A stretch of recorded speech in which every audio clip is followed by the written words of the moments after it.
Peasants into Frenchmen. The Modernization of Rural France 1870 to 1914. Poor Jacqueline. Contents. Part I. 1. A country of savages. 2. The mad beliefs. 3. The king's foot. 4. Alone with one's fellows. 5. From justice, Lord, deliver us. 6. A wealth of tongues. 7. France, one and indivisible. 8. The working of the land. 9. Give us this day. 10. From subsistence to habitat. 11. The family. Part 2. The agencies of change. 12. Roads, and still more roads. 13. Keeping up with yesterday. 14. Rus in urbi. 1. Peasants and politics. 16. Migration, an industry of the poor. 27. 8.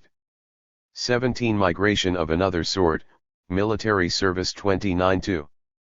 18. Civilizing in earnest, schools and schooling. 303. 19. View est il Franes. 339. 20. The priests and the people. 357. Part ill. 21. The way of all feasts. 377. 22. Chivalrous. 399. 23. Markets and fairs. 407. 24. Veil lees. 413. 25. The oral wisdom.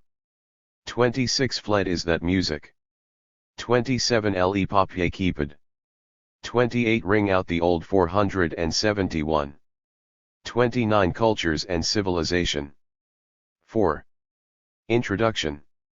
In 1948, under the arcades of the Odeon Theatre, where in those days one could pick up remaindered books for a few francs, I bought a copy of Roger Thibault's Mon Village. The book, now much the worse for wear, is still with me. It was my first intimation that a profound sea change had taken place in Thibault's little village of Mézières, in the Gatineaux, and in many other villages of the French countryside during the period that his pages covered 1848-1914, and that this change was more than political history as I knew it, though it intertwined with political history. Thibault traced the evolution of a commune bourg, villages, hamlets, scattered farms, a commune in which life had followed the same pattern since long before the Revolution and changed only, but then radically, in the half-century before 1914. Material conditions, mentalities, political awareness, all underwent massive alterations, a sort of precipitation process wholly different from the rather gradual evolutions or sporadic changes that accumulate to make what we describe as a period of history. Historical change rushing in headlong carried Mézières not from one historical period to another, but into a new age of mankind, an altogether different form of civilization. It was all very interesting, but I was then concerned with other things. The story Thibault told colored my view of French history but did not really change it. The history I thought and taught and wrote about went on chiefly in cities. The countryside and the little towns were a mere appendage of that history, following, echoing, or simply standing by to watch what was going on, but scarcely relevant on their own account. 20 years later I discovered another book that described in its own way the same profound sea change. I really do not know how I came by it, for this one was not a historian's work either. Written by a folklorist, Civilisation traditionnelle et genres de vie was almost contemporary to Mon Village. On quite a different plane, more broadly argued, it talked about the decay and the disappearance of France's traditional rites and lore. These, said its author, André Varignac, had always altered as far back as we can see to tell. But until the 19th century others had always emerged in their stead. The novelty now was that the renewal process ceased, traditions died, and they were not replaced. There was no longer any spontaneous innovation in the countryside. A whole mentality was dying, had died out. Coincidence. Varignac, too, situated the crucial changes in the last quarter of the 19th century. By now, I was ready to go further.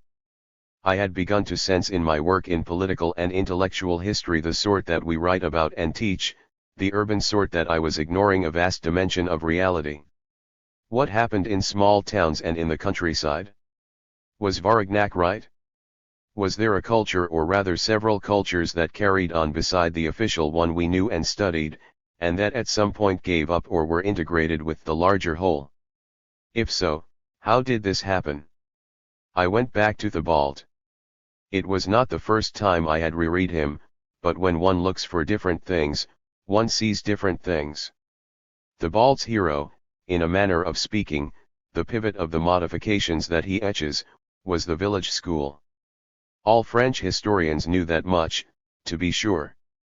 But Thibault focuses on the school in a particular context, the passage from relative isolation and a relatively closed economy to union with the outside world through roads, railroads, and a money economy. The school was important because conditions changed, because it served new conditions, and the conditions that it helped to change were no longer local ones but national, they were urban, they were modern. What a discovery! After a quarter of a century spent studying French history, I was inventing for myself what any textbook could have told me. And yet perhaps that is essentially what the study of history is, the rereading of the past, so to speak, in the beginning because one wants to discover it for oneself and assimilate it, and later because what one looks for in familiar territory may be quite different from what one has discerned before or learned from others. So it was with me. Looking for answers to the questions that Varignac had helped suggest drove me to discover a new France in the 19th century countryside, a France where many did not speak French or know the metric system, where pistoles and cash were better known than francs, where roads were few and markets distant, and where a subsistence economy reflected the most common prudence. This book is about how all this changed, and about how mentalities altered in the process, in a word, about how undeveloped France was integrated into the modern world and the official culture of Paris, of the cities. And it is about peasants. Gordon Wright has said, no one can say it better, how dangerous it is to venture into such quicksands. Rural France is almost infinitely diverse, and almost any generalization about the peasantry becomes partially false as soon as it is formulated. And yet he adds, and I must echo him, a nagging curiosity about general trends, led me to persist in trying to see the problem in the large three. La Rochefoucauld remarked that one can know things well only when one knows them in detail, yet detail is infinite, hence our knowledge is fated to remain superficial and imperfect. It is a convenient argument for a book like this, in which inferences of a general nature are drawn from documentation that is necessarily partial and incomplete in the first instance. Besides, given my working hypothesis that very significant portions of rural France continued to live in a world of their own until near the end of the 19th century, I have deliberately focused on the areas that served my interests best: west, center, south, and southwest, and on the 40 or 50 years before 1914.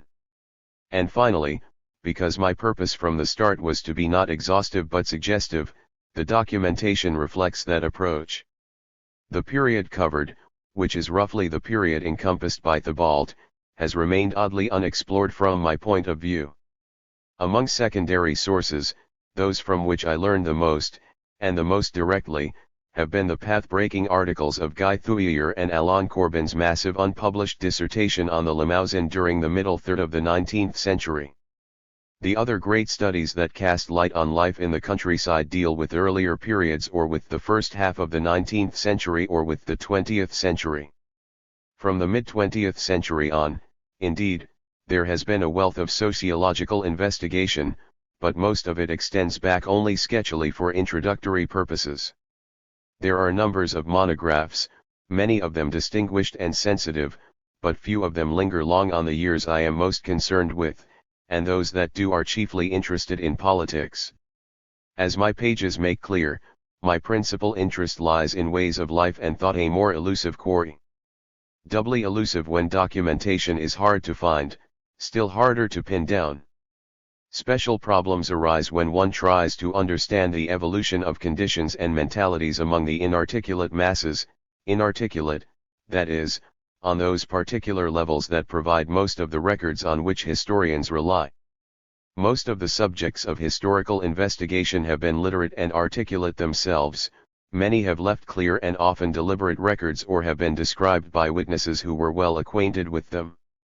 The acts, thoughts, and words of the illiterate remain largely unrecorded. Such records as exist are the work of outsiders who observed and recorded what they saw for purposes of their own.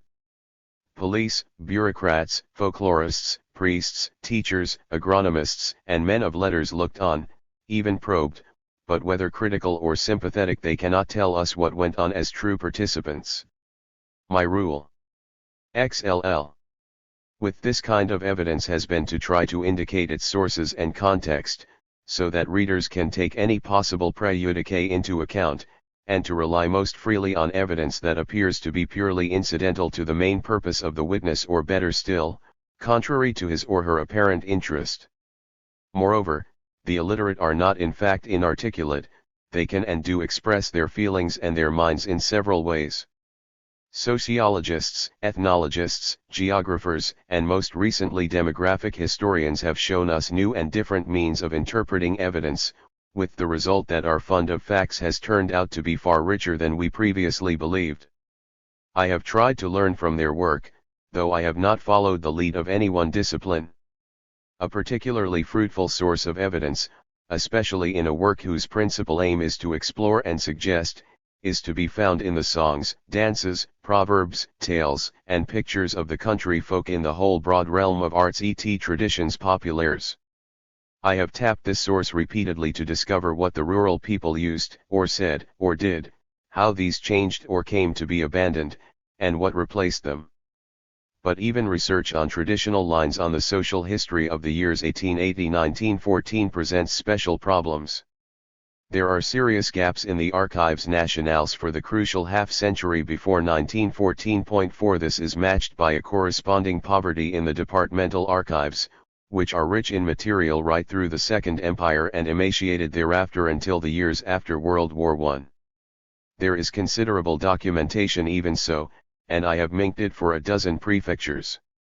Other archives yielded much information as well, of the Ministère de la Guerre, of the Musée d'Arts et Traditions Populaires, of the Institut National de Recherche et de Documentation Pédagogique. So did the rich secondary materials in the Bibliothèque Nationale. To the directors and staffs of these institutions, and of the departmental archives of Allier, Ariège, Cantal, Finistère, Gers, Gironde, Haute-Vienne, Lot, Puy-de-Dôme, Pyrénées-Orientales, Vosges, and Yonne, I owe my thanks for helpfulness beyond the call of duty.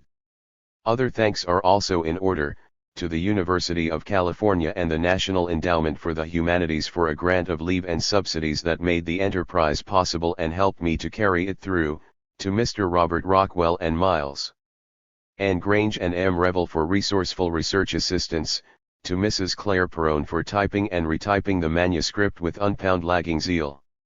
Several French colleagues and research scholars have lent precious materials and advice. Among them are M. J. M. Dumont at Epinal, Mile. L. Boissou at Aurillac, and above all M. Henry Palge at Auch, a man of inspiriting erudition and suggestions. Professor Tanguy Daniel, now teaching in Brest, allowed me to draw on his manuscript survey of pardons and pilgrimages in the Diocese of Quimper. Professor Alain Corbin permitted me to read, and learn from, his monumental and fascinating dissertation on migration in the Limousin, and M. André Varignac shared generously both his recollections and his personal archives with me. Closer to home, Charles Tilly contributed truly constructive criticism. My thanks to all of them. Nor must I forget the first occasion I had to air my views on this subject, provided by the University of Southwestern Louisiana's 1971 Symposium of French-American Studies, 5 and the two friends, Professors Amos Simpson and Von Baker, whose urgings once upon an enthusiastic Louisiana night convinced me that the theme that had intrigued me for some years was worth pursuing. I might have read much more, talked to more people, attempted a more comprehensive survey. But in the end the study would still have been incomplete, its conclusions still tentative like those of this book. Let this inquiry be taken for what it is, then, a venture in putting some flesh on the bare bones of general facts that we know already in a general way, and a suggestion of the work still to be done. For there is good news yet to hear and fine things to be seen, before we go to paradise by way of Kensal Green. Part I. Chapter 1. A Country of Savages. Ily aurait de bonnes courriers affaires de France et de pays que nous croyons non connais, l'étrange en est pas toujours aux pays étrangers, on ferait d'immenses découvertes chez soi, on obtiendrait de singuliers résultats sil on savait regarder les pays habituels d'on regard inhabitu, regard la France comme si on n'était pas, Charles P. Guy. You don't need to go to America to see savages, mused a Parisian as he strolled through the Burgundian countryside of the 1840s. Here are the redskins of Fenimore Cooper. Thus Balzac, in his Peasants. Indeed, there is a great deal of evidence to suggest that vast parts of 19th century France were inhabited by savages. Louis Chevalier has told us how this label was pinned on the urban poor class laborious, classe dangereuse around mid-century. But it can as readily be applied, and for a longer period of time, to sections of the rural population equally strange and little known, equally hard-working though perhaps less dangerous for being less concentrated. In 1831, to reach no further back, the prefect of Ariège described the population of his Pyrenean valleys as savage and as brutal as the bears it breeds. In 1840, an army staff officer found the Morvandios of Fours uttering cries as savage as the beasts themselves. Officials, soldiers who else would venture into the wild countryside, especially the lost regions south of the Loire? In 1843, an infantry battalion marching through the marshy Landes northeast of Dax discovered still more savages, poor, backward, wild. The whole region was savage, wastelands, marshes, moors, heath. In 1832, when Georges Haussmann visited the district of Hauts in the southwest corner of Lot-et-Garonne, he found no road or landmark, and the highway inspector who guided him had to use a compass. To these were only the Petites Landes. In the Landes proper, as the proverb had it, birds crossing the moors had to carry their own food. Before 1857, when the planting of stands of pine ushered in the dawn of a new era, references to savagery abound, applied equally to the landscape, the conditions, and the population. Pilgrims en route to Santiago de Compostela feared to cross the Landes because they found there neither bread nor wine nor fish nor fountain. 3. Indeed, Taine declared that he preferred the desert.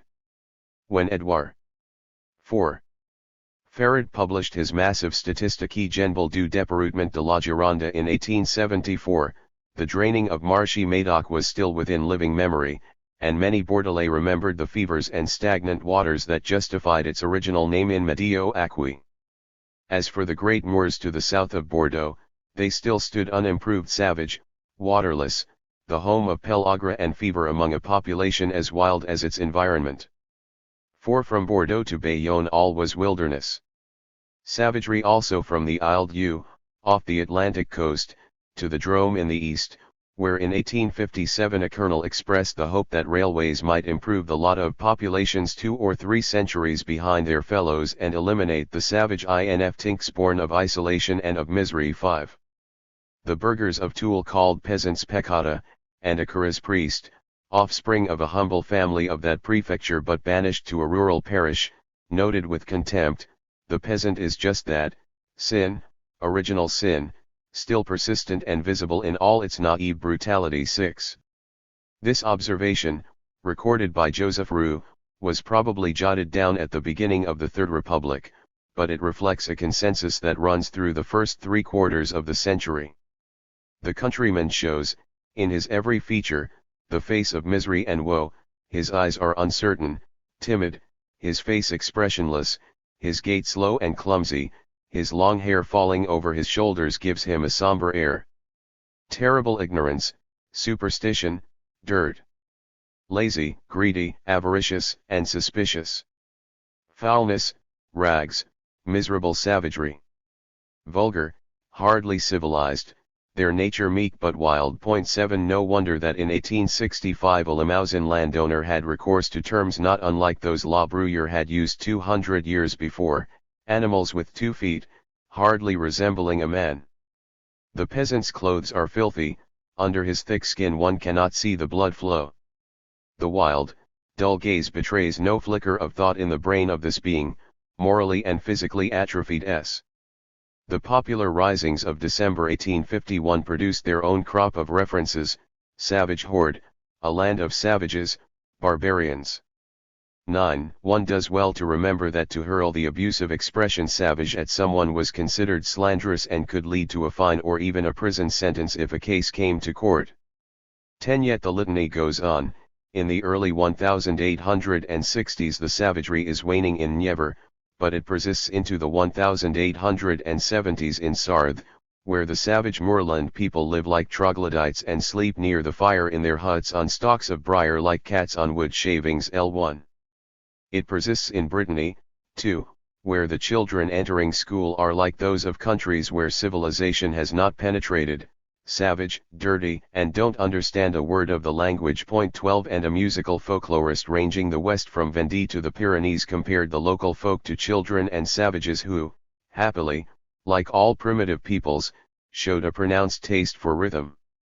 13 As late as 1903, the theme of rural savagery was still being sounded by a professional travel writer, who on a visit to the Limousin, just north of Brive, was struck by the country ot savages 5 wild character of the region and the huts de sauvages in which the people lived.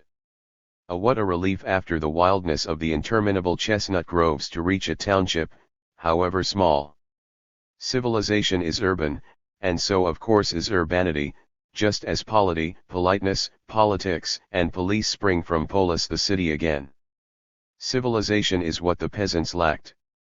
In 1850 the Grammont law making the ill-treatment of domestic animals a misdemeanor was inspired by the wish to civilize people and children.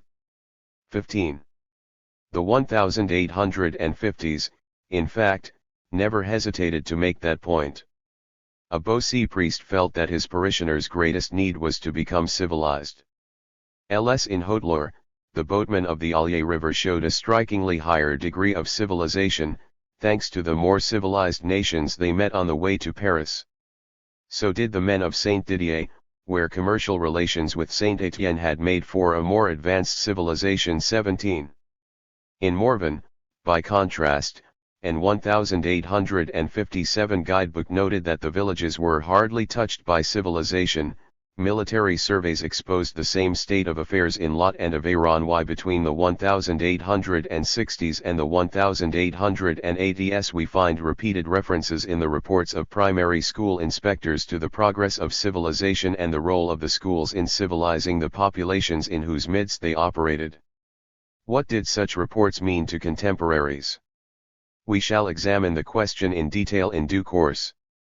Right now let us suggest that they reflected the prevailing belief that areas and groups of some importance were uncivilized, that is, unintegrated into, unassimilated to French civilization, poor, backward, ignorant, savage, barbarous, wild, living like beasts with their beasts.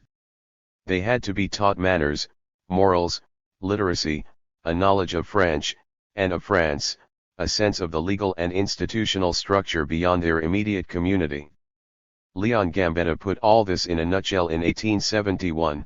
The peasants were intellectually several centuries behind the enlightened part of the country. There was an enormous distance between them and us, between those who speak our language and those many of our compatriots who, cruel as it is to say so, can no more than stammer in it. Material property had to become the means of their moral progress, that is, of their civilization. 19. The peasant had to be integrated into the national society, economy, and culture, the culture of the city and of the city par excellence, Paris. Progress reports marked the campaign to do so. In the Morbihan of 1880 civilization had yet to penetrate the savage interior and make it similar to the rest of France, but in Ardèche, softer and politer habits are replacing rude, coarse, and savage ways, and in the Atlantic West the old customs were being swept out by civilization. 20.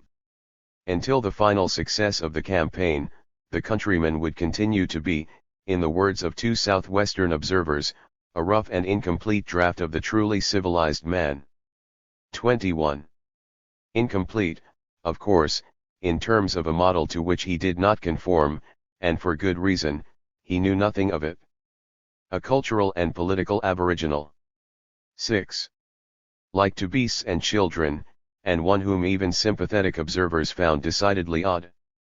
In 1830 Stendhal spoke of that deadly triangle between Bordeaux, Bayonne, and Valence, where people believe in witches, don't know how to read, and don't speak French.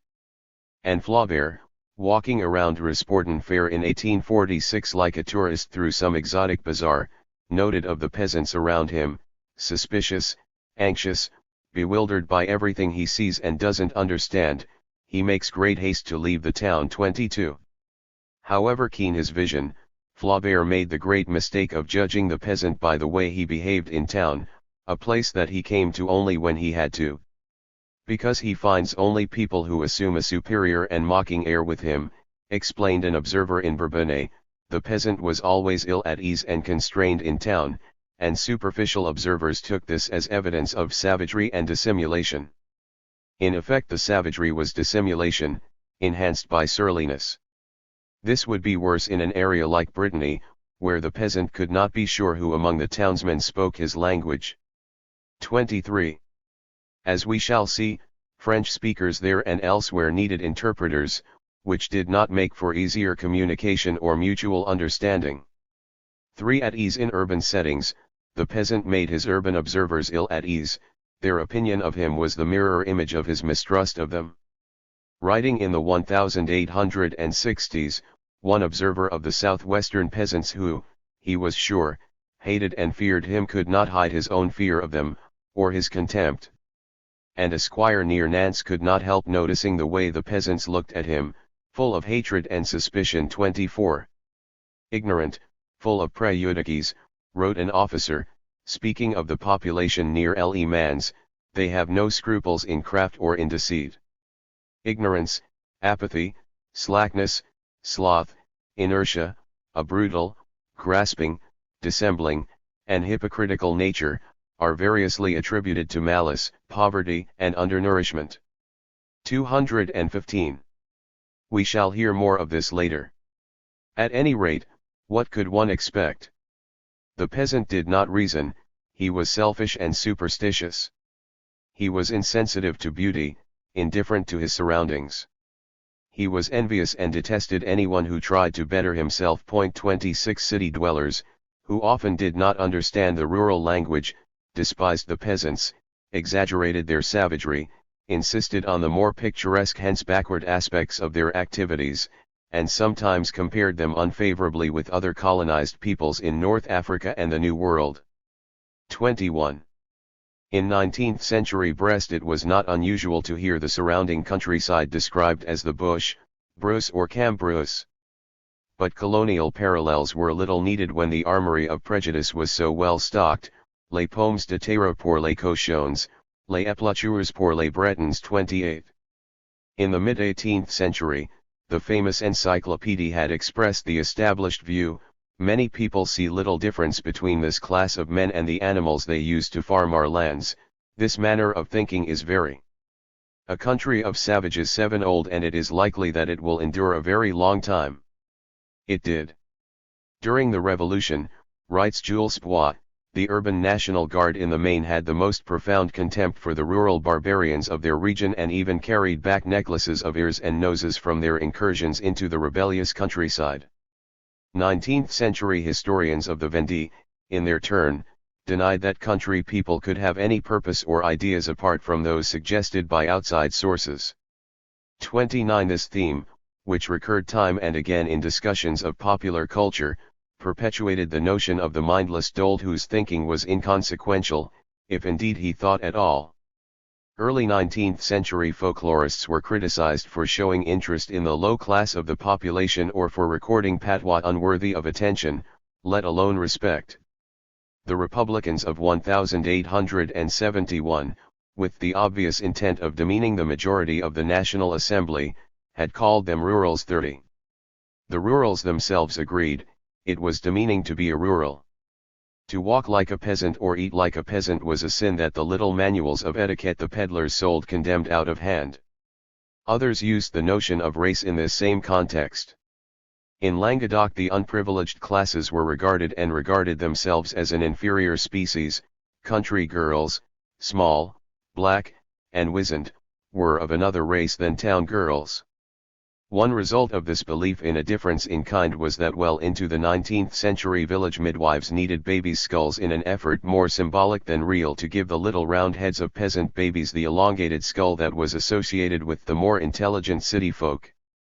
81 And just as the superiority assumed by strangers became a superiority attributed to strangers, so the pejorative judgments of strangers were incorporated into language, and hence inevitably into thought. In Lower Brittany the word pemdre came to apply first to all peasants of that area, then to the Breton language itself. Terms like pem and beta followed the same root, originally signifying a clod, then a recruit, and finally any peasant of Lower Brittany. Similarly, in Franche-Comté the term for cow dung, bouze, gave rise to bousin for peasant. Croquants, bumpkins, clodhoppers, Culsterix. The list we began some pages back is far from complete. But as if all this was not enough, the word peasant itself became a term of contempt, to be rejected as an insult or accepted as an expression of humility, but in either case to be shed for a more honorable label at the first opportunity. And indeed an English traveller of the 1890s found the word falling into disuse. Just as soon as he can, the peasant becomes a culted ladder. 82 The peasant was ashamed to be a peasant, he was ashamed to be uncivilized, he agreed with his judges that there was something valuable and vastly superior that he lacked, that French civilization and notably anything from Paris were clearly superior and clearly desirable, hence the vogue of the Articles de Paris. Bretons twit those who sought to ape a refined tone for 8. Speaking with a little Paris voice. But they also spoke admiringly of someone of a noble, easy, relaxed, smart bearing as being on a French footing. 88. The ambiguity is clear and is a recurring phenomenon. We shall meet it again. But for the peasant to know himself uncouth, he had first to become aware of a model for couthness. And we shall see that in many places this took some time. Meanwhile, Paris and indeed France remained vague, faraway places for all too many, like the peasants of Ariege in the 1850s who imagined the Louvre to be a fantastic, fairy-tale palace, and the members of the imperial family to be some sort of storybook characters. No different, after all, from the city people for whom peasants remained almost as unknown as the Red Indian to the tourist on a stagecoach between New York and Boston. 84. We often read that farmers and peasants together constituted about 50% of France's working population in 1870, 45% in 1900, and 35% in 1930. What, we may well ask, is comprehended in the terms peasants and farmers? Were peasants a homogeneous professional group in any of those periods? Did the terms farmers and peasants describe similar realities at the various dates? In other words, when we talk of rural France and the rural populations in 1850, 1880, 1900, and after, are we talking of similar kinds of people, of similar frames of mind and similar shares in national life? Or are we talking of a two-way evolution on the theory as we were told long ago that no one can ever step in the same river twice, not only because the river will have changed, but because the person will have changed too? This sort of question begs its answer, but a precise answer is difficult to formulate. Just how difficult, the rest of this book will show. One reason for the difficulty, among many, is that French ethnographers and anthropologists have until recently eagerly studied exotic peoples while much neglecting their own, and the sociologists seem to have progressed straight from their early studies of primitive societies to the study of urban and industrial ones, dismissing the peasant realities around or just behind them. Typically, the distinguished sociologist Maurice Halbwachs made a survey of lifestyles in 1907 that covered 87 households, 33 of peasants, 54 of urban workers, but referred specifically only to the urban group when he presented his data in 1939. 35 In this he was no different from the rest of his contemporaries, for whom Parisian life and national life were leagues apart, and only the former counted. Thus, Ferdinand Buisson's great pedagogical dictionary of the 1880s, Bible of a generation of school teachers, includes neither patois, nor idiom, nor dialect. Similarly, at the turn of the century the great debate in and around the university turned on whether the teaching of Latin and Greek should take precedence over French, completely ignoring the problems posed. A country of savages. 9. By and the lessons to be drawn from the still current conflict between French and local speech. Among the spate of surveys that marked the fin de siècle and the early 20th century, none looked beyond Paris and what went on there. And this without reservations, confident that the views and aspirations of a tiny minority taking itself for all did indeed represent all. 6 Perhaps that is why Haussmann, writing his memoirs in retirement, could refer to our country, the most one in the whole world, when France was still very far from one, and when he himself had been in a good position to see this with his own eyes in the administrative posts he had held through the July Monarchy and the Second Empire, before his fateful appointment to Paris. 7 The myth was stronger than the reality. Yet the reality was inescapable. And the reality was diversity. One reason believers in the essential unity of France ignored this most obvious fact may have been that they took that unity for granted. But as the century advanced the division between country and town began to attract comment. The economist Adolphe Blanqui, who traveled a great deal through darkest France, partly on official missions of exploration, partly to prepare a survey of rural populations that unfortunately never saw the light of day, was one of the first to insist on it. In his preliminary findings, published in 1851, Blanqui noted, "Two different peoples living on the same land, a life so different that they seem foreign to each other, though united by the bonds of the most imperious centralization that ever existed. In the countryside, barbarism and misery were still the norm despite the civilizing movement taking over neighboring towns.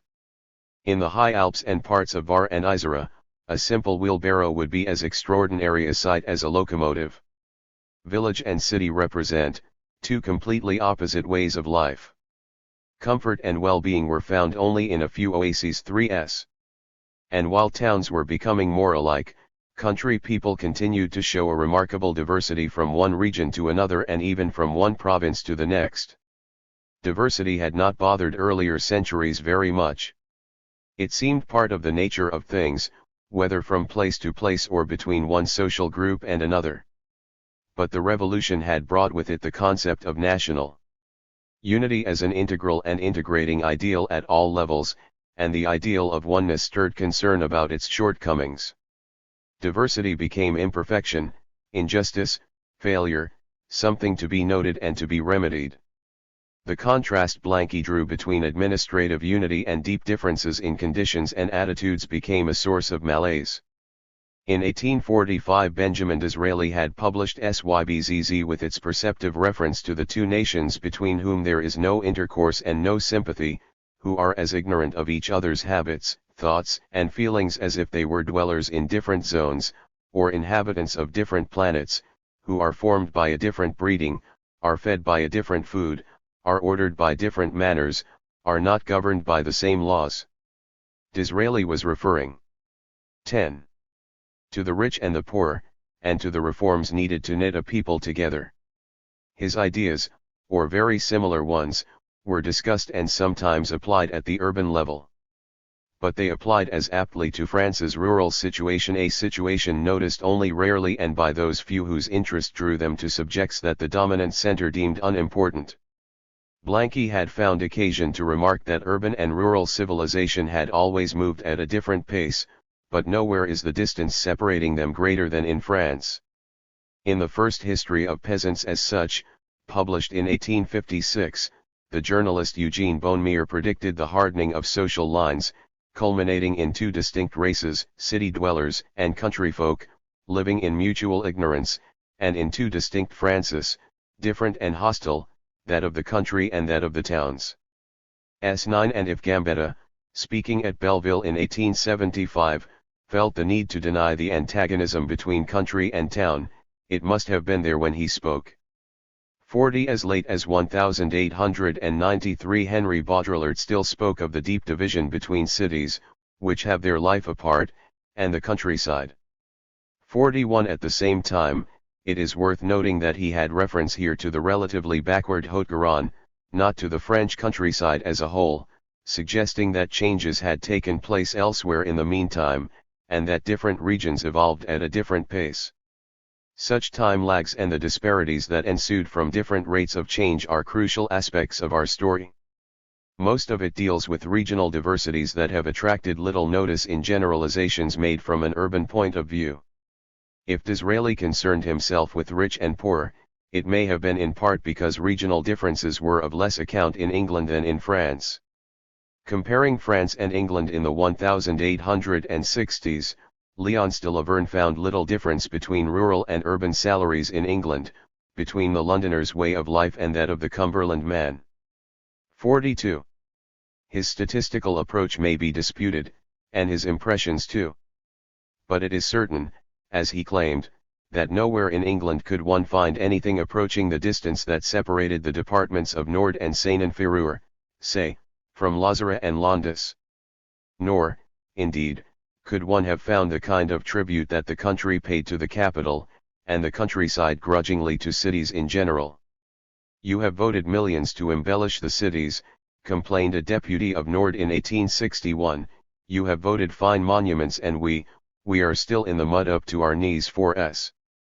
In July 1789, after news of the fall of the Bastille, mountain peasants of the Saint-Romain region in Ancona revolted and carried their spontaneous jacquerie into the plains, which remembered this always as the time of the brigands.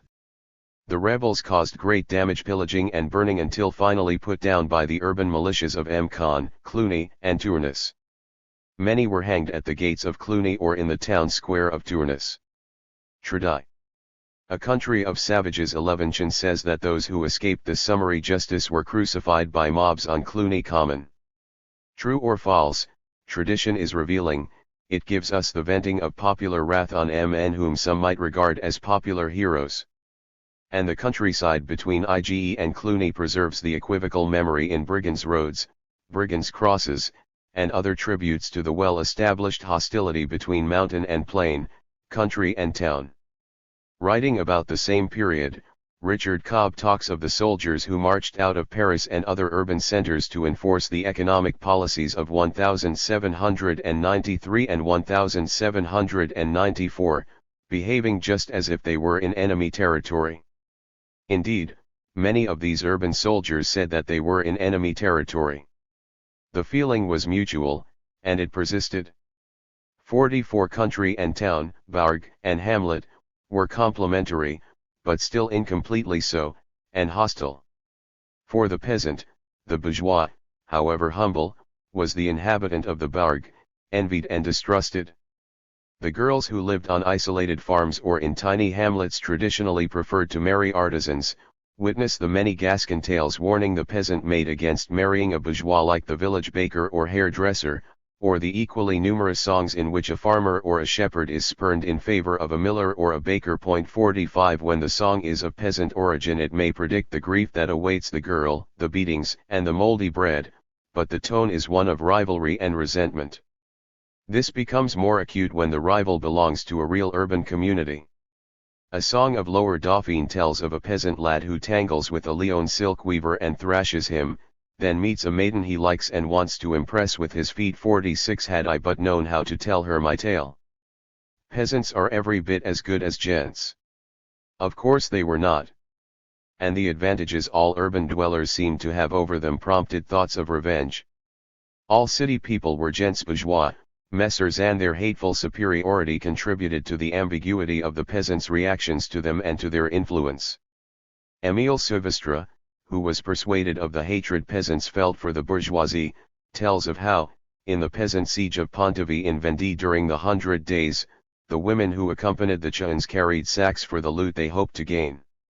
One had two, the smaller for the money she could find, the bigger to carry off gents' heads. F7 Several stories of this ilk have circulated, but none has been authenticated so far. They reflect not only the fears of city people, but their accurate perception of how their country neighbors felt about them. Messy years were many, but the feelings they provoked were the same. In Savoy in 1870, after news of the fall of the Second Empire reached the villages, peasants were reported to have cried, "Abbas les messy years. Vive la République, 48. 12. Nor, as we have seen, did the hostility reflect a clear-cut sense of class divisions. On the contrary, the evidence suggests that peasants distrusted anything with the taint of the town. Around Limoges in the 1840s, young republicans of the middle classes preached the doctrines of Pierre Leroux, Saint-Simon, Cabet, and Fourier to the local workers, and converted some of them. But neither the burghers nor the workers of the town could get through to the rural masses. Socialist militants trying to indoctrinate the peasantry in patois got a few leagues from town, as far as their legs could carry them in one day, but seemed to have had little or no impact. 49 The troubles that shook France between 1848 and 1851 showed that neither class nor political interests could override traditional hostilities and fears. When the peasants of Agen marched on their county town, Garrett, in 1848, the local workers' club was torn between sympathy for the insurgents and fear of seeing them enter the town. Finally, workingmen, firemen, National Guard, all betrayed the peasants and stood with their fellow townsmen. Again, after December 2, 1851, when the peasants marched on towns throughout the south of the Limousin, the townsmen stood against them. In the Dr. Mai, at Crest, whose burghers had sucked the surrounding country dry with their usury, the peasants came down out of the mountains as poor, wild mountaineers have done through history, to pillage the bourgeois of the plains. But the barbarian army found neither help nor sympathy among the workers of Crest, by all account, a pretty unruly lot themselves in other circumstances. We shall encounter these events again when we examine the political evolution of the countryside in detail.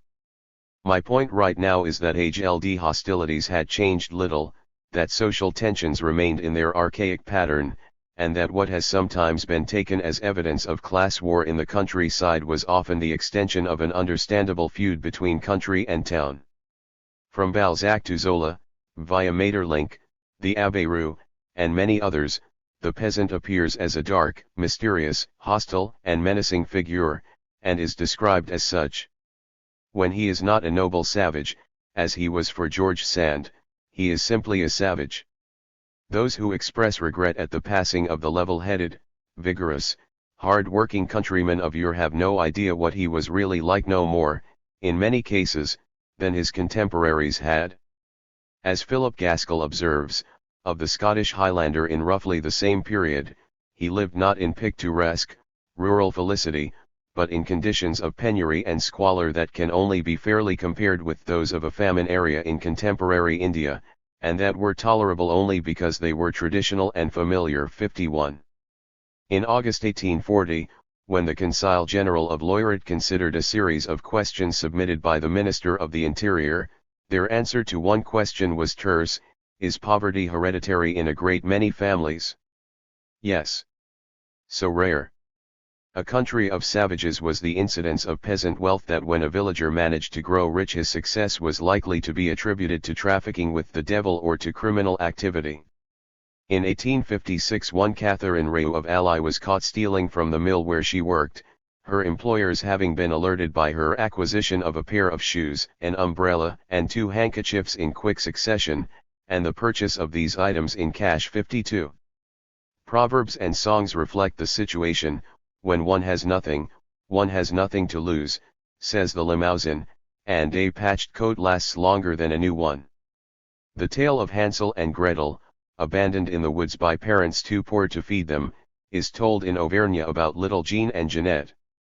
The best-known beret of Auvergne and one of the gayest has a swain wondering how to get married on practically nothing. He has 5 sous, his love has 4, they will buy 1 spoon, they will buy 1 bowl, and eat their soup together. Further west, Omnipresent misery struts through peasant shanties as it does through the peasants' lives, robbing them of everything, in due course of their lives. CL3 One evidence of poverty, often cited by contemporaries, was the sale of women's hair.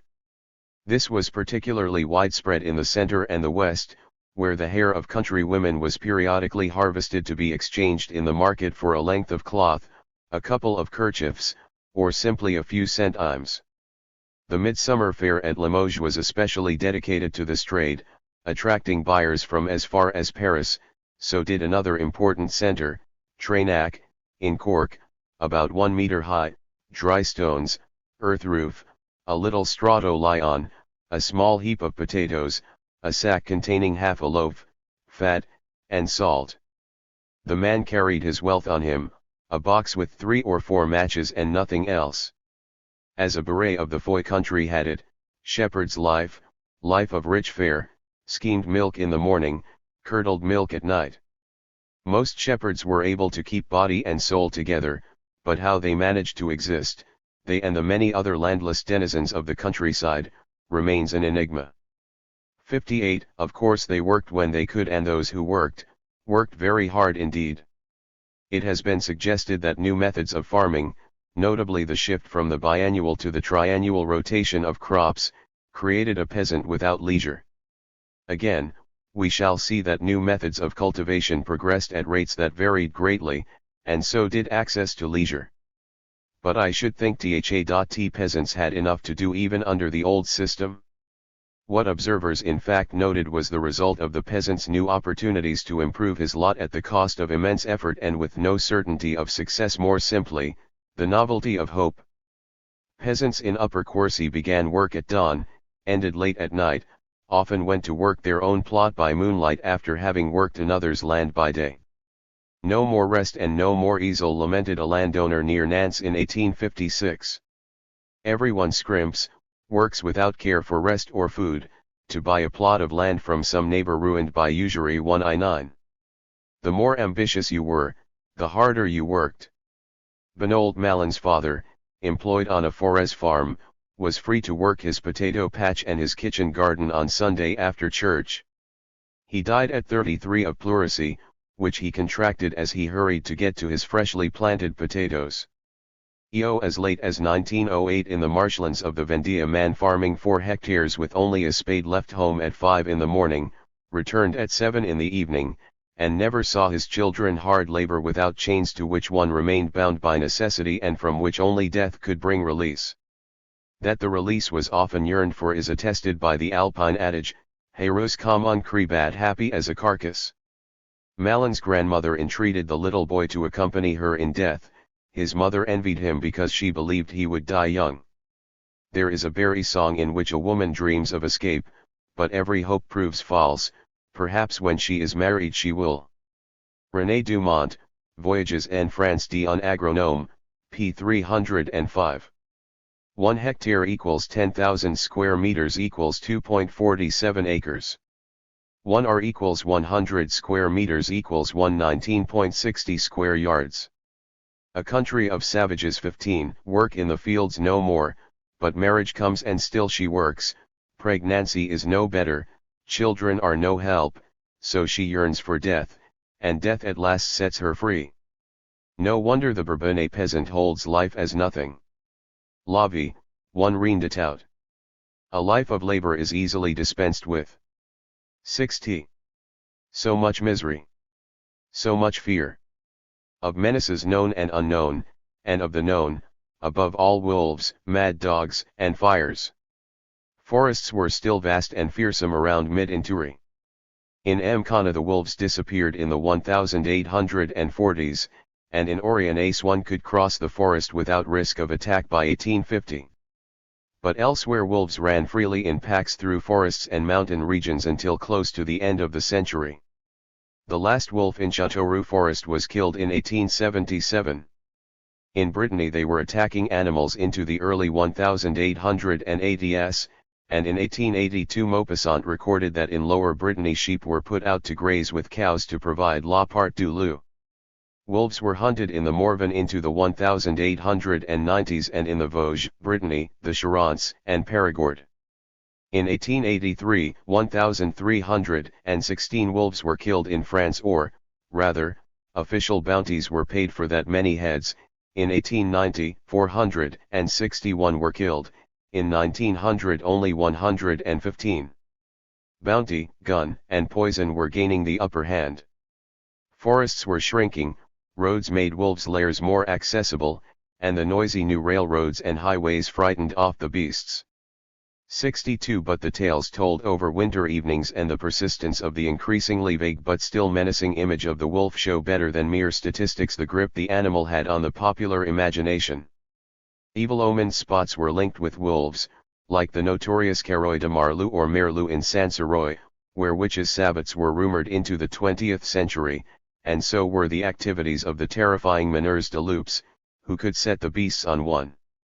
For city dwellers the wolf was a storybook character, seldom closer than a tale from Jules Verne or the Comtesse de Ségur. But for people over great portions of France he was a howling in the night, a disquieting presence not far off, a hazard or even an interdiction of certain winter paths, and worst of all, a source of the dreaded rabies. I have found little information about the incidence of rabies, but rabid dogs were not unusual, and with news of one in the neighborhood fear spread very fast. An incantation to the moon used in Charente and Poitou asked first of all for protection against mad dogs, six more dangerous seemingly than snakes. Since the farm dogs were typically half-wild themselves, mad dogs were not always easy to spot and could easily bite several persons before being identified. It is not surprising that Pasteur became such a national hero. Fires, by contrast, are well documented. Police and judicial files offer an endless recital of fires, accidental and deliberate, attributed to envy, resentment, spite, greed, or, sometimes, lightning. Anyone and everyone might have been the culprit: an 8-year-old child working on a farm, an unbalanced or jealous spouse, a neighbor, rival, or servant, a tramp, an owner hoping to cash in on insurance. Some contraband matches tended to burst into flames at the slightest friction. More often, no matches were to be had, and the constant fetching and carrying of embers between neighbors led easily to accidents. 64. Fires were sometimes catastrophic.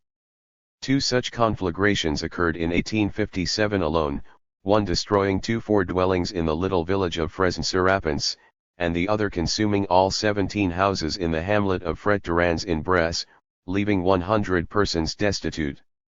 Considering that the means of fighting fires were primitive at best and most of the time were practically useless, it is small wonder that people were easily aroused to panic.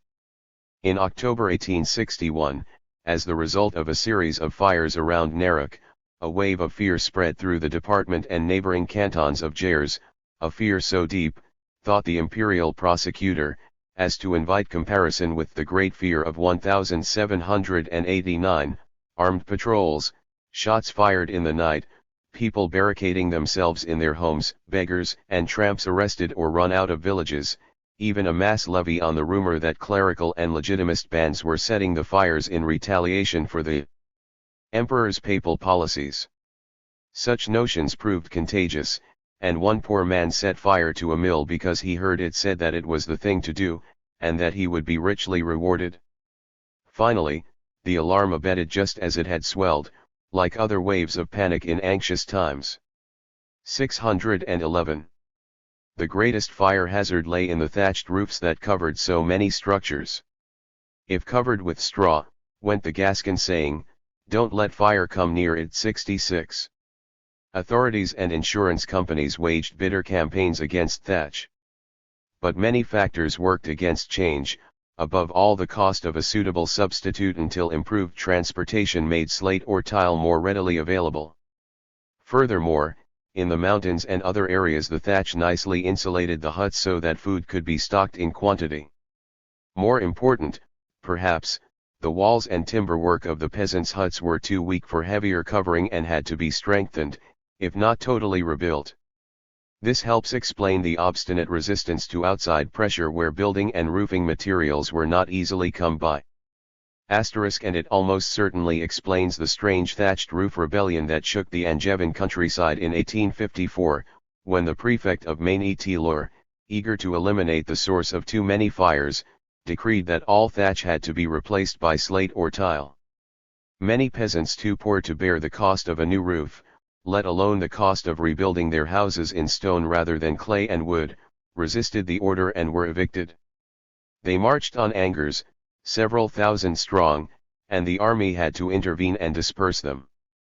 The prefect was replaced, the decree rescinded, and thatched roofs allowed to disappear more gradually. The relatively prosperous farmers who carried insurance were finally forced into compliance under a concerted attack by insurance companies in the 1860s and after. But the final slide to oblivion came when the threshing machine began to replace the ancient flail. The straw used for roofs had to be flailed, mechanical threshers broke the straw and made it useless. Insurance rates had made thatch impractical for the prosperous, machines made it almost impossible for the poor. 61 Hunger and the fear of it were a more constant dread even than fire, the ubiquitous presence at many a hearth, the principal problem of many a province. The anxiety of providing daily bread or mush or bran for oneself and one's family was greater in some places, like Maurienne, than in others. But everywhere it shaped behavior, attitudes, and decisions. In 1773 a royal official at Foy remarked that the poor keep more fasts than the church orders. The 19th century had its share of dissets, 1812, 1817, 1837, 1853, and especially the Great Hunger of 1846–47.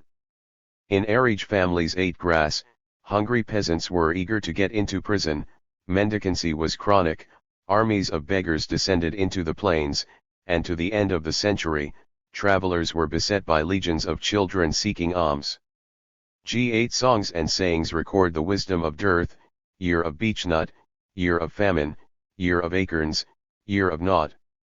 Bare arse goes along, empty belly goes no more. Never mind about rags so long as there is food. Full of cabbage, full of turnips, as long as one is full. And the importance of conserving precious bread, hard bread makes a safe house. Warm bread could mean ruin, one ate too much of it. Stale bread encouraged frugality, and 9 as Cobb emphasizes, the problems of subsistence, that is, of a minimum substantially below subsistence level, persisted well into the 19th century. Hungry peasants facing a grain shortage behaved as their forefathers had, blockading or plundering convoys of grain. From the 1830s on, to the end of the Second Empire, ministers, prefects, and sub-prefects kept an anxious eye on crops, and police chiefs reported monthly and sometimes weekly on the state of crops in their area and of grain supplies in general. As the prefect of Loire recognized in October 1856, distress and want were inevitable in this season. One could only congratulate oneself if an extreme calamity was avoided. A year when want did not stir up trouble was cause for official comment. In 1854 government measures, public works, and aid in Maine-et-Loire kept the countryside calm through a hungry winter and a hungrier spring. For the first time, a calamitous year will have passed without sedition and almost without muttering, boasted the local prefect. 70. Even at this late date, a rigorous winter, a barren spring, a crop failure, could still cause misery and grain riots that called for public works, subsidies, charitable initiatives, and police action. Slowly, but only very slowly, roads and railroads were getting the better of the situation. In 1847 the Orleans Company was ready to proclaim its glorious satisfaction that the lands along its railway have been spared not hunger, but the scenes of disorder that food shortages have caused elsewhere. The directors of the company rejoiced too soon, but the point would be made by others with better reason. Laverne in 1855, glad that new rail links could stave off a disset even when the price of wheat was high. A. Barrel in 1884, relieved that with the railway the Limousin was no longer exposed to frequent famines. Though provisioning the populace was a continuing problem to the very end of the empire, there were fewer and fewer food riots, evidence of a growing success in solving subsistence problems. In 1868, a bad year, turbulence marked the hungry months of spring and summer, when the grain from the previous harvest ran out before the new harvest had been brought in. Soaring prices, along with rumors of hoarding and speculation, set off food riots from Manch to Ardèche and Tarn.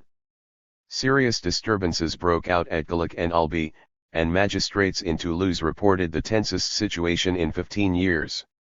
72 But this seems to have been the last old-fashioned food crisis.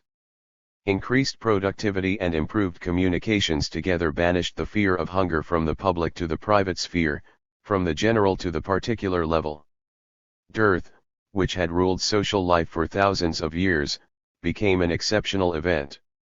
For clear evidence of how dearth left its impress on society, we can look at the most intimate of indexes. Between 1836 and 1860 we see a statistically significant correlation between the price of grain and the marriage rate. Between 1876 and 1900 the correlation disappears. 73 Something else, though hard to define, began to disappear about that time. The habitual peasant resignation. The militant Louise Michel remembered what an old woman in her native village had said, recalling a year when profiteers threw the region into famine. Of course the poor people have to resign themselves to the things they can't prevent. Endure what you can. A country of savages not help, submit to what is inevitable. Quec vous voulez, faut ben durer, says the peasant of Bourbonnais, and durer means both to endure and to keep going. The peasant knows that he who bears, lasts. There is nothing to be done about a dry summer or a hard winter, about a sudden storm, about injustice or fate except wait, bend, and perhaps pray.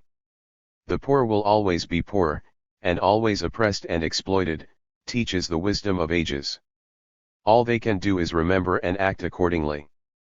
The scraggier the beast, the more the flies will sting it. Poor people's bread always burns in the oven. A swineherd in this world, a swineherd in the next. Hard times for the poor are as inevitable as ease for the rich. The poor man's cock sings winter is long, the miller's cock answers it will soon be over. Accept your condition and endure. Don't try to fart higher than your arse. Dragged arse creeps along, high arse perishes. Do not expect help, there is more pity shown to a clod than to an orphan.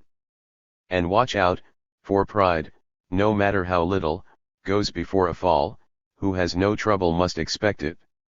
Swim well, drown well. One never knows what death one will die. You think the eggs are on the fire when only shells are left. When you've got a good soup made, the devil comes and shits in it. Never say fountain I'll not drink your water. You may have to do so, even if you have pissed in it. 75 A stoic pessimism. One accepted what had always been, tried to learn from experience, adjusted to circumstances instead of trying to change them. The assumption of an eternal order with limited alternatives, the ordre eternel des champs? Or just narrow horizons, ignorance, inertia? Something of both, I think, and rooted in perceptions that altered only as the century grew old. The Limousin farmer worked all year but, however hard he tried, he could not feed his tribe. That is the way it had always been. Yet, in his hovel, the crofter thought himself well enough off because he has known nothing better. That was in 1817. In 1907 an old farmhand recalled for Jules Renard his life in earlier days. He had never slept in a bed before he married, had tasted no wine, and had first eaten meat only because a horse had died. Didn't you dare ask for better? We never thought of it. By 1907 the peasants had learned better. They had learned to ask. And as the century turned, some found reason to rue the passing of resignation. No one is resigned these days. The utopia of the right to happiness has replaced the utopia of the right to work. 76. The right to work was utopia indeed. The need to work was not. In the northern hemisphere, at any rate, man seemed as naturally born to work as the bird was to fly. The word travail seems to have shed its original sense of torture and pain in the 16th century. taking on the meaning of two older words that referred to work, laborer and overer, though it retained shreds of its origins to the 18th century. For the privileged few, the word also embodied the idea that manual labor was demeaning, the ascetics of port. 20. Royal, for example, could find no better way to mortify themselves than to work in the fields or carve clogs. But in the countryside, where work appeared to be a necessary part of life and where most knew no other way to keep body and soul together, work became a virtue, perhaps the greatest virtue to be found in man or wife. Good and bad work could be described by a broad vocabulary with many nuances. The good worker was noble, hardy, brave, courageous, valiant. Comparisons for bad work were significantly drawn from non-rural professions or from despised strangers. One who bungled his work was a cobbler, one who puttered around was a horse dealer, one who promised to do something and then did not do it was an apothecary. All this varied with local fancy and experience. The apothecary was more often an extortioner than a liar, the horse trader was more often a chiseler than a pottering bricoleur. But in Franche-Comté, for instance, the chiseler was an argonnier, a peddler from the Argonne, a bit of a crook like most peddlers. My purpose here is not to discuss nicknames, but to point to the scorn that was attached to bad work. Perhaps the most striking example of the association of the two can be found in the evolution of the word fainéant, which from its original sense of idle or lazy grew increasingly pejorative and insulting, to the point where, in 1906, we find a trade union leader ludicrously calling on striking workers to go after the scabs with the cry "Go beat up the idlers who are working." 71. Of course, men worked because they had to. Man works and scrimps, reasoned the prefect of Haute-Vienne in 1858, produces and saves, only under the pressure of present need or the fear of need to come. Were the inferior classes to be delivered by charity from this vigorous stimulant and cushioned from this salutary threat, it would simply end the great motivation for work. There was virtue in mediocrity/in poverty, in need, because they forced men to work, to obey the divine law of labor, to keep busy and, hence, to keep out of trouble. 78. Clearly the prefect of Haute-Vienne could envisage no means of relief from present need or need to come other than drudgery or charity. In 1858 necessity still ruled life, and its hold would relax very slowly. As it relaxed, we hear more references to work as an obligation, a duty to society and to God.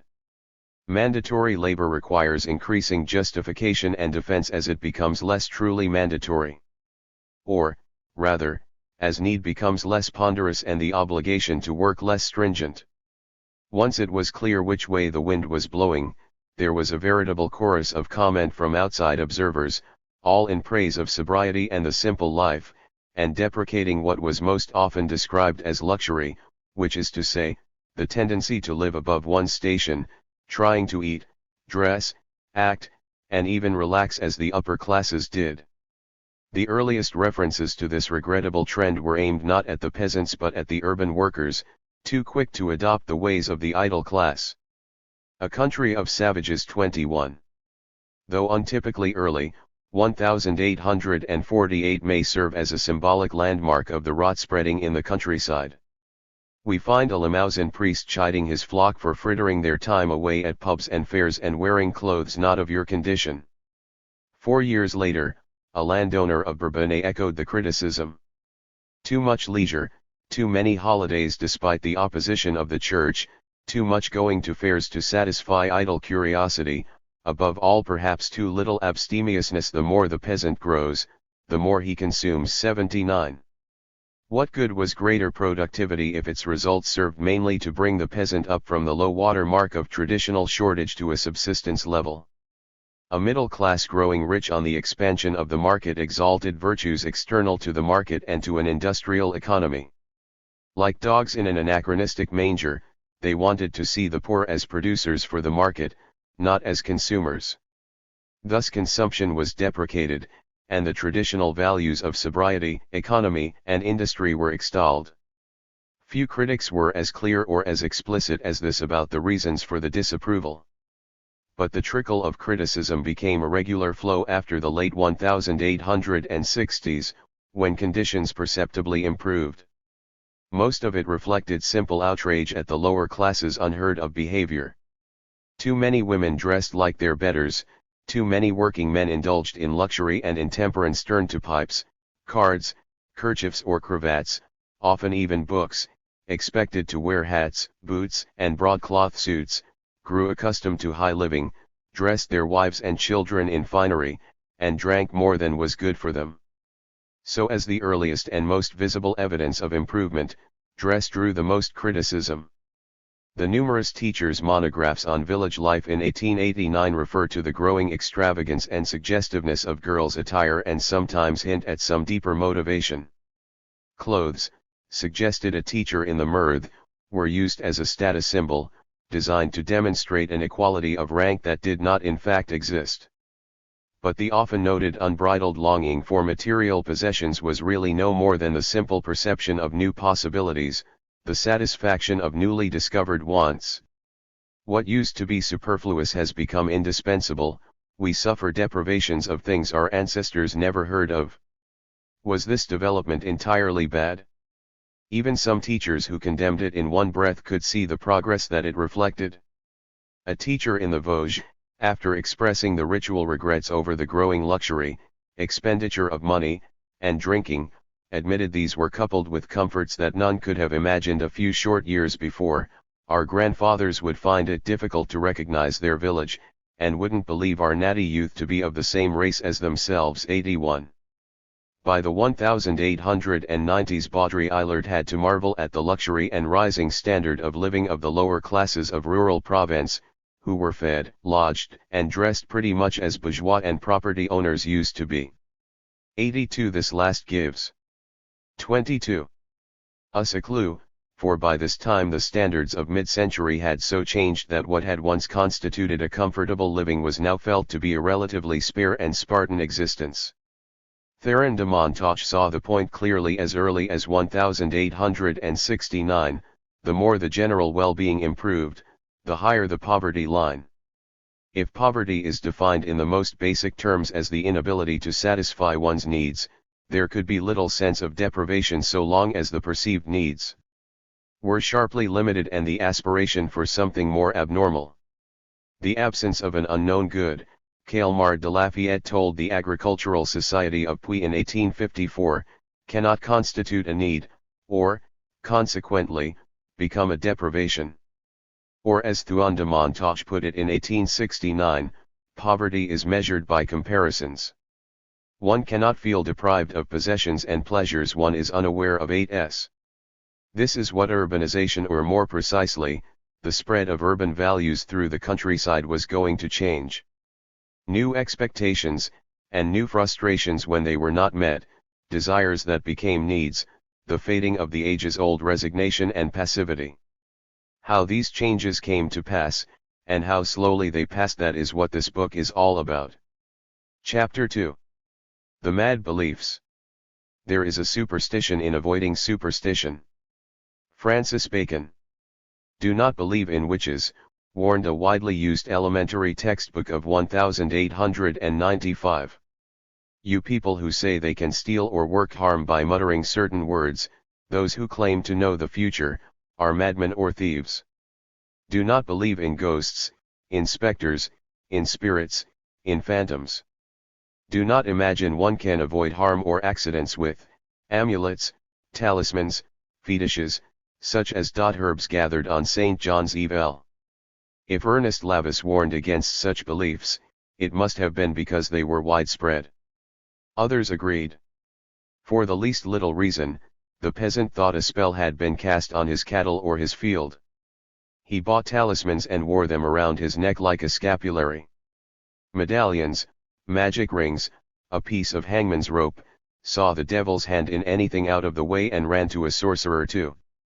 In 1880 Émile Littre thought that the word charm was being used less in its primitive sense of spell, and that even the reciting or singing of incantatory spells was on the wane.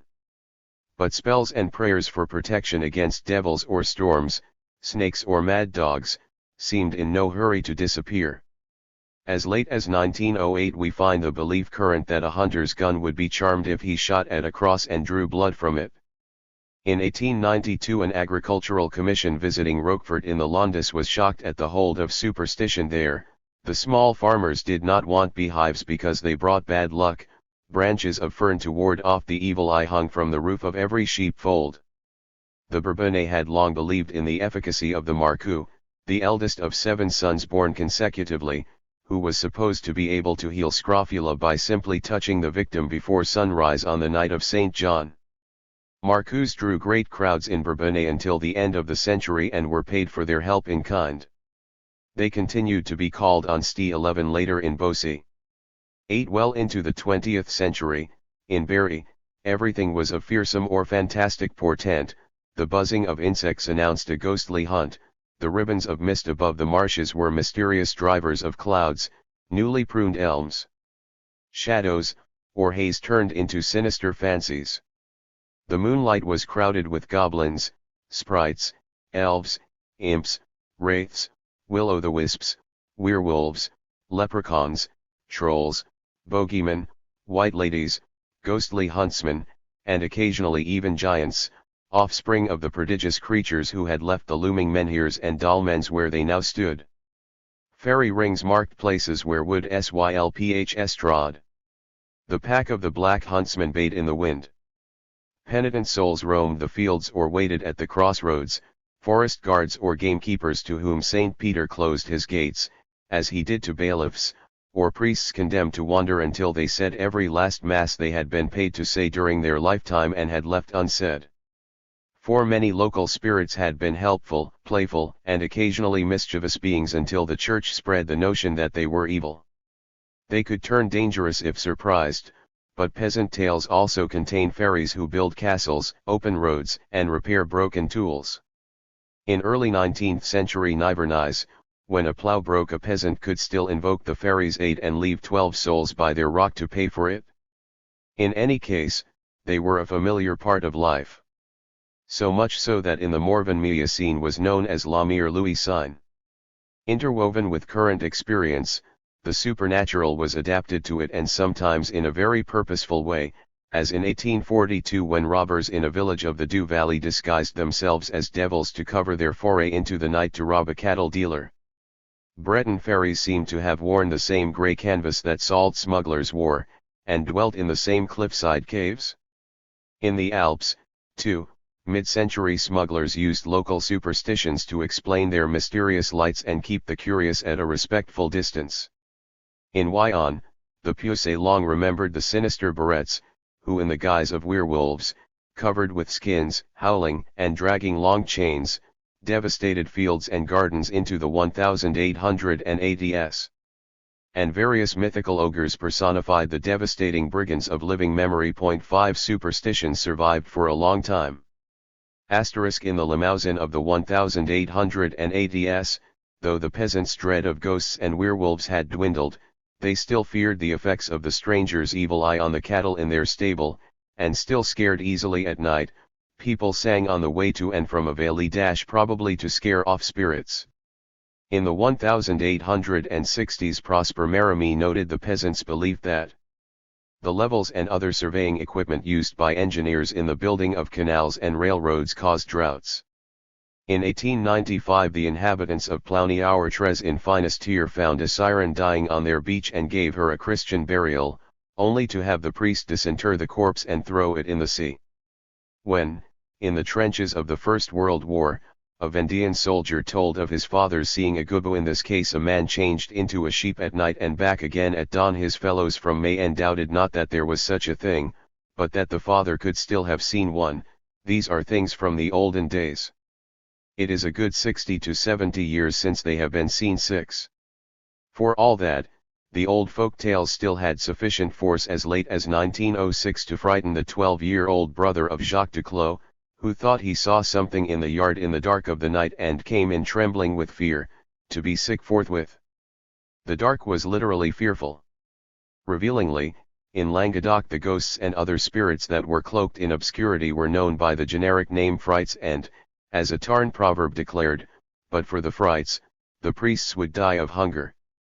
Perhaps, like the wolves with another modern invention, the spirits could be dispersed only by electrification.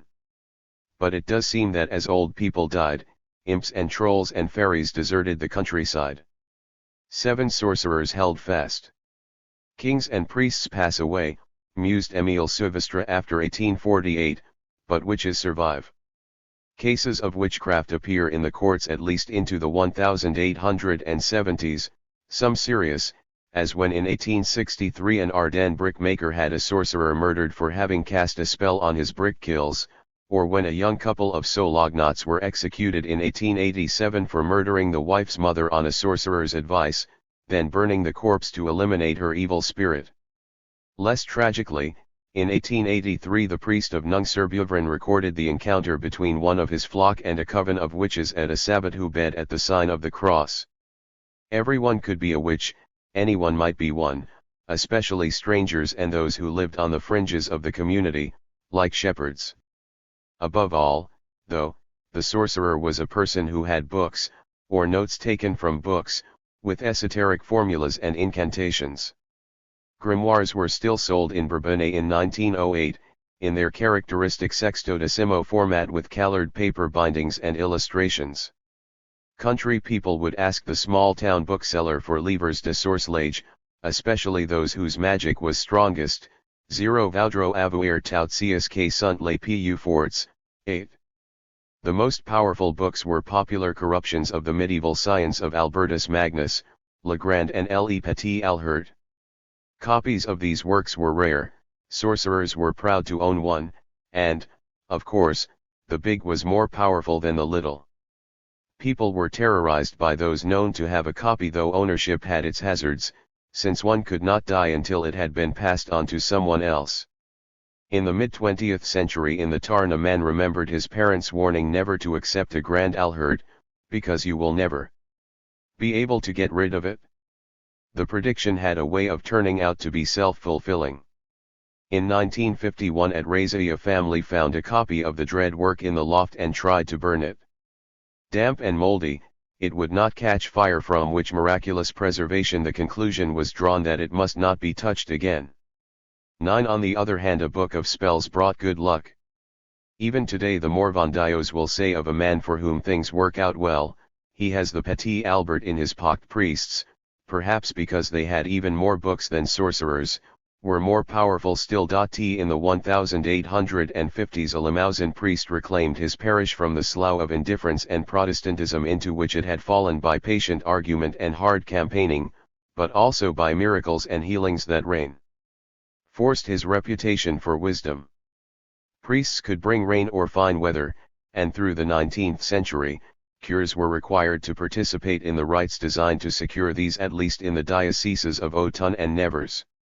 At Viglaine the priest got 20 fleeces and 20 measures of wheat, worth about 60 francs of the day, for reading the Lord's Passion every single Sunday, and in case of a storm both day and night to assure nature's bounty. In 1880 the surplice of a priest near Arlef in the Nievre burst into flames as he was performing his rites of sympathetic magic.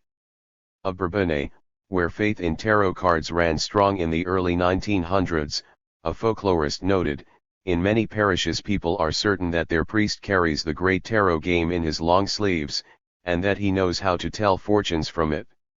It is for this reason that many country people attribute so much knowledge and learning to him. A priest could cast a charm on storms and defy hail. He could throw his hat over his parish to protect it, or cast a shoe against the storm cloud to drive it off.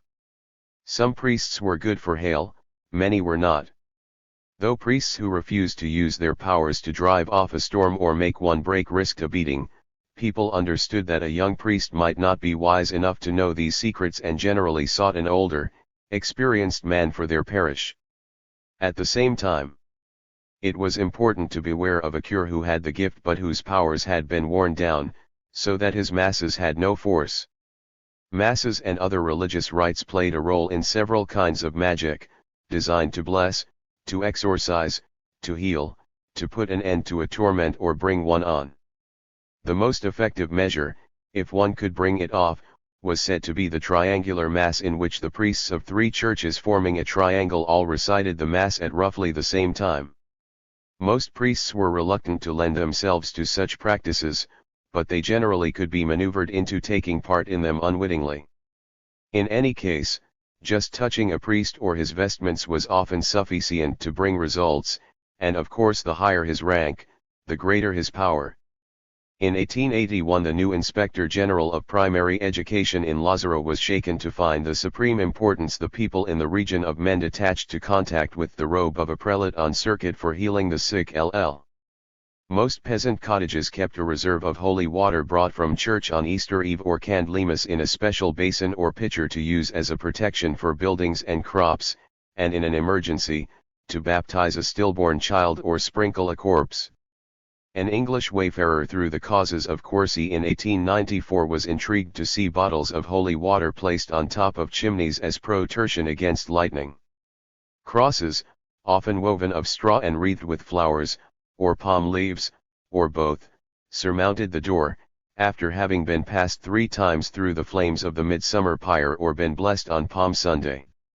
These too were a capital defense against lightning, as well as against more intangible evils.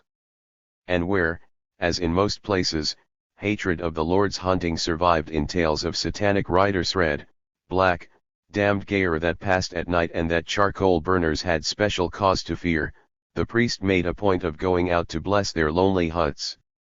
12 Prominent in the uncertain ground between religion and magic stood fountains, wells, springs, and bells.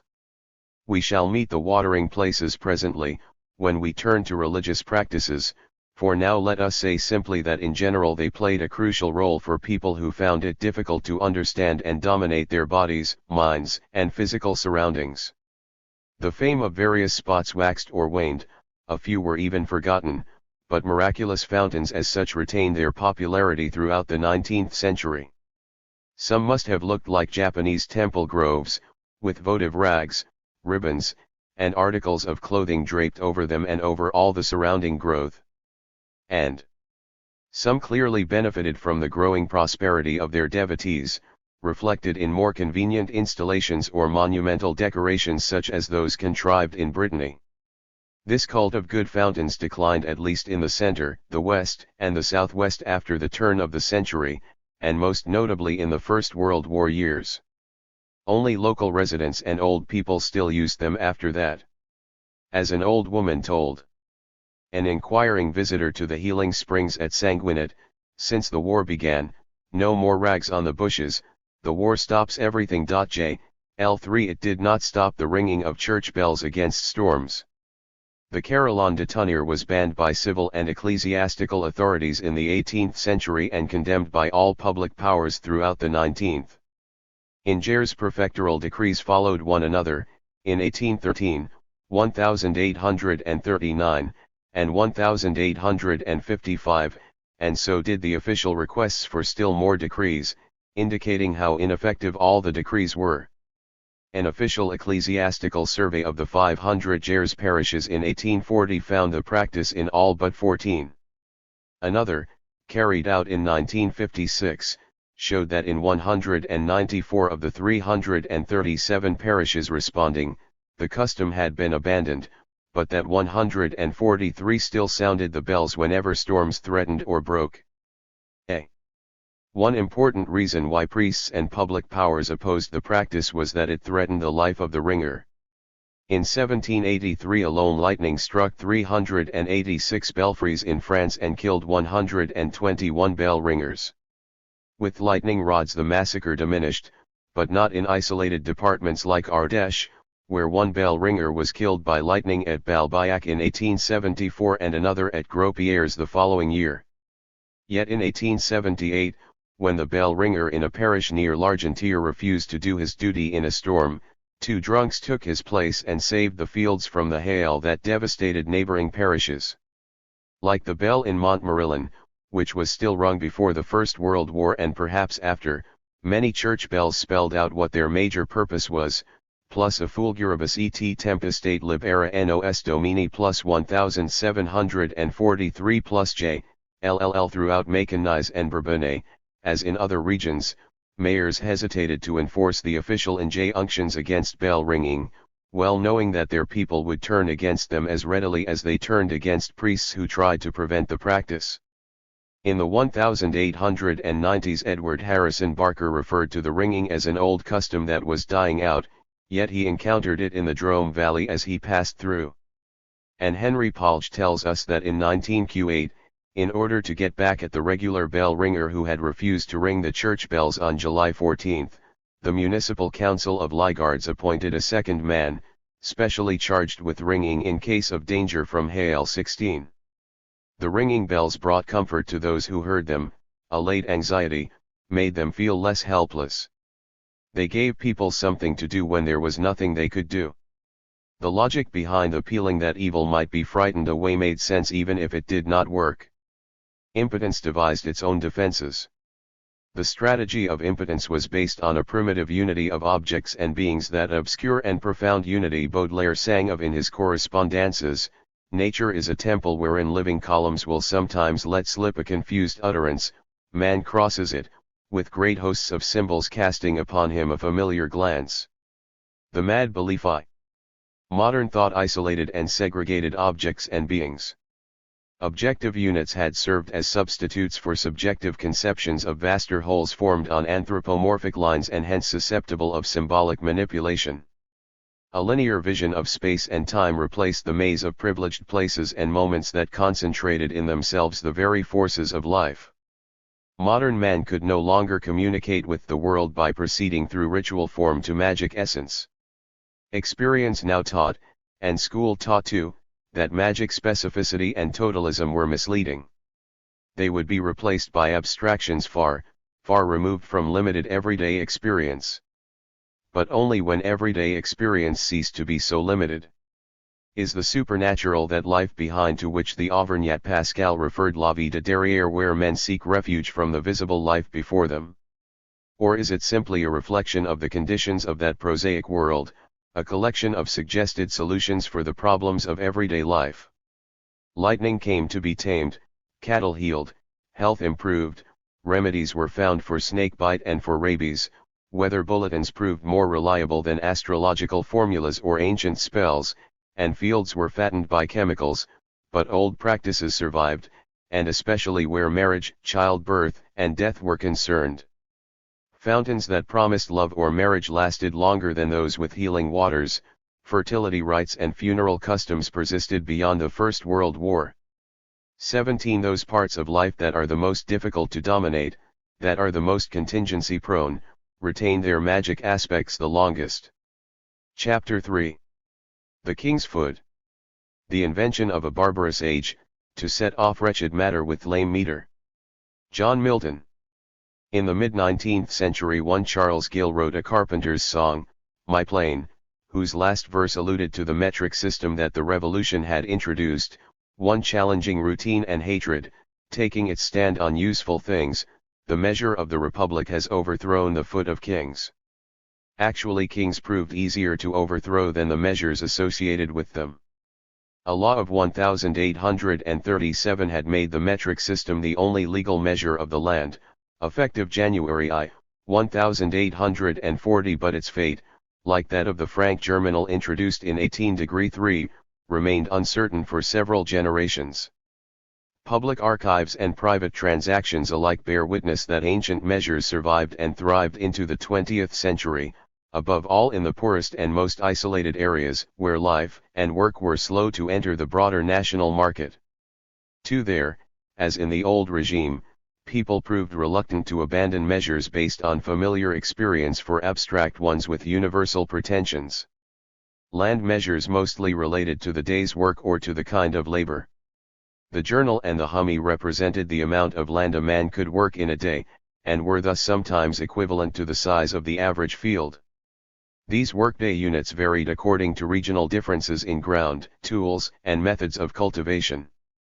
In Lorraine the jour or journal was 20.44 aries, or IQ ohms of 2.04 aries each. In the Bausigny region of Haute-Marne many rectangular fields averaged 25.85 aries, and that was what the old journal was there. In Sarthe, the hummy was 33 aries and the journal 44, and in the Landes, where on the eve of the First World War the journal was still the standard measure, it was the king's foot. 3:1. Equivalent to 42 aries in poor land but only 35 in good land. Other systems of weights and measures were based on kinds of harnesses, quantities of grain, or familiar objects, such as the cord and the rod. As all naturally varied from place to place, the rod, for instance, was much longer in northern than in southern France. In Lower Vivarais, where in the days of President Grevy wine was still measured by the settier, 8 settiers made a mule load. 4. Similarly, the donkey load became a local unit of measurement in places where the roads, uncertain at best, could only be negotiated by donkeys in winter.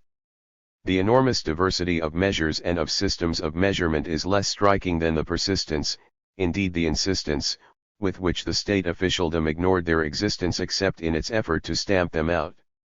The difficulty of converting one set of measures to another argued in favor of a single system that would replace them all. So did the variance in weights and measures of the same name, which meant that buyers were easily cheated.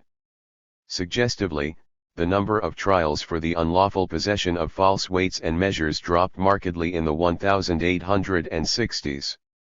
But the old measures were deep-rooted, and though all of the peoples of Europe admired and envied the French system of weights and measures, at least 9/10 of the French people still ignored it, grumbled a teacher in 1861.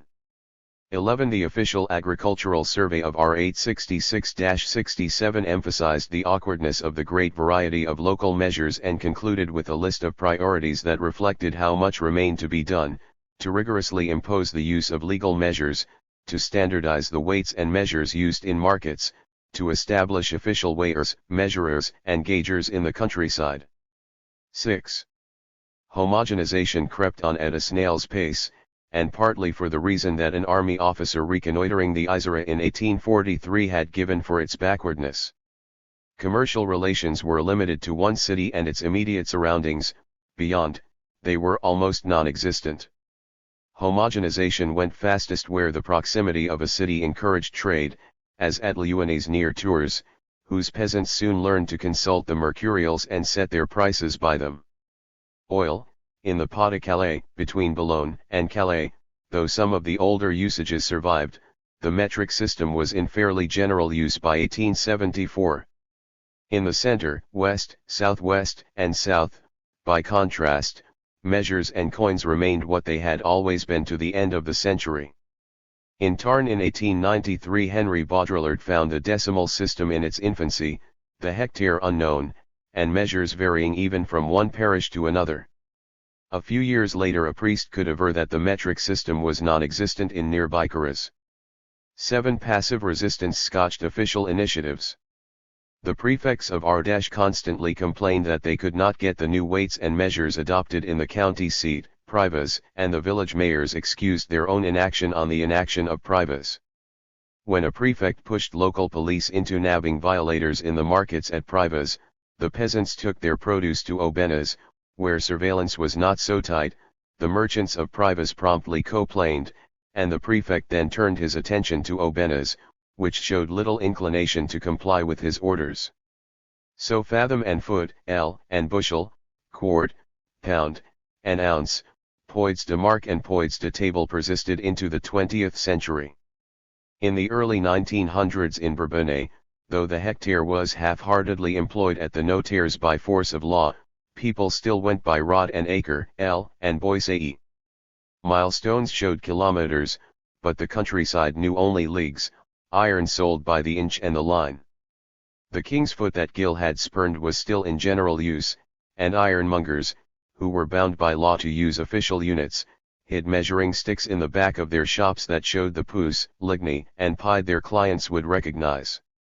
In 1895 Father Gors lamented that in his Basse Pays de Limousin the peasant counted by pistola, Louis, and escu, measured land in emanade, sestyrida, and cordoraunida, and canvas in ana and michana, sold wood ei sickle he, pigs ei quinta, drinks in me quart and pinta. The roads have crossed almost all our villages, our villagers have passed through military service and our children through school, but the metric system hasn't passed into custom yet. In a century, perhaps 8. Gorse was wrong, it had taken a century to come about, but the peasant's integration into the modern world was forcing him to learn and use its terms. In 1884, J. A. Barrell noted that in the Limousin sharecroppers were adopting the metric system because they had to settle with the owners, whose schooling had led them to adopt it. 9. The growing number of notarized papers, bills of lading, and legal or business formalities were making the exceptional familiar. In the early 20th century, Bourbonnais wine still went by the pointphone. But the leader had displaced the demi-setier and the cho pine, perhaps because pubs were closely supervised by the police. A host of disparate forces worked against the old measures. They had reigned through the 19th century. By the 20th they were hard put to survive. The same was true of coins and currency. The Law of Seven Germinal, Year 2 of the Republic, was a crucial act, creating the stable currency on which the French economy and French savings throve for the next 120 years. But the franc it created had to compete with earlier currencies almost to the time of its first devaluation in the 1920s. A big landowner in the Pas-de-Calais, notable of his district and mayor of his village, kept his accounts in Eus until 1837, in sols until 1849, and in livres and francs interchangeably, as if they were one and the same thing, all the way to 1877.10 in 1830. Bretons touchy about their backwardness thought that the low denomination hard appropriate to poor regions was to be found only in their lands. But liards circulated freely in Burgundy, Ain, and Allier, and no doubt elsewhere, at least until their official demonetization in the middle of the 1850s. In the Moulinois, the farmers of Wisieux found thousands of Roman bronze coins in their fields, cleaned them, and used them variously as 1 liard, 2 liards, 1 sou, and double sou. Tradesmen accepted them, as they did the silver Roman coins found there, which were used as sous-centime or 1 franc pieces. This practice too waned in the mid-1850s with the passing of copper coinage. Around Laon, the appearance of shiny new 1-, 2-, and 5-centime pieces bearing the effigy of Napoleon III confused a lot of people, who took them for 5 and 10 franc gold pieces. Clearly the old denominations were still holding their own. The new emperor was firmly in the saddle when the mayor of a village in Avis drew up a document dividing his capital among his children and keeping for himself an income that included un rente de 25 livres tournois au capital de 500 livres aussi tournois 12. In the 1860s we find school teachers in Savoy reckoning in liards, and peddlers in the southwest making change in pistoles. And in the Bretons' vocabulary we find 14th century blanes, obsolete crowns, and roe, a survival from the Spanish occupation of the dim past. The people of Lower Brittany, we are told, always figured amounts up to 5 francs in reals and spoke of 12 5-franc pieces as 20 acres. As late as 1917 around Quimper one said 4 roe for a franc and asked 60 acres for a cow worth 180 francs. That is, if one was not using the Breton language, which had its own denominations and terms. 1312 dinars equals 1 gueneg equals 5 centimes, 5 gueneg equals 1 real equals 25 centimes, 4 roe equals liure equals 1 franc, 31 euro equals 1 scoit equals 3 francs. Novelists recognized the persistence of such terms. The Three Musketeers were not the only ones to count in acres and pistoles. Jules Simons L'Outrière. 34. Published in 1863 and reissued through the 1890s, uses these terms for servants' wages. In 1880 a knowledgeable if sentimental chronicler of rural life had a farmer marrying a girl who brought him a herd and 500 pistoles. In 1893 an English traveller through Upper Quercy found peasants and dealers at the Figeac fair transacting their business in pistoles and acres. And in Curra's father Gorse still insisted in 1895 that Lio francs was ounce pistolas. 14. To further complicate matters, the kinds of coins that were accepted as acres or pistoles varied according to local practice. When cash was scarce, one took what came to hand, as with the Roman coins of Allier. In addition, their value differed appreciably from place to place, the pistole was sometimes worth 5 francs, sometimes 10, the ECU was sometimes worth 5 francs, sometimes 3. The pistole of 18th century Brittany had been equivalent to the gold louis. But after the appearance of the 20-franc gold Napoleon in 1803, the louis sometimes referred to the Napoleon and sometimes to 24 francs. All this was little felt in an old-fashioned subsistence economy with a multitude of isolated local markets. But once money and goods began to circulate more widely, it made for dire confusion. The use of unofficial currencies was repeatedly prohibited. In 1896 the police superintendent of Brassac reported lots of foreign sous circulating in his corner of the Puy de Dôme. But people in Haute-Loire, nearby, would not accept them any more. As strange coins ceased to be a medium of exchange, shops and markets experienced a temporary shortage of coins, and there was a brief currency crisis. But within a few months the sub-prefect of Riom felt the trouble was over, except for the parish priests, who were finding masses of the worthless coins in their poor boxes and offertories. This must have been the real turning point. At the end of the century Cantal cheese prices were still quoted in pistoles, reals were still bandied about the marketplaces of Finistère and Morbihan, and 6 liards continued to make 1.5 sous in the Bourbonnais countryside. Even on the eve of the war a farm laborer in Vendée could still be found hiring out for anything from 30 pistoles to 150 écus. But even in the remotest places the franc had become solidly established, perhaps because, at last, there were more francs around. As Pierre Bourdieu remarks of the Béarnais village he studied, where in 1962 many still remembered how rare cash was before 1914, people aren't richer, but money circulates more. 15. It is obvious that the persistence of the old coins reflected a scarcity of the new. And not of the new alone, but of currency in general. For a long time money itself was relatively rare and unfamiliar. While traveling through Ariège in 1836, Paul de Musset had given a ragged child some copper coins and noted the amazement with which the waif looked at them, as if he had never seen coins before. As late as 1861 a minister confirmed that in Ariège the rural populations very rarely handled money, which was extremely scarce. Pénurie de numéraire, reported the general prosecutor of Limoges in 1848. The king's foot threes the first and foremost thing lacking in the villages, commented an observer in 1866, was cash. These were the times when a sou was really a sou. For a sharecropper who gets paid for his labor in kind, Armand Audouin wrote of Périgord in 1867, who sells nothing or almost nothing, a sou is really something. Criminal records show how little cash people had on them, like the man knifed near Landerneau in June 1870 and left for dead, who though he carried a watch had only 1 franc and some coppers in his wallet. On Payle Dr. Quand les cochons se vendent bien, observed a communist teacher in 1886. And only then. If then.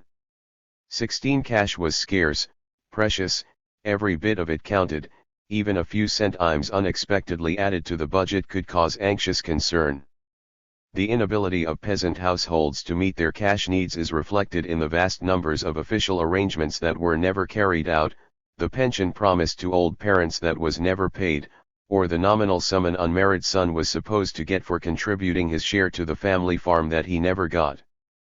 Passing through Vic-sur-Cère in the 1890s, a small spot only a few miles from Aurillac, Jean Ajalbert found the servants at the inn little used to tips, nodding into their handkerchiefs any small coins a visitor might leave them. 17 All this was but one indication of an enduring autarky in the countryside, a self-sufficient life in which until around 1870 many peasants bought only iron and salt, paid for all else in kind and were paid the same way, husbanded their money for taxes or hoarded it to acquire land. In the southwest in 1853 observers noted that since few bought grain for consumption, its price mattered little. In Brie, as we can see from a local vintner's ledger, the wine growers were self-sufficient to the end of the Second Empire and beyond. Pepper, salt, a little salted cod, and a few pairs of clogs were the sum total of their cash purchases. In Bresse at the close of the century, money came out of hiding in the autumn at St. Martin's Day, when the family bought basic stocks like sugar and salt and paid the taxes and the rent it owed. The rest of the time money was almost unknown in the hamlets. Barter continued to play a significant role. Near St. Gaudens, in Haute-Garonne, the peasants brought their highland wheat to the markets of the plain and exchanged 1 measure of wheat for 2 measures of corn.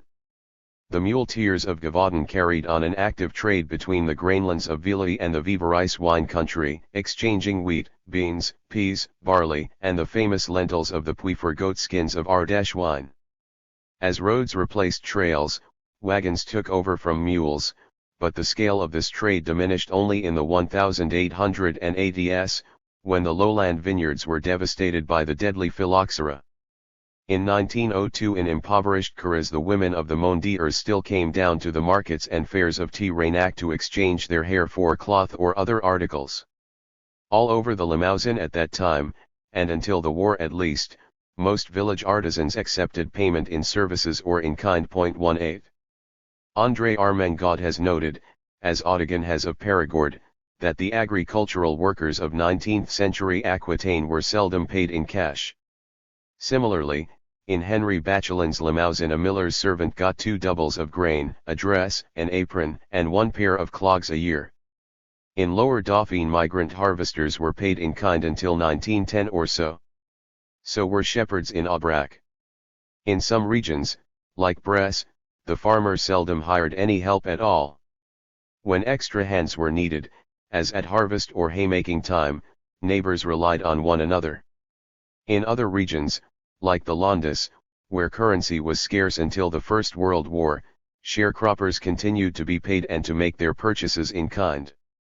In most places, though, wages were paid in both cash and kind in varying proportions, as in Brittany, where a farmhand might receive 50 scod, 6 ells of linen, and 3 pairs of clogs a year. Perhaps, as René Nelly suggests, payment in kind was considered more honorable than a cash salary as a sort of symbolic participation in property. Thus, in Roussillon and Languedoc, where for a long time landowners paid for work and services in kind, the crews and masters of coastal fishing boats shared in the catch but paid extra hands in cash as if they were mere town workingmen, and accordingly despised. A simpler explanation might be that in a system where barter was king, cash could be hard to use, and the most basic of consumer goods difficult to buy. This could be why, in 1856, landowners in Agenais were unable to persuade their servants to accept salaries. As the market economy spread and necessities could be purchased in cash, this changed. In the Minervois, until the turn of the century, the pay of hired hands was based on a share of the harvest. A farm worker's yearly wage might typically have consisted of 300 to 550 francs in cash, 500 liters of wine, 800 liters of wheat, 10 liters of oil, 20 liters of beans, and between 200 and 400 bundles of vine shoots to keep his fire burning. But a 1906 study on vineyard workers noted that more and more frequently the employer, instead of furnishing goods, which he no longer produced, paid his employees in cash except, significantly, for wine. 20. Until this came to pass, money continued to be in short supply. Its scarcity helps explain the references found in so many sources to the peasants' meanness, stinginess, and avarice. Love of lucre, blind absolute passion for money. Money is their idol, to it they sacrifice everything, and live more miserably than slaves in the colonies. This great antisocial lie, thrift, has led to avarice too. Both thrift and avarice were natural reactions to a dearth of money, which is as inconceivable to us as it was to all these urban observers, for whom coins were quite literally the currency of everyday existence. But the peasant knew very well how rare money was, and hence how much the harder to come by. As the Vivarais proverb has it, 22, he who has money is content. He can pay with it.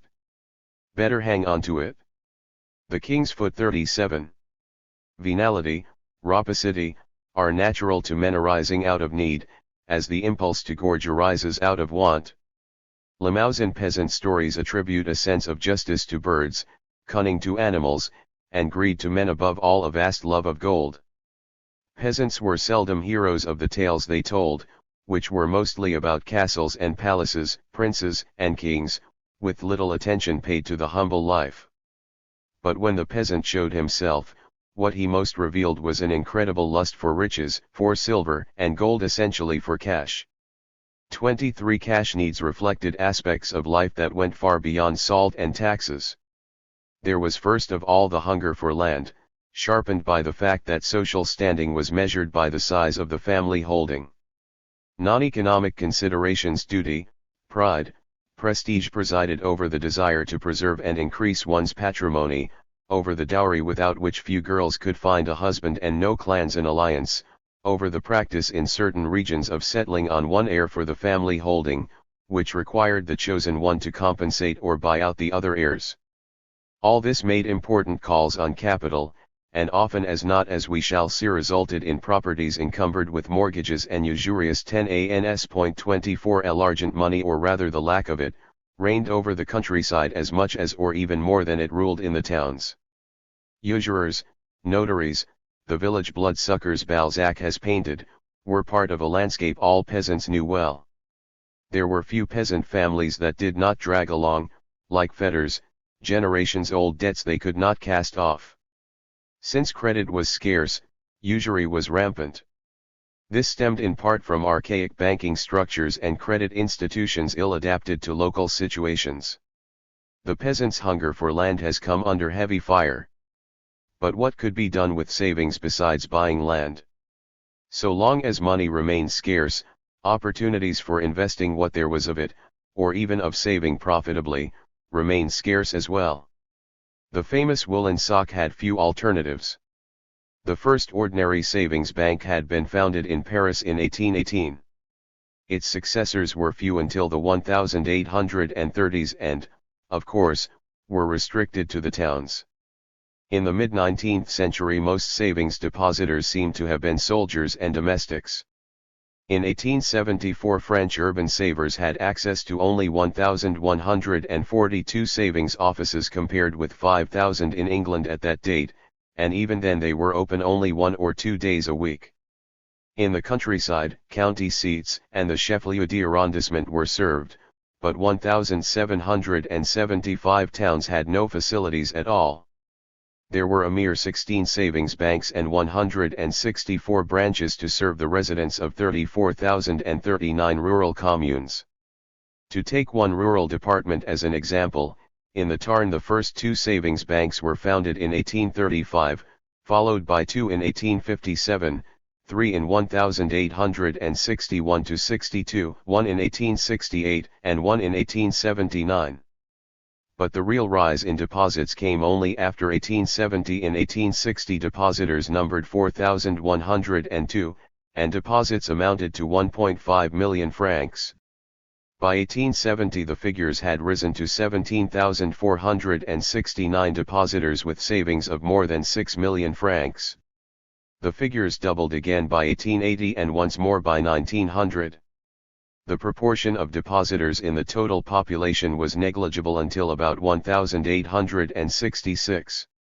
The ratio rose steeply in 1875 to 80, and then climbed almost as fast in the last quarter of the century, 52.8, 1,000 in 1875, 103.5, 1,000 in 1880, 184.7, 1,000 in 1900.25. In 1881 the Caisse Nationale d'Épargne was founded. Essentially a postal savings bank, its facilities contributed mightily to the shift from mattresses and woolen socks to interest-bearing bank books. Between 1882 and 1890 deposits soared ninefold, and by the end of 1897 they had increased almost as much again. 26. Whatever else all this suggests, it clearly shows that both investment and credit structures remained primitive and archaic until the last quarter of the century.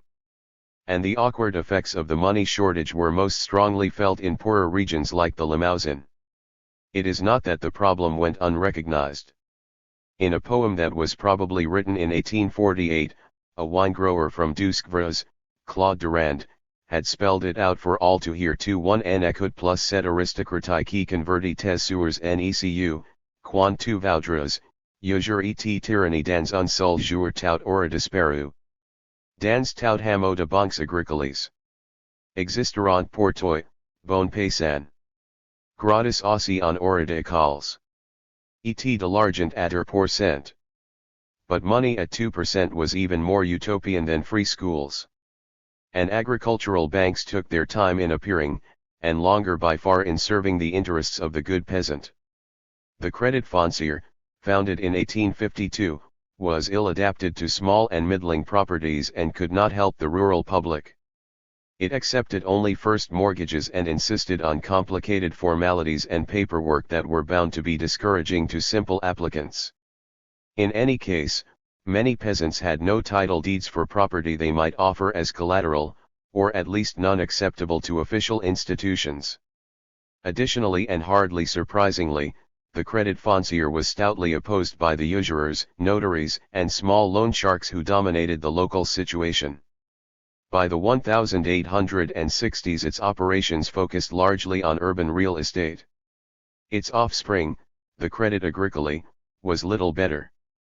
In 1909 we find the prefect of Haute-Vienne lamenting that peasants made so little use of it, they know only imperfectly the remarkable instrument of liberation at their disposal. That was true, but was it at their disposal?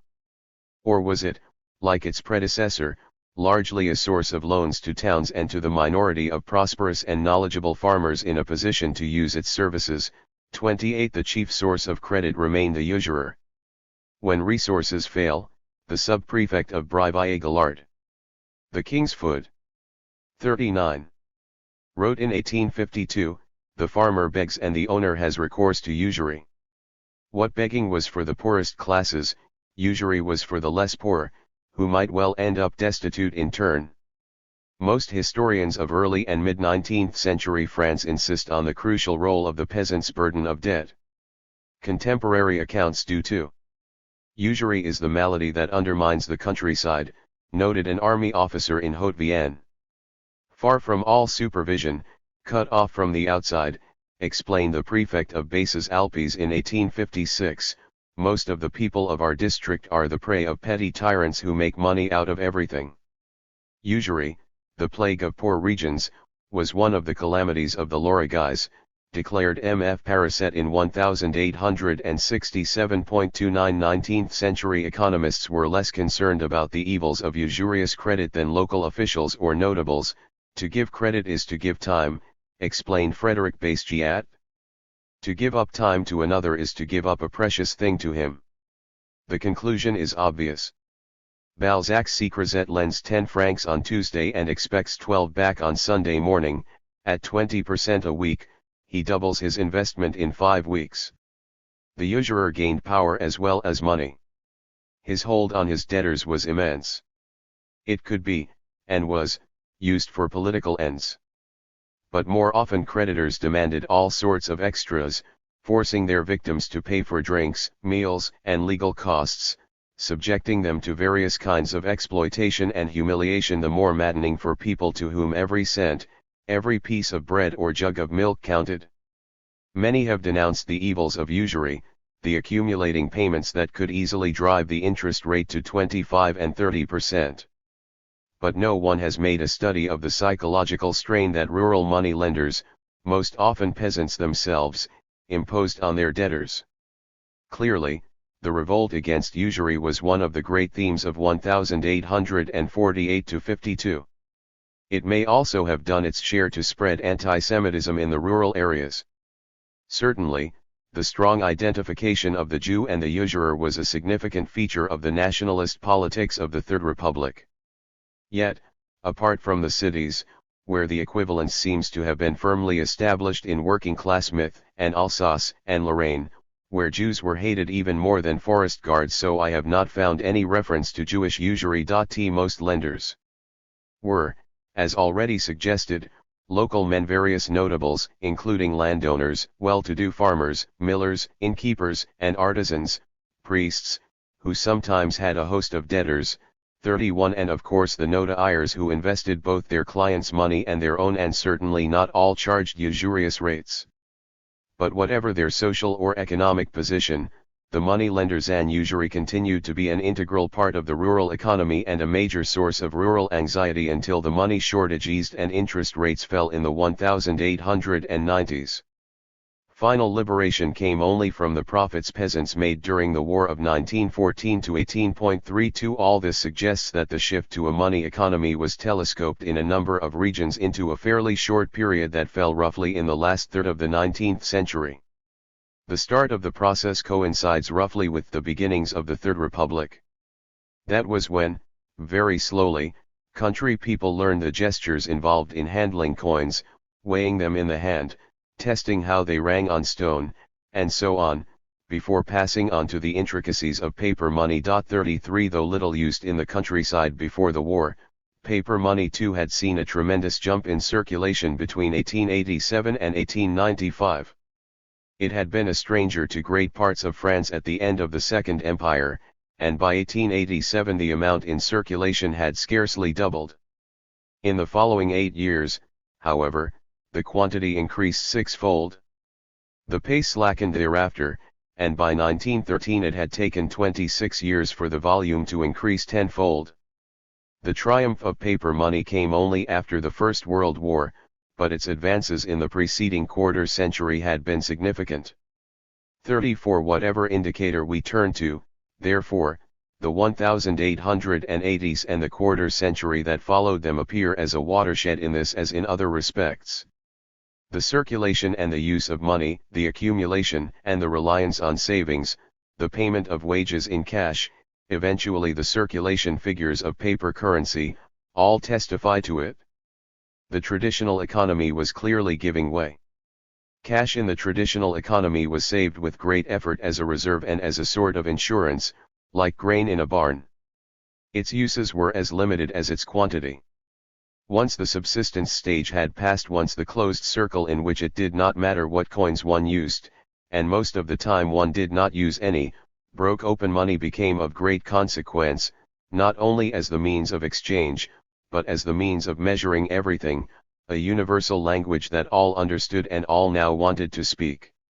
How near and yet how far away the time when people said un sou c'est un sou, and meant what they were saying. Chapter 4. Alone with one's fellows. C'est Donovan droit que les anciens tina int à l'étranger à distance. C'est lui qui a d'autres moeurs, et don't en ne peut savoir si tu il va faire. Bertrand de Vignal. At the end of the 18th century, when the intendant of Gascony wanted to have roads constructed so as to connect the area with neighboring provinces, the people of Auch, bourgeois and common folk alike, protested, "We have all we need to live well. Our neighbors will come to take what they lack, and we have no need of what they can offer us." This sort of attitude lasted through much of the 19th century. But not all of it. As a country doctor observed shortly before the First World War, a profound moral evolution had taken place over the past 2 years. The race was becoming separated from this land it loved so much. The stubborn survival of local and domestic autarky is closely linked to the survivals described in Chapter 3, and once again the watershed of change seems situated around the 1880s.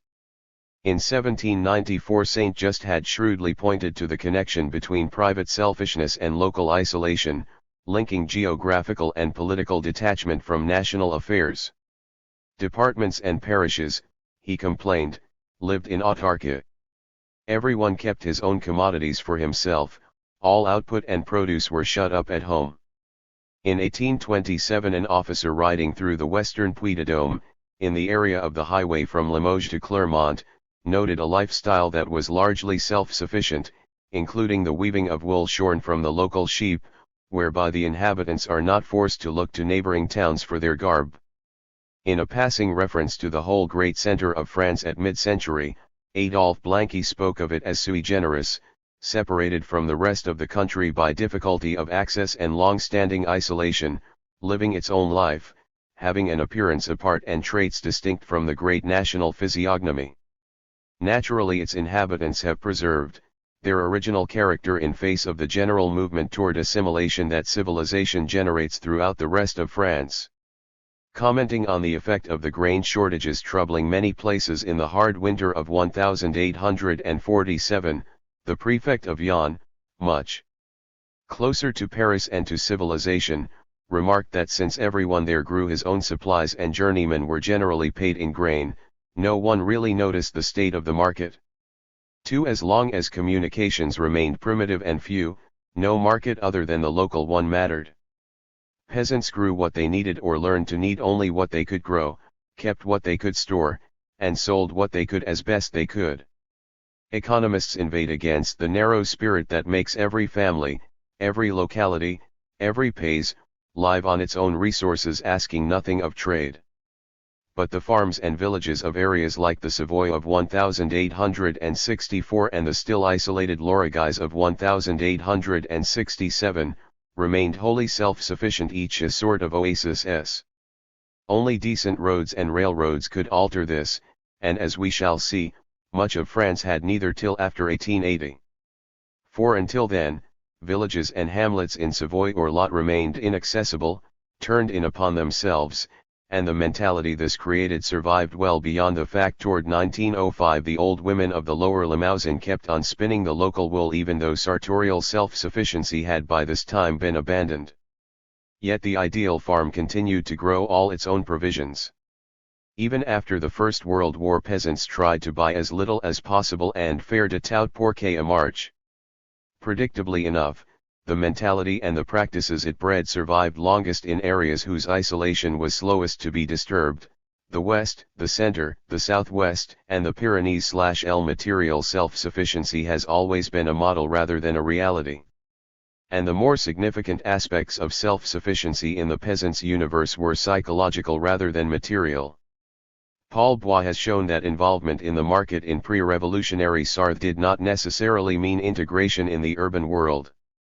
Even in the wild vastnesses of the Puy de Dôme, some communities made coarse linen for sale at Clermont or Riom, and bought the flax they needed in the markets there.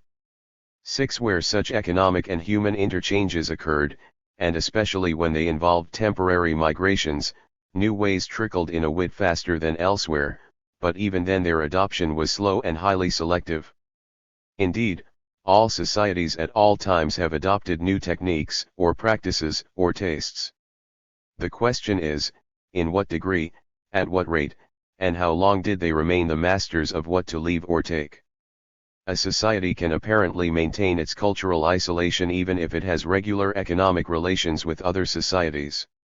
Guatemalan peasant traders of the 1930s spent a good part of their lives buying and selling in a wide circle of markets, yet seem to have remained insulated from the influences of the 43. Many local cultures through which they passed their commercial life separate from their local culture. This applies to a fair number of local cultures, none in a position to overpower others. But the peasant can hold his own even against the strong culture of the city, as long as conditions force or enable his community to do so. Thus, we are told that, before the didactic campaigns of the communist regime, Bulgarian peasants who bought and sold in cities carried few or no changes back into their villages.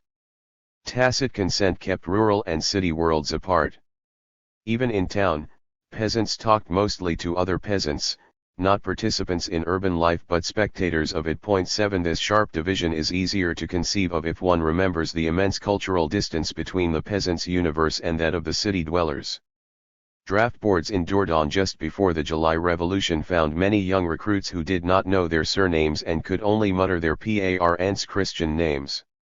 Quirigut in Ariège had not seen a prelate in 120 years when the Bishop of Pamiers and the departmental prefect decided to visit it in 1847. The inhabitants worked for days rolling stones to make a trail passable for the intrepid travelers, and the exceptional event was marked by 1,200 confirmations. The same utter isolation characterized Nievre, Allier, and Vendée in the 1840s. In 1843, when an army battalion halted at Beaulieu, it found a population to whom soldiers were as strange as little Dorothy was to the city folk of Oz. Military uniform, ways, and character were absolutely unknown, so that all turned out to marvel as at a circus, and one local notable mistook the impressive look. Ing drum major for the colonel of the regiment. Officers were amazed that the populace of Lozera and Aveyron had no idea of the outside world no more than the woman of Oleron off the Atlantic coast, who asked a sergeant major what people in the interior could find to eat when the sea was so far away. 8 Isolation made for ignorance, indifference, for rumors that spread like wildfire in contrast to the stubbornly slow assimilation of current events. It also 44.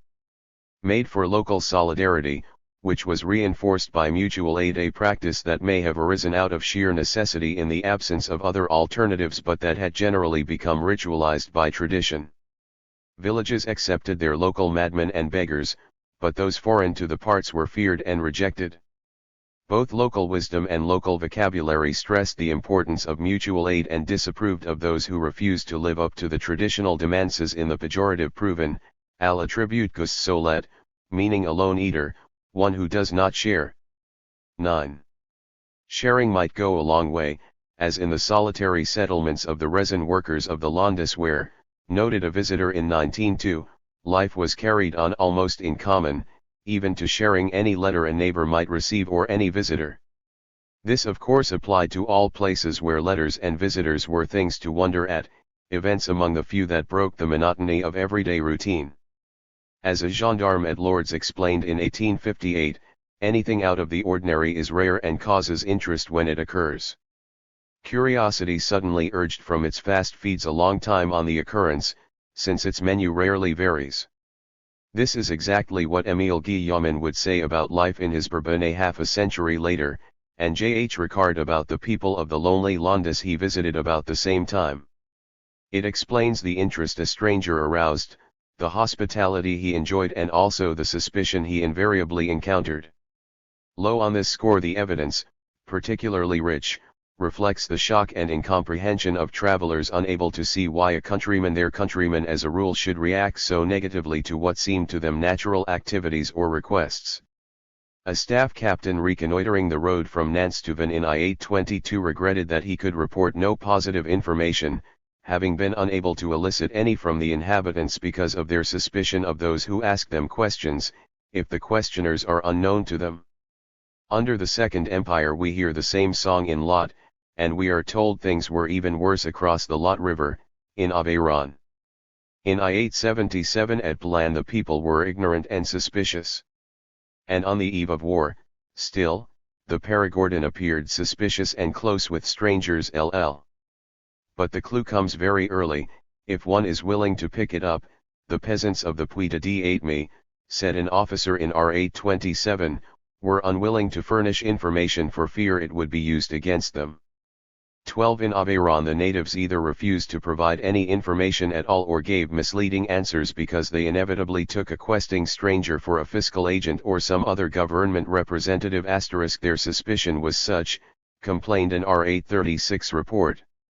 On Lozera and Aveyron, that often you could not even get anything at an inn.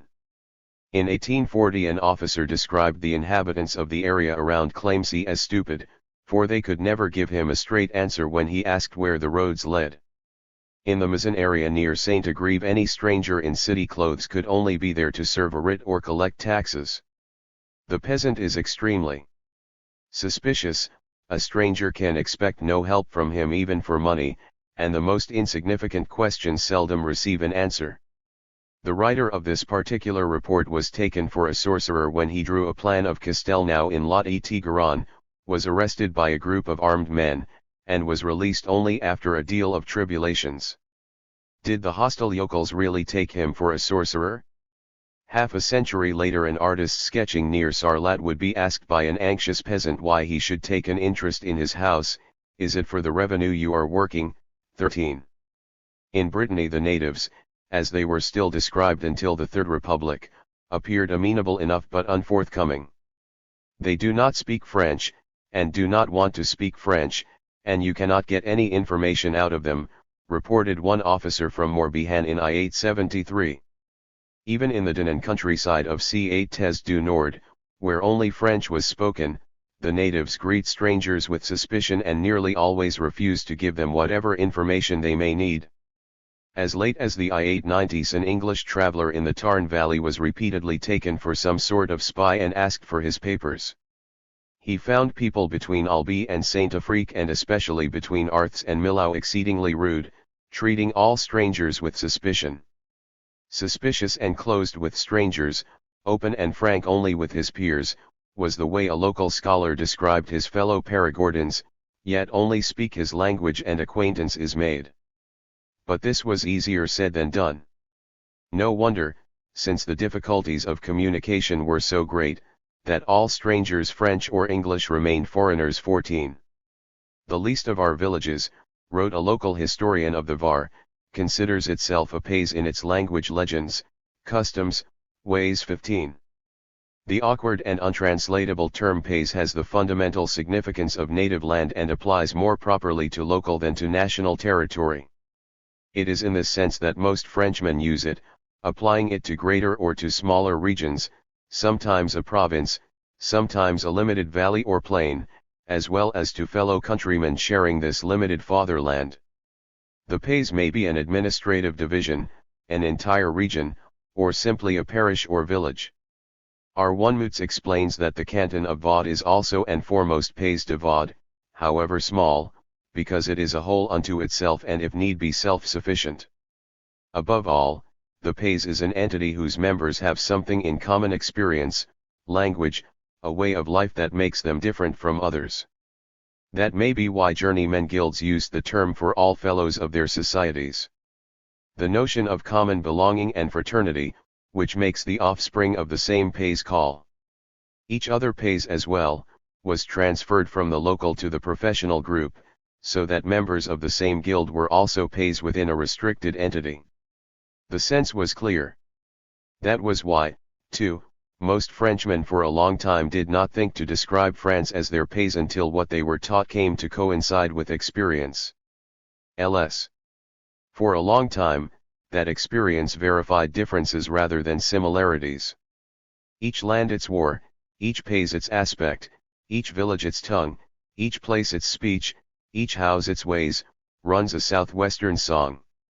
17. Change village, change language, says a Limousin proverb. Ls2 regions like Languedoc and Gascony were distinguished by rare human and commercial interchanges, by linguistic differences that made Gascon and Languedocian mutually unintelligible, by separate political tendencies, agricultural implements, even breeds of cattle. Gascony looked to Bordeaux, Languedoc to Toulouse. Distance made little difference. Auch is 77 kilometers from Toulouse, 186 from Bordeaux, but of 11 post roads radiating from Toulouse in the 1840s, only one went to Gers, and, even today, only one railway line runs west out of Toulouse. In Brittany the names of Lune, Cornwall, and Tréguerois were as familiar as the departments incorporating them, and differed far more from each other than Cates du Nord did from Finistère. Real hostility existed between Lower and Upper Brittany, a division based on the Celtic speech of the West and the French dialect of the East. Bretons and Gallos disliked and despised each other, insulted each other and each other's womenfolk, and stood together only in their hearty dislike of the French, notably the Normans, who returned the aversion with interest. In 1873 Breton pilgrims to Mont Saint-Michel were threatened and insulted by Normans, and fighting was only narrowly averted. 19. At Chitry in 1902 Jules Renard was struck by the dislike for strangers, the reluctance to accept them, the ease with which they could be excluded. There were people, he noted, who paled at the idea of sleeping in the cemetery beside someone from outside the pays. Most villages had region ally valid nicknames. Most villagers had them too. But whereas those of the villagers focused on particularities inside the community, reflecting a familiarity with the background and actions they described, the nicknames given to resident strangers focused on the place of origin and were usually in French, like the names of the new settlers themselves, whatever the local forms might be. A subtle but natural way of stressing strangeness. 20. And it is true that pays can differ measurably from each other, sometimes over small distances, in the quality of their water, the taste of their nuts, or the fineness of their sheep's wool, as in the Campan valley of Bigorre. When one passes from Maine et Loire into Loire-en-Ferrure, wrote a school inspector in 1880, one finds everything changed, from the looks of the land to those of the people. Dwellings lack. Alone with one's fellows 47 the air of comfort and ease they have in Anjou, the country people dress differently and with less care, look dirtier, the general impression is altogether poorer. 21. Differences such as these, or some of them, were the reflection of circumstances and changed with circumstances. The good lands of Loire-en-Ferrure would be developed as soon as road and rail made their exploitation profitable. The savage backwardness of inland Brittany would give way before fertilizers and prosperity.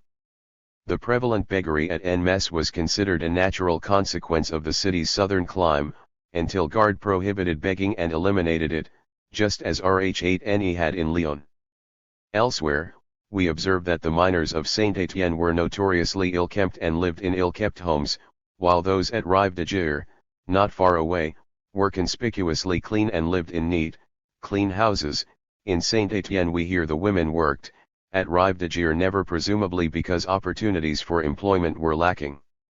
22 more fundamental differences could pass away as well, like the kind of natural division the olive had set between Upper and Lower Provence. Similarly, the chestnut, a vital element in the diet and life of some regions, had given those places a peculiar vocabulary, awareness, and taste that set them apart from others, until the chestnut's hold decayed. Other differences were written in physical conditions, the ravines and gorges that ripped through Auvergne and Villy, cutting up the soil, dispersing the hamlets and cottages, and making for an especially strong individualism or localism. But village particularism seemed to go beyond that sort of thing, ruling even where one could look for a spouse. At Chanzoz in Anjou, Lawrence Wiley tells us, people traditionally married to the west, always into the Mauges, never in Saumuroy. When you go to the Vallée, advised the local wisdom in the do not go farther than the barrier of Cernusmonat, that is, where the clear air of the mountain country gives way to the lowland atmosphere. In the Ardèche Vivarais the mountain people mixed with the people on the lower slopes, but never intermarried. Philo que mountu et vacho cadison, taudo ten vido s enripen, says the proverb. Further to the north, on the other hand, Femme du Puy, Homs de Lyon, and Toujours Fate Bonne Maison 23. But regional orientations were remote abstractions compared with the traditional relations between neighboring parishes. Every valley, wrote an economist in 1837 about the Central Pyrenees, is still a little world that differs from the neighboring world as Mercury does from Uranus. Every village is a clan, a sort of state with its own patriotism. Villages hated each other from time immemorial, and all hated the gentlemen of the bourgeoisie, by definition strangers and outsiders. We have already encountered the suspicion and repulsion evoked by city dogs, not least the artisans and traders of the Bourg. Rare trips to town showed city folk to be contemptuous and rude. To so one replied in kind. The Basques despised all outsiders. In the Masque. Raids regularly put on in Basque villages, the peasant actors divided into two troops, reds and blacks, differentiated by their roles and by the nature of their costumes. The reds, who represented the natives, good and noble, wore rich local garb. The blacks, rascals and ragamuffins, represented a variety of foreign charlatans, bohemians, tinkers, knife grinders, doctors, apothecaries, often a stray Parisian notaire or two. The blacks were identified by the strange clothes they wore, and spoke gibberish meant to represent Béarnese, French, or the Auvergnat dialect. Always ridiculous, they could appear dangerous as wel. 25 It is not surprising the peasant looked askance on strangers, often welcomed with pitchforks as in the Causserons, when all he saw seemed either despicable or dishonest, or like as not both. Strangeness, in any case, was disconcerting as in the English word strange, which carries both meanings in one. Breton slang expressed the same feeling when the word fuistic, meaning alien, came to be used in the sense of funny and odd, because strangers of course are strange. Spasmodic acquaintance only increased contempt. The vocabulary of 19th century Mtkenaeus shows an incredible variety of such nomadic strangers, most of them pejoratively described, are Omanichels, Bohemians, Saracens, Egyptians, Polacres, Bugrays, Brauchu, and not least Magnians, a patois term for snail, applied both to tinkers and to the mountain men of Auvergne and Bugey, who came down every winter to seek a living in fatter Burgundy. In 1876 the building of a road and bridge over the Cher, in Henry Knorr's lonely Allier village, brought in many foreign workers, nomads, masons, stonecutters, laborers. Though the young Knorr worked with them through the winter, he found them repugnant, and they in turn, eating and drinking in their own canteens, had little intercourse with the local people. 26 Was it fear of vagrants or simply of foreigners that made so many set their dogs on wandering working men? One world could only with the greatest difficulty trust members of another. At the end of the 19th century, Father Gorse still saw each Cura's hamlet as a small republic with its own peculiar usages. Half a century later we find the folklorist Arnold van Gennep describing the villages of the past in close to the same terms, each a little citadel, morally and psychically independent. 27. These citadels, these republics, had fought in the past over lands or privileges or pasture rights. The memory of ancient feuds lived on in traditional enmities or alliances whose sources had long since been forgotten. Thus in 1819 a tiny village in the Causarons reacted violently to a projected administrative reform. If our parish is joined to that of Salsane, we risk being murdered, beaten, and maltreated by those of Salsane, and especially during the night. 28. Isolation encouraged persistent mutual distrust. In turn, stereotypes arising out of this distrust reinforced isolation, endogamy or selective exogamy, and existing orientations, that is, the rivalries and the psychic distance between one village and another. Nor recalled that in the Allier of his youth, the patron saint's day apart, we had nothing to do with people from neighboring communes. In Sologny the people of La Morale were known as les étrangers, because a man from a neighboring parish once said to his wife, "Tu m'ennuies, j'aime vent l'étranger," and had promptly taken himself off to La Morale, and the people of Certain were known as les retourneux, because they turned back all strangers from their village that they might return whence they had come. All this helps to explain the distrust and caution with which peasants treated not only the unfamiliar, but everyone who was not part of their community. 29 Anyone who came from beyond the familiar radius of 10 or 15 miles, said Guillaumin of the peasant as late as the 1930s, was still a foreigner. It is a natural préjudice that Proverbs reinforced, lying is easy when you are from far away. But they taught also that it was not safe to go too far from home. Women and chickens get lost when they go too far. In strange lands small cows can eat large beeves. It was unsafe above all to marry away from home. A Franc-Comtois asked his village priest to help him decide between two girls, one from his town, the other from another pays. "Ah," said the priest, "dung here, dung there, take it in your pays, you'll save on transport." More to the point, perhaps, as the Basque proverb has it, who goes far to marry is either fooling or fooled. The youth who married in a neighboring village married, in étrangerie he could not really know. So, it is said in Tarn Tigaran, Prends la fille de ton voisin, que tu vois passer chaque matin 30. Mistrust, wrote a priest at the close of the century, is the outstanding trait of the peasant's character. The peasant does not trust anyone, not even himself. F31. This was both true and false. It was true that rural defenses remained high and the rural mentality a distinctly separate one. But the observation reflects, too, a natural vexation at being unable to penetrate the closed world of the village society, and the kind of judgment this inevitably evoked from those condemned to watch it from the outside. Chapter 5. From Justice, Lord, deliver us. La Justique, Maun Umit, Ecom les Arantelis, 0 prend rain clémuses, le toin per clato ie. Saintonge Proverb.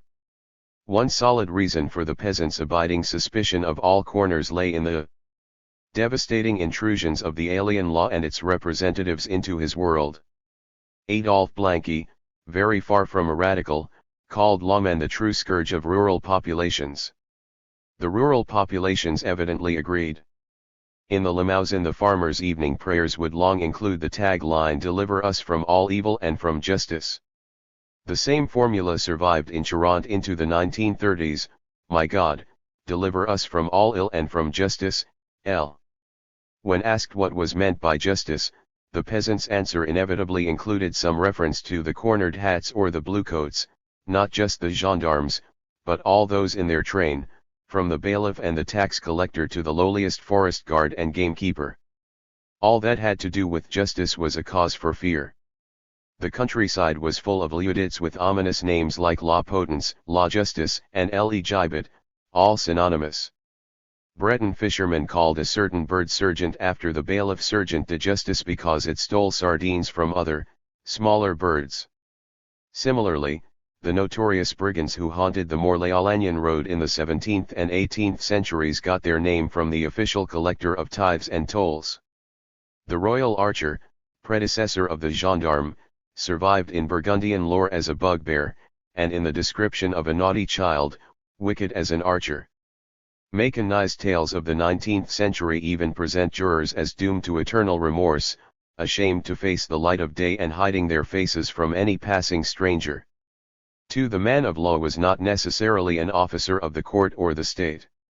He could be that special kind of businessman described by the French term homme d'affaires, a retired bailiff, some clerk of the court who had sold his commission, a lawyer without clients, or a one-time law student who had chosen to drop by the way, cultivating at the same time his little garden and his little cases with money lending and land speculative. From justice, Lord, deliver us. Lashon thrown in. Whatever he was, he could only be bad. Process servers are rascals, lawyers are lickspittles, attorneys are thieves. 3. It was a proverb that other peasants would have readily shared with their fellows in Upper Brittany, where legend had it that even Saint Ives, patron of lawyers, had been forced to slip into heaven when Saint Peter was not looking and had managed to remain there only because no bailiff could be found to serve him with an eviction notice.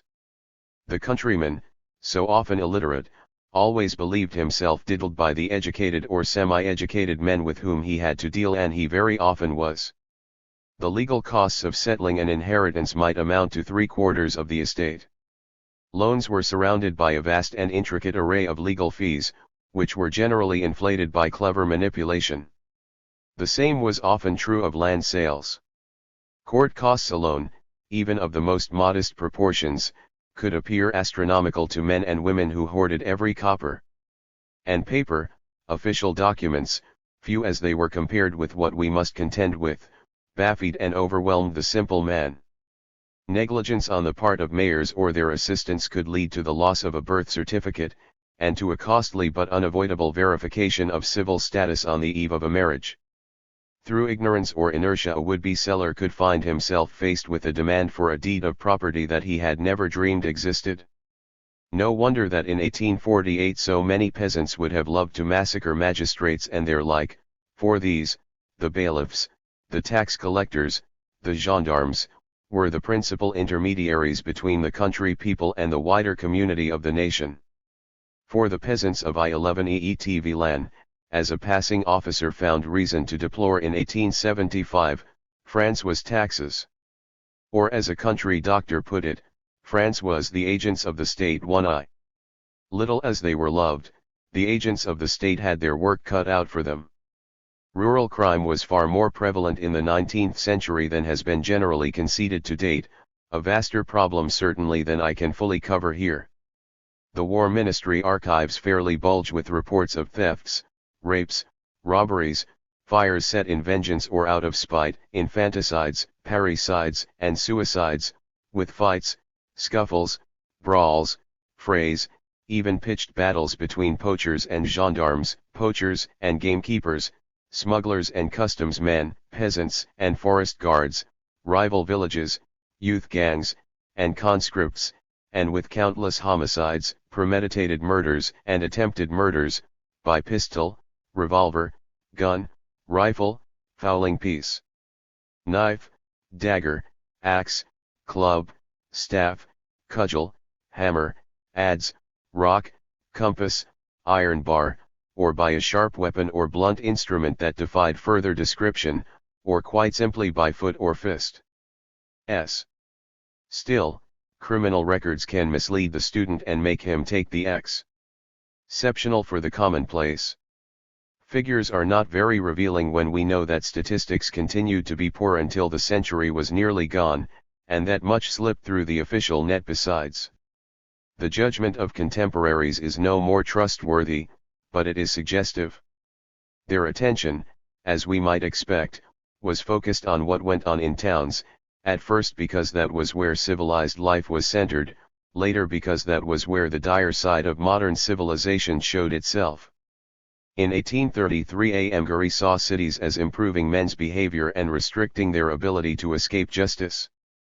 But by 1891 Émile Levasseur, in his massive study of French. 45 plus 21 to 28.14 to 17.8 to 10. Map I crime rate by number of persons charged per 100,000 population, 1831 to 1880. National average, 17. The diagonal roughly separates the most undeveloped areas from the developed areas. Source, Émile Levasseur, LA Population J. Ran Rays, 2, 461. From Justice, Lord, deliver us. 53 Populations, was insisting on the temptation cities held for criminals, and the opportunities they offered them. Perhaps, as a fin de siècle sociologist equably remarked, urban life favored evildoers as much as it hindered them. All the same, Levasseur's findings reflected the experience of the latter half of the century.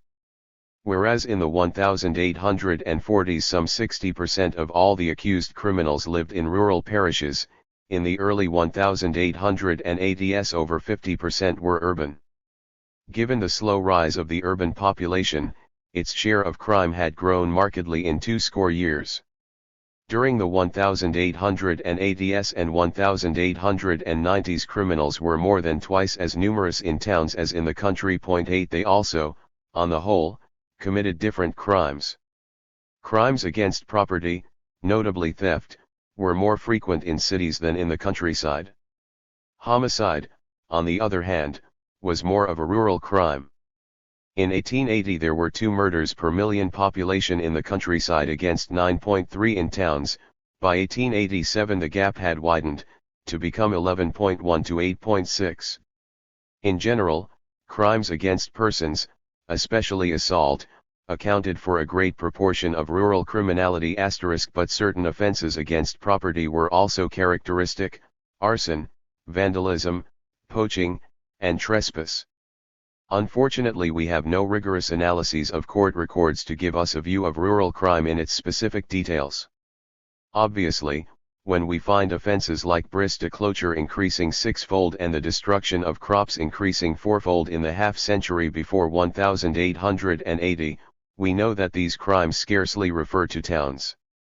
But it does seem that as the statistics on crime in general increased, those categories of offenses most typical of rural areas fell steadily, 275.5 per 100,000 population in 1854, 74.9 in 1874, 50.2 in 1900, 43.7 in 1912, 24.3 in 1902. 1.9 Experts do not agree on the way criminality as such developed. Some look at the declining figures of major crimes coming to assizes, others at the steady advance in the number of offenses tried in correctional courts. One might hazard a guess that since the crime rate for the country as a whole remained fairly steady for a century after 1850 while the proportion of older people in the population grew, and since the aged as a group are less disposed to crime, the younger criminals were having to sin harder to keep statistics up. A fortiori, this is particularly true where crimes of violence are concerned. Such crimes, as we have noted, were relatively more numerous in rural communities. Given that the population of rural communities tended to stagnate or to decrease during the century after 1850, while the proportion of aged increased, the countryside's contribution to crime statistics, especially those most characteristic of its violent past, ought to have decreased as well. It would be interesting to see if the data bear out this hypothesis. Crimes connected in one way or another with sex are hardest of all to estimate. The most accessible figures are on the crimes stemming from unwanted pregnancies. The bulk of them concern the towns and most often involve domestics, that is, poor girls in trouble living away from home, where concealment might have been arranged. At any rate, abortion and infanticide seem to have been common enough in the countryside, at least in regions where large families were more of a hindrance than a help. These practices too reflected at the least a matter-of-fact attitude to life, and sometimes what we would have to say was a total disregard for life, as in the case of a mother who helped her daughter kill her unwanted child, boil it, and feed it to the pigs, or that of a 22-year-old girl who gave birth to her child alone, dismembered it, burned some of the pieces, and threw the rest into the cesspit. 10. But this can be no more than the tip of the iceberg. In the absence of substantial data, all one can hope for is a general impression, rough and approximate. My general impression is that violence was a fact of everyday life, and that it receded only slowly, and then selectively. It persisted within the family long after inter-village fights all but disappeared. Cases of assault and battery appear to have increased, as in the rest of France, and so did the self-inflicted violence of suicide. Like much of the violence, many crimes reflected a world where the conditions of life remained primitive. On Brittany's rocky shores, just as the flotsam of shipwrecked vessels was fair game, so were the survivors who made it to shore. Scavengers quickly deprived them of anything they might have on them: watches, money, or rings. Shipwrecking, or what was left of it, like smuggling or brigandage, contributed resources that complemented the economy of scarcity. It also bore witness to the survival of conditions we more often connect with the Ancien regime, which, after all, was not very far away. Those isolated regions that the prefect of Nantes alluded to in 1812, where the power of magistrates is weak and that of inertia almost invincible, were still to be found under the July monarchy. Roads were not safe, forests were even more dangerous. Breton peasant stories are full of the adventures of men, women, and children who take refuge for the night only to find they have fallen into the hands of robbers. 1z The answer lay in viable communications. In the North African Ansarine region, the brigands who had long harassed the area were finally dislodged in the 20th century, when the trail from Métur to Tabourba was turned into a passable road. But in 19th century France few roads crossed. From Justice, Lord, deliver us. 55 The forest moors, Oregon mountain wastes, and brigands found safe haven there. In 1840 Breton beggar bands, truants from the Breton Truhy or possibly from Tryon, were still supposed to follow a single leader, Coisra, and to meet annually on the Pna near Curospec.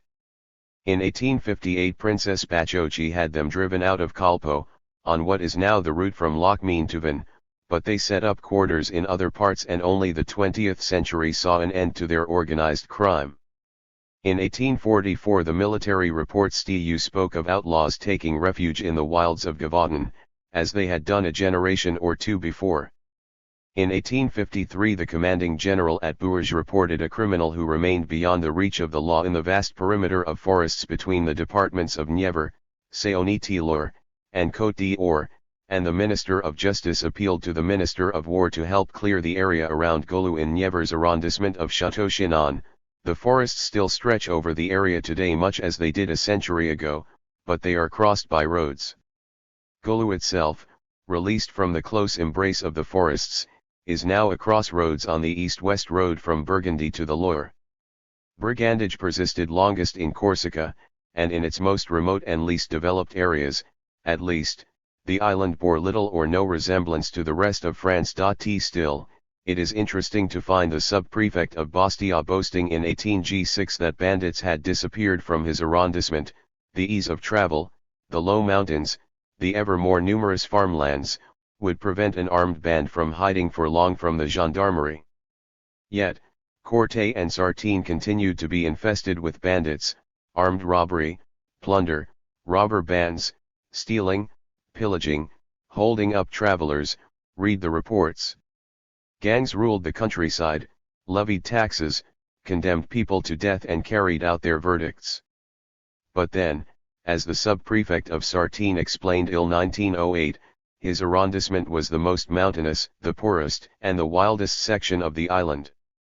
Law in Corsica, as elsewhere, but more than elsewhere, conditions had to change before their criminal expression could change. But policing had to become more efficient as well. There had to be more policemen, and more efficient policemen than the local grocer or tobacconist, schoolmaster, or shopkeeper, who often doubled as part-time officers. If they had the time, that is, the man who served as police chief in Brennan in 1855 did not, he resigned in that year to tend to his several profitable businesses.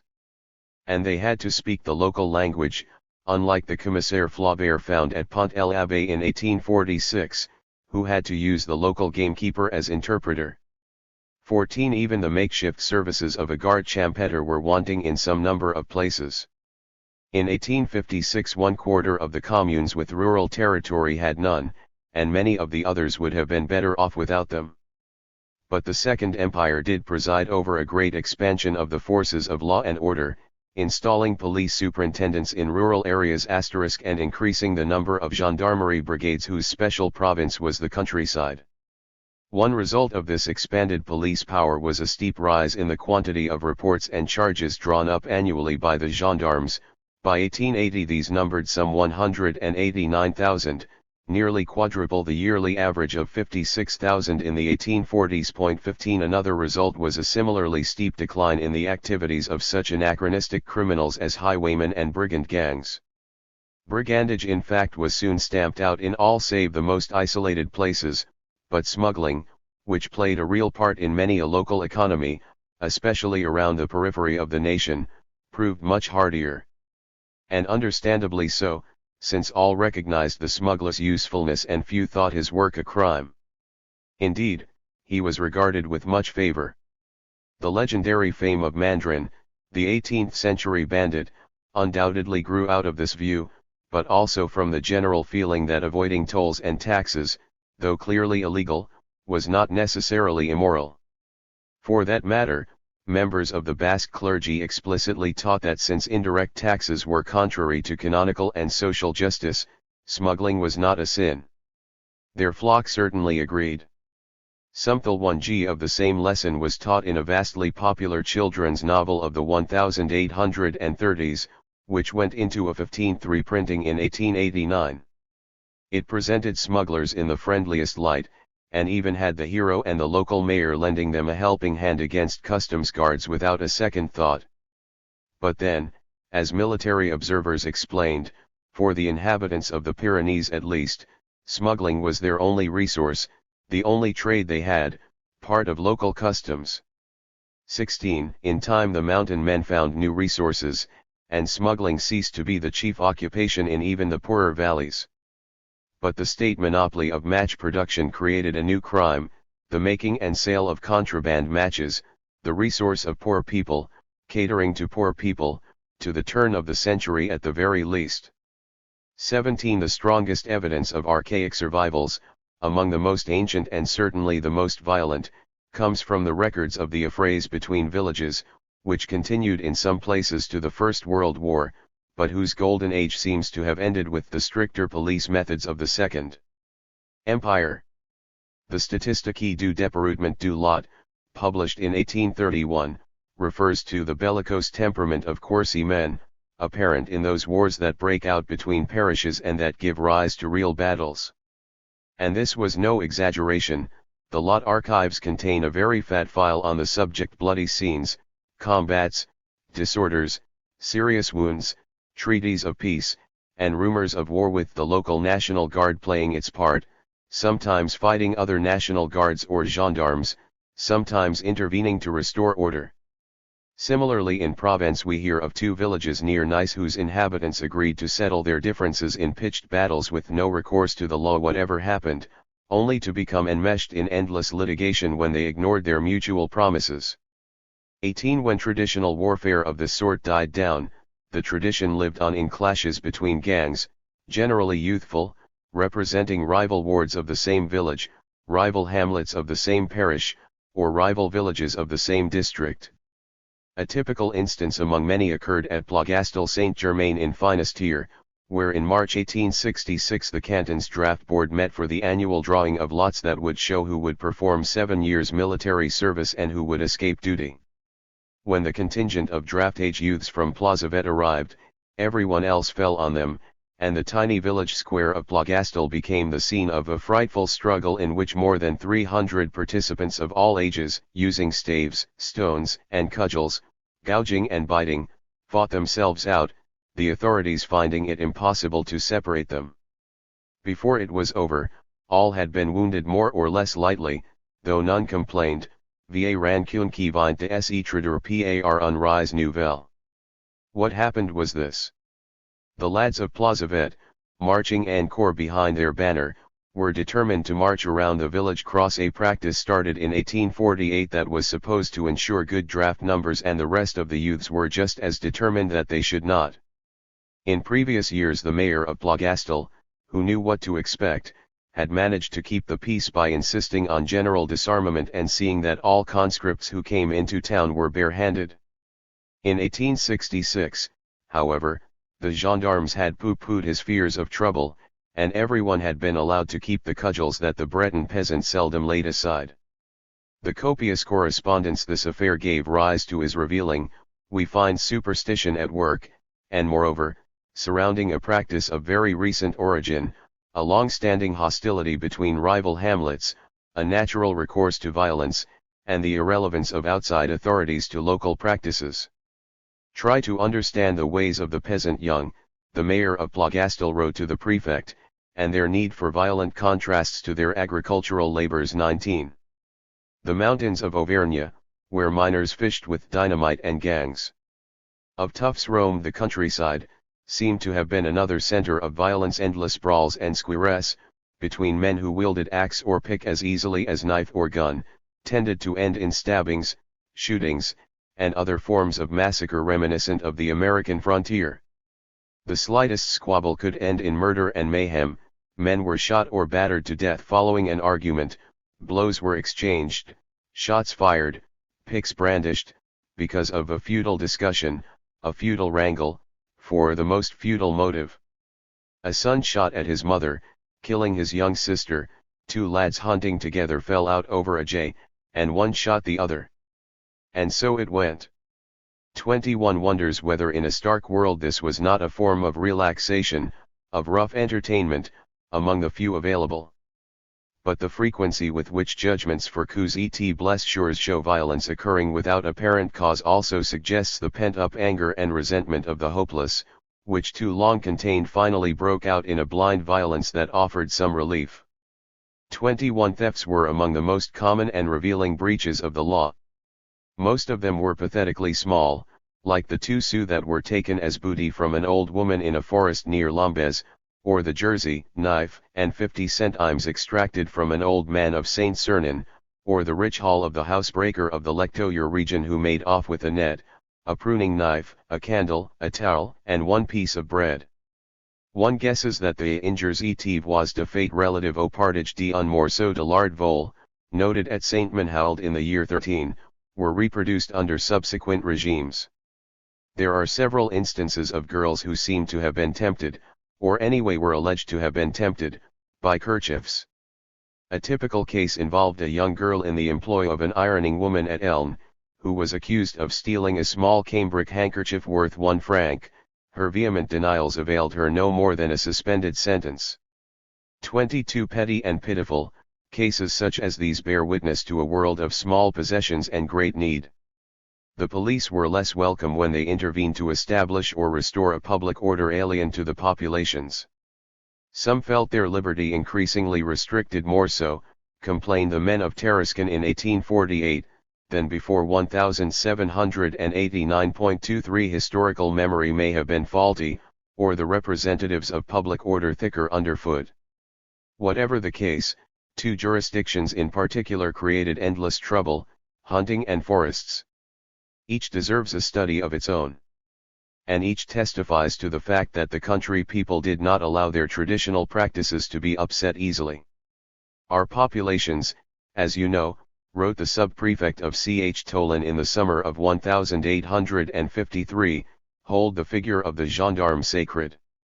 Yet the same file where this implausible assertion appears shows that gendarmes were frequently attacked when they interfered with local gambling, drinking, and poaching habits, or with the accepted behavior for pilgrimages or fairs, especially when the interference was pressed so far as arrest or confiscation. Indeed. From Lustus, Lord, deliver us. 59.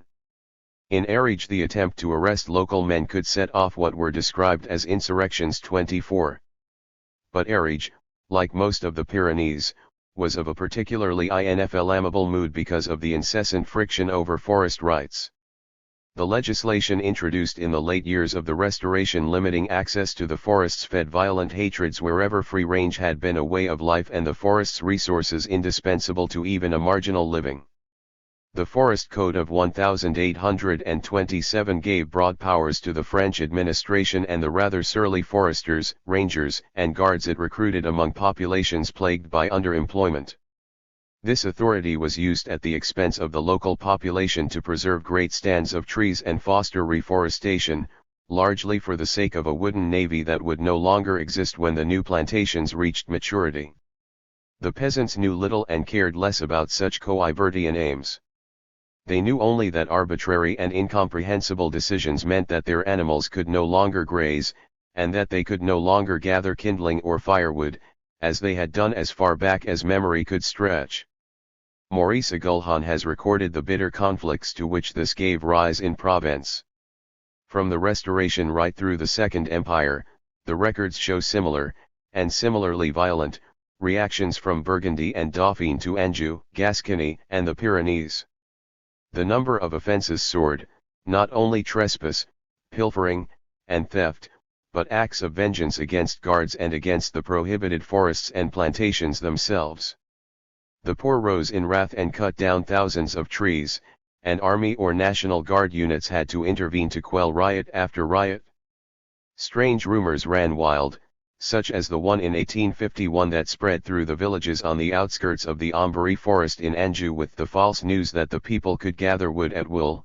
Within a day, some 2,000 bundles had been carried off. The rural court files tally huge numbers of crimes and misdemeanors connected with forestry, and the number continued to run high for years, tapering off only after the 1850s, when such offences began to be treated with greater leniency.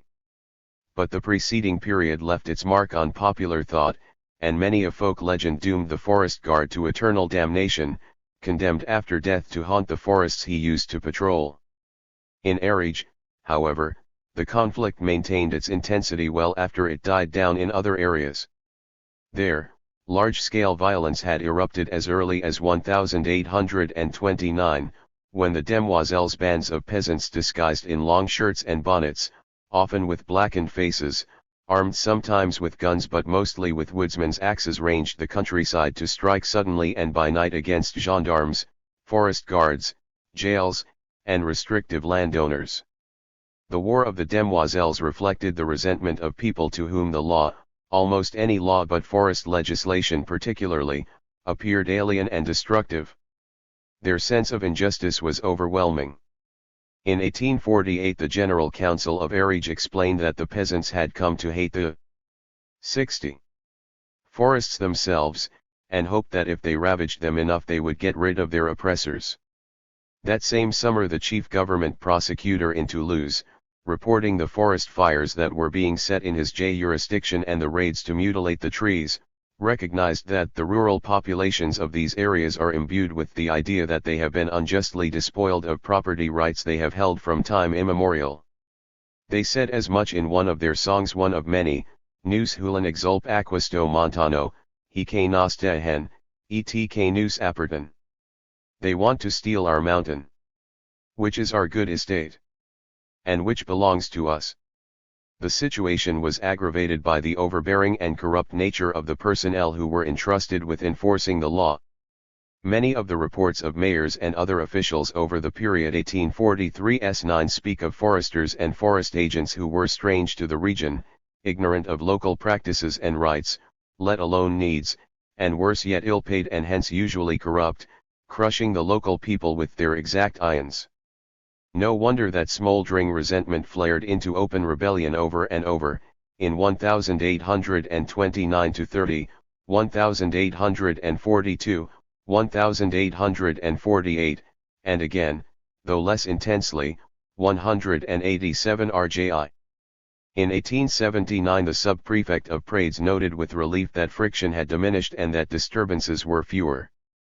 Though Michel Chevalier records the persistence of savage battles, notably one in 1895 over a proposed government fur plantation at Gozet, court records do suggest a gradual acceptance of the new conditions.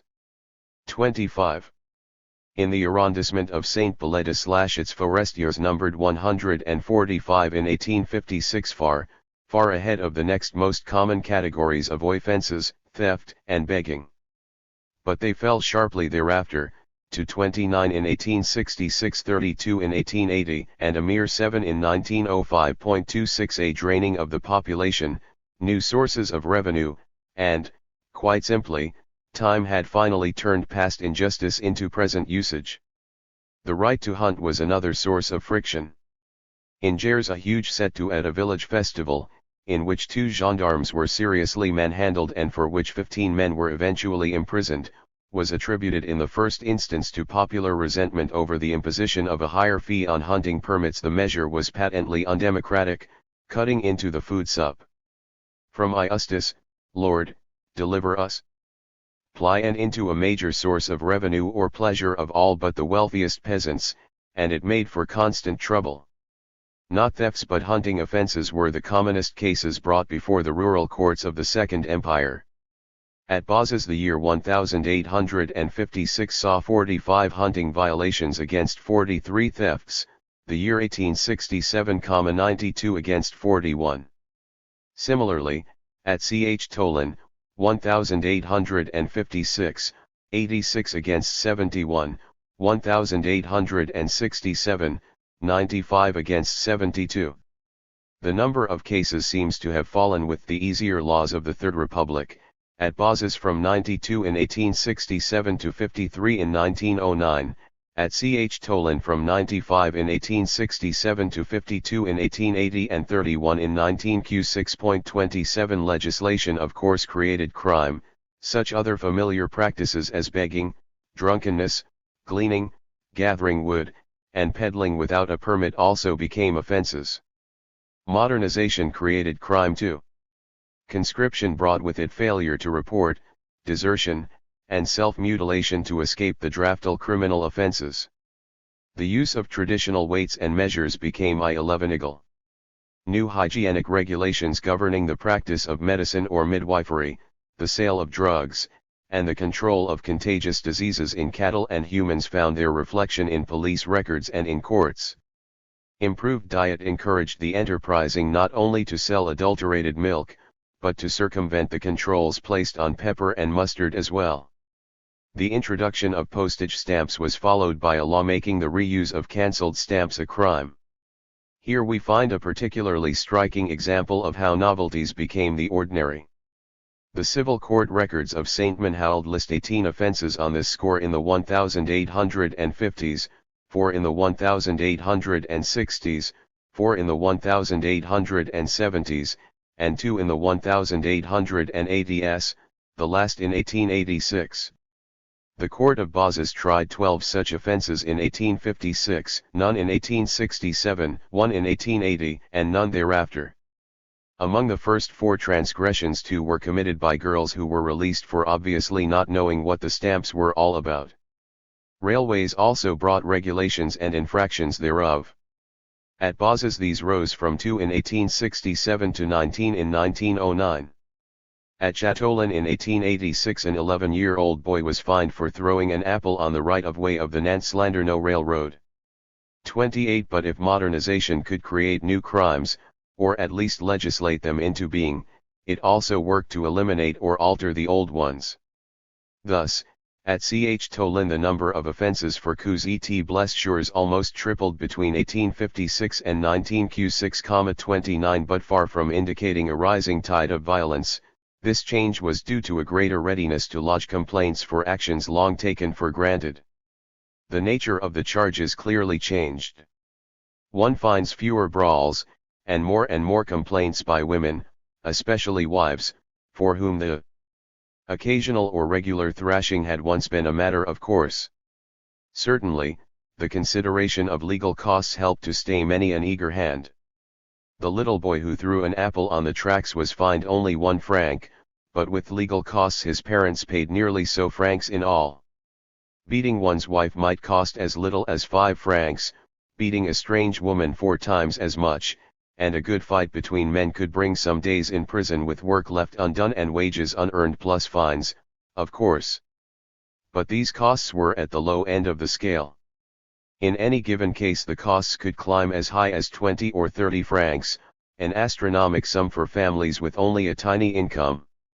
If more people and especially women lodged complaints around the turn of the century, it must have been only in part because the mores of their little world had changed.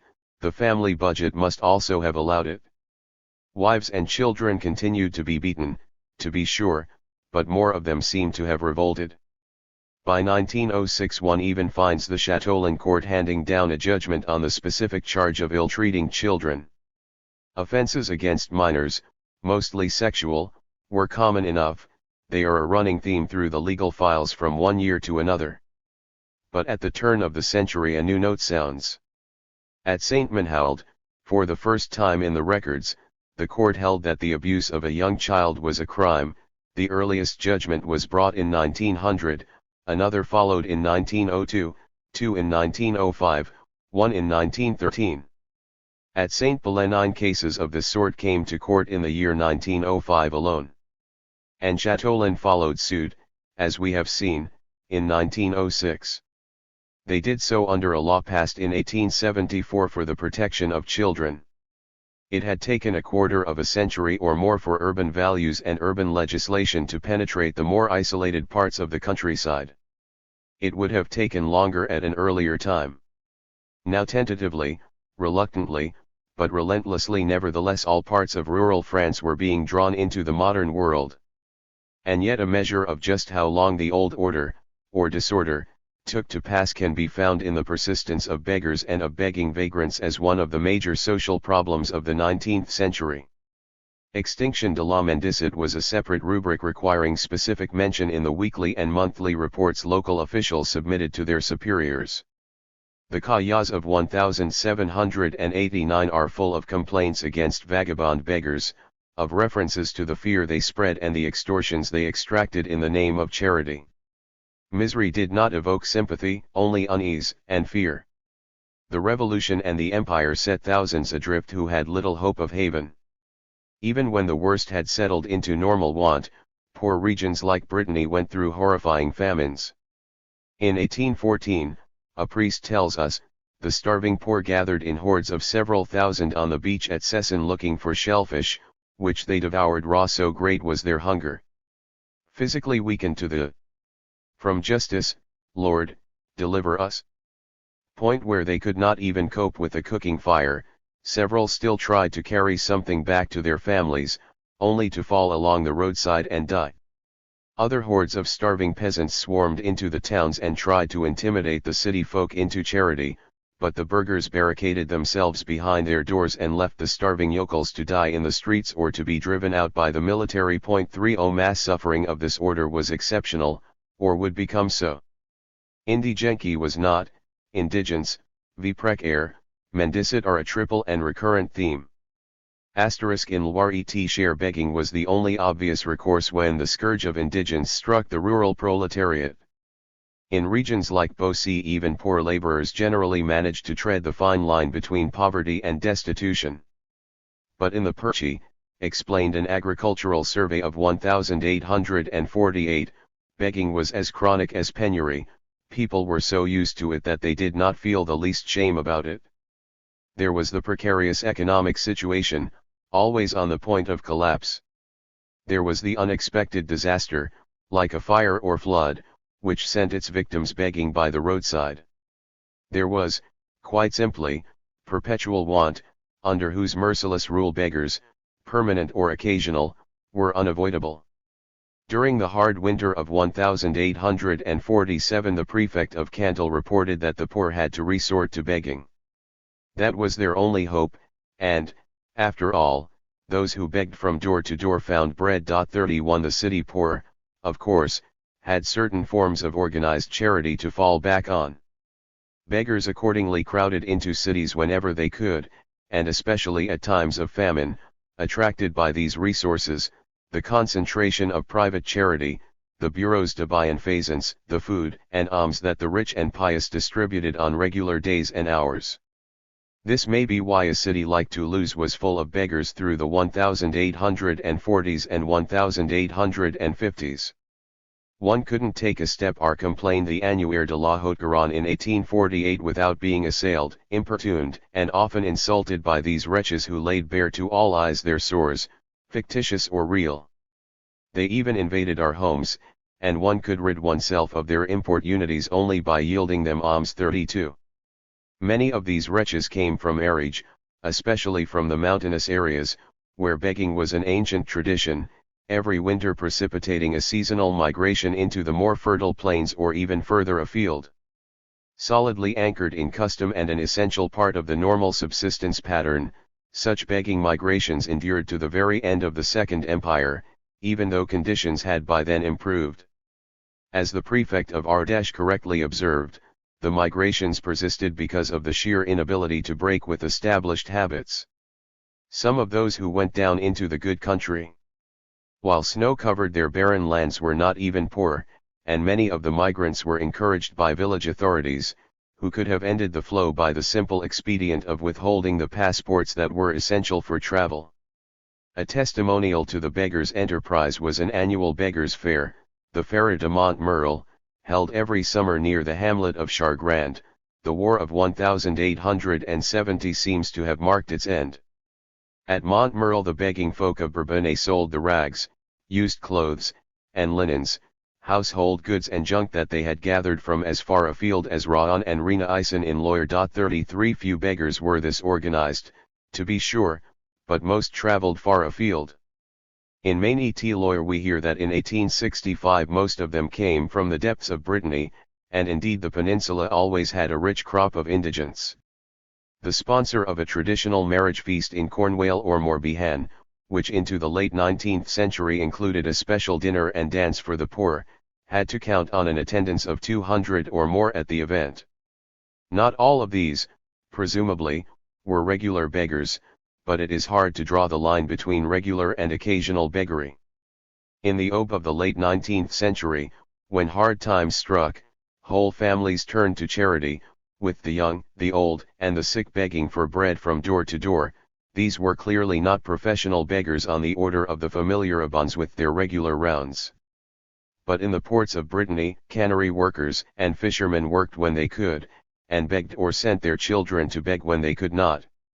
Similarly, in Cotentin at the turn of the century, Paul Meyer tells us, some villages survived only by sending their children to beg for bread and sue among the farms, and their women to beg for firewood. There is no humiliation in it. All know it is the only means to avoid starvation. And farmers feel that alms cost them less than raising their workers' wages. Still, they would also have had to accommodate the vagrant beggars who passed through, many coming from some nearby marriage or feast. Occasional or chronic, begging was clearly, as a police superintendent remarks, anchored in local custom. All poor regions bred and exported beggars, as Savoy did right through the early decades of the Third Republic, a plague that left authorities completely helpless. As for in the towns, where there was generally some representative of the police and where, in any case, neighbors provided reassurance and if need be support, beggars could be kept within certain limits. But in the country, wrote a commissaire in Gers in 1876, they are real tyrants and many deliberately make themselves feared by their threats. 33. From justice, Lord, deliver us. More fear. By Jules Méline's estimate, there were around 400,000 beggars and tramps in 1905. Battalions of the famished, a real scourge for our countryside. The swarms of vagabonds created a feeling of insecurity that contributed to a rural exodus, especially of the bourgeoisie, fearful for their safety. These are more than the reactionary fantasies of a conservative politician. Méline knew his Vosges. But other evidence corroborates his views. Court records show that beggars often menaced those who refused them alms, generally quite humble people, or women who could ill defend themselves. Fences torn down, fruit trees or crops maliciously damaged, fields flooded, fires set from spite. The authorities received such reports over and over. Into the 20th century the Cantal archives swelled with circulars and reports. Beggars and vagabonds enter isolated houses and farms, demand food and drink, sometimes even money, threaten reprisals, vengeance. All the Southwest invaded every spring by lame and crippled beggars. The country people complain, they are afraid. A writer in 1894 observed that in Bresse and Savoy houses tended to be crowded into hamlets as they did along the Sacme, or between Macon and Nantua, partly for fear of beggars. In Bresse they said of families that took an isolated house, there are people who are not afraid to be murdered. 3b. Arrests on charges of vagrancy and begging rose from 2,500 in 1830 to 20,000 in 1890, and 50,000 in 1899. But law enforcement, mostly urban, did not diminish anxiety, it merely reflected it. In the Saint-Manhoul district only 16 vagrants had been charged in the 1843-75 period, 35 were rounded up in 1876 to 1910. At Saint-Pelé, where vagrancy was a worse sore, arrests nearly doubled between 1856 and 1880, from 13 to 24. The year 1905 saw 36 cases brought before the court. By then the high tide of vagabondage was beginning to recede, reflecting the economic upturn. The incidence of vagrancy seems to have paralleled bad times, so that depressed prices put many people on the road who would not have otherwise moved about. 39. Émile Durkheim pointed out, in his study of suicide *, that in economic crises the specifically economic effects are less significant than the disruptions of the collective order, the ruptures in the balance of society and life that set men and women adrift from their moorings. This could well apply to vagrancy, too, though more straightforwardly material explanations might suffice. At any rate, while the beggars and tramps roamed, and while the memory of their roaming lingered on, the idle, loitering figure of the vagrant cast a dark shadow over the countryside. Yet one should keep in mind that not all pressure was physical. The whole 66. Weight of traditional morality argued against turning away the stranger or the poor. Many popular tales taught that reward came to those who fed the hungry or sheltered the weary traveler. Fear of supernatural retribution, especially if predicted by a desperate or unscrupulous supplicant, must have been more effective than a brandished cudgel. At the same time, charity to strangers and especially to the poor reflected more than fear of supernatural or criminal retribution. It attested to the social function of the wayfarer, who repaid hospitality by carrying news and telling what he had learned on his travels. Beggars, and part-time beggars like rag-and-bone merchants, hawkers, peddlers, knife grinders, were also gatherers and dispensers of information, as were others who trod the roads, millers and tailors, carters and showmen. 40. In Lower Brittany especially, as Émile Silvestre noted, the beggar is also the bard, the news carrier and commercial traveler of this wholly patriarchal civilization. 41. But the two useful functions that begging may have performed, supplementing an uncertain subsistence in an economy in which catastrophes were frequent and remedies rare, providing a loose communications network, were outdated. Beggary survived, as we have seen, but it ceased to be endemic.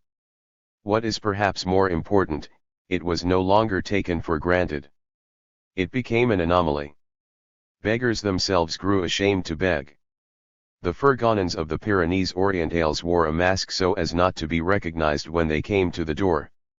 And when, in Roussillon and in Hérault, the crisis of I-907 brought back misery of a kind unknown by most for over a generation, a local doctor saw the new beggars wearing masks. 2.42 Indigence continued. But now it wore a mask. That was not only new in itself, it was indicative of the modern attitude toward grinding poverty. Chapter 6. A Wealth of Tongues. Parlez Franc says the master to the pupil. Monsieur, je parle comme je sais comme je peux. The villager forgets a little of his mother tongue at school, and learns only a parody of French. Abbé M. Gorce. In 1863, according to official figures, 8,381 of France's 37,510 communes spoke no French, about a quarter of the country's population. The Ministry of Public Instruction found that 448,328 of the 4,018,427 school children spoke no French at all, and that another 1,42 spoke or understood it but could not write it, suggesting an indifferent grasp of the tongue. In 24 of the country's 89 departments, more than half the communes did not speak French, and in 6 others a significant proportion of the communes were in the same position. In short, French was a foreign language for a substantial number of Frenchmen, including almost half the children who would reach adulthood in the last quarter of the century. The manuscript from which these figures are drawn is the last statistical survey I have found on the awkward subject of patois, as the various languages, idioms, dialects, and jargons of the French provinces were generally described. Some of the data are suspect on their face, but one would want to accept them with caution in any event, since the ministry of public instruction had every reason to exaggerate success and to conceal failure. Apart from the internal evidence, other official statements show that the survey in fact underestimated the situation. Thus in Bouches du Rh8ne, Cantal, Haute-Savoie, and Vaucluse the schools reported that more than 10% of their pupils did not speak French, a strange discrepancy when all around them that tongue was supposed to be in general use. Still more odd, in Hérault more than a quarter of the children did not speak French, in Lozère an even higher percentage did not, and in Dordogne fully a third did not, but all 3 departments were French-speaking. Yet a third of the children suggests at least a third of their elders, and, sure enough, the État de l'Instruction Primaire for 1864 reported patois in general use in Dordogne and, despite the school's efforts, as indestructible as the air breathed in each 10 1. Other figures in the survey conflict with outside evidence. In Loire-and-Ferrure French seems to have the department to itself. And yet as late as 1889 a linguist insisted that throughout the inland sections of the department, people spoke Vendine or Poitevin patois, and that at Batz they still spoke Breton. Not a grave oversight, perhaps, but enough to shake one's confidence. Nièvre too seems wholly French-speaking in the 1863 statistics. Yet the État de l'Instruction Primaire remarked with some pride that in Morvan, over 2/3 of the children know French, which even if true means that about 1/3 did not. In Cantal, of the 1,124 men in the conscript class of 1864, 529 were French-speaking, and the other 595 spoke French badly or not at all. In cantons like Montsalve in the southeast, contiguous to the wilder parts of Aveyron, and Laroque-Brou to the west, bordering the narrow gorges of the Sire, the proportion of French speakers ranged between 1 in 5 and 1 in 3, yet the survey of 1863 showed French and general use in all of Cantal's 259 communes. 2 in several departments some schools were conducted in local speech to teach what none could otherwise understand: Alpes-Maritimes, Ardèche, Basse-Rhin, Basses-Pyrénées, Corsica, Côtes du Nord, Finistère, Haute-Rhin, Meurthe, Morbihan, Moselle, and Nord. In Basses-Pyrénées, the survey reported that 875 schools taught exclusively in French and only 62 used Basque or Béarnais in whole or part, Yet a general inspector's report of 1877 indicated that only around Oloron were classes given in French. In the Pyrenees Orientals, by the 1863 survey, nearly half the children did not speak French, yet there is no indication that any other tongue competed with the national idiom. 12 years later, in 1875, the truth came out: Catalan is the only language used throughout the Roussillon. No wonder school inspectors complain that children read their French like parrots. 3 other questions arise. Several departments included sizable areas where the local speech was alien to French, Flemish in Nord, Germanic dialects in Basse and Haute-Rhin. But nearby regions were held to be wholly French-speaking, though they had a similar problem. In the Pas-de-Calais, for example, much of the countryside spoke Flemish, Artesine, or Picard through the 1890s. Teachers' reports submitted to a school exhibition in 1884 reveal that the department's northwest corner, especially the points between Boulogne and Saint-Omer and extending as far east as the hinterland of Bethune, accepted French slowly and with reluctance. At Bouglinghem, Doham, Haute-Loquin, Audington, and Alkines, French was unfamiliar or almost unknown. The dialects of Boulogne, Artois, and Picardy reigned there, in some form, as they did at Nguinagat, Thouquemergues, Aquin, Blecken, Blendix, Mayonil, and Argues. Far to the south, Tarn-et-Tigaron stood out as an island of French speech amid the dark waves of neighboring OC departments. Perhaps the Protestant influences of Montauban contributed to that. But the État de l'Instruction Primaire suggests otherwise. Despite all efforts it noted in 1864, the French language spreads only with difficulty. One wishes one knew more. Perhaps as in Lazara, where more than a quarter of the school children knew no French and rather fewer than that knew it well, the situation was that one could hear it everywhere but nowhere was it spoken. 5. The Third Republic found a France in which French was a foreign language for half the citizens. The French crown had shown little concern with the linguistic conquest of the regions under its administration. Language was relevant merely as an instrument of rule. The Ordinance of Villers-Cotterets in 1539, dealing with legal and judicial processes, was a step in the crown's long march to establish its authority over a diversity of rivals. Its intent was not to make French the national tongue, but simply to make sure that the language of the king's court would be used in the quarters significant to his power. Yet this functional and limited act had effects beyond its immediate purpose, chiefly arising from its Article ill. We wish henceforth that all awards, judgments, and all other proceedings whether of our sovereign courts or of other lower and inferior ones, whether registers, inquests, contracts, commissions, sentences, wills and other acts, writs, or processes of justice or related to it, should be pronounced, recorded, and delivered to the parties in the French mother tongue and not otherwise. Along with the institution of a register in every parish to record each person's baptism, marriage if it occurred, and death, this meant that within the dominions of the King of France, and shortly after in Savoy as well, every public act of life was sometimes transacted and always recorded in French. Transacted only sometimes, because of course the king's language maternal Fran-ois was not that of the majority of his subjects. The king's speech had precedence over those of his subjects, and all who engaged in public affairs were bound to use it or pay others to use it on their behalf.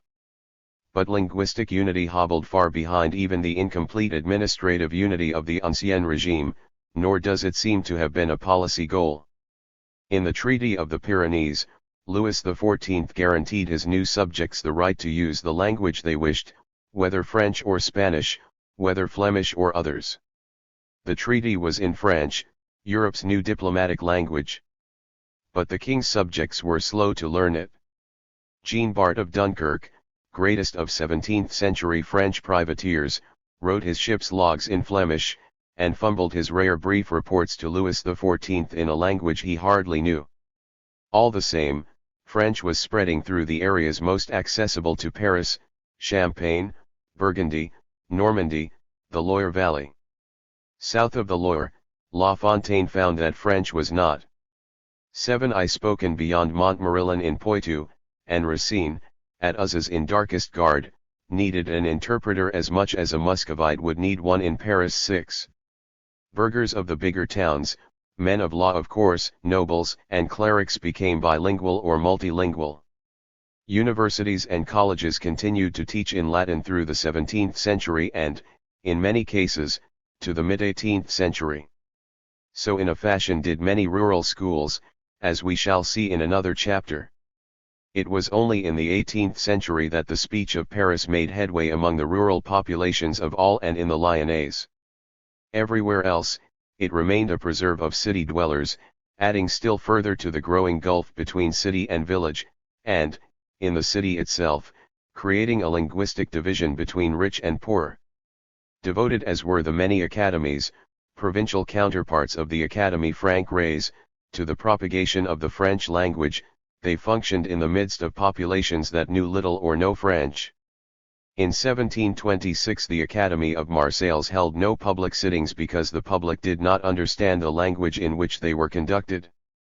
7 members of the academies themselves must have been rather like foreign students of French literature and language, approaching the culture of Paris as something strange to their own everyday speech and practice. They might write in French, but they thought in their own language still. The growing prestige of French was winning converts among the middle and upper classes. There was the increasing vogue and availability of theaters and opera houses, an influence comparable to that of 20th century cinema, with everyone eager to adopt the admired accents and turns of phrase used on the stage. There was the spread of educational establishments and their increasing interest in French, especially with respect to 17th century authors. There were learned societies, lodges, clubs, drawing rooms, and reading rooms, along with an endless flood of works of literature and philosophy, fashion bulletins, newspapers and periodicals preferably from Paris. The whole notion of comme il faut focused on the capital, for language as for fashions, for manners as for ideas. By 1794 the prelate Henry Gregoire was ready to report to the convention that 3/4 of the people of France knew some French, though admittedly not all of them could sustain a conversation in it, let alone speak or write it properly. 8 Like the report of 1863, Gregoire seems to have taken an optimistic view. Many of the provincial assemblies discussing the cahiers of 1789 had encountered linguistic problems, and the great survey Jean Goyer set on foot revealed more areas where French was hardly spoken than places where it was known. 9 This was serious. Linguistic diversity had been irrelevant to administrative unity. But it became significant when it was perceived as a threat to political, that is, ideological unity. All citizens had to understand what the interests of the Republic were and what the Republic was up to, Barthélemy de Lantemoise told the convention in December 1792. Otherwise, they could not participate, were not equipped to participate in it. A didactic and integrative regime needed an effective vehicle for information and propaganda, but it could hardly have one if the population did not know French. In November 1792, just a month before Lanthemouse's speech, the Minister of Justice had set up an office to translate laws and decrees into the German, Italian, Catalan, Basque, and Lower Breton languages. 1 This could be no more than an expedient. The ideal of the revolution lay in uniformity and the extinction of particularisms. Reaction, speaks Basse-Breton, insisted the Jacobins. The unity of the Republic demands the unity of speech. Speech must be one, like the Republic. Most agreed with Lantemoise that the various tongues have no kind of distinction and are simply remnants of the barbarism of past ages. Gregoire put it best when he called for the elimination of the diversity of primitive idioms that extended the infancy of reason and prolonged obsolescent prejudices. The convention agreed with Gregoire. It acted to abolish dialects, and to replace them with the speech of the Republic, the language of the Declaration of Rights. It decreed that throughout the Republic children must learn to speak, read, and write in the French language, and that everywhere instruction should take place only in French. All this was easier said than done. The policy foundered. If revolutionary patriotism spoke French, it often spoke it badly. And where the people did not speak French, revolutionaries who wanted to reach the people addressed them in their local tongue. What survived from the shipwreck was the principle. A state unconcerned about linguistic diversity, a Catholic cultural ideal largely indifferent to the problem, were replaced by an ideology that embraced unity as a positive good and recognized language as a significant factor in achieving it. As the Cahors Committee of Primary Education declared in 1834, the political and administrative unity of the kingdom urgently requires the unity of language in all its parts. 12. In any case, the committee added, the southern dialects were inferior, a view that earlier ages had developed more discreetly, that the revolutionaries had trumpeted, and that didactic propaganda henceforth helped to spread.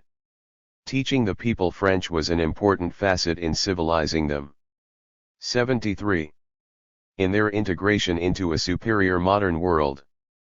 Felix Picot, apostle of progressive education under the Third Republic, expressed the Fabian view in 1880 that Basque would soon give way to a higher level of civilization.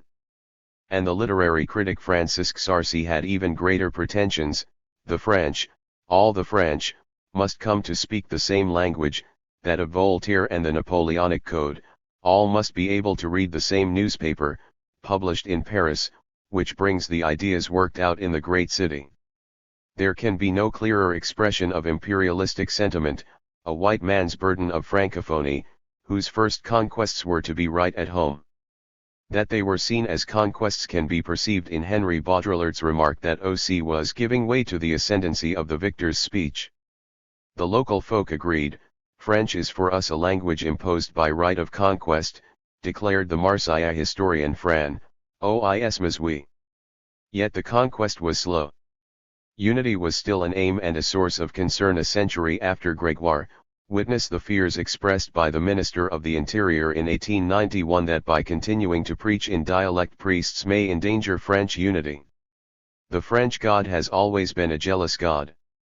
He can be worshipped only in French, as Anatole de Mancier made clear in his famous circular of 1925 defending the one French language whose jealous cult can never have too many altars. 13. By that time, if the jealous cult had not stamped out all competitors, it had at least persuaded many that such competitors had never really existed. As early as 1907 a laureate of the Academy had declared that popular speech and literary language developed from the same source, Old French. In 1966 the head of the Education Ministry's Service of Pedagogical Research spoke of the promotion of French over Latin in the schools as an affirmation of the people's language. 14. By 1968, when Antoine Prost published his fine history of French education, L'enseignement en France, 1800 to 1967, we look in vain for one whisper about the worst problem plaguing school teachers through the whole of the 19th century, that so many of their pupils did not speak French or spoke it poorly. Perhaps the myth and the striving for linguistic unity stood as a consolation for a persistent diversity *, at any rate, until the First World War the language maternal Franc, OIS of Francis I was not that of most French citizens.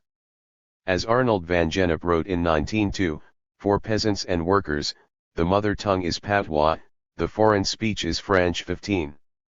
The purpose of the following pages is to document this statement, to show where it most readily applied, to indicate how patois waned, and to suggest what the side effects of that waning were. Documentation is hard to find at best. But beyond that, many documents are deceptive unintentionally as a rule because they render in French what actually took place in another language. Even some local scholars sin in this way, reporting a song or phrase of their region in their own French. Particularly troublesome are the reports of priests, police, and gendarmes, where only the occasional hint intimates that the exchanges rendered in French actually took place in a local tongue. The reader has to keep a sharp lookout. He spoke patois and so did I, observes a Limousin priest, very much in passing.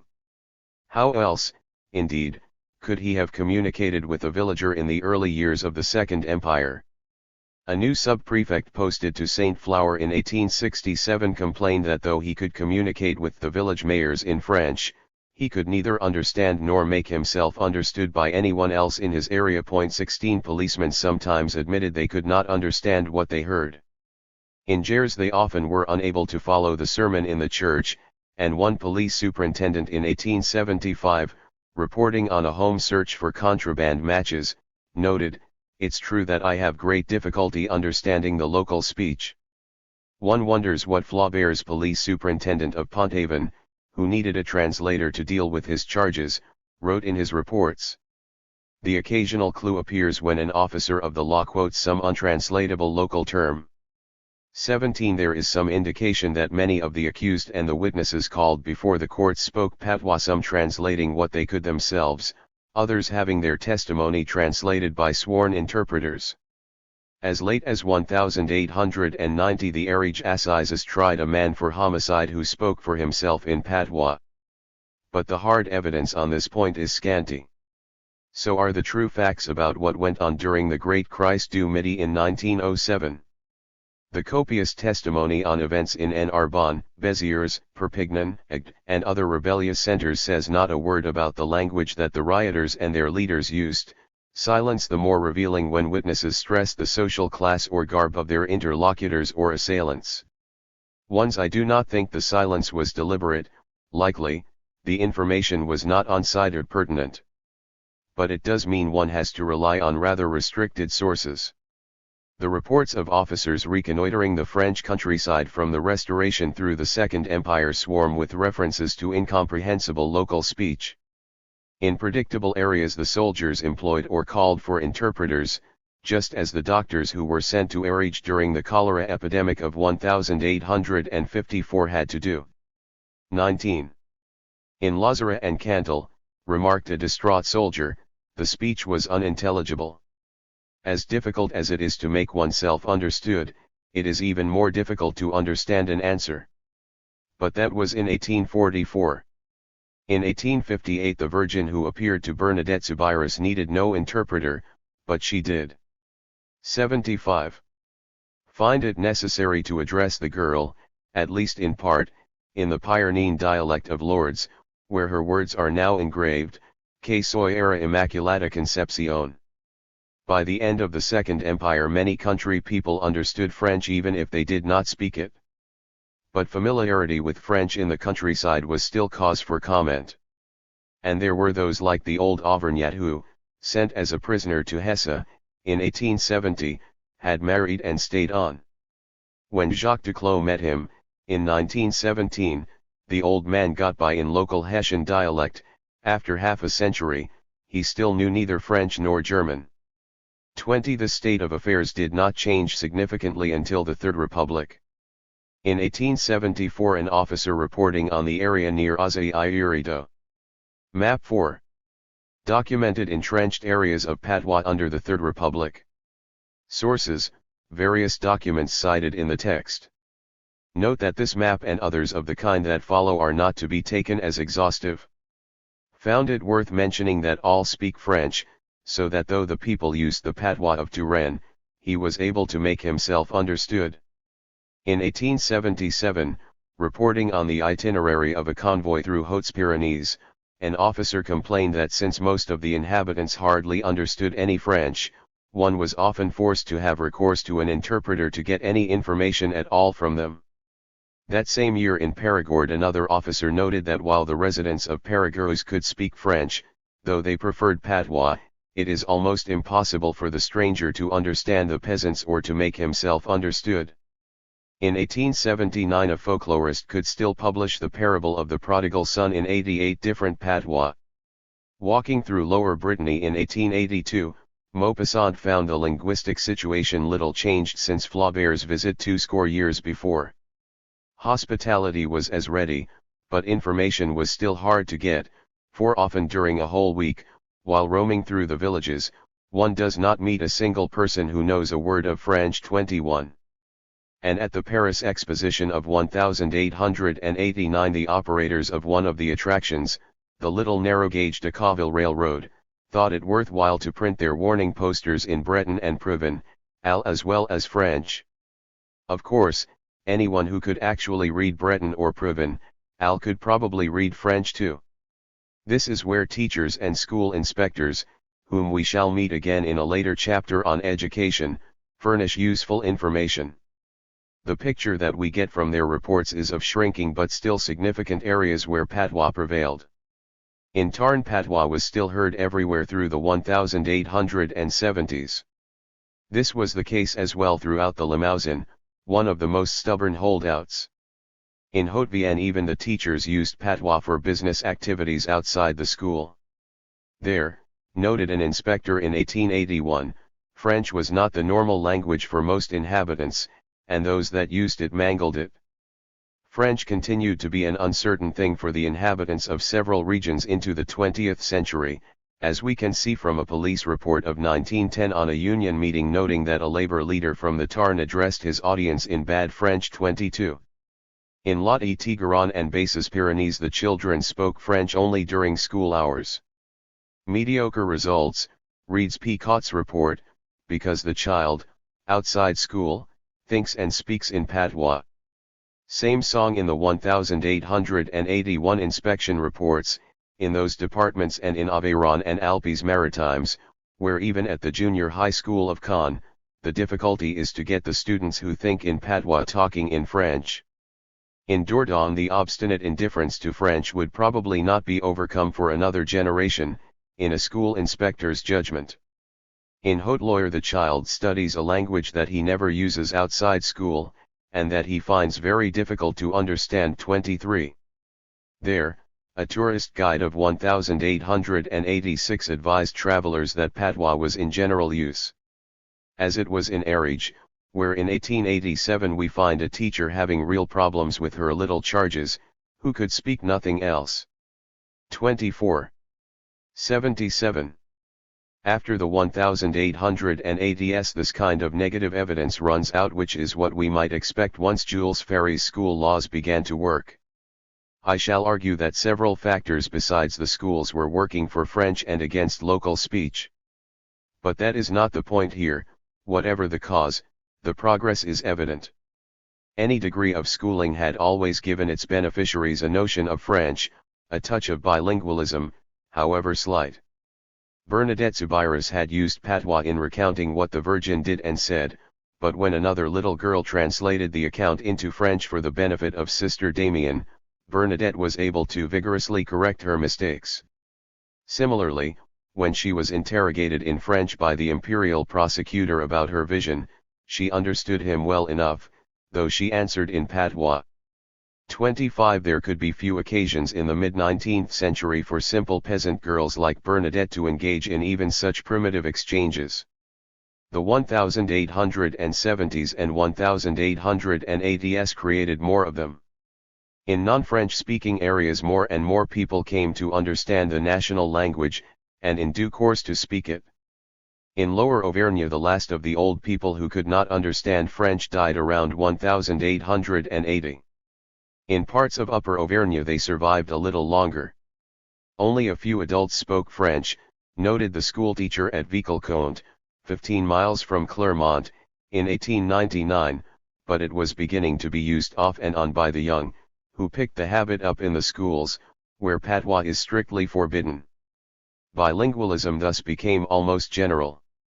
The difficult school children of the early 1880s, raised wholly amid local speech, grew up in the 1890s to mouth only a faltering and literally fractured version of what they had been taught.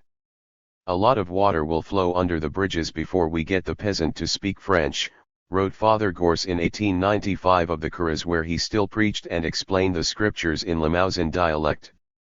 The child uses it as long as the teacher keeps his eye on him. The soldier gets another taste of it in barracks, but once back in the village, de Gallique Vinga, 26. The school inspector of Dordogne was right. There had to be another generation before French became the mother tongue for Frenchmen such as these. At the very least.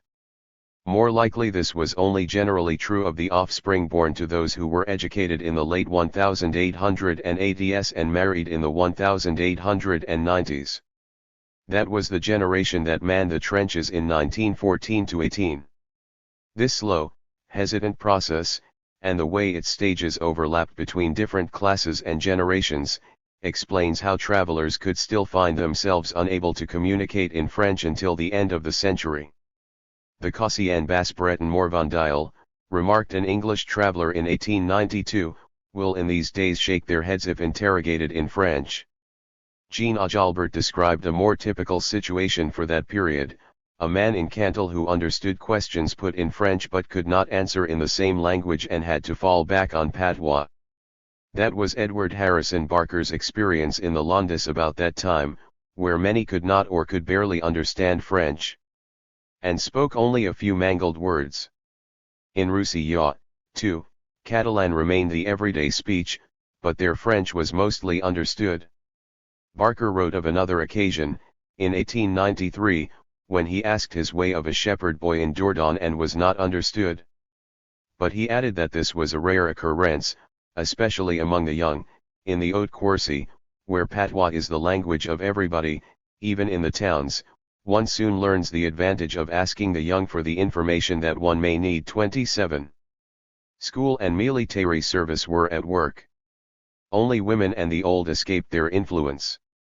Hence the professional travel writer who in 1903 found himself in a village in the Ambazac Mountains, not far from Limoges, where he could neither make himself understood nor understand the women, who spoke only patois. He could not find his way until at last he encountered men who spoke French pure.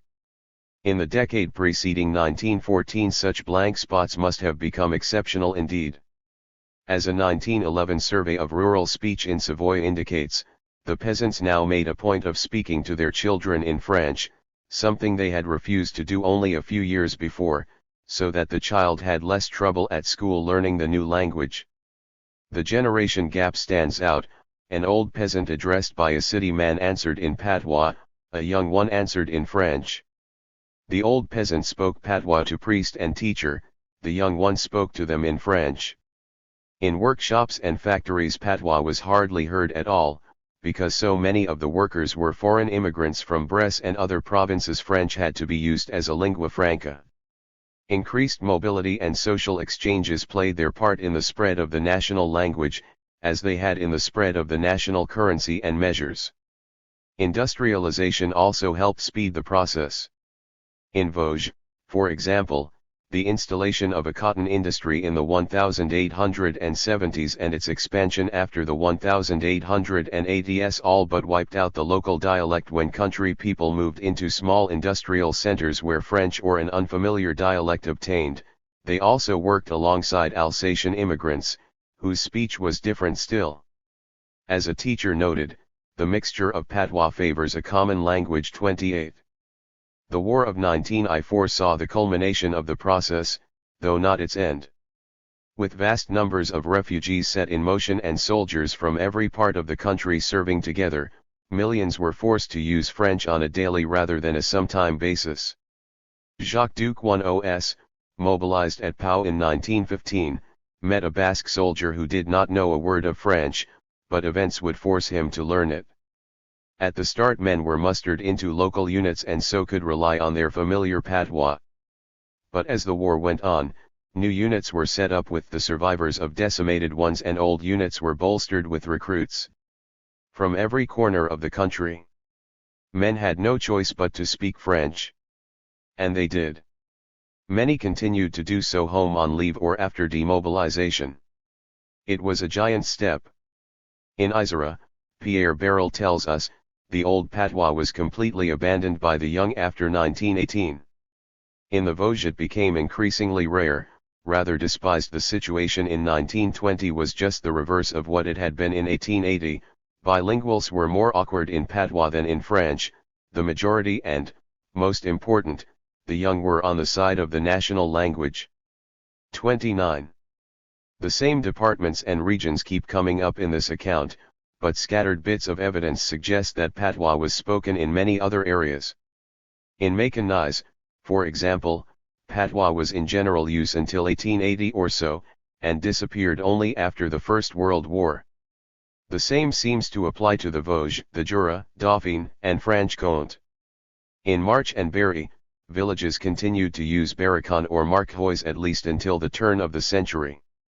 Even in Normandy, at least some of the peasants apparently did not speak French as late as 1899, since we are told that in the Manche the school teachers understood the rustic patois of their pupils. So I am inclined to ascribe the lack of references to problems in these other areas, all of the langue d'oil, to two things. First, these regions were quicker to adopt French and put up less resistance to what was taught in school than other parts of the country, so that teachers had few grounds for complaint on that score. And second, though the children in these regions too spoke their various patois at home and in the street, the structure and pronunciation of the 011 tongues were fairly compatible with French, so that they had less trouble learning Parisian speech. Three parts of France deserve particular mention because they spoke languages wholly different from French and resisted it the longest. The largest, though by no means the most resistant, was the realm of Auxi from Gascony to Provence. If a traveler through the French countryside wants to understand what is said around him, wrote one such traveler in 1852, he has to stop in Bourbonnais on his progress south. Further on, he would hear only graceless sounds that would make no sense. SL. By that time, 1852, the graceless sounds reflected less the persistence of Provençal, which had long since begun to decay, than the efforts of Southerners to adjust to French. As French speech and culture spread through southern towns and along the highways in the early 19th century, the language developed regional forms, mixtures of local terms camouflaged as French and of French words adapted to local usage and pronunciation. Travelers from the outside complained that they could not understand this Paraguayan. Local polemicists railed against the renegade Franchiots who spoke it. Grammarians and lexicographers admonished and advised. Yet increasingly after the late 1820s the realm of Auxi became the home not of two languages but of three, the local idiom, which was Provençal, Gascon, or some other tongue, French as taught in the schools, and the confused mixture of the two that scholars describe as Français regional. In Auguste Brun's succinct definition, a language is a dialect that has made good, a patois is a debased dialect. By the 1850s Provençal was a patois, it had ceased to be written, it had become fragmented into local idioms, the upper classes no longer used it except to deal with the man on the street. 32 In 1854 a group of young poets and intellectuals concerned for the preservation of the speech and literature of QC founded the Félibrige, and in the following year they began publication of a yearly almanac, the Armenaprat General, with an initial printing of 500 copies. To revivify their native language, the Félibres sought to create a literature. But literature needs a reading public, and such a public was hard to find. The country people, when they learned to read in French, they thus found reading patois difficult, the more so since French orthography is not designed to express the sounds of Auxi. Furthermore, people who used forms of speech that were highly localized and in constant evolution found it hard to understand a literary language that was often archaic and incomprehensible, as Petrarch's Ciceronian Latin must have been to his contemporaries of the 14th century. At Toulon in 1873, according to François Bislay, men of the people hardly understand the poems of Romanelli, the Fèvre of Avignon. For Bislay was a prejudiced witness, but he was buttressed to some extent by the experiences related by the Félibres themselves, such as addressing country people in literary Provençal and being met with uncomprehending stares. In fact, the Félibrige seems to have been a political reaction initiated on a plane several removes away from ordinary people, and from their concerns.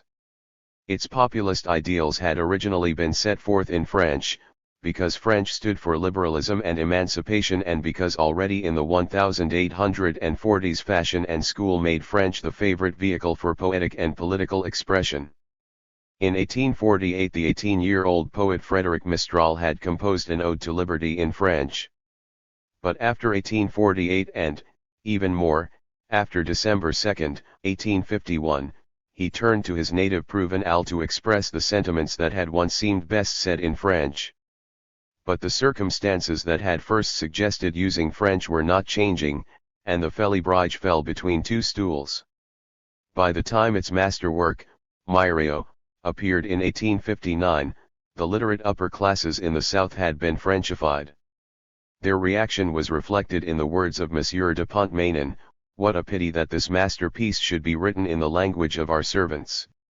Unfortunately the servants agreed, seeing I the rich, the noble, the intellectuals, the city people, businessmen, and civil servants abandoning dialect as a spoken language, the common man accepted their scorn for it even if he did not imitate their practice. He spoke patois at home, but beyond parochial limits patois was despised and useless, an irrelevant anachronism good perhaps for intellectual games but no use to peasant children. Provençal, Gascon, and the multitude of local dialects continued to be spoken, of course, as they still were in Laurence Wiley's Roussillon. At the turn of the century street vendors from Bayonne and Périgueux to Marseille and the Alps still hawked their wares in the local dialect. But the regionalists could not revive or recreate a common popular speech because they could not deal with the causes of its decline. S5 and the same process was at work in other regions. Shepherd Clough notes, in his fine history of the Flemish movement, undeservedly forgotten today, that Flemish reigned supreme in the rural sections of French Flanders, north and northeast of Hazebrouck. Though by 1930, when Clough's book was published, the supremacy was dubious, Flemish was not easily dethroned. The French Revolution, suspicious of dialects, does not seem to have attacked Flemish. And the survival of Latin in the drawing up of administrative acts, which were executed in French elsewhere, closed one avenue by which French had penetrated other regions. S6 It was mainly in the 19th century that the superior attractions of French sapped the cultural and literary activities without which a language cannot survive except as a patois. The old literary and poetic societies decayed, the traditional songwriters died away. The Chamber of Eke celebrated Landjawielen poetic contests in 1835, 1861, and 1874, but in 1861, though the theme of the prize competition was given in Flemish, all the poetry entries bore French titles, and only 4 of the 16 songs submitted had Flemish titles. 31 A Belgian contemporary of Mistral, the poet-priest Guido Gassel, sparked a last effort to compete with the French influence, but this was the final flicker of the culture that had been deprived of an intellectual and literary base. Flemish in France was condemned. It did not die an easy death, however. André Malraux's grandfather, a Dunkirk shipowner who died in 1909, did not speak French but Flemish. The Abbé Lemire, born near Hazebrouck but on the French side of the linguistic frontier, had to learn Flemish after 1876 in order to fulfill his pastoral duties. In the middle and late 1880s primary education was still hampered by the general dominion of that tongue. Baudrillard, who visited and observed the region in his usual thorough way, was distressed to find himself speaking a little understood language to people who answered in a patois he did not understand at all, a painful feeling to find oneself a stranger in one's own country. 38. The Third Republic, suspicious of regionalism in general, disliked it even more on this sensitive periphery. After 1877 this attitude was reinforced by the government's rigid anti-clericalism. Like most linguistic minorities, the Flemish-speaking French had the support of the Catholic clergy. Sermons and catechism in Flemish raised political problems. A ministerial decree in 1890 prohibited religious instruction in the language, but though the prefect suspended mayors who failed to enforce the decree, the campaign proved ineffective, and in 1896 the Archbishop of Cambrai had to be asked to intervene. He refused, and the friction did not abate until 1905. After that, with the separation of church and state, the documents on the conflict peter out, though the practices to which the state objected continued. In the meantime, however, the teaching of the schools had been making itself felt, and so had the culturally destructive attractions of nearby industrial centers. Between the turn of the century and the First World War, this seems to have produced a generation of children who did not really know their mother tongue, which was no longer taught in any structured way, and who had an even poorer grasp of French. 39. The growing pains of modernity. Last but not least, Lower Brittany. The Breton people, wrote an agriculturalist in 1863, forms, in the middle of the nation, a population apart. Visiting Frenchmen felt this strongly. What one of them called the Chinese wall of Breton speech made communication hopeless, and strange things stranger still. Several times in 1846 the young Flaubert and his traveling companion, Maxime Ducamp, found themselves lost and could not raise help. Thus between Audi-Erne and Plogoff, we lose our way. Deserted village, barking dogs, no one speaks French. 40. All the same, French marched through the Breton Peninsula, moving slowly but surely along the highways, then the railways, from Rennes and Nantes to Brest. It spread outward in growing circles from ports and naval installations like Brest, FRQM administrative centers like Vannes, and generally inland from the coast. On the eve of the Revolution, Breton, or Gallo, was spoken in all but 2 of Brittany's 7 dioceses. By Ferry's time only 2 still held out. Everywhere else the situation had been reversed. The rivulets or inlets of French had become an advancing tide that nibbled at and washed over the still resistant reefs. But on the tip of the peninsula over 1 million people clung to the Breton speech. In Finistère in 1881 4 out of 5 women, 1 out of 2 conscripts, neither spoke nor understood the national language. Further, there, as in great parts of Morbihan and Côtes du Nord, priests still preached in Breton. And even as the Revue Pédagogique carried encouraging bulletins, it had to admit in 1894 that teachers appointed to posts in Brittany who did not speak Breton had to be given dictionaries. 41. Just how much progress French really made, on its march through the Breton countryside, is hard to determine. Peasant girls came to town knowing no word of French, to work as maids. They took a little time to learn enough to communicate with their mistress and talk enough for the needs of their service. Soon they could go to the market alone, and deal with the baker, the butcher, and the grocer, as Spanish and Portuguese maids would learn to do in Paris a century later. Peasant lads, primarily the sons of wealthier farmers, attended school in town for a year or 2 and picked up enough French to use in the market later. 42. Most young recruits, it was said, in 2 months acquired a number of words sufficient to understand and make themselves understood.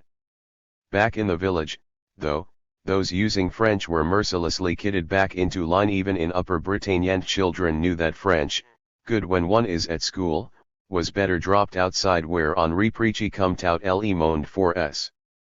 So even when French was taught, it was not spoken. In 1906 a couple of English travelers had repeated difficulties in making themselves understood in Lower Brittany. Young people proved to have some knowledge of French, or had French that was not easy to understand. Was it, as one commentator suggested, a question of the stubbornness of the Cornwallias, who, though he knew the language of the rest of France, made it a point of honor to speak only his own? Or was it that he spoke French so badly? A few months of winter schooling could not compete with a world where one heard only Breton, so even if at one time he knew how to translate a few words of French, he's forgotten them quickly. What was left of the French vocabulary was often limited to d'un moyen petit sou, mco. Here, too, one must take a hard look at the statistics, especially when one comes across something like the following. To be registered as a sailor, a man had to know how to read and write. Here is the way the examination for the inscription maritime was administered at Audi-Erne in the early 20th century. We show them a page of a book, they spell without understanding, they can read. We dictate a sentence, they cannot write it, we show them the book and they painfully copy a line or 2, they can write. Their French was like the village precentor's Latin, a song without meaning. As late as 1906 a soldier from Emlianac, Frank, OIS Laron, was executed as a spy because he could not make himself understood in French. 45. But Baudrillard, that excellent chronicler of French's imperial progress, had noted the Chinese wall beginning to crumble in 1885. Those who could not speak French, he said, felt ashamed. Perhaps not yet. More important, he noted that literary Breton was becoming the purview of the learned. 46. The gulf between literary language and everyday speech, in which the cultural revival of the South had entered, was opening up in Brittany as well. One has only to read the desperate plaints of local traditionalists against the shift to French speech, dress, and manners 47 and browse through the Breton newspapers, especially the Catholic ones in R894 and 1895, to realize that more and more parents and children were becoming committed to integration, to Frenchification, which stood for mobility, advancement, economic and social promotion, and escape from the restrictive bonds of home. One can sympathize with the fears of what this commitment implied, but also with the needs and yearnings it reflected. In any case, not sympathy but elucidation is the scholar's business. And so we turn to the question, what made patois recede? We have already accepted that the schools and school teachers played a crucial role. None thinks to gainsay it. As Auguste Brunwell put it, the inkwell and the pen worked for French. 48. He might have added, and worked only in French. Arithmetic, for example, was taught in French. Thus, even those who normally spoke in some other tongue could reckon sums only in French, the language in which they had learned the skill. And if the catechism was often a bastion of local dialect, Protestantism, which was an active movement in the countryside through the first two-thirds of the 19th century, and whose propaganda I have found from Y on down to the Pyrenees, was a powerful instrument of Frenchification, spreading Calvin's language along with his heresy. We shall consider two other significant influences in due course, military service and the printed word. In the meantime, we may note what the veteran linguist Albert Dawsett had to say about his own Auvergnat village, Vinzels, near the Dory, that French came in after the French Revolution and spread during the Second Empire by newspaper and barracks even more than school. 49. French could, and did, enter through such channels where the local language was relatively close to French. The teachers knew the difference this made. In places like the Doubs, where the local tongue was used everywhere but French coexisted with it, the extirpation of the competing language was deemed less necessary than in certain departments where the traveler who speaks only French cannot make himself understood in many villages. 50. Even the wild Morvan, whose denizens in the 18th century were like people of another continent, speaking a jargon that in the last years of 85. The empire remained unintelligible even to their neighbors. Even the wild Morvan accepted French before the lands of the southwest. By the 1860s the local idiom had retreated to the fastnesses of the forests east of Château Chinon. Planchet, Arles F, Villa-pour-on. In the Morvan, as in more open country, the speech of the countryside did not wait upon the schools to give in to French. The patois of Burgundy, of Champagne, of Poitou, of Beaussy and Perchy were already fading in the R860s and R870s. Indeed, the success or failure of the schools simply re-wrecked their linguistic environment, either predisposed to French or alien to it. This is quite clear on the linguistic frontier between Auxi and Oil, where March proved more open to French than the true Limousin only a few miles away. Even in poor regions like Perchy the proportion of literate conscripts was far higher than in comparable areas of, say, the southwest. However backward, OLL regions raised no particular obstacles to the advance of official culture. Thus French was being spoken reasonably well in the Moulins area in R908, whereas Limousin speech held on in the Cher Valley to the west. 51. But above all, what worked first for and then against patois was the way of life in many rural quarters. It was in R889 that Ernest Renan insisted that no work of science, philosophy, or political economy could be produced in patois. One hears a confirming echo of this at that very time from a village teacher in Lozera. Of course everyone spoke patois, he wrote, but when a peasant wanted to discourse on politics or current events he was likely to try to impress his hearers by turning to French. Politics was done in French, and we shall see that national politics, which entered the unintegrated countryside just about this time, accompanied the national language. Official business was done in French too. Flemish and Corsican had begun to give way after the legislation that ordered people's everyday life was translated into the national language during the Second Empire. And Wiley has shown how, at Roussillon, a dispute over a bowling game caused men to shift from Provençal to French, another result of legislation, in this case requiring associations to submit for official use a copy of their statutes, naturally in the national language. Rules, regulations, and consequently litigation all were exclusively in the domain of French. 52. So were dealings with officialdom. That had not always been the case before R870. Indeed, as late as R867 we find the new sub-prefect of St. Flour complaining to his superior, the prefect of Cantal, that all the officials in his jurisdiction were local men, which meant, among other things, that the villagers and peasants there, always sure of being understood by them in their impossible gibberish, did their business in patois, and made no effort to learn or retain French, quickly losing what the schools have taught them. 53. This free-easy exchange between citizen and officials ended after the Third Republic made the certificat d'école a prerequisite for even minor civil service jobs.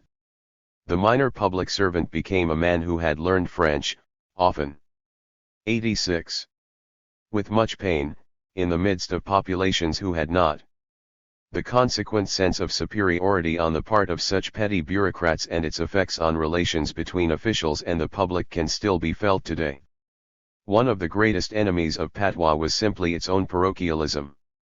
The factors that worked against French in the old isolated world, self-sufficient in far more realms than mere subsistence, turned against local idioms as that world changed. Breton was useless beyond a certain area that had once seemed vast but that became increasingly limited in the perspective of the modern world. Nor was Breton one tongue, or Limousin, or the so-called langue d'oc. Vanitas was incomprehensible to most other Bretons. Men from Lyon found it hard to understand those from Guingamp. The old dialectical world was fragmented in the extreme. Dialect might change from one valley to another, from high ground to low, from one riverbank to the next. If physical barriers made communications difficult in 1816, a man held up by thieves near Avallon in Wyon had been able to place their origin in a particular pays of Nievre, by their speech and manner of dress. In 1844 an officer in Lot noted that the natives found it very difficult to make themselves understood outside their own village. One of the arguments in a famous impersonation trial of the 1850s was that the accused, who came from St. Marcellin in Isera, could not have known the patois of Cor that she was said to have used because, though Cor was also in Isera, its patois was different from her own.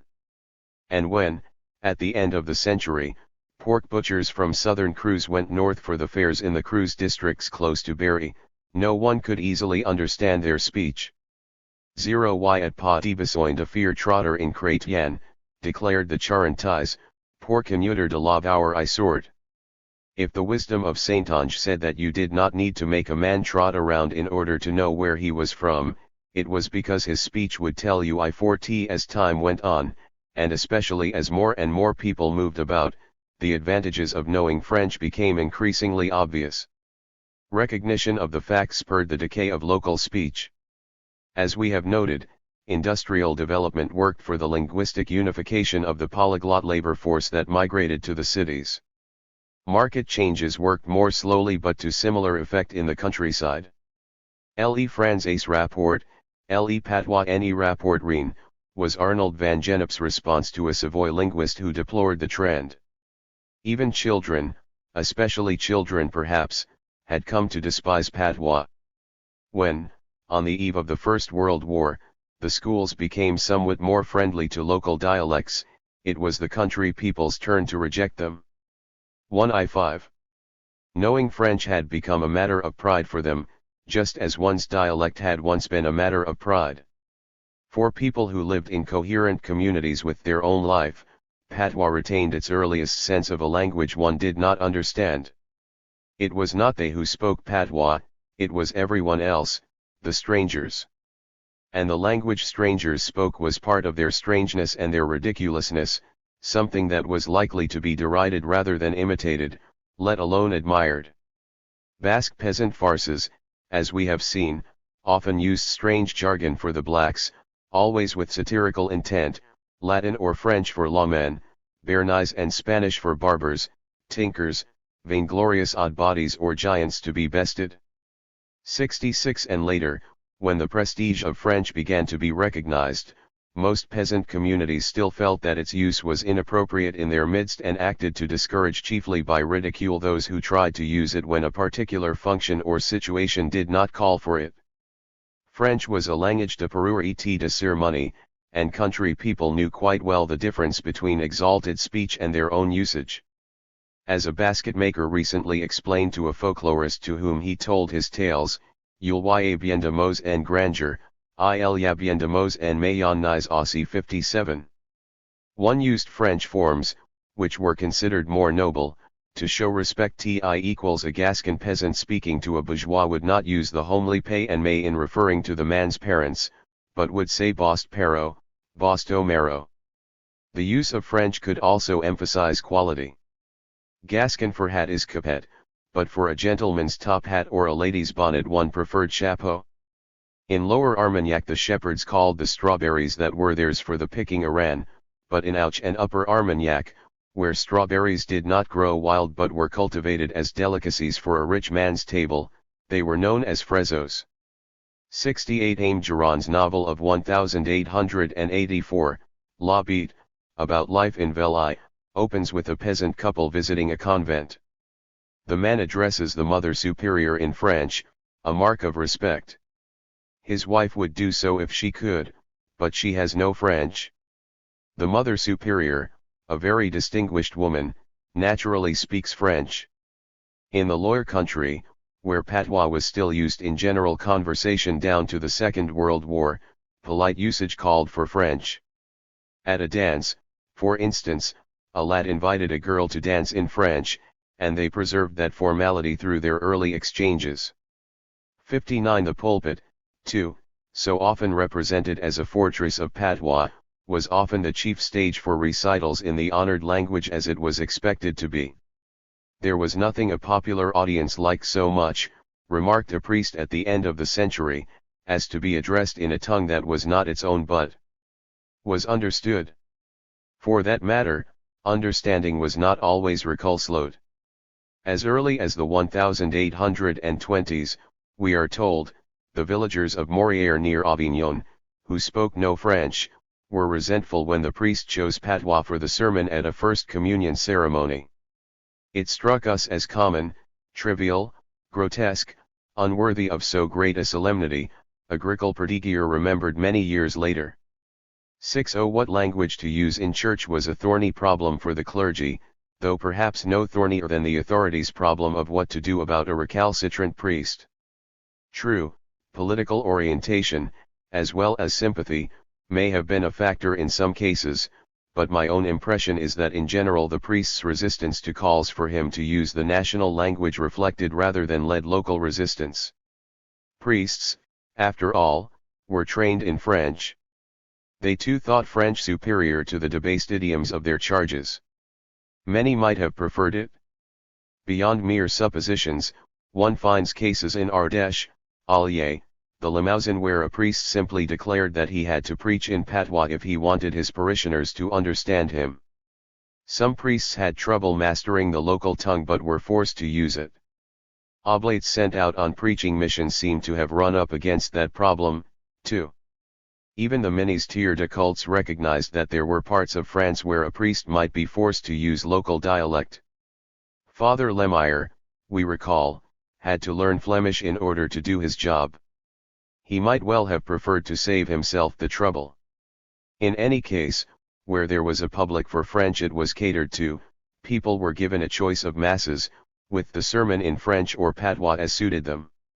61 This practice fell off sharply at the turn of the century, in part under government pressure, but mostly because this period witnessed the triumph of French. In 1901 La Semaine Religieuse of Auch lamented the passing, in Armagnac, of the Gascon-language catechism and of homilies and sermons in Gascon, which had far outnumbered those in French through the whole of the 19th century. Thereafter, sermons in French, which used to mark particularly solemn occasions, became increasingly routine in that region. 62 In Brittany, by contrast, many priests refused to observe the government's ban in 1902 on Breton-language sermons and catechism. In Finistère alone SI priests saw their salaries suspended. It was only when and where French had advanced sufficiently that the clergy turned to it. The Church reflected regional conditions, it did not create them. Once patois came to be widely scorned, its fate was sealed.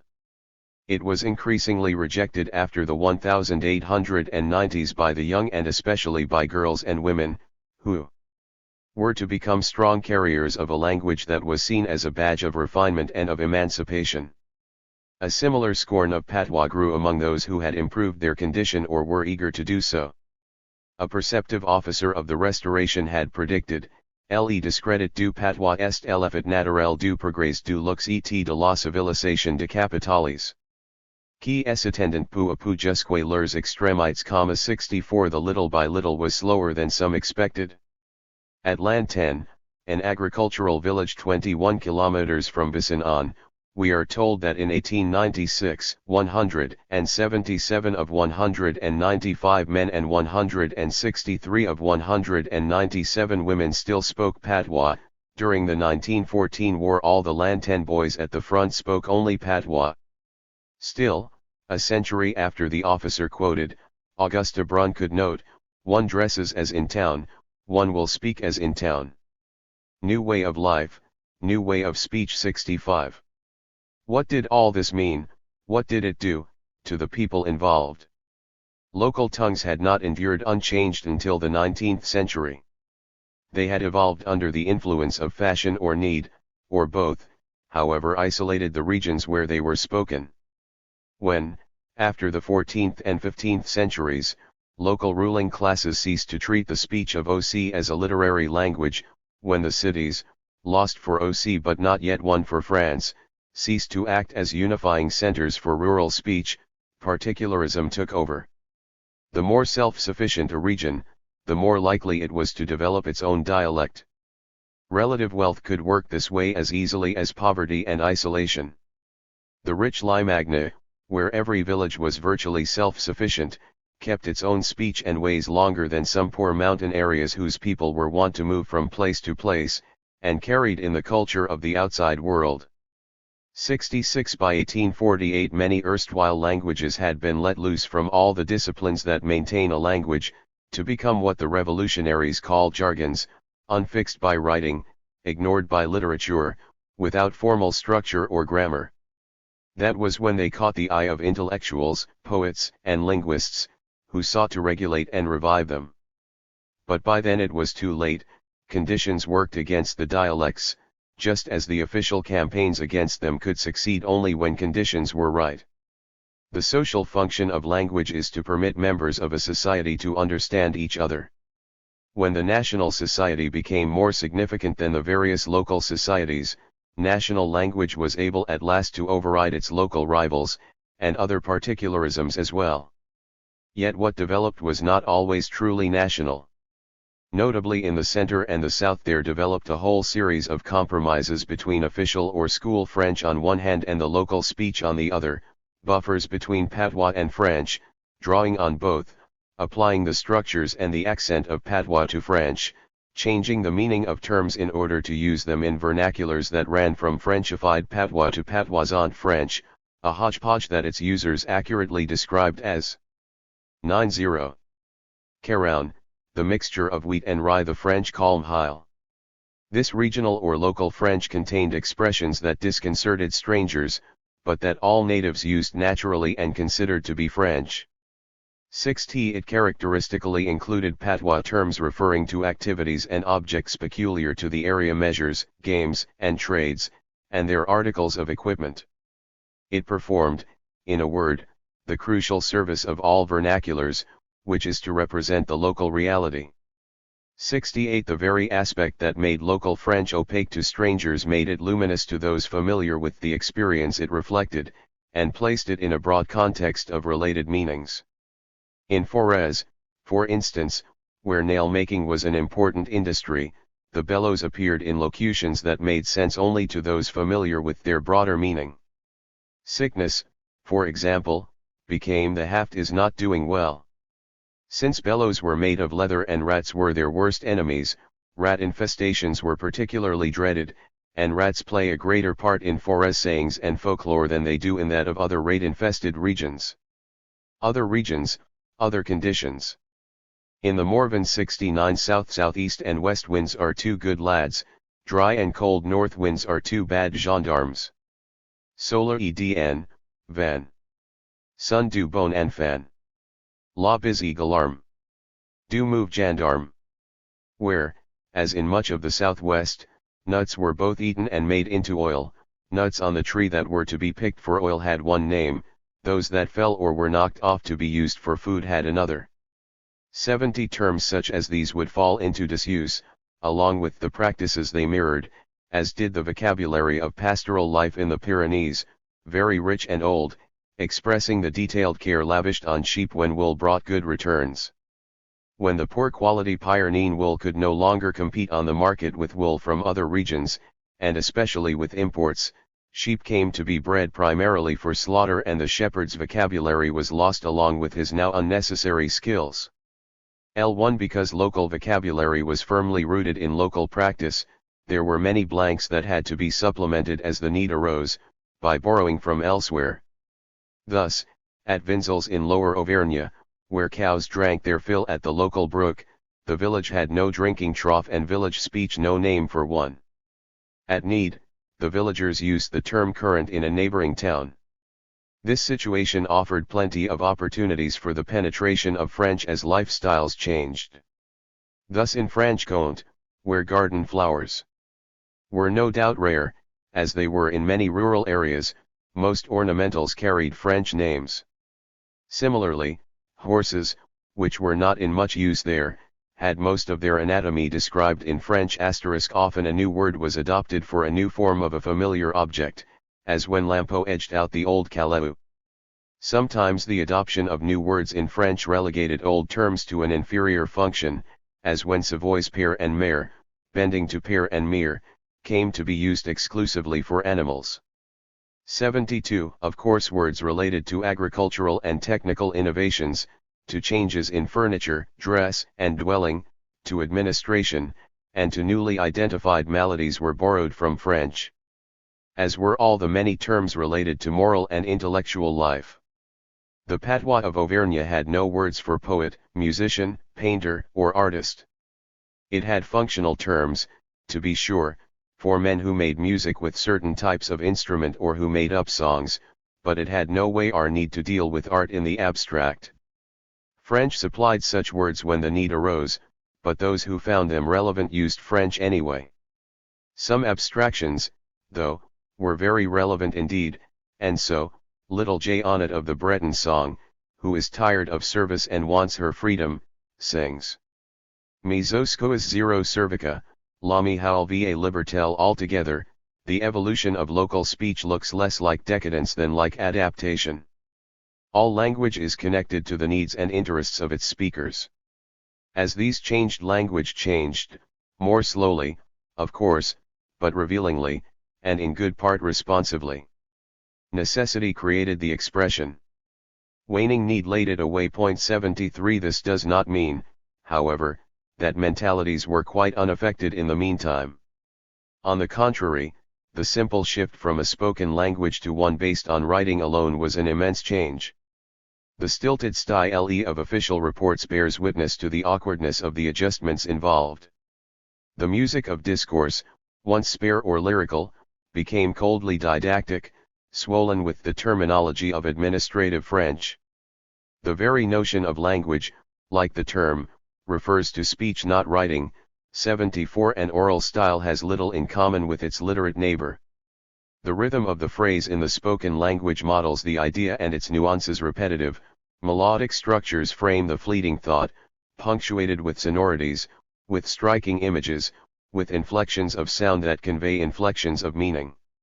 When, in September 1846, the Virgin appeared to two young shepherds at La Salette, she addressed them first in what sounds like the formal French they could have heard in church, and dealt with themes they might well have heard in a sermon, complaining that people swore and worked on Sundays. When she turned to patois, however, predicting retribution and famine, the language became more lyrically rich, more biblical in a recognizably popular vein.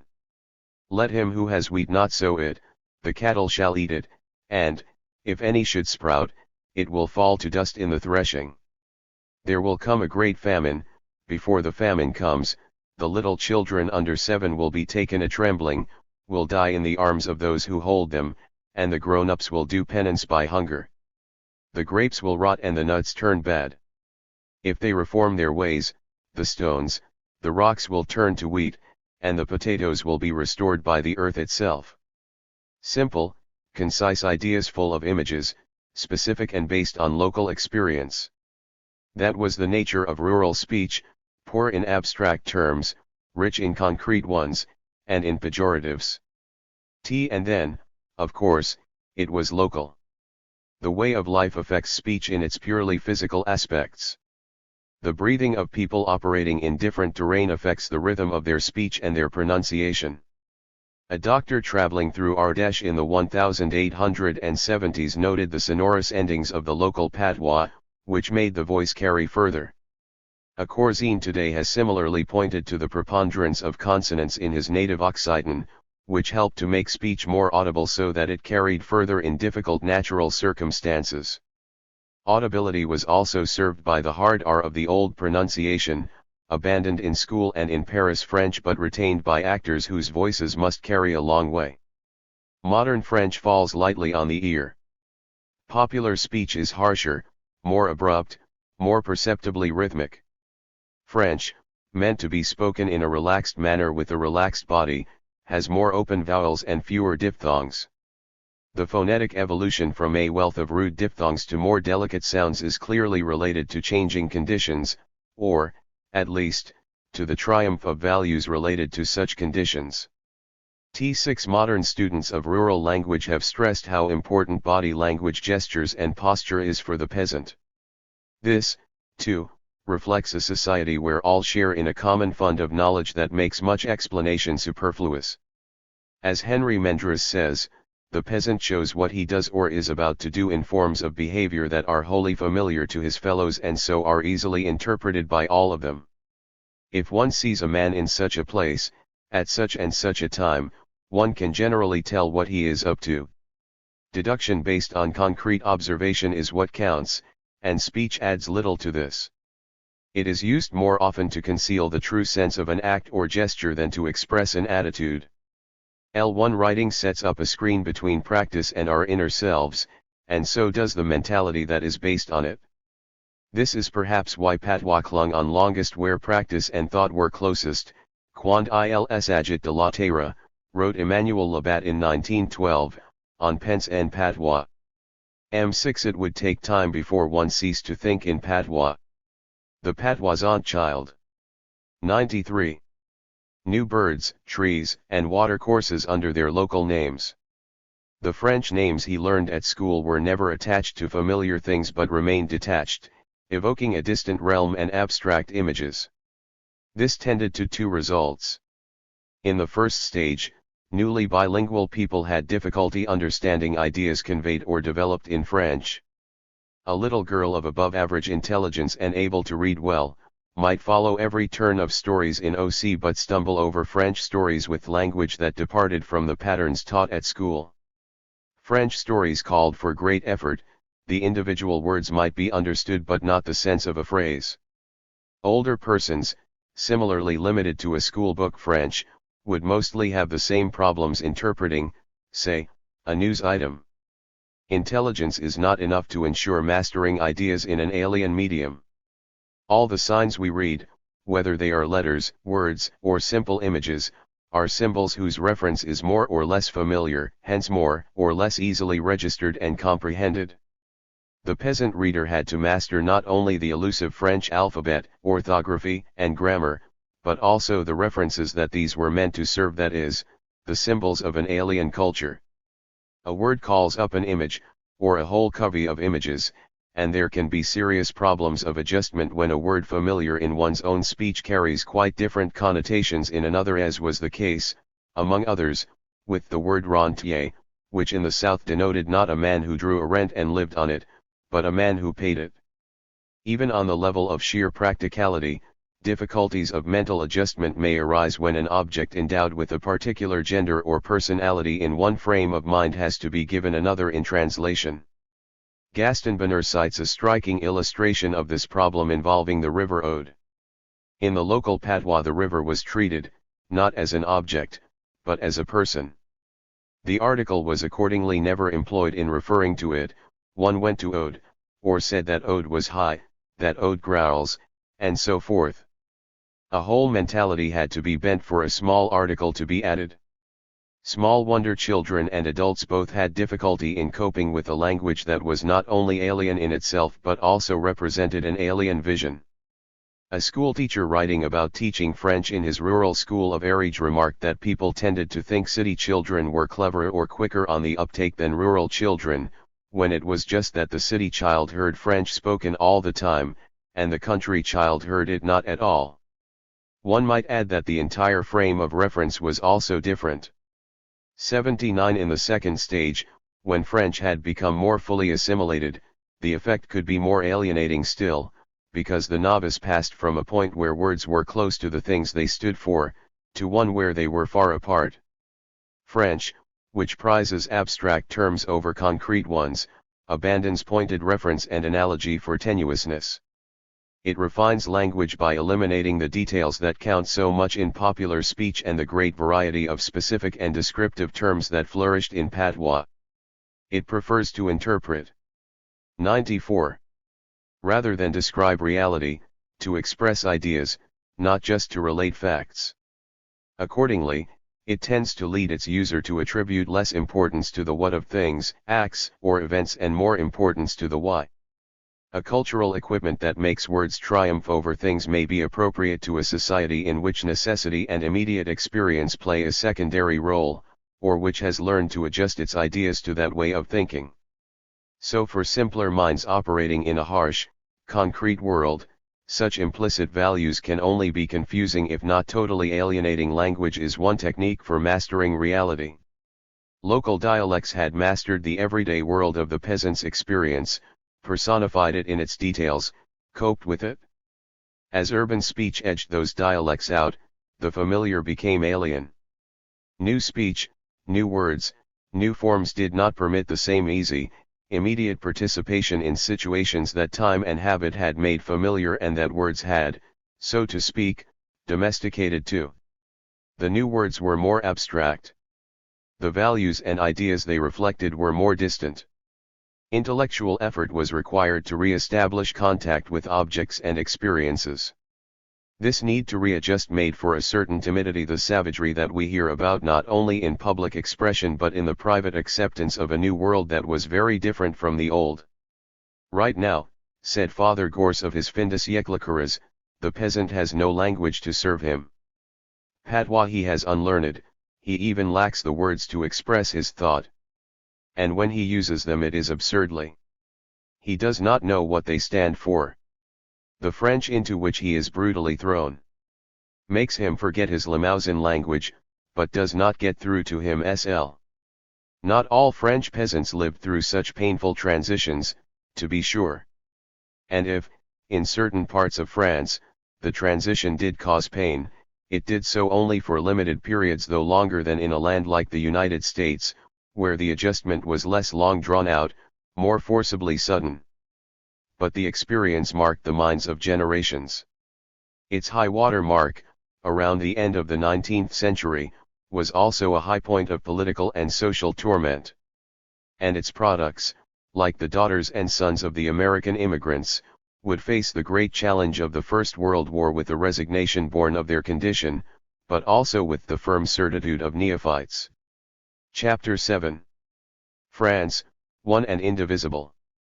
Le grand précepte tu il faut donner auxiliary historiens, c'est de distinguer au lieu de confondre, car, à moins de travailler, et en est point vrai. Mais malheureusement les esprits médiocres sont le de l'uniformité. Augustin Thierry. When did France become one? Surely we know that.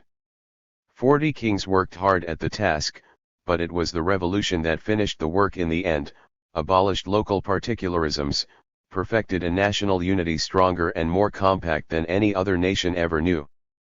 By 1808, as Hippolyte Taine asserted in his preface to the origins of the revolution in France, all of France's traits were set and definitive. This is pretty much what the school books of the Third Republic taught: one people, one country, one government, one nation, one fatherland.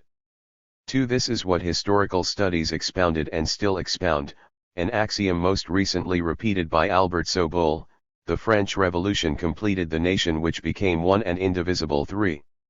This national unity is perceived as the expression of a general will, the general will of the French to be French, to achieve a state that was somehow historically foreordained. Long before the revolution formulated and perfected the terms of the social contract, the inhabitants of the land called France had achieved the spiritual unity that is the necessary precondition of nationhood, the community of feelings and ideas concerning certain fundamental problems, a certain identity in the way of conceiving the external world, of classifying its objects, of ordering its values, in short a certain unity of spiritual orientation, a certain common spirit. For few could put in words better than Julien Benda this notion of nationhood and its abstract quality. We are talking about more than political or administrative structures, we are talking about a unity of mind and feeling, implicit or explicit. The nation, in the last resort and the most fundamental, is a cultural unit. It is in this respect that it must be considered. But the nation, as Alphonse Duprat has perceptively remarked, is a solemn public power of little intimacy. 5. The French nation, like the kingdom, had to become a patrie, a fatherland. The larger abstraction had to replace the immediate experience of a man's pace. The concept of the patrie, land of one's father, can mediate between private society and official society. And the concept was extended as the father's realm itself was extended beyond the natural limits of the pays or petite patrie to a broader, much more mobile world. The question is, how long did this process of extension take? How fast was a coincidence established, then perceived, acknowledged, assimilated, between pays, patrie, and France? When, in 1860, an officer noted that the people of Puy-de-Dôme me possédent un trace autique denied them. Clearly pays and patrie were one, and everything beyond was still foreign soil. If, as Benda insists, being French is not a mere abstract acknowledgement, but rather a consciousness and an everyday experience, then these people who lived in the middle of France in 1860 were scarcely French. 6. This is something one seldom finds acknowledged, and then only discreetly, in an undertone. Carleton Hayes, who described France as a nation of patriots, perceptively noted the survival of centrifugal forces in the 1920s. Localism, provincialism, then explained the history of the development of national spirit in France. The spirit that he describes as a supreme national loyalty has been the history of the overcoming of centrifugal forces in the life of the nation by centripetal forces. 1. The image centrifugal, whether he intended it to or not, suggests a preordained unity. It assumes an existing center that is more than a base for conquests of opportunity, and it obscures the existence of societies for which the center remained largely unknown and irrelevant until it subjugated them, let alone assimilated them. Traveling in the French Alps in 1846, Adolphe Blanqui had found populations further from French influence than those of the Marquis Islands. Some 20 years later, an English voyager at the other end of the country expressed very similar feelings. The people of the Landes, he wrote, live on French soil, but cannot be called Frenchmen. They speak a language as unintelligible to a Frenchman as an Englishman, they have none of the national characteristics, little, perhaps, of the national blood. but holdouts and mere superficial counter-currents are as nothing next to the transcendent reality of France's being molded into a nation. What matters, in Ernest Renan's words, is the general line, the great facts that stem from it and that remain true even if all the details were to be wrong. 8. There is a level on which this may be true. But it discounts detail and covers the intricate pattern of things as they were with the general mantle of things as they should be, as if a France become one and indivisible had thereby become uniform as wel. 9. We might do better by following the precept of the old romantic theory, and distinguish rather than confuse the conditions under which national consciousness developed. We shall find that the process was more varied than is generally conceived, far slower and more complex than most historians would have it.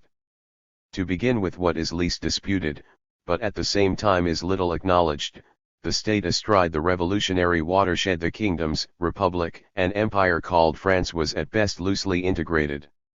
In 1751 Charles Pinot Duclos, permanent secretary to the French Academy and a former mayor of Denain, published certain astute considerations sur les mœurs in which he compared the difference between Paris and the provinces to that between separate peoples. Those who lived a scant 100 leagues from the capital were 100 years removed from it in their manner of thought and action. This equation of time and space is one we should retain, for it can as appropriately be applied to 19th-century France as it can be applied to different continents today. It appealed to one of Duclos' Limousin readers, who found it just as relevant to conditions some 60 years later. It might have appealed to Arthur Young as well, who, on the eve of the Revolution, found that universal circulation of intelligence which in England transmits the least vibration of feeling or alarm, with electric sensibility, from one end of the kingdom to another, has no existence in France. When a new edition of Duclos appeared in 1828, it carried as a preface a l'Entente by the critic La Harpe, written in 1799. In it La Harpe contended that in the period between 1760 and 1780 the difference Duclos had perceived had become almost unnoticeable so far as concerns the large cities, which are here the only objects of comparison. This judgment, if we accept it, emphasizes less the growing cultural integration of the land than the deepening gulf between a few great urban centers and the rest of the country. The Revolution stressed the same fact. Separatist tendencies asserted themselves even before the Estates had met in 1789, and several regions might have echoed the contention of the Béarnais that their region was bound to France much as Ireland was bound to England. Gregoire's correspondence noted sadly that there is no patriotism in the countryside. Only the more enlightened could conceive the notion. Patriotism was an urban thought, a handle for an urban conquest of the rural world that looked at times like colonial exploitation. Certainly the revolution and revolutionary agitation carried national politics and the national language into quarters they had not touched before. Clubs, appeals, speeches, gazettes, and broadsheets, propaganda of every sort, news eagerly awaited and discussed with passion by groups once oblivious to anything but their immediate world, a new terminology that had no counterpart in native speech, war, military service, troop movements, the political promotion of men of ever lower status when their superiors had been eliminated by terror and counter-terror, the pride of simple people bent on showing that they could handle their betters. Tools. All these created a situation that invites comparison with the China of the 1960s, breaking down the peasants' isolation and crumbling traditional societies. In the 10 years of revolution, in the words of Auguste Brun, a crack appeared in the block of peasant habits. But only a crack. Much of the block held fast. 12. A school inspector tells us how Franche-Comté, whose character had resisted change as strongly as Brittany's, was Frenchified after 1833 and turned into a natural frontier of solid military populations. A witness like Maurice Barrès testifies to Lorraine's attachment to the memories of independence, glorious and not long past in the 1840s. And Les Olivettes de Lorraine sings of the French as if they were unfriendly aliens. 13. Iou, la, laissez passer, les Français dans la Lorraine, Iou, la, laissez passer, les Orant du Malice. The France of local songs and speech was not the patrie but somewhere else, as in the Limousin soldier's song Sudart ve de la Guerre, where the soldier has a French girlfriend, described as such over and over mia francesa. La toi francesa until the last strophe, adieu, adieu, mia francesa, que jamais pus nous reviren. If one's home happened to be in the south, then one could get to France by traveling toward Loire and Seine. Near Marmande in Lot et Tigaron the road toward Virizil was still remembered in the 1930s as La Côte de France, and other lieudites of the same kind abound elsewhere. What is of interest here is not the particular names used, but the deep-seated sense of difference that gave rise to them. When the Dominican Emmanuel Labat passed through Marseille in 1706, he was struck by the razy 99. Dense refusal to admit that they were French. Some 0 years later a historian from that city still spoke of the Frenchmen and the French as if they were a race apart. The same at Toulon, where true natives seldom mixed with Regnicoles, whom they don't yet consider their corn patriots, and whom they always designate as Franchos 14. Great love of their pays. Great scorn for the foreigners from the north, reported an officer from Tarascon in 1859. The old hatreds are not completely dead, wrote another from the Marseille area in 1862. 15 and as late as 1875 a staff captain warned of the hazards of an army corps formed exclusively of proven auxiliary, or the presence of too many of them in any one unit *. We have little information on unpatriotic attitudes in this period, not only because some took them for granted in certain circles and made no remark, and others preferred to ignore what they deplored, but also because such views became socially unacceptable and their holders chose to conceal them. Thus at Cogni near the Italian border the great local saint, Saint Bess, had the power to exempt lads from military service and was in fact invoked to that end for many a decade.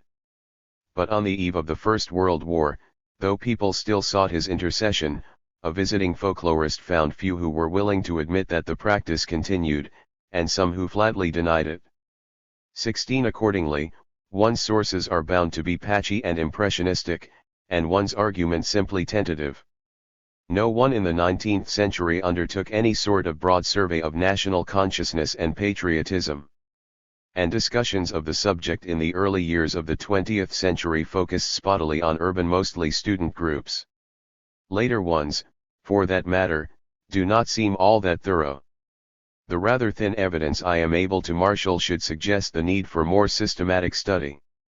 Yet, as it stands, it shows a very incompletely integrated nation. Again, the center, the southwest, and the west were the notable holdouts. The Basques were said to have not one sympathy in common with the rest of France. Closed to outside influences, deplored Félix Pécot in 1880, they had so far been hardly touched by the emancipating action of French genius. At the other end of the Pyrenees, where in 1844 the French were referred to as dogs, French blood is still lightly grafted on the Spanish stock.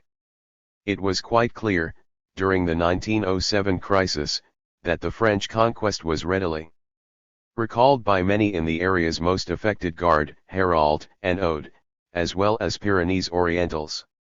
The wine-growers, echoing the Béarnese charge, compared the South's position to that of exploited Ireland and denounced the victorious barbarians who treated them as slaves. It was not the reality that counted, but the rival myths. 17 Even where no local myth survived, the national myth did not have easy going. La patrie, noted Father Roux in his Curas parish, a fine word, that thrills everyone except the peasant. In Villiers, wrote a novelist quite incidentally in 1884, the word patrie signifies nothing and stirs nothing. It exists no more in local speech than in local hearts. A few years later, when General Georges Boulanger stood for election at Dunkirk, his bilingual posters ended, Vive la patrie! Leave het Vaterland! This led to strife between Boulanger's Republican opponents and his irredentist Flemish supporters, who proceeded to put up a poster that boldly declared, Flemish, that's what we are, not French. We have no other fatherland than Flanders, France is not our fatherland, it is the pump that has been sucking up our sweat for over 300 years. 18. Expectably, it was Brittany that held out longest. In 1870 when, alone of all French provinces, Brittany organized a levy en masse, the news of the action gave rise to fears of separatist intentions. Leon Gambetta himself wrote to de Carrière, leader of the Breton forces, before the bloody Battle of Les Mans, "I beg you to forget that you are Bretons, and to remember only that you are French." Other political factors were at work, of course, but Gambetta obviously thought that this point was worth emphasizing. So did the author of an important report on the Breton departments written 10 years later, who placed the issue in historical perspective. Brittany, which was not willingly joined to France, again the term used is reunited, which never wholeheartedly accepted its annexation, which still protests, had yet to be merged into the nation. Frenchify Brittany as promptly as possible. Integrate Western Brittany with the rest of France. This, said the writer, the rector of the Academy of Rennes, Baudouin, would be accomplished only through schooling. That was how Franche-Comté was conquered half a century earlier. And that was how Prussia set out to Germanize our poor Alsace-Lorraine, and there, at least, the people knew colloquial German. The parallel with Alsace-Lorraine is revealing. But despite the spread of the schools in which Baudouin put his trust, we still find a Breton delegation in 1919 pleading with President Woodrow Wilson for the right of national self-determination. 19.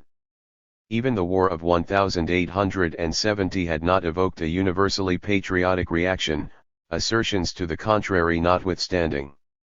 Reaction to wars in France had always varied with their impact on local affairs, the further off the better, and with their success. The 19th century saw no great change in this respect.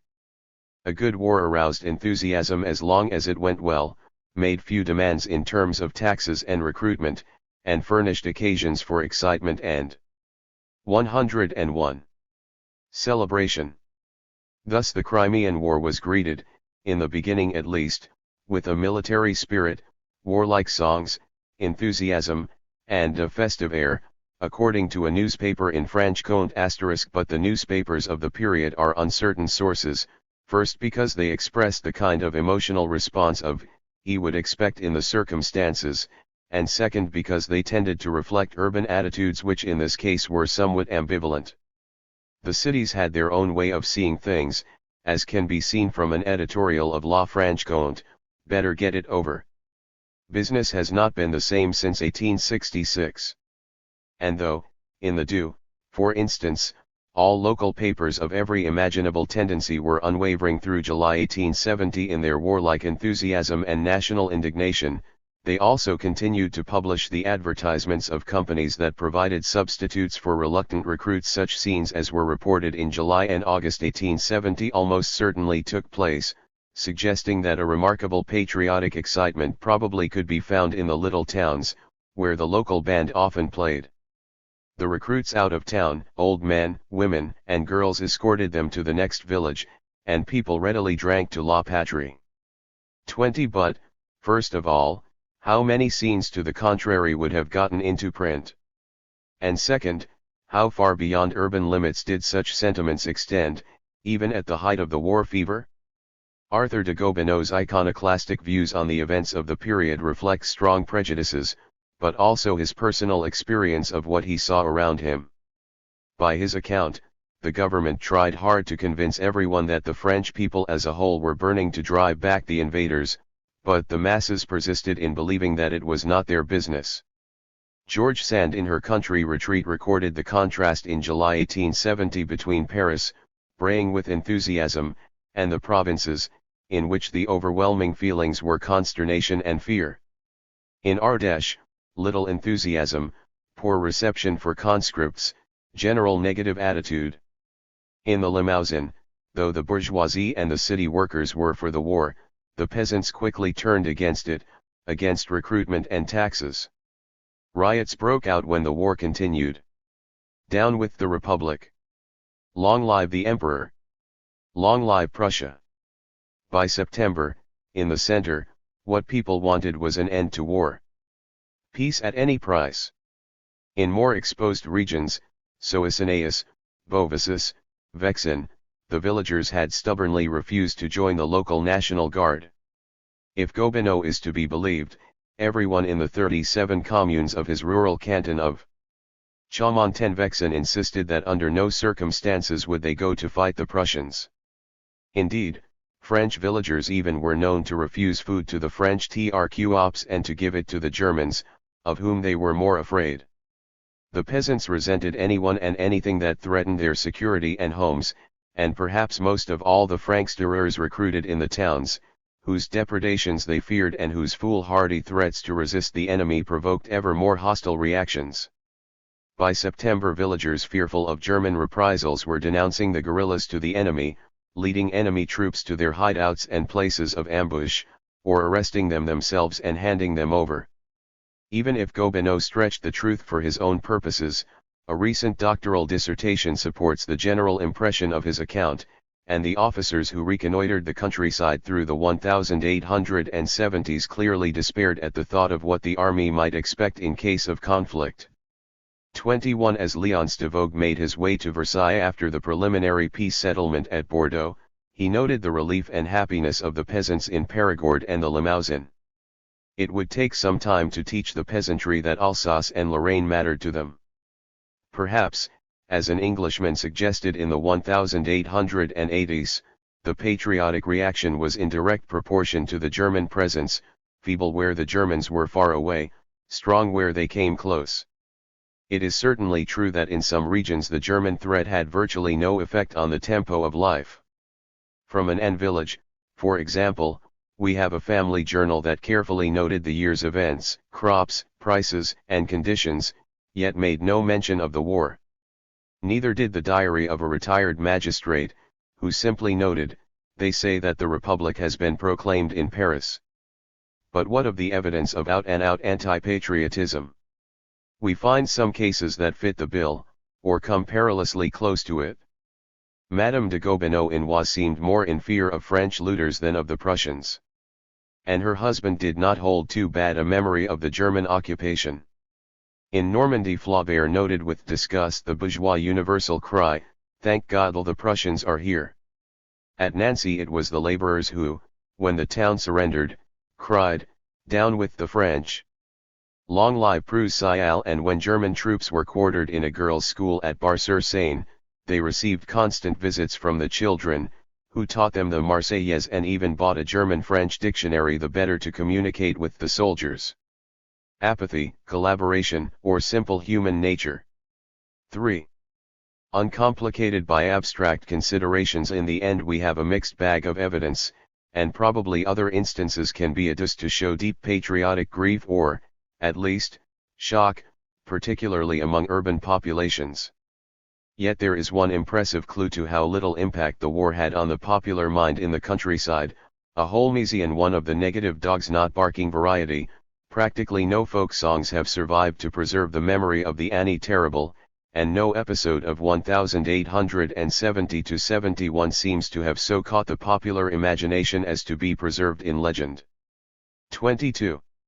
It was only human that time and a change of the political winds should persuade many in retrospect that conditions had been worse than they had in fact been, and that their patriotism had been of the deepest order, that being led to school as an 8-year-old by a Bavarian soldier had been a real humiliation, that one had done, seen, and felt things as the new national orthodoxy now demanded.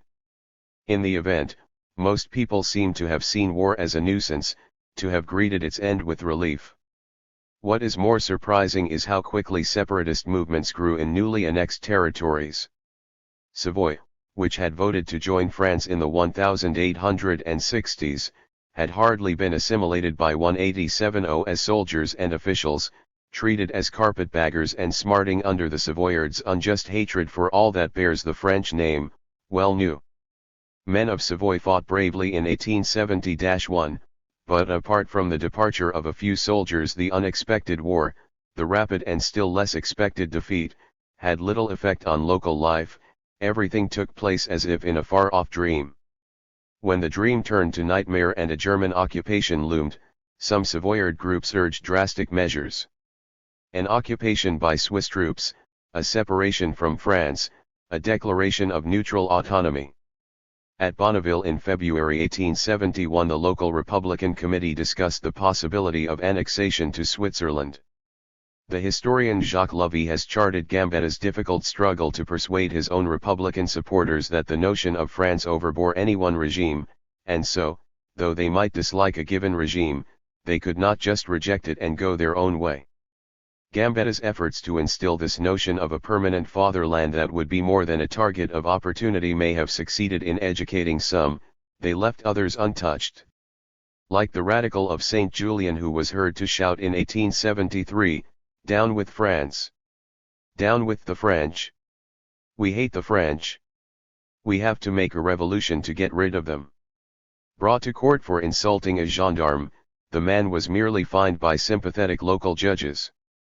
"No hope for patriotism in this department," complained the prefect in 1874.23. A subordinate saw things more clearly, it was too soon to expect the Savoyards to feel French.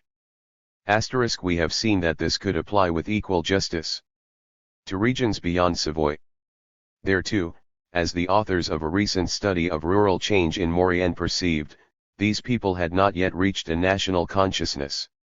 Submission to the state does not mean that they share in the common traditions and the common enterprise that define a nation. 24. Dependence without participation, here is an idea and a state of affairs that we shall encounter again. The most reliable evidence I have found on patriotic sentiments is furnished by military authorities, either indirectly through conscription records or directly in the reconnaissance reports of officers. Leroy Lodgery and a team of scholars have thoroughly explored the first source with the aid of computers. But their work only covers the period 1819 to 26, too early for my purpose. Just how closely their findings coincide with my more spotty ones, however, can be seen from Map 5, showing the departments where the Lodgery team found the greatest incidence of draft evasion and self-mutilation to avoid military service, example cutting or biting off a finger, knocking out the front teeth. Leroy Lodgery remarks that these departments tend to be grouped in Occitan France, where tax resistance was also greatest. He wonders whether this reflects a certain lack of national integration of the Midi at this time, especially when compared with the departments of the Northeast, which present strong evidence of national integration. This is borne out by his map of volunteers for military service, which shows a fertile crescent of martial commitment running from Nord to the Doubs, very close to the results recorded in my map 8. 25. It is further borne out by a map taken from Adolphe d'Angeville's statistical survey of France in the early 1830s, which shows those departments where government agents encountered the greatest difficulties in collecting taxes. If patriotism and a sense of civil obligations go together, reluctance or refusal to discharge the latter testify to a slight sense of the former. The evidence recorded in my own maps is drawn from the War Ministry's files of the military reconnaissances carried out between the Restoration and the fall of President McMahon. It is of quite a different order from the exhaustive work of Leroy Lodgery. For one thing, it is based on the subjective impressions of men, and men who were moreover often strange to the locality they were reporting on. For another, it depends on the luck of assignments and on what was preserved in the files. All available files have been read, but their contents by no means cover the country, far from it, and it is well to remember that the Army made most of its reconnaissances in areas around garrison centers, along highways, and so on. But even thus limited, the results are suggestive. I have noted every statement that refers clearly to the local population's indifference to the interests of the Army, open hostility to troops, or active avoidance of military service, and likewise every reference to its patriotism or lack of patriotism. All dubious or equivocal remarks have been set aside, and we shall see presently that the statements whose meaning could not be questioned reflect something more than a certain lack of national integration. In the meantime, what emerges clearly is a sizable pocket of patriotism along the northern and northeastern borders, its contrary at the opposite, southwestern end of the country, and a disparate but important jumble south of a line running roughly from St. Malo to the Italian border, where negative attitudes to one's patriotic duties encounter negative attitudes to the patry itself. The army had a very matter-of-fact attitude to the population. Were the people friendly? Could one expect aid? Could one expect trouble? What was the best way to handle them? Since the reports were not for publication, the officers could speak frankly, and their assessments generally reflected few illusions. The local population would feel no moral or patriotic grief about the loss of territory to Spain, wrote an officer in the Pyrenees, Jean le croix pas, enfit, a safran ace parle cur. From another, at Ponce de Ce in Maine-et-Loire, where one could find good fighting men provided they could stay near home, they are still Angevin, not French. The Corsican, of course, has always borne the foreign yoke impatiently. It is not our conquest that binds him to France forever. In Hérald the population is not very patriotic in general and little inclined to make sacrifices. Like all the populations of central France, Alliés has little patriotism. 261 did not need to trouble over much about such things, but should be prepared to take appropriate action. There is no reason to apprehend the inhabitants, easy to hold down by fear.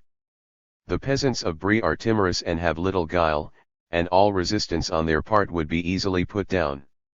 Southerners possessed a memory of their past liberties that makes them awkward, hard to handle, unwilling to take orders. The deployment of force will nevertheless suffice to break these resistances. Double-check any information furnished by the natives because most of them have kept wholly Italian sympathies. One shouldn't fear to need to assert oneself. They did not mind soldiers in most parts of Auvergne, but you can't expect help except by payment, requisition, or threats. The inhabitants would not refuse aid, but rather out of fear than out of true patriotism. Same note a few months later at the very gates of Bordeaux, guides and informers should be tempted by gain or threatened with guns. 27 Defeat had made military men bitter. Limoges people are both aggressive and cowardly. All in town and country have very underdeveloped patriotic feelings. In case of combat in the region, one should count on no help from the population. In the Indre Valley, unfortunately, military spirit and patriotism are little developed. Further south, the spirit was still worse. The population completely lacks patriotism. Not only would it accept no sacrifice, it would not hesitate to make trouble. Generally quite hostile to the army, troops could expect difficulties. 28 Things had not changed radically since the days when conscription had been resisted with pitchforks or by flight to the hills. True, conditions now made such reactions difficult, but there had been little change in the mentalities that sustained them. There is a story told in a Peruvian novel about Indian peasants who thought that a war with Chile was being waged against a general of that name, and were nonplussed when told that Chile was one country and Peru another to which they belonged. To be sure, few French peasants could have been that uninformed, but one may still wonder what their image of their country was, how much they knew about the country to which they belonged. For a start, their historical notions were usually vague and personalized. In Vivarais the stories told of evenings recognized for legendary periods, that of the giants, imps, and elves, that of the Camisards, that of the Revolution, and finally, that of the ferocious beast, probably a wolf, which scourged the countryside around 1812 to 16. 29 fantasies based on fact coexisted with fantasies based on pure fancy, the whole jumbled and telescoped in time, food for entertainment or admonishment. The Breton peasants said that all the Red Monks' castles fell down in one night, and in truth, Philip the Fair had ordered all Templars arrested on the same day. The wars of the Catholic League took place, not in the 16th century, but simply in a time beyond the recall of the oldest grandfathers in the parish. So far as the Ermenonvillois knew, Henry IV, the best remembered of French kings, was a contemporary of Jean-Jacques Rousseau. In Brittany, where most peasants had not heard of their own countryman Bertrand du Guesclin, Grand Constable of France in the 14th century, one thought he might have been a revolutionary general who beat the English. The historical memory of illiterate societies, brief and selective, grants personalities and events the accolade of remembrance only by attaching them to saws and common sayings. Thus, Henry IV survived in the Lower Limousin as a Henrik Cotteran old worn thing. Charette, the only Vendean leader remembered in Upper Brittany and along the Lower Loire until the schools revived to memory his anti-revolutionary fellows, lived in such locutions as Chouin like Charette, brave like Charette, patriot like Charette. The Swedes, who ravaged Franche-Comté during the 30 Years' War, survived in the Doubs as synonyms. For brigands or symbols of wickedness, around Belfort, in the mid-19th century, all ruins and destruction were still attributed to them. 30 About the only historical event that served as a chronological milestone for all French people of the fin de siècle was the Revolution, the great dividing point that separated the present from the past. In Upper Brittany, storytellers placed the departure of fairies at the time of the Revolution. But they were not quite sure when these events happened, and reference to them seems to have meant simply a long time ago, hence the placing of Du Guesclin about the time of the Revolution. Stories often begin with reference to a time when things were utterly different from the present. The Revolution sets the limits of that time. Like all cataclysmic events, the legendary Revolution seems to have been portended by wondrous sights, great battles between cats, chasses fantastiques in the sky, statues that shed tears. Similar wonders were sometimes attached to Napoleon's name. But Napoleon's legend was one that he himself largely fostered after I-804, in history books, in army communiques, and in the arts. A favorite medium was the popular engraving, designed in some cases to indicate that he possessed almost supernatural powers, in others to depict him as the pluperfect democrat, simple and good. Fed by the Memorial de Saint-Hezouani, stirred by the policy of Louis Philippe, and fanned by the songs of Béranger, the image of Napoleon, heir of the Revolution, inspired semi-popular stories born of publicity rather than oral spontaneousness. Naturally, that image flourished in the 1860s under Napoleon Ill. But its popular vogue, such as it was, had waned by the end of the century, and what survived, significantly, was a strong memory of the great butcheries over which the emperor had presided. In Champagne, Franche-Comté, and Upper and Lower Brittany, the Te-Deums that celebrated his victories turned into Tuesday hymns in peasant language, or Tudiom.31 Te-Deum, Info de Homs, Laudmas Te, c'est pour les tueurs. We can be sure, at any rate, that not everybody in France at the end of the century knew Napoleon. Jem Bodley, putting up at an inn by the Durance, close to the spot where Napoleon crossed the river on his way from Elba, asked an old woman if she had known elders who might have seen him there. 110. Napoleon, she replied in her broad Provençal accent, connaît pas ce nom-là. Peut-être bien c'est un voyageur de commerce. I am inclined to think that the awareness of great things done together, or suffered together, may well have been less widespread than we believe. In 1864 a school inspector in Lazare was incensed to find that at one school he visited not a single child could answer questions like "Are you English or Russian?" or "What country is the department of Lazare in?"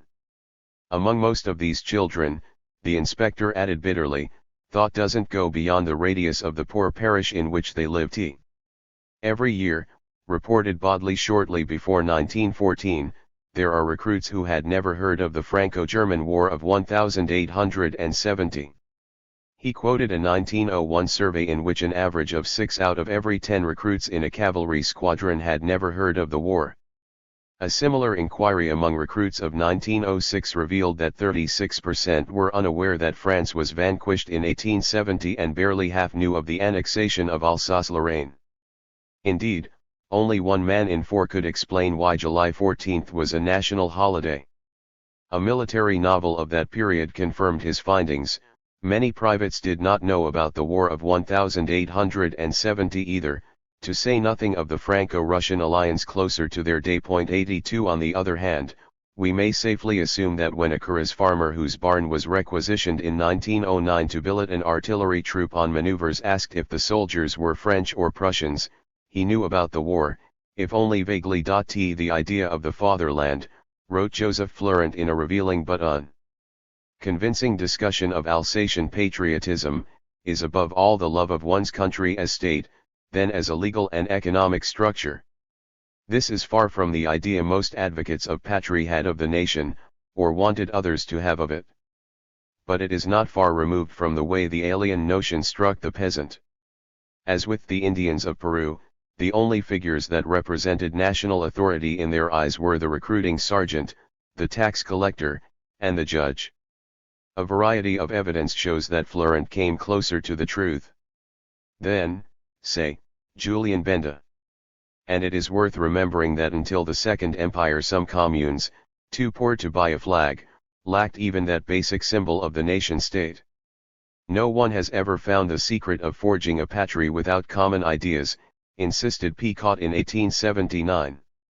Before that mutuality could be achieved there would have to be more flags, and there would have to be more teachers. And teachers would have to inculcate what de Principian to France calls its religion, that there is a moral entity to which a man must give all, sacrifice all, his life, his future, and that this entity is France 33. We shall examine in detail, in the chapter devoted to schools and what they taught, how the teacher carried out this injunction. Certainly he was not allowed to forget it. Indeed, he was regularly reminded by circulars and by assigned essay subjects in courses for teachers, such as this one in 1880, on the teaching of national history and on the way it has been used to develop patriotic feelings. Moreover, he seems to have put it to good use. Young Frank, Ois Jaffranu, the future Breton patriot, born at Carnouet in 1879, was sent to school at Guingamp in 1889. In 1892, at the age of 13, he wrote a poem called Long Live Our France. Bidding proud Frenchmen to march where the bugle called 34 ravages set filles à la magne, devastes les ses campaignes, exterminer jusqu'au dernier ces Allemands, soldats de papier. Craches mitrailleuses, tonnes cannons, et marches au son de clarins. Exactly what Rector Baudouin had hoped for in 1880. The cult of Joan of Arc spread too. In 1876 a third-year student teacher at the Limoges Normal School could not say 2 words about Joan. The case would surely not occur 10 years later. The visitor's book at Joan's house in Domremy shows 1,342 signatures in 1872, 2,128 in 1877. At this time the visitors came mostly from nearby departments and from Paris. There were many soldiers, but otherwise nobles and Parisians predominated. Travel was a luxury, Domremy not yet a popular shrine. By 1893 things had changed, the numbers had increased, noms a particule had become of less account, there were more visitors from distant places Sarthe, Du Sèvres, Nievre. One cannot tell who they were. But the Petit Lavis and its fellows may have had something to do with the new interest in Joan. 35. What do I dare conclude from all this information? There is many a weary step, said Edmund Burke, before a number of vague, loose individuals form themselves into a mass that has a true political personality, people, nation. In a lecture in 1882, Renan criticized the German concept of nationhood, as worked out by Herder, Fichte, and Humboldt, which contended that there were 4 basic elements of nationhood: language, tradition, race, and state. Renan proposed his own list instead: present consent, the desire to live together, common possession of a rich heritage of memories, and the will to exploit the inheritance one has received in joint tenancy. One can understand why Renan would reject the German principles of nationhood. It would be hard for a Breton to ignore the absence of common language. Tradition might well be taken in a political sense where division, not community, was the rule, race was a dubious concept, and only state remained, but as an expression of power, not of organic growth. Still, Renan's own desiderata served no better. In 1882 consent might be assumed from indifference, but there could be little desire to live together with people who might as well have come from another world.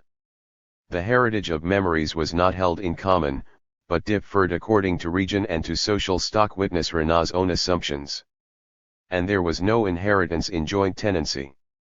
The republic under which Renan formulated his idea had inherited a territorial unit but a equilateral jigsaw. It was up to the republic to turn the legal formulas into actual practice. What Renan reflects is the assumptions and the serene conscience of his kind. But it matters little really if he is right or wrong. His France, like that of Barza's Professor Baudelaire, is an ensemble d'idées. One is French, says Baudelaire, if one assimilates certain ideas, an abstract approach to something very concrete, being, feeling, however elusive these may be. As 6 There is something strange about the talk that swelled in the late 19th century, and that continues to this day, about being French. If the French were as French as we have been led to believe, why so much fuss? The fact is, the French fuss so much about the nation because it is a living problem, became one when they set the nation up as an ideal, remained one because they found they could not realize the ideal. The more abstractly the concept of France as nation is presented, the less one notes discrepancies between theory and practice. When one gets down to facts, things become awkward. Take, for example, Carlton Hayes's naive definition of nationality. A group of people who speak either the same language or closely related dialects, who cherish common historical traditions, and who constitute or think they constitute a distinct cultural society. 37. This would never do for the France we have been talking about, because it simply does not fit French. 113. Conditions. A lot of Frenchmen did not know that they belonged together until the long didactic campaigns of the later 19th century told them they did, and their own experience as conditions changed told them that this made sense. Finally there was force. Finally, but also originally and throughout. In the end it was a Republican of Toulouse, albeit a Gaullist, who told the truth in the clearest and bluntest terms. It was centralization, said Alexander Sanguinetti, which permitted the making of France despite the French, or in the midst of their indifference. France is a deliberate political construction for whose creation the central power has never ceased to fight. S8. Commonplaces perhaps, but too often forgotten. E.J. Hobsbawm recently asked whether the nation might be an attempt to fill the void left by the dismantling of earlier community and social structures. 39. This actually reverses the order of events, at least in regard to France. In France the political nation of the Ancien regime functions side by side with traditional community and social structures. The ideological nation of the Revolution had to compete with these. It was not invented upon their dismantling, its invention implied their dismantling. It is interesting in this context to read the reflections of the sociologist Marcel Mauss on the injustice of cultural imperialism, of a pan-German or pan-Slav movement that attempts to impose a dominant civilization on a composite society. It never occurs to Mauss, a humane and learned man, that his criticism could apply to France as well. All these difficulties arise, it seems to me, because the theory of nation and patrie is too rigid, hence too brittle. In other words, its generalizations are particularly liable to collapse under the weight of exceptions, which in this case do not prove the rule but crack it. All the familiar imagery of patriotism and nationhood is based on unity. To question the assumption of unity is like Psyche's holding a light over sleeping Amor. Amor has to go away. Unity vanishes. Perhaps salvation lies in an alternative formula, suggested appropriately enough by a folklorist, Arnold van Gennep. In van Gennep's view the nation is a complex of collective bodies, all in process of perpetual change and in a constantly varying relationship with one another. 40. The static view of the nation American Samoa, a precise entity that having once been forged is thereafter stable or threatened by corruption, is thus replaced by a Bergsonian model of continual interaction much closer to what actually went on. The purpose of my argument in this chapter is not to prove that the French were unpatriotic, but to demonstrate that they had no uniform conception of patriotism at the Revolution or at any other time in our period, and that patriotic feelings on the national level, far from instinctive, had to be learned. They were learned at different speeds in different places, mostly through the latter part of the 19th century. When, In 1881, the teacher of Castelnau claimed that France was moving toward unity. He was right, of course. When he concluded from this that local history must be abolished, merged, lost in the history of the nation, of the one French people, he was premature and wrong. But he was doing what he conceived to be his job. He and his fellows did their job so conscientiously, in fact, that until quite recently there has been little hint of anything else. And yet, within the nation, Castelnau and its like have, a history too. Chapter 8. The Working of the Land. 11 Il faut pas regretter les choses, mais les plus jolies. Quand on peut mesurer et de fatigue humaine d'espérer one t avec ces.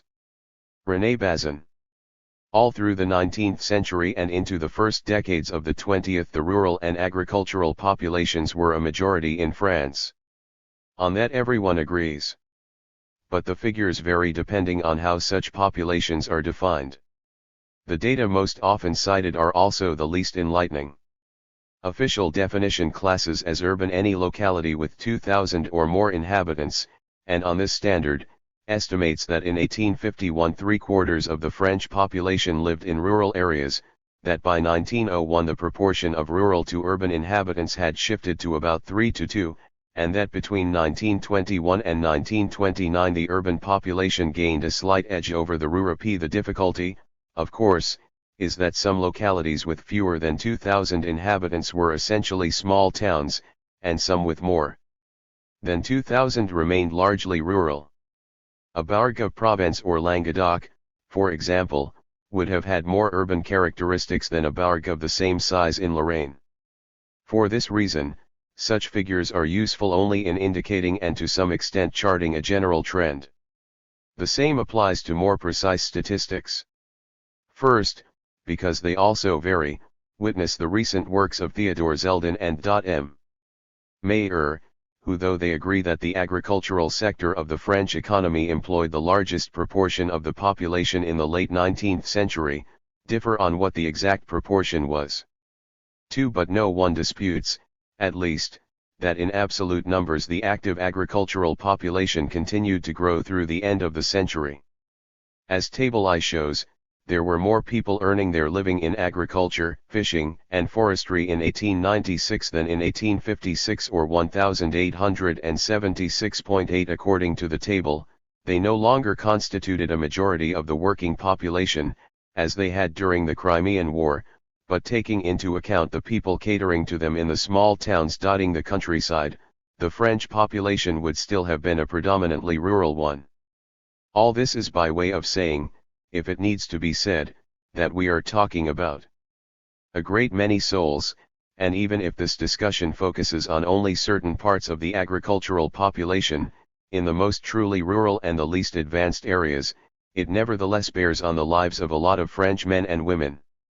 What concerns me here is the way in which their work and their methods of working changed, and what this portended for their way of life and their way of thinking. I shall use statistics from time to time, but it is well to remember that the statistics of the period are at best suggestive indicators. As the prefect of Cruz declared in 1873, the statistical gathering process was still being perfected and not very reliable. The coverage tended to be patchy. Productivity figures were not to be trusted because of incomplete returns and the unwillingness of the peasants to furnish precise data. Even in great official enterprises like the censuses, the benchmarks were shifted so frequently that their results are hard to use for comparative purposes over a number of years. Only studies in depth focused on particular localities, like those now available to historians of the early modern period, will provide the detailed information that we require. Until then, and even then, for there was infinite local variation, any conclusions are perforce speculative. A situation where information is clearly incomplete forces us to acknowledge what in other circumstances we might seek to avoid. Nothing would ever be the same again after 1789, claims Ernest Labrousse in a 1970 collection on the economic history of pre-revolutionary France. Yet what strikes one most forcibly about agriculture in the early half of the 19th century is how little anything actually changed, stubborn survival and The working of the land 117 Indifference to the accidents occurring in the political sphere. Pace Labrousse, there seems to be general agreement that the rural economy changed little with the revolution, that there was no radical modification of land structure or work techniques or productivity before the middle of the century. The farming methods of the July monarchy, wrote an agronomist of the period, were comparable to those of the Algerian Arabs, a little better than those of the Iroquois and the Tartars. About the same time an officer reconnoitering the area between Oloron and Navarrenx, in Béarn, simply copied out the report of an intendant of 1698, noting that nothing had changed, and that agriculture seems to have been in its present state since a very ancient age. 5. Perhaps the physiocratic ideas of the 18th century persisted so far into the 19th because they remained relevant to an enduring reality. The sociologist Robert Redfield makes a distinction between the peasant, for whom agriculture is a way of life, not a profit-making enterprise, and the farmer, who carries on agriculture as a business, looking on land as capital and commodity. In those terms, through much of the century, most Frenchmen who worked the land and many who owned it were peasants, maintaining the old ways, producing without worrying much about the market, relying above all on the natural productiveness of the land. It would be late in the century before a significant proportion of them tied their production to the needs of the market, because it would be late in the century before the market became significant and accessible to them. Thus, the weight of live animals slaughtered in the departments of the Limousin-Curies, Creuse, and Haute-Vienne changed very little between 1840 and 1852, the number of cattle specially fattened for the market appears to have been negligible indeed. 6. The end of labor was to feed the laborer and his family, not to obtain cash. We observe, for example, that meat, the chief source of cash profits, was hardly exploited to that end. The network of trade and the mentality of the producer remained, in economic terms, at the archaic stage. There is some argument about when all this changed. One view sees the 1840s as one turning point, a period in which the areas of predominantly large-scale farming experienced their agricultural revolution. Such areas, however, as we know them, lie mainly in the north, and good portions of, say, Marne and Aisne only abandoned mixed farming and self-sufficiency for cash crops in the 1870s. But even if we were to accept the 1840s theory, it applies to only a limited portion of the country. Virtually all of the center, the south, and the west are excluded, and there the Great Survey of 1848 suggests that 18th century advances accounted for whatever progress there was, and that methods of work on the whole remain those of the Ancien Régime. Michel Auchlaribe, a man wholly knowledgeable about agricultural conditions in his country, insisted that between 1860 and 1880 peasants in poor regions, which were more widespread than is usually recognized, were still close, in their life and methods, to the late Stone Age. It is a potent statement and one that should give pause to anyone envisioning a rural France in the throes of modernization during the Second Empire. 7. Progress there was. But, as in every other realm, it was slow, patchy, and only substantial enough to be apparent in very limited areas. Until about 1880 the peasant's life was little affected by it. In 1882, says Alain Corbin, the Limousin was little touched by agricultural changes, except those that affected cattle raising.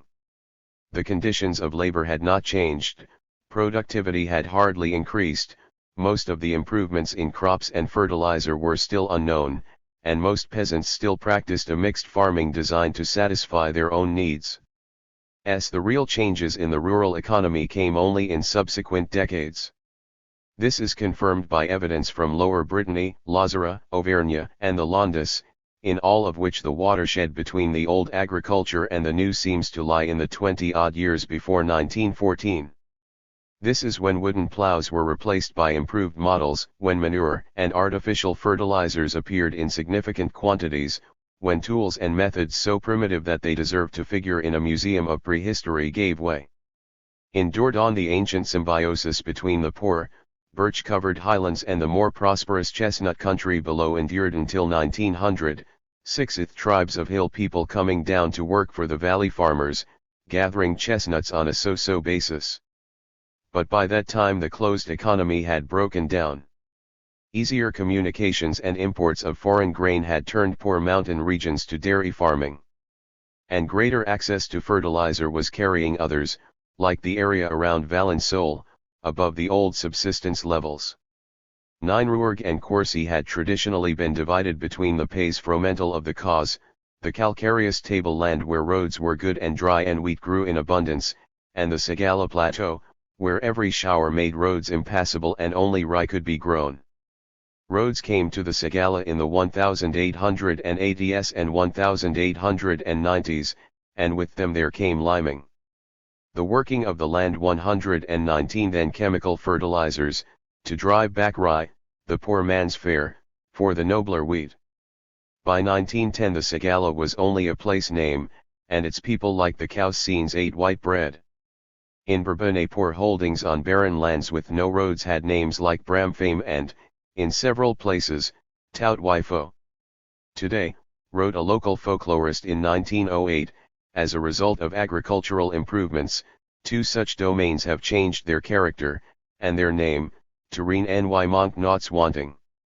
A parallel evolution can be traced in Saintonge, rich in liudits with similar implications, Pausepnolese, Brus-Misère, Les Chiches, Pain-Perdu, Petit-Gain, Port-Fatch, and a host of Tout-Wifos and Tout-Lafots, some of which, at a later date, received more innocuous names like Tourgarny and Beaumanoir.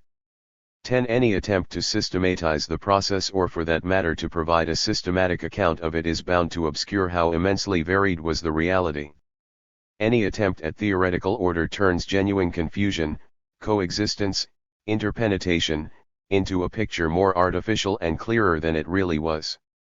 The reader is well advised who keeps this point in mind. Yet if we do not divide the organic jumble into its component parts, we may also miss what happened. Daniel Faucher, in a discussion of such changes, has divided the agricultural revolution into 4 stages. The first is that of fallow or, rather, of its abolition, which he dates back to the 18th century. The second, the biological revolution, took place in the 19th century, with advances in root crops and the growing of fodder. Next, in the mid-19th century, came the chemical revolution bringing improved soils, changes of crops and increased yields. Then, finally, there followed in the late 19th century the machine revolution, which completed the process of modernization. These categories are as good as any for those who want to see what actually took place. But the first thing one encounters is that, in general, Faucher's periodization anticipates events, presenting first steps, however significant, as if they had been the norm. Perhaps the exceptions to them were closer to the norm. Certainly, population growth and land hunger in the 18th century led many to turn to less and less productive parts of mountain, moor, or forest, and even to encroach on rural roads. We hear about it in the Pyrenees, and in the Argonne under Napoleon a man was brought to court for ploughing up and planting a local road. 12. But in many parts the clearing of land for cultivation awaited the division of common lands in the late 19th century, and in any case did not become truly revolutionary until the ancient practice of letting fields lie fallow was abandoned, and the plots used as cropland. Commons, which played a crucial role in the village economy as pasturage. 120. And as a fallback and resource for the poorer inhabitants, were slow to be abandoned. Burn beating as a means of improving the soil was long used on moors and in forest clearings in Dauphine, the Ardennes, the Breton interior, the Limousin. In Allier, until the 1880s, many fields were left uncultivated for 2 or 3 years to become covered with broom, which was torn out before clearing and used for domestic heating, family bread ovens, and, of course, ballet. In Upper Corrèze, until around 1880, when the commons at last began to be divided, landless peasants set fire to the briar heath, cleared a few acres, worked them for 3 or 4 years without any manure, then moved to another place. In Ardennes, almost to the present day, Such lands were put through a 20-year cycle, burned off at the end of summer, to be planted in rye for 2 years, used next for 2 years for a vigorous growth of broom, which was cut for stable litter, and then left to revert to forest brush for 15 years or so, when the whole process was repeated. In 1835 attempts to suppress such practices provoked a popular outcry against proposals that condemned the working population to hunger, which when ignored gave rise to the Chartreux riots of 1837. As late as 1897, this sartage was still practiced in half the common forests of the arrondissement of Rocroi. 13. Clearly, this was not the most productive way of using land. But here, as in other instances, resistance to change was not a mere stubborn blindness, but rather a clinging to ways without which the economy of household and community fell apart. Thus in the Limousin, where land clearing for regular cultivation got going only at the turn of the century, the peasant continued to rely on the gorse and broom that grew on uncleared lands for stable litter as long as straw was used in paper manufacture and was more profitably sold for that purpose. Nor was private initiative easy even off the commons when it went contrary to custom, as in the Limousin, where fallow roads were sowed over every other year so cereals could be grown. Tradition imposed a biennial rotation that all were forced to respect whether they wanted to or not. 14 Moreover, abandoning fallow required finding some other means of nourishing the soil. But what Faucher calls the chemical revolution came late in many regions. For a long time natural fertilizers played the most important role. In places where cattle were few or absent, such as the Moyenné-Garonne, dovecots were maintained to provide pigeon droppings, without which cash crops like hemp and tobacco could simply not be grown. But through most of the country manure was simply dung, and there, as a contemporary chorus deplored, its potential was largely overlooked. Some regions seem scarcely to have used manure before 1830. At that, they were 40 years ahead of the Limousin, where the use of dung and liquid manure to enrich the fields spread only after 1870. Equally important, when dung heaps were kept for this purpose they were generally ill-managed, their riches allowed to wash away and go to waste. Indifference and ignorance, combined with lack of means, lasted well into the Third Republic. It would be the greater number and weight of cattle that placed more manure at the peasant's fork. In most places this development, too, began in the 1880s. 15 As the proverb puts it, who has hay has bread. Hay feeds cattle, cattle give manure, manure makes crops grow. But cattle continued to be small and scrawny, underbred, underfed, and overworked, their contribution to the dung heap not nearly as impressive as their numbers might suggest. Horses were no better. As an army officer reported in 1838, there are plenty of horses, but one could not use them, they are almost all blind in one eye or in both, small, and sapless. Army officers cared less about livestock, but as we have noted, the existing figures paint a lean picture for the Limousin, today a major source of France's meat supply. 16 Similarly in the Morvan, the white Charolais breed appeared only after 1840. Chroniclers of the mid-century West agree on its chiefs bestios. In 1858 the peasants of Mayenne called on each other to help get enfeebled beasts to their feet so they could be led to drink. There was even a routine method of doing this, with the strongest man hauling on the animal's tail. 17 It would be a decade before specialization and select breeding would show results at the grassroots level in these parts. True, urban meat consumption rose through the Restoration and the July Monarchy, and meat prices rose accordingly. This, along with a government policy that was designed to keep grain prices low, turned some farmers to cattle. However, many others remained outside the commercial network, oblivious to market conditions. More immediate considerations had to suggest new possibilities. The first of these was, again, the need for more and richer manure. And that meant more fodder, the increased production of which depended on other forms of fertilizer, above all lime. Improving acid soils with lime was not a new method, but it was one that was limited to limestone regions or areas within easy range of lime kilns. Elsewhere, lime was rare and was reserved for the building of churches and manors.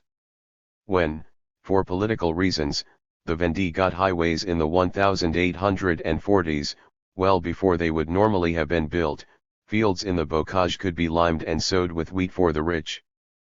But even then carted lime was still too high for many.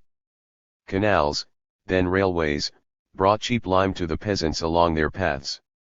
But beyond their radius and that of the coastal ports, there were vast areas where the price of lime continued to be prohibitive until branch lines were constructed in the last third of the century. 1b Peasants consoled themselves with the thought that, as the proverb claimed, lime enriched the father but impoverished the son.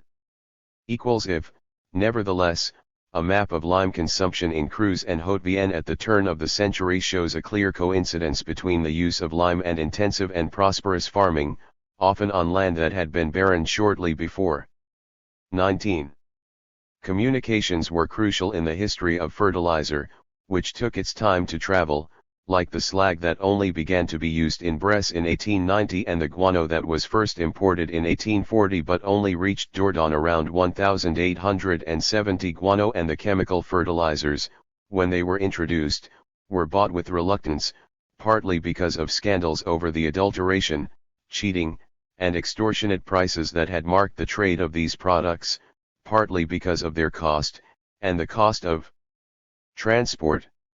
Even in regions like Normandy they did not really spread until just before the First World War, and more generally, only after it. 20 Change in equipment was also slow and halting.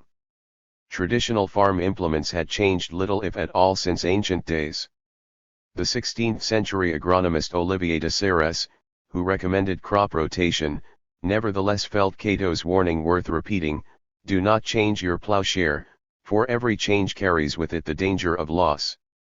As long as subsistence remained marginal, the danger of loss ensured that his warning would be heeded. Wooden swing plows of the most ancient model were in general use south and west of the heavy northern soils at least into mid-century, and survived in some places even longer. The improved Dombasle plow was adopted generally in Dordogne between 1840 and 1890, in Morbihan between 1850 and 1860, in Livradois in the 1860s, in Savoy in the 1870s. But coexistence was more typical. In the Alps the Dombasle had settled into the Alpine valleys by the late 1860s, but the medieval swing plow was preferred in mountain areas, where roads were few and bad, because it was light and could be easily carried. In Aveyron, where the Dombasle also spread through the 1860s, and in Ariège, where the first Dombasle appeared in 1837, the old array survived through the century. In Corrèze the most widely used plow through most of the century was a form of the old wooden one, homemade of birch, with a metal-tipped share of beech or oak. Around 1885 this plow acquired an iron moldboard, around 1890 it was replaced by the Dombasle. Finally, in 1920, there came the heavy Brabant, named after the Belgian province where 3. It had been developed, a metal plow with a forecarriage and, as a rule, a pair of plowshares. There was a world of difference between Corrèze and Aisne, where the Brabant was in general use as early as 1860. The conditions in Corrèze and other regions slow to make the transition simply did not encourage change. There was the quality of the soil, the lighter the plow that could work it. There were the physical features of the land, certain mountainous patches could not accommodate larger, heavier gear. As long as such land was worked for crops, the old portable plows were more appropriate. Indeed, in parts of the Midi, on steep slopes, for instance, where plowing was awkward, the hoe, la charrue du pauvre, reigned supreme. There, as the rustic said, "Iou bigot hoe va mal que l'erreur," and farmland was traditionally evaluated in terms of hoeing days. There was, finally, the need for self-sufficiency. The peasants' tools were homemade. Passage from wooden plows to plows with iron parts meant relying on others. The peasant who had once made his gear at home had to turn to the village smith for a metal tip for his wooden share, then for much more with the dombusl. The Brabant lay beyond even the smithy. Bought in the market, it meant a substantial investment of capital, not only for the equipment itself but for the animals to pull it, passage to a different stage of productivity. No wonder accommodation to new gear was slow. In Savoy, where in the 1860s Tarentaise and Maurienne still used wooden Roman arrears and other cantons medieval ploughs with a double mold board, newer models were resisted for a time because they seemed so fragile and village artisans could not replace damaged parts, making repair costly. In some villages of Comminges in the mid-1880s the plough had only just appeared to ease the peasant's work, heretofore carried out with hand tools, a shovel equipped with mold board, a spade and hoe for corn, and a wooden mallet to break up the clods. The ploughs came in, and then animal traction, so that where hardly half the peasants of Comminges had had a yoke of oxen in the 1850s, by the late 1880s everyone had his pair. 21 Comminges was poor, Touraine relatively wealthy. Yet there, too, improvements in equipment came late, beginning in the 1890s. This was true even beyond the poor terrace froides of the plateaus, because the best lands had been so divided up that ploughs could not turn in the narrow strips. In the Varennes region, whose alluvial soil produced the best hemp in France, an old proverb indicates that the horse stayed in the stable, the plough stayed in the shed, and one worked with the spade. The rule continued to apply in this prosperous region as late as 1900 or so, when farmers still used a rake for harrowing. 22 humbler tools showed the same persistence as the plough, notably the sickle. Scythe and sickle coexisted in many regions, the scythe used for haymaking. 124. The sickle for harvesting. The scythe was vastly more efficient, one could work much more quickly, 2 or 3 times as fast as with a sickle, and could crop close to the ground, thus saving straw and a lot of labor. Agricultural societies did all they could to boost scythes, both by featuring them in the shows and contests they organized and by sending harvesters out to resistant areas to show what the scythe could do. But the farm laborers, especially, opposed the scythe for excellent reasons, because their women, following after the harvest gleaned less straw and fewer fallen ears of corn, especially when rakes came in to supplement the scythe. So not only did the sickle continue in use into the 20th century in the highlands and other places where the terrain made scything difficult, the struggle over its displacement lasted longer in the plains than mere considerations of efficiency would have decreed, until the 1870s in the plains of Gard, through the third quarter of the century in Indre-et-Loire and Indre, and even in the poorer regions of Champagne, like Brenne and Borchet, to about 1890 in the canton of Foix, even. Though the scythe had been introduced there half a century earlier, around 1840.23 moreover, certain varieties of grain, like the red wheat of Limagne, were easier to harvest using sickles. Though the scythe could cut faster, the sickle permitted a more uniform cut, with ears at the same level, so there was less loss of grain in threshing. With machines the peasant was able to harvest grain at its peak of ripeness, as he likes to do, without chancing the losses he faced with the scythe, but there were places where machines would not work well or where the peasant could not afford them. Hence in the Curaz hills, until the First World War, meadows were cleared with scythes, but rye, oats, and buckwheat were harvested with sickles. With a scythe, observed a Corzine, one would have lost grain, and it would have been difficult to gather the small conical sheaves that one set up to dry.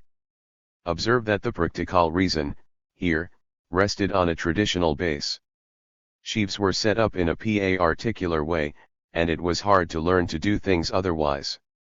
Above all, perhaps, the abundance of labor into the 1850s and in some places in the 1860s prolonged the life of the sickle. It may have meant hiring more harvesters and working them for far more days, but harvesters were plentiful and cheap. Furthermore, sickles demanded no great skill or strength, whereas it took a strong, fit man to wield the scythe. So, For example, we learn that in Gers women did the harvesting, with sickles, until 1885, and after that the work was done, with scythes, by men. 24. In a way, the progress of the scythe was coterminous with that of machinery. Both were appreciated as a way of saving labor or replacing it when the supply of farm workers dried up. In certain areas, that is to say, the Loire Valley, for example, sickles gave way only to mechanical mowers. The machine was a device to replace scarce labor, not to increase production. Mowers, reapers, harvesters, and combines made little sense to most farmers as long as local hands or gangs from poorer regions could do the work as well or the working of the land 12/5 more cheaply. The scarcity of labor, higher wages, and better working conditions, all relative of course, but clustering at the end of the century, help explain why harvesting machines were generally adopted before improved plows were or seed drills. Thus in Aveyron, reported the Agricultural Survey, it was after 1900 and especially 1905, when depopulation began to be seriously felt, that machines came in and notions of productivity and of the importance of time penetrated the peasant's soul. And it was then, too, that the mediocrity of life was replaced by a certain comfort. 25. Still, one must be careful not to confuse appearance with use, let alone general use. In 1867, J. A. Barrell tells us, the owner of a prize-winning farm in Nord had bought a harvester but hardly used it. It was less satisfactory than the Flemish short-handled scythe with which his wheat was cut, but he kept it there as a sort of warning for the workers who, this way, understand that one can do without them if one has to, and this sort of warning is very necessary these days. Conversely, as a teacher reported in 1886 from Salem, sharecroppers took the owner's plow into the fields along with their own wooden ones, but used it only if there was a chance of his turning up. Under the circumstances, it is not surprising that when the first reaper binders appeared in Lower Dauphiné during the 10 to 15 years before 1914, they provoked the ire of the harvesters. 26. It was not only their wages that machines affected, it was their way of life. Implements made at home, often individualized to fit the owner's needs and circumstances. 7 had been replaced by village-crafted products, then by standardized gear brought from far away. The long accumulation of details discreetly borrowed as suited the local situation had been precipitated into radical change, and no facet of family or village life was left unmarked by it. With reaper binders came compressed bales of hay and straw too heavy for women to handle, so women, already nudged out by scythes, stayed more than ever out of the fields. When haying, harvesting, and threshing had been done by hand, involving several weeks of backbreaking work each day from before sunrise past dark, it was natural to greet their flagging end with feasts and rejoicing. With machines, however, these tasks were no longer memorable trials, their completion less of an event. We shall see how, with machines, with production no longer regulated by custom, a mass of popular traditions and feasts were either abandoned altogether or became hollow rituals. 28. For all this, the grounds for the peasants' resistance to new methods were more often practical than social or psychological. For example, over a period of perhaps years, from the 1880s to 1895, the people of Roger Thibault's Mézières fought hard against the of new plows and persisted in using the sickle. Why? Sickles were appropriate to raftered fields, in which 2 wet furrows formed a ridge that would be a nuisance for the scythe. The of the Dombasle or Brabant would have eliminated the ridges and allowed the use of scythes. But their adoption involved profound changes all along the line, affecting not only equipment, but the drainage of the land. It was not traditions that prevented change, it was conditions and circumstances that had imposed traditional methods, and that would maintain them until they themselves could be changed. 29. As Jean Cuisinier tells us, attached though the Tunisian peasants of Ansarine were to traditional methods, many passed without difficulty from their primitive arrayre to the improved charrue vigneron. The tool was new, but they could use it with the same team as their older plough. It called for no additional investment in draft animals, hence necessitated no increase in land for their upkeep.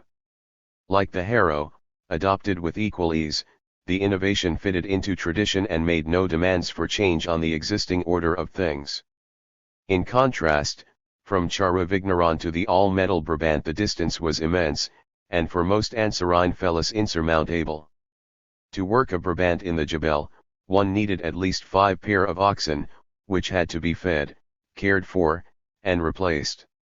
This supposed a much vaster farm, and more important, the know-how to run it, a training and experience that few could have acquired on their limited holdings. 30. In the end, then, which implements were used and how new ones were adopted depended on the possibilities of the land, the living standard it afforded and its potential for supporting improvements, the nature of individual plots and the demands they made, the structural characteristics of fields and the communal servitudes these may have imposed.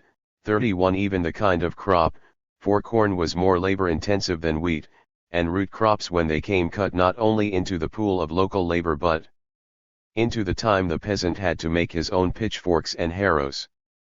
32. And so on. Land tenure patterns were important too. Where sharecropping, itself testimony to poverty, was widespread in the southwest, the center, and the southeast, its effects on agriculture were generally negative. The tenant, who most often held the land on verbal lease, was unsure of his tenure and unwilling to make improvements. The owner, equally unsure of his tenant and drawing little profit from his property, was not eager to invest in it either. Sheer poverty made sharecroppers conservative. At Saint-Germain-les-Belles, where the working of the land, the average grain yield in mid-century was only 5 times the quantity of seed sowed, implements are wretched, because they cannot buy good ones. Cattle are poor, because there are no studs. The sharecroppers farmed largely for their own consumption, not for the market. And since they generally have to furnish the gear and keep it up, they avoid expense, keep that of their fathers, and endlessly repair it. In the Pyrenees we find references, in 1895-6, to delays in sowing due to old, ineffective tools, used because the landowners were unwilling to spend anything on new equipment. Hence farmers stagnate in the old routines. 33. Altogether, sharecropping was typically where the old survivals resisted longest and in greatest numbers. It was also the form of farming that diminished most rapidly between 1882 and 1929 in all departments where it had been a notable feature. Mutatis mutandis, what has been said about sharecropping applies to tenant farms as well. In parts of Brittany a form of holding called domaine conjugal went counter to any improvement, especially of buildings. It required that every building be repaired or reconstructed exactly as it had stood, which meant that even in 1907 thatched, mud-walled cabins were being rebuilt as they had always been, and new ones were mostly built on the old model. But even straightforward leases seem to have discouraged tenants from making improvements lest the owners be moved to raise their rent. Jean Vitalenc mentions that the great agricultural reformer Matthew de Dombasle himself only got an ironclad 20-year lease at Rovely thanks to the intervention of Charles X. The tenants' situation was no less precarious nearly a century later. The best they could do, wrote Paul Meyer, was to buy machinery and quality cattle. And indeed, cattle breeding could bring high returns, incomparably higher than those to be gained from cereals. But then this required real capital, as did developing and improving land. J. A. Barrell's studies reveal the costs involved in building access roads, draining, clearing, and fertilizing new acres, buying equipment, and quite simply acquiring the economic and scientific knowledge necessary to do all this. The task was quite beyond the average peasant, let alone the poor one. 34 Today, said Barrell in 1870, to farm with profit, one has to know a lot. 35. Few did, even in the prosperous North. And those tempted to innovate were often held back by social pressure. Landowners could not favor good incumbents because they were expected to treat their tenants just as neighboring landowners did. Ordinary villagers came under pressure from their fellows. This ranged from loud and repeated predictions of ruin and sterility to more forceful forms of disapproval. In addition, material conditions bolstered natural conservatism, and preconceived ideas of the immutability of things worked against the possibilities of innovation and held off change effectively enough to make negative judgments self-fulfilling at least for a while. As might be expected, those improvements that took place were suggested or imposed from the outside, and tended to catch on best where outsiders were most numerous, most influential, and least isolated. Where this was not the case, and where the cohesion of peasant groups was greatest, resistance to innovation was greatest too. 6 It is clear that such resistance reflected a correct estimate on the part of the peasants of their true situation. The modern improvements extolled by outsiders made perfectly good sense on the outsiders' terms. For the peasants they could not be accepted freely, except as part of a broader complex of change that would replace the existing working complex. As Father Serge Bonnet noted, before the peasant of Lorraine had access to insurance for his crops and cattle, the parceling out of land, the common pasture, and the 3-yearly crop rotation were forms of agricultural insurance. This is where the commons played an important role, as factors and indicators of local change. This is why the commons survived when dominant economic thought would have liked to see them abolished. Then, as private improvements increased, common lands came to mean less, and to matter to fewer people. In Lorraine the number of applicants seeking permission to clear and plant them shrank. In the Limousin advances in cattle breeding similarly resulted in a decrease in the number of those interested in using common pastures. More important, the cost of building local roads, then schools, and other municipal installations, could be met only by selling off the commons. 57 The rich farmers who sat on municipal councils wanted to sell or rent common lands, especially common forests, and use their revenue profitably. They could afford to buy their own coal. The poor peasants, whose budget depended on the right to cut or gather firewood, could not heat or feed themselves adequately without the proceeds of 9. Gleaning. Deprived of these marginal resources, they migrated more willingly. So the developments that facilitated emigration also created the situation that precipitated it, by eliminating the traditional means the peasant had used to make ends meet. Land not used to capacity was developed, and with development there came depopulation and a sort of social fallow. Soon, the innovative rich farmers would sorely miss the squeezed-out farm workers at harvest and spring sowing, and would have to restrict their operations or invest in machinery. Soon, too, the last survivals would be put to rest without great opposition. A law of 1891 established total liberty for all to grow what they pleased in whatever way they pleased. Parkars and common grazing lands were legally abolished in 1899, gleaning rights after harvest, even for the poor, lapsed around 1914. At the turn of the century, there were fewer poor, the margin of subsistence was broader, poverty counted less heavily in the way resources were shared out. Fallow had shrunk by more than 1/3 between 1862 and 1882, by well over half in wild country like Haute-Loire.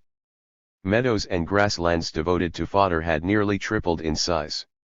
More fodder, more cattle, more cattle, more manure, more productive fields. Tillage was deeper, chemical fertilizer more abundant. The peasant grew more of everything, but where in the 1880s the rise in productivity had most affected poorer crops like rye, by 1912 rye had leveled off and the more noble wheat had forged ahead.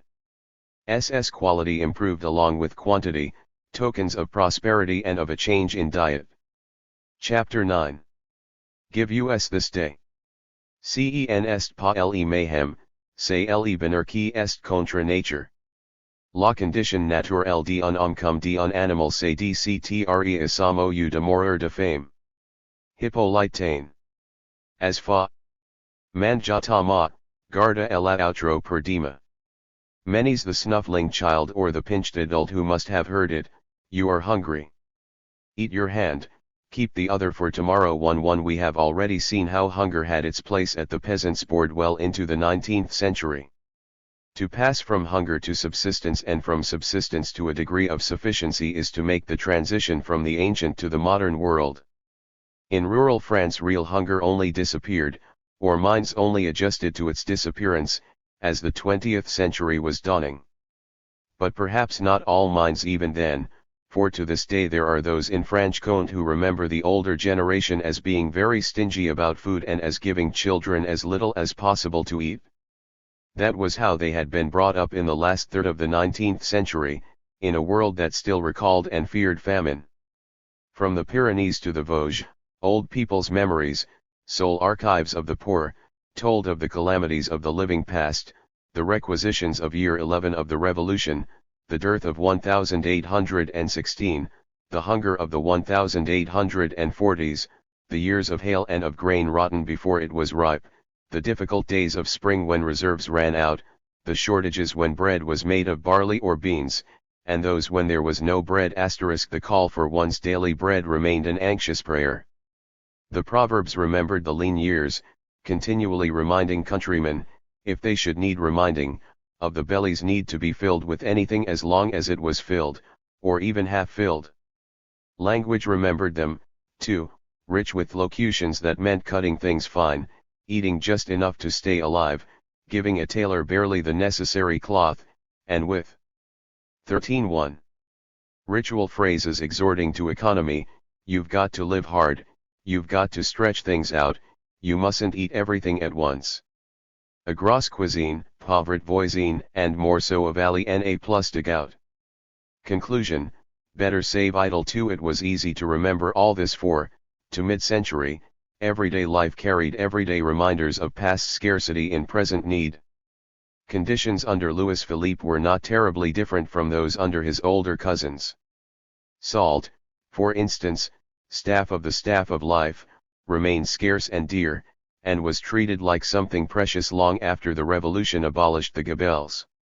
It was stored in special boxes or in the seat of chairs carefully kept near the fire, and was sometimes replaced by a variety of wild sorrel known as salt grass. When Lamartine abolished the salt tax in 1848 and sorrel was no longer needed as a failback, peasants at least in Lamartine's own Mâconnais called it Monsieur de Lamartine's grass. Projected new taxes on salt, when they were moved, continued to stir the strongest resentment.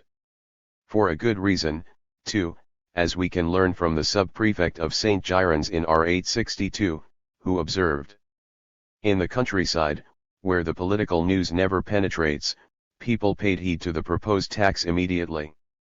It is the only expense for peasants of this district.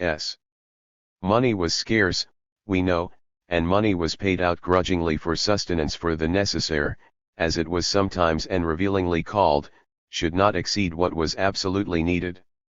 And this was meager. In 1881 the Directeur de Contributions Directs in Haute-Loire wrote a report that echoed almost exactly the report filed by a predecessor 30 years earlier, which had estimated that 17 of 20 inhabitants were indigent or close to destitution. The stranger could not imagine their manner of life, their black bread, their extreme deprivation of wine and meat, even pig's meat, their tendency to stint themselves of everything and utterly neglect their own well-being, their every moments concern to save centime by centime. It is only in behaving thus and living close to misery each day that they can manage to escape it, for most people skirting misery daily sought to get by, or had to get by, with the bare minimum. This was sometimes bread or pancakes, always la soup. The soup, which could be gruel, porridge, any kind of hodgepodge boiled with water, or just water with salt or fat added, was the core and base of the peasant's diet. Soup makes the man, woman makes the soup, declared the proverb, and making soup was the woman's first task. To cook a meal was faire la soupe, venir souper was to come and eat. Souper, of course, means the evening meal. Indeed, satiety was measured by it. Jnai soup means I've had enough. And it was sometimes even used for comparisons, as in Franche-Comté, where if you could not make anything good of something or someone, you said one could not make a good soup of it or him. So soup was basic, and a basic food was often the only dish, pottage of corn, millet, buckwheat, chestnuts, cabbage, turnips, or potatoes, with bread made. 13.2. Of barley or rye, and water, or milk for drinking. For a holiday, wine, cider, or meat was served if possible. Lee and Kates du Nord the peasant of means ate lard once a week and bread once a day. In Forez, where he grew up, Benoit Malin remembered that they ate rye bread soaked in salt water with a thimbleful of butter in it, morning, noon and night, with a piece of dry bread after and, on feast days, an apple or a piece of cheese. At about mid-century the peasants of Hautes-Alpes were said to be very happy just to have bread, even hard and black, even a year old and all of rye. In Tarn, noted a traveler's guide of 1852, the poorer peasants greased their vegetable diet with a little lard in a small bag, which they plunged briefly in the cooking pot and used over and over for as long as it would last. 6. The potato, of course, was a crucial staple. A crop failure could condemn half the population to underfeeding or worse. As the Vivarais proverb hjd it, when there were potatoes, the rabble could get by, quant de tardo flacier, canala en savra. Or as in the Barracan song, a Givardin, dans un maison ys neurant mal comme de cochons durant l'année entière, ben. Y espérant ciel pommes de terre et vous m'entendez ben. Le petit chouist dans sun lit. Qui bail, qui cri, qui fait la vie. Sa mire y did, vertu terre. Ben. En el barant de pommes de terre. Du amoureux dans el coin du feu. Du amoureux dans I coin du feu. Y parlant d'eux affaires. Ben. En esperant de pommes de terre. In the Morvan, it was potatoes, beans, groats, chestnuts where they were available, and beastly bread. In Villers potatoes were the common fare, and bread a luxury not eaten every day. So it goes on. Guy Thuyer quotes a report of 1844 concerning the peasants of Niever, who in winter, having repaired their gear, will take to bed and spend their days in it, pressed against each other to keep warmer and to eat less. They weaken themselves deliberately, so as to refuse their body nourishment it doesn't seem to deserve since it remains inactive. Army reports show that such conditions still prevailed some 20 years later. 133. Great frugality, potatoes, garlic, corn cakes, seldom bread, meat on rare occasion for the better off. Rye bread, potatoes, milk, and cheese, soup with some fat, on Sundays lard. They have barely begun to eat meat. Like an earlier report on Lot, which had attributed the natives' irritability to their diet, several saw undernourishment as the cause of apathy and sloth. One officer observed, economically, they have many children, but they raise few. Alain Plessis, who finds that the daily caloric intake improved during the Second Empire, rising from 2,480 per capita to 2,87 remarks that from this point of view and by today's criteria, the France of the late 1860s was just about to leave underdevelopment behind *, but only just about. And it is interesting to note that human and animal foods remained interchangeable for quite a while, so that when food was scarce, animals simply got less of it. 9. A spare vegetable diet facilitated transfers between beasts and men. The increasingly numerous references to improved conditions as the century passed attest that real progress had indeed been made. At the same time they bear equal witness to the low standards of evaluation and to how far things still were from modern expectations.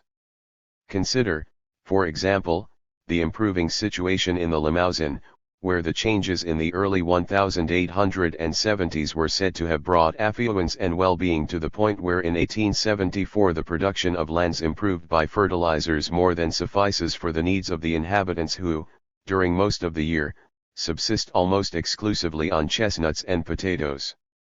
A few years later, a traveler in Val Gorge, in southwest Ardèche, noted the frugal regime: soup made of chestnuts including spoiled and moldy ones, rye bread made of unsifted flour, and whatever pittance could be dredged up to go with these, possibly potatoes, curds, or whey, or milk or, mostly, water.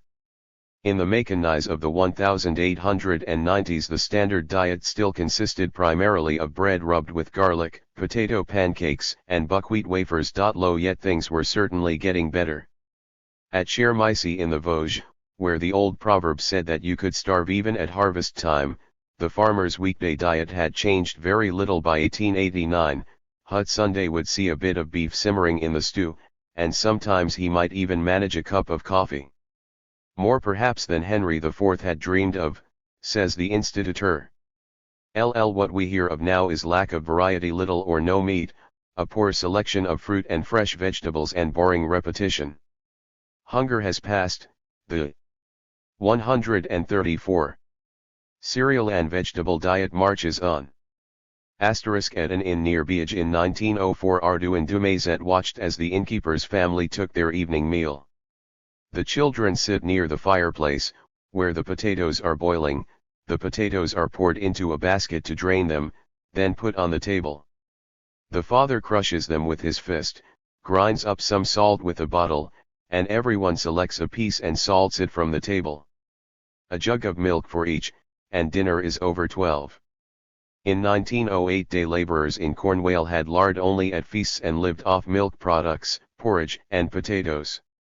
That same year J. Jules Renard described the standard peasant diet in Niever: bread, soup, salad, onions, radishes. Butter was too expensive, eggs could be sold, so they were not eaten, so could everything else one might be tempted to cook for a feast.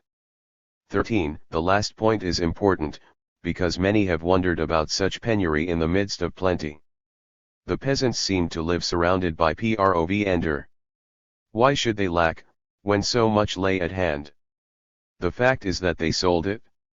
Frogs, snails, mushrooms, plentiful in some regions, supplemented the peasant's diet, but were more often gathered for the market. Still, the countryside loomed rich with edible herbs and leaves. There were larch shoots to chew, and leaves like young holly to brew, plus hawthorn, the bread and cheese of the English Lake District. Bilberries and huckleberries were found in Ardèche. Shepherds ate them for lack of better fare, mountain villagers made jam of them, and even tried to make huckleberry wine. In Basses Alpes after mid-century beechnuts once grilled and used as coffee were mostly prized for oil, and briar no longer provided a flour substitute. But the kernels of fir cones, the wild fruit of mountain ash or cornel tree, still supplemented diet. And when the phylloxera struck a generation later, a good few wine growers who, in Saintonge at least, had made piquette, not wine, their staple, learned to make do with distilled essence of hawthorn berries, laurel, rosemary, or even beets. 14 None of this went very far, or so we assume, for it is not part of the record. But the record we do have suggests a depressing tale. The peasant, judged Father Gors, saved for himself the very scum of his products. The finest potatoes or chestnuts were set aside for sale. The pig he slaughtered for his table was always the most miserable specimen. The butter his wife churned was hardly touched. Eggs were for the market, as were the hens and any fish he caught. 15 Even wealthier peasants, a Tarn doctor tells us, sold their birds, rabbits, and eggs in the market and ate like the sharecropper and the laborer with a fuller plate perhaps, but that is one asterisk. The fatter the kitchen, the thinner the last will. Fish and game were rare and costly when the century opened and, though less rare as it advanced, they could still bring a reward. Hence the Morvandio, whose rivers were full of trout and crayfish, seldom ate his catch. What he did not sell, he used as presents for the upper classes. By Paul Sébillot's account, even the Bretons along the coast ate only the cheapest shellfish and the abundant crabs, selling all the oysters and lobsters that they could. In the Aube of the 1880s, where the vegetable diet seldom varied, the peasants not only sold every bird or fish they bagged, but also sold some of the meat whenever they butchered a pig. What fish they knew was salted or pickled herring, and many died without ever having tasted a sardine. Only what could not be disposed of or the bare minimum of luxury the peasant permitted himself went into the soup. 16 Bread, on the other hand, was jealously guarded where it was eaten, that is, The prefect of Arige, for instance, advised the Minister of the Interior that bread crises did not matter in his area because the people never ate the stuff. Whether for lack of means or for reasons of taste, the Pyrenean peasant to the end of the 19th century ate corn and oats as gruel rather than bread. In the Causarons a man who rose above his station was said to have moved from porridge to bread, and bread, at the end of the century still kept in a locked cupboard, was reserved for feasts.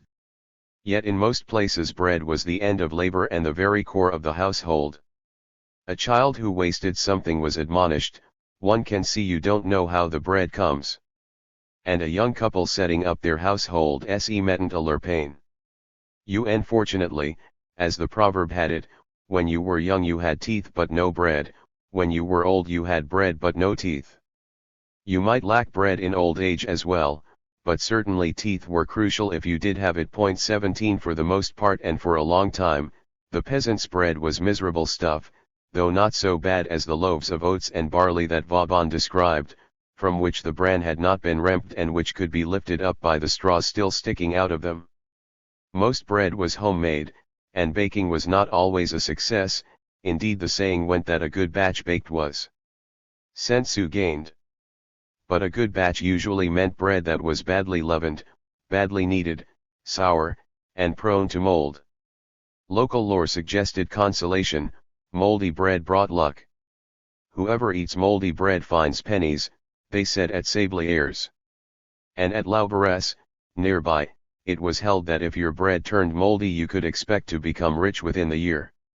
The countryside would have been an opulent place had this proved true. When in 1892 Margaret Betham Edwards visited a prosperous farmer in the Pyrenees, she tasted the bread made of wheaten and maize flour mixed, a heavy, clammy compound, and diplomatically commented, "It is said to be very wholesome and nutritious." Ls. Bread was baked in large batches to save on fuel, every 2 or 3 weeks where fuel was accessible, otherwise every 6 or 12 months. In the Romanche Valley, between Grenoble and Briançon, Adolphe Blanqui found villages so short of fuel that they used dried cow dung to bake their bread and prepared the loaves only once a year. He himself saw in September a loaf he had helped begin in January. That sort of bread had to be cut with an axe, a hatchet, or an old sword, and you could not count yourself a man until you had the strength to cut your own bread when it was stale and hard. Sometimes, as in St. Véran in 1854, once yearly baking declined with the opening of a road or highway to the outside, and one shouldn't wonder. But fuel continued to be a major concern there and in other places: Maurienne, Oyens, Larzac, the coast of Brittany, and in these places children long gathered cow pies that could be dried and saved for their mothers in frequent bakings. At the end of the century Alfred de Fauveley found bread still being baked annually in Hautes Alpes, stored in a dry place it could last for 2 or even 3 years. In any case, where timber stood some way away, the problem went beyond lack of fuel to the time it took to gather the cartloads of gorse or broom that went to feed the ovens, at least a whole day lost for other kinds of labor. So, where home baking persisted, as in the Limousin through the First World War, bread was still made only every 3 or 4 weeks, to be mostly eaten past its prime and often riddled with rat holes. But then, as the proverb says, "A la fame, tout bon pain, to hunger all bread tastes good." 19 Even so, or perhaps precisely became of such circumstances, the black and indigestible bread, base of the daily diet, was an object of veneration, never cut into until the sign of the cross was carved on it with a knife, and the sharing of bread was the very essence of companionship. Up in the Cantal Mountains, Pierre Besson remembered a cult for it: no wastage, eating crusts. One man went to Murat every 15 days, brought back 2 sacks of round loaves baked in town, and resold them only for the sick. On meeting a neighbor on the road carrying a loaf, one asked him who was ill at home. Baker's bread was rare and delicate, a gift, a symbol of riches, as in the Quignon du Jour de Ran, the traditional New Year's gift that godparents at Lantin 137 presented to their godchildren, a nice, round loaf with a slit in it and a few sous inside. 20.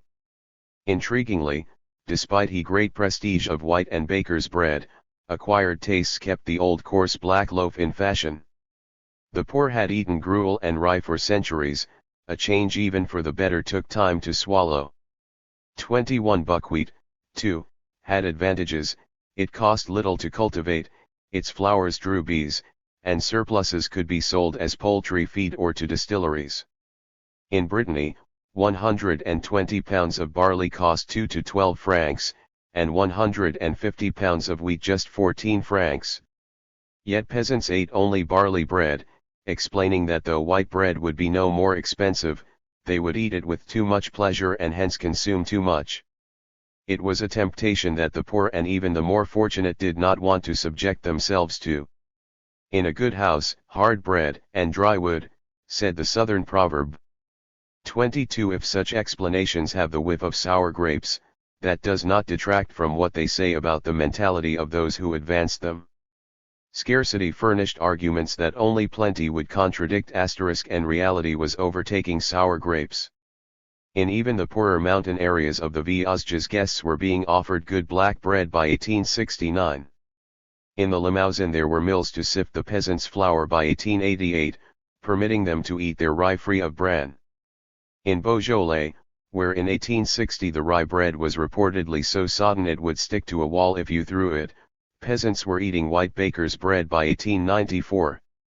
In Nivernais, Thuillier tells us, from about 1880 the family oven began to give way to the bakers, partly because so many women insisted on relief from the task on their return from a life in the towns as nurses or servants, partly because lads on military service had outgrown the taste of stale bread. White bread became so common in certain parts of Brittany between the 1890s and 1914 that rye came to be despised. We hear of a baker at Pontrios telling a customer that he did not make dog's bread. 23. Gradually, ovens grew cold in farmhouse and village. Bakers, once called on only by those without grain or an oven and a few local notables, increasingly acquired customers, who usually paid for their wares in kind. 24 By the 1880s bakers could be found in most of the accessible parts of the countryside.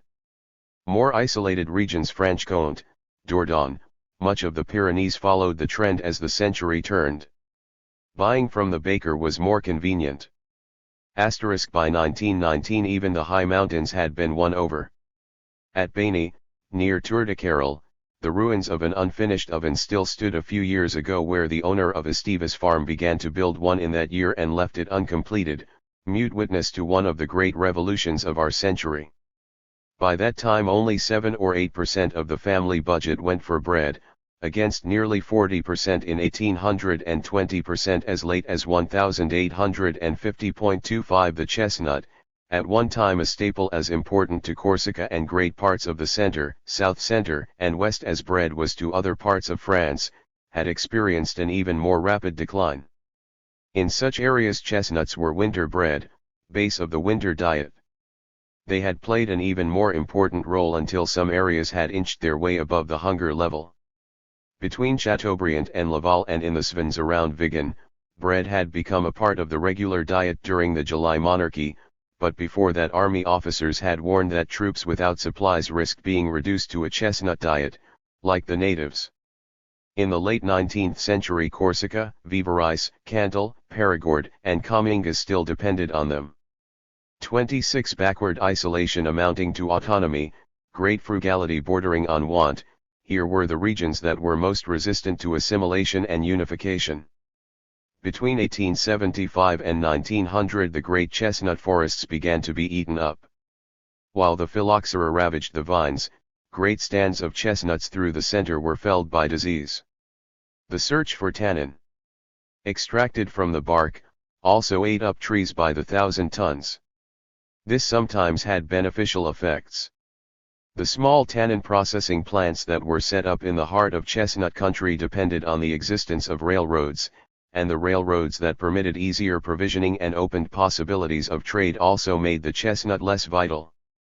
In area after area the arbre à pain began to be gnawed away in Savoy after 1888, in Ardèche after 1897, even in Périgord after 1900.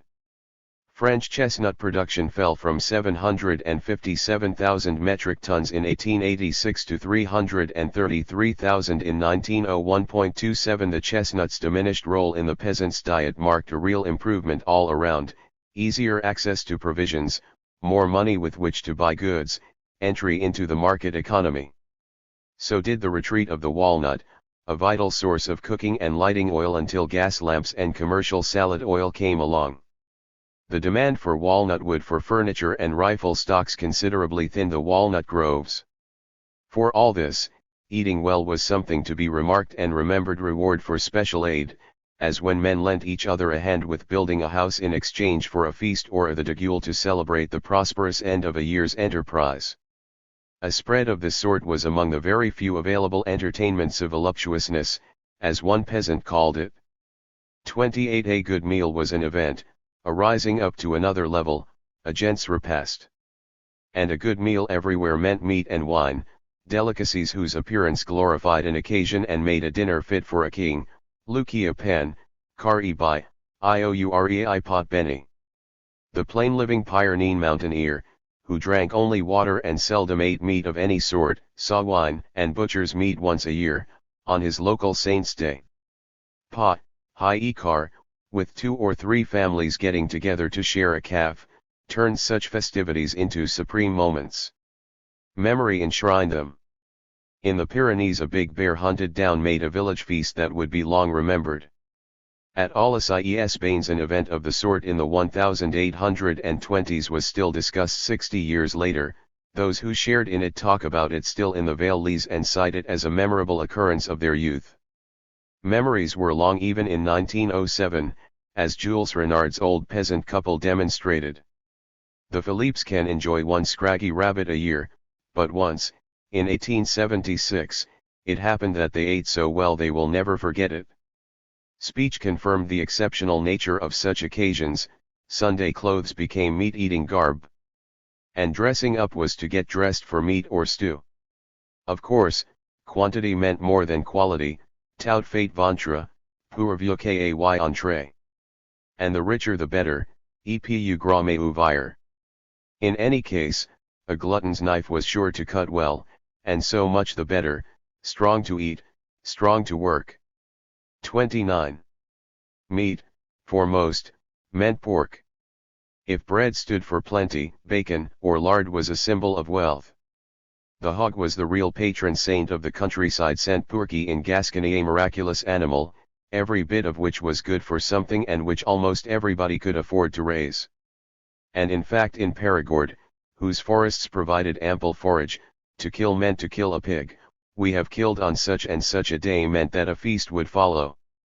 Even so, there were some who could not afford to indulge themselves and for those who could, a single slaughtered pig a year, and never the fattest, would surely not go far. Most of the carcass was consumed after the slaughtering, in family or communal feasts. Bacon and lard had to be stretched a very long way indeed. One might treat oneself sometimes on Sundays to a little bacon and savor it, like the peasants of Board, because they like it and they rarely eat it. As a Flemish doctor remarked of the Flemish countryside in 1859, almost all differences in living standards can be summed up in one fundamental distinction: the habitual use of lard and the habitual lack of lard. So in Cornwall, where by 1908 conditions had much improved, the better off ate lard every day. Families in more backward communes, however, managed it only twice a week, and then only in good houses, and of course only a very small piece. As for day laborers, they saw lard only on feasts. Even in the rich Limagna country bacon was scarcely common fare. Not when a workman, boasting of having eaten a bit of lard at his employer's board, should feel impelled to flourish the rind so his listeners would believe him. As good a piece of evidence as any of the continuing rarity of meat is a tale from the 1880s in which 4 Breton lads from Longneux discuss what they would like to eat if they were king. Beans and smoked lard, big as my big toe, says the first. A sausage long as the way from La Molette to Saint Brook, declares the second. The sea turned into suet and me in the middle with a wooden spoon, outbids the third. The fourth is speechless. There is nothing left for me. You took all the good things SL. The third lad's fantasy, of a sea of suet, reminds us that the really festive meat, the ne plus ultra of a peasant's table, was butcher's meat, preferably beef. So rare was commercial meat indeed that in Lower Brittany a special traditional song was called for when it was served. S2J. A. Barrel, noting that between 1860 and 1875 yearly meat consumption in the Limousin had risen about 20 pounds per person, hailed this considerable progress over the time not far back when even pork was a luxury served only at great feasts. But for all that, the retail sales of meat, our only indication of the consumption of meat above and beyond pork, were pitifully low, and the butcher was long merely a part-time operator primarily engaged in slaughtering for others. In Haute-Vienne hardly any butcher's meat was to be had in a small country town in 1861, and then only poor cuts at very high prices, obviously not destined for the general public. In the Vosges in 1869, we are told, only a very few wealthy farmers ate stew on Sundays. In Avis around 1886 butchers customarily took 10 pounds of meat to market and sometimes made no sale at all. Even in the prosperous region around Langres, in Haute-Marne, where by the 1880s the farmers of some means at least ate bacon every day, the butcher who passed through every Friday to supply the rectory and the chateau was seldom approached. Ordinary people patronized him only in case of illness or when expecting an important visitor, tried to hide the meat they bought for fear of comments, and wondered at its excessive cost, and voila pour 27 sous / more than 1 franc. 33 That the gargantuan meal we tend to associate with the 19th century was poles removed from what most people really ate is obvious. Less obvious, perhaps, but more significant was the difference between contemporary urban ideas of a normal diet and what was normal in the countryside. A gulf always existed between the eating habits of country folk and those of cities and larger country towns. But it may be, as Thuyer has suggested, that the gulf grew wider as the century drew on. At Bitch, an officer filed a report in 1842 stressing the radical differences in the diet there, with the rich eating a variety of meat, fresh or smoked game, and even fish, the moderately well-off dining on soup and stew, lard and vegetables, and the poor making do almost exclusively with potatoes and curdled milk. Bread too was different, white was for the rich, rye for the poor. But in Paris, we are told, no one, of whatever station, would accept anything but first-quality white bread. When, in 1869, the municipal authorities distributed brown flour to local relief committees for bread for the needy, the program had to be halted because the poor took the tickets to be used for the brown bread and, reaching into their own pockets to make up the difference, used them to buy white loaves. The brown bread was left to Molder.s for plainly, wealth was only one factor in a more complex whole. Sauce for the rural goose did not satisfy the urban gander. And meat consumption makes the point. Official statistics show that between 1840 and 1882 French meat consumption nearly doubled. But this was city food. The peasant who ate butcher's meat was a rare figure in the 1860s and 1870s, and the fortunate few were chiefly near the cities, especially Paris. Most of the time, we are told, it was the meat of sick, or worn, or useless animals that was sold to the village butcher cabaretier for local use. In Paris, meanwhile, demand for meat among the poorer classes kept on growing.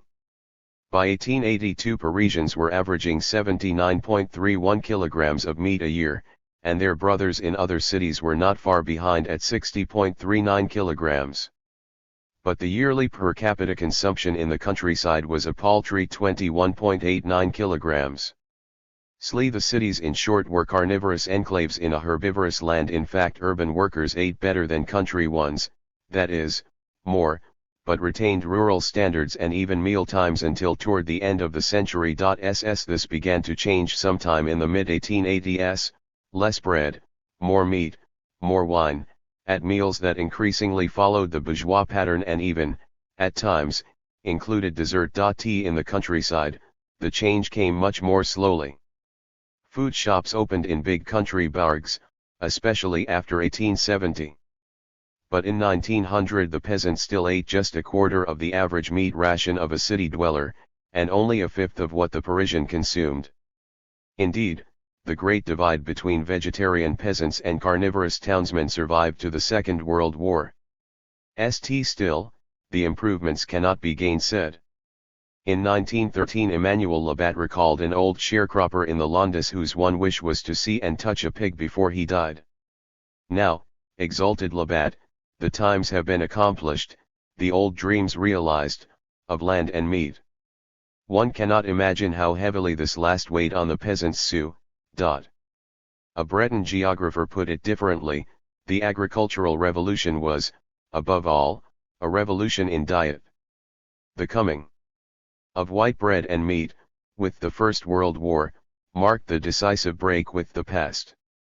Views like these, putting aside production figures for a look at ways of life, cut closer to the bone of history. All evidence seems to agree on 1880 to 1900 as the period when once hard-to-find novelties entered the countryside in some quantity, and many peasants became accustomed to buying them in shops: sugar, coffee, rapeseed or olive oil, macaroni, vermicelli. Café au lait replaced morning soup, and women welcomed city ways that meant less work. Sugar, extremely rare for a long time even on wealthy farms and only used as a remedy for sickness, became more common. In Loire the best man had traditionally carried some sugar to sweeten the wine of the girl he escorted at a village wedding.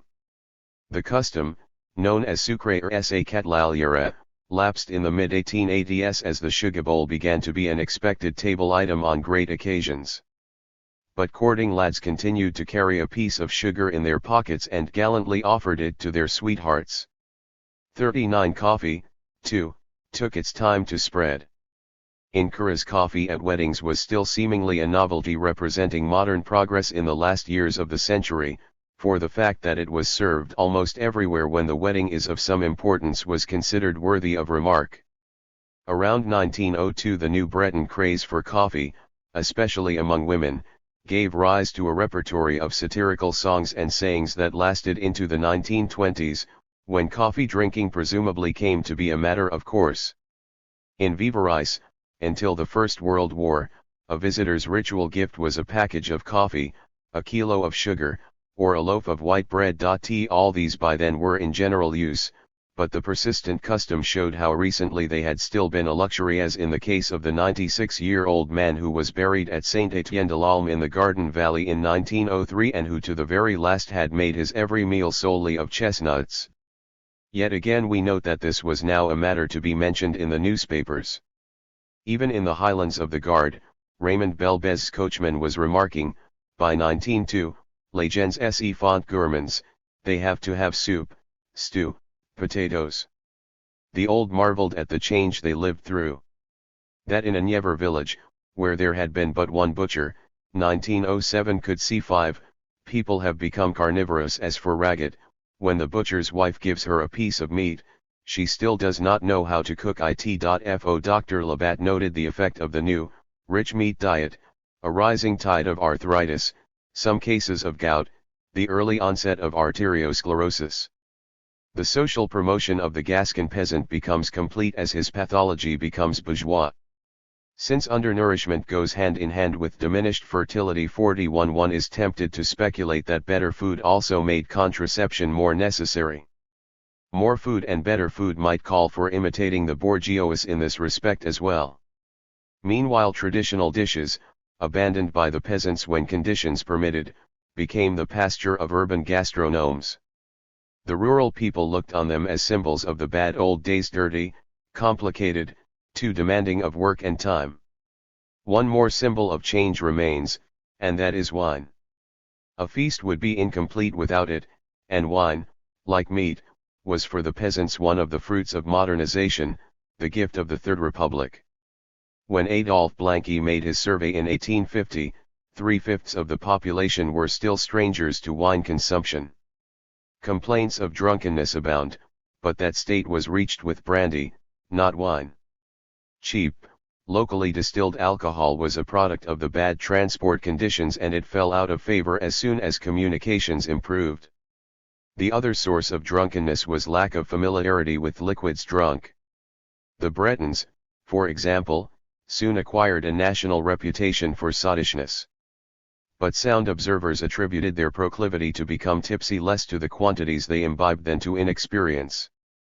The Breton peasants, Olivier Perrin noted in 1835, almost always drank water at home. Even if they had cider, they kept it mostly for sale and drank it themselves only on very special occasions. Hence a pilgrimage or a trip to town inevitably led to trouble. Maxime Ducamp confirmed this observation with his complaint that the drunks at a pilgrimage he attended were not even properly drunk. In effect, the evidence suggests that into the 1860s most peasants drank little or no wine. In Nievre they drank it maybe twice a year, at Carnival and at the end of the harvest. The same in the southwest, where in the 1850s wine was a luxury, rare and highly valued by peasants as a dainty drink. According to the available resources, the peasants drank piquette, made by pouring water over the skins of grapes after their last pressing, cider, which was usually pretty bad, especially when it was prepared with the same presses that were used for oil, perry, made of pears, drinks fermented from wild cherries or berries, and rarely beer, more of a bourgeois drink. 42 And of course water. Heavy habitual drinking was restricted to regions that lacked transport facilities, where casks were few and had to be emptied before they could be filled with a New Year's crop. As we have seen, poor communications also accounted in large part for the production of grape or apple brandies, but even then the firewater was reserved for feasts until the end of the century, at any rate. For the same reason, much of the wine produced in some regions, such as Argenteuil, was locally consumed and was hardly anything to write home about. But it was not that so much as the cost that put people off.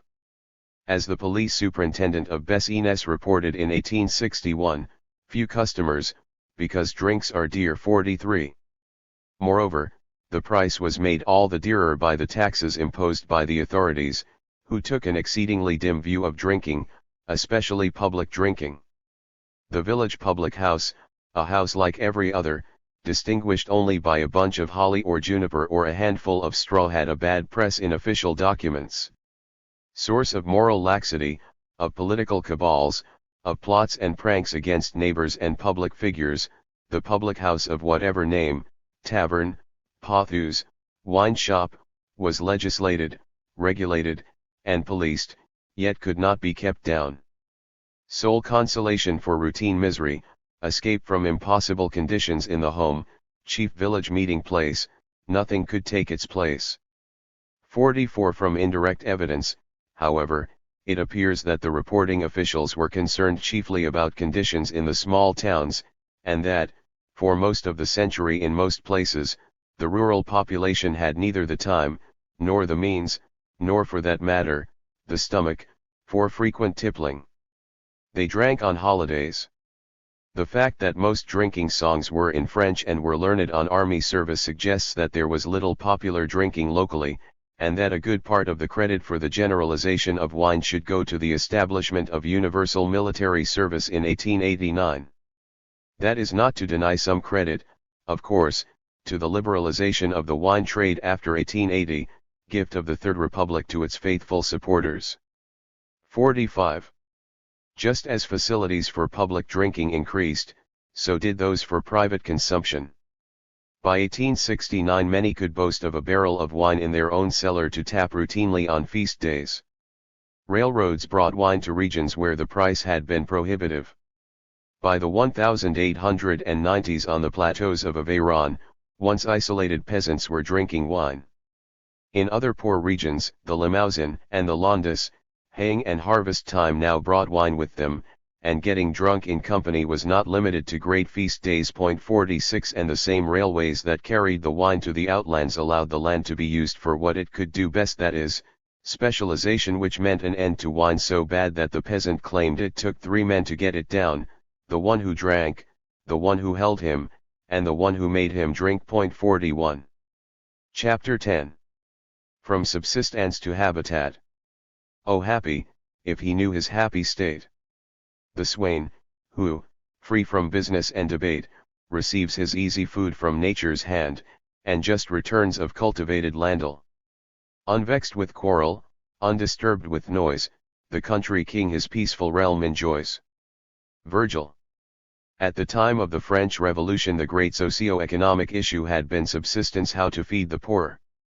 By the R840s, however, the focus of interest had begun to shift to habitat, their miserable quarters. Physical misery still flourished on all fronts, but with the food problem near solution, priorities could be readjusted in terms of relative need. The national trend reflected mainly conditions in urban areas. But rural observers echoed it. Not food or lack of it, but bad living conditions accounted for the poor health of the countryside, insisted a student of rural hygiene in 1849. True, the food was very bad, but since it was equally bad in most places, the real fault lay with the unhealthy dwellings and disastrous habits of life. Even the addition of wine as a dietary staple would be welcomed, not only as a nutrient in a deficient diet, but as a replacement for the polluted water most people had to drink. The peasant got his water where he could. Water from springs, rills, rivulets, brooks, rivers, or streams was only as available as proximity made it. More often the peasant relied on a pond or well whose stagnant waters were used by the whole community for bathing, for laundry, and for steeping hemp, and where communal sewage generally oozed in when it did not flow. In 1806 at St. Ours 2,336 people had to draw all their water from wells fed more by the seepage from kitchen waste and manure than from neighboring lands, which in any case are covered with stagnant pools full of stinking vegetable matter. An army report in 1860 remarked on the difference between those who lived along the banks of the Allier River and used its clean waters and those who lived on the plateau between the Loire and the Allier, with only stagnant water to drink, a difference that was reflected in the physique of the recruits and the number of men rejected as unfit from the two regions. Henry Baudrillard spotted a similar disparity in Vendée in the 1880s, stressing the plight of the northern fenlands, where any kind of fresh water had to be fetched from 3 and even 6 kilometers away, and from subsistence to habitat 147 people consequently drank mostly muddy ditch water. Sources befouled with worms and putrid matter, the absence of ducts and sewers, and the lack of clean water were a leitmotif of rural documentation when observers thought to mention it, that is. Another was bad air. Piles of manure stood guard outside the doorways. Stagnant waters contaminate the air, complained a staff captain in the Limousin in 1874. Not really surprising to find ague so common and ill among country people, all of whom breathe in foul surroundings, live on putrid exhalations, amid the heaps of dung surrounding their abode. Hamlets and villages were wrapped in suffocating stinks, their streets turned into cesspools by great rills of foul stuff fed by liquid manure from stables, in which one had to flounder and be mired.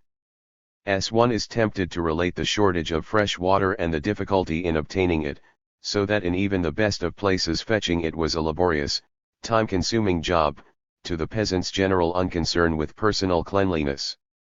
Certainly washing and cleanliness had no place in proverbs and folk sayings, except in negative forms like the saw advising that the broom and duster brought no gain, li rmsaetle torsion, ani repetent ren ai li mason. All they did was take up time. So did laundering, and the time had to be fit into a schedule of periods when doing the wash could bring the direst consequences: the Rogation days, Holy Week, All Souls' Day, and St. Sylvester's feast day. An enterprise calling for the most complex logistical preparations, laundering was not lightly undertaken, an occasion for women of the neighborhood to get together, to eat, drink, and fritter away precious time in useless socializing. In Aviza families yearly laundry was done all at once. This could mean up to 60 sheets and 70 shirts to be soaked in lees and ashes and boiled, a job for 7 or 8 women. There were no handkerchiefs, of course. Table linen was practically non-existent, and personal effects were severely limited. Male undergarments, especially drawers, began to be worn around 1885, principally by young men back from military service. Female undergarments came into use still later, nightwear was unknown, and sleepers slept in all or some of their day clothes. As for these last, often as not they were threadbare, ragged patchworks, their only airing coming in the wear. That was all right, and the conventional wisdom reinforced it: dins las pilas son las belas filhas, dins laus pilhaus chui I laus bus garces. Handsome lads and lasses are brought up in rags, for all this made frugality easier, and the 6 or 12 months pile of dirty linen not nearly so daunting as it would be today. By 1914 the family wash was undertaken perhaps 2 or 4 times a year in relatively advanced areas like Mayenne, still only once a year in Morbihan. Either way, wash days were few and far between, helping to explain the magnitude of linen chests and trousseaux and the lasting quality of linens so seldom washed. Also the smell of garments, beds, and people. Also certain beliefs, for instance, in the danger of giving clean linen to sick people if washing linens was rare. Washing oneself was an exception too. In the Morvan, one way to protect oneself against sorcery was to wash one's hands in the morning, a rite that suggests such action was not in the ordinary course of things. Passing through the little town of Chedesigues near Saint Flour, famous for its hot mineral springs, Ardouin du Mazet was struck by the unusual cleanliness of the inhabitants. Here, he wrote, in a region where one does not take baths, the use of ablutions is quite widespread. Chedesigues was clearly an exception. Even in towns, few made a habit of washing and bathing. Doctors decried the modesty that made washing particularly repugnant to women, which meant that only the immoral cocottes of the better class were likely to be clean. Indeed, as an old Aveyroness who had been hospitalized protested, "I'm over 68 and never have I washed there." 5. How many times had she washed at all? Perhaps before her marriage, like the young girls of Orleans, who visited a public bathhouse just once in their lives, on their wedding eve. Unformalite unique and son genre, comme le passage à la mairie et à l'église t. Apparently, most people came to terms with this. Like the principal of a normal school who, in 1877, quite conscious of the fact that his charges bathed only in summer, was happy to say that we have more or less managed to prevent all disagreeable effluvia arising from either their bodies or their clothing. Thus we live constantly in the midst of our stew. From subsistence to habitat 149 dense without being inconvenienced by their proximity. If this was the situation in the towns, what must it have been in regions where, as a traveler wrote on entering Lozera in 1894, all cleanliness ceased north of Ispignac. Not very different from what so distressed Madame Romeo that except where rivers lay nigh, everyone she knew took a perverse pride in seeing that no drop of water should ever touch the body. What was the need for washing? As they said in Saintonge, nous ayons peasants, jh attrapons de bound suis, 0 nous neti le corps 6. Arnaud de Boeuf, the 13th century poet, said that when a villain died even hell would not have him because he smelled too bad. This remained true 6 centuries later. Draft boards could testify to the extraordinary filth in which countrymen wallowed. Unfriendly testimony, but corroborated by a variety of sources. The slovenliness and dirt of the peasants of Forez and Vivarais so disgusted Dr. Francus in 1890 that he let his outrage come through. Everyone knows that our peasants take less care of themselves than the Swiss and English do of their animals. Along the road to Monastir, a few years later, a single compartment, men and beasts live fraternally, until the ones eat the others. Nor was the eating always in one direction, for fleas, lice, and other parasites abounded. About to go to bed, the Saint-Tungeois announced, "I'm going to feed the fleas." No wonder, with no opportunity to wash in the tiny, crowded outhouse, and little time to bathe in streams in a long workday. An old Christmas carol still sung in Auvergne in MacMahon's time rejoiced that the year's wine was so good even the women would drink too much of it and, hence, sleep so well they would not feel the flea bites in the night. No 19th century Le Nain has left us scenes of people scratching, or mothers deluging their children's hair, but the pests were there for all that, and in the early 20th century, too, as many travelers noted to their sorrow. And popular wisdom, in its contrarious way, developed theories designed to accommodate their omnivorous presence. Scabies, lice, parasites on children cleansed the blood. In some places, children without lice would be endowed with them, good for their health. And in a New Year's ditty along the Rhone Valley in Ardèche, one wished a neighbor, good day and a good year, with lice by the handful. Scurf and pimples, rashes and boils, suppurating sores of every sort'll let evil humors out and purified the body. Better avoid washing them. Better avoid washing altogether, the dirtier the children, the better they grow. At bug-eat baths were still unknown in I-913, but the school children had advanced to the point where they washed once a week on Sunday. Their parents cleaned their hands to go to mass or to a fair, or, sometimes, before entering the stable in a ritual meant to protect their cattle's health. 9 But dirty children did not grow too well, or very healthy, whatever the proverb said. Ill-bred and ill-fed, the men and women of the first half of the 19th century produced offspring very much in their own sickly image, who would of course live into the 20th century. In 1830 the minimum height for army recruits was lowered to 1.540 meters. And 1849 reference to men remarkable by their height and strength, fit for elite units, makes clear that they are between 5 feet 6 inches and 5 feet 8 inches tall. A writer pointed out, in 1854, that many recruits needed a few months of solid regular feeding, including 340 grams of meat a day, before they could cope with the physical demands of service. 10. And of course these were the men who had met the Army's standards. Until 1863 and after, when the general fitness of conscripts began to show measurable improvement, many men who should have seen service were rejected as physically unfit. Richard Cobb has found descriptions in the criminal records of the Revolution and the Ancien Regime that leave the impression of a France swarming with a bizarre multitude of semi-cripples. The same might be said of the nation for a long time past the days of the Directory and the Consulate, and not only of its criminal elements. In the rural areas especially, deformities were appallingly common. Birth defects, as often as not the result of an unaided delivery, accidents in which some limb would be left unset, the after-effects of diseases and parasitical infections, and hereditary ills all saw to that.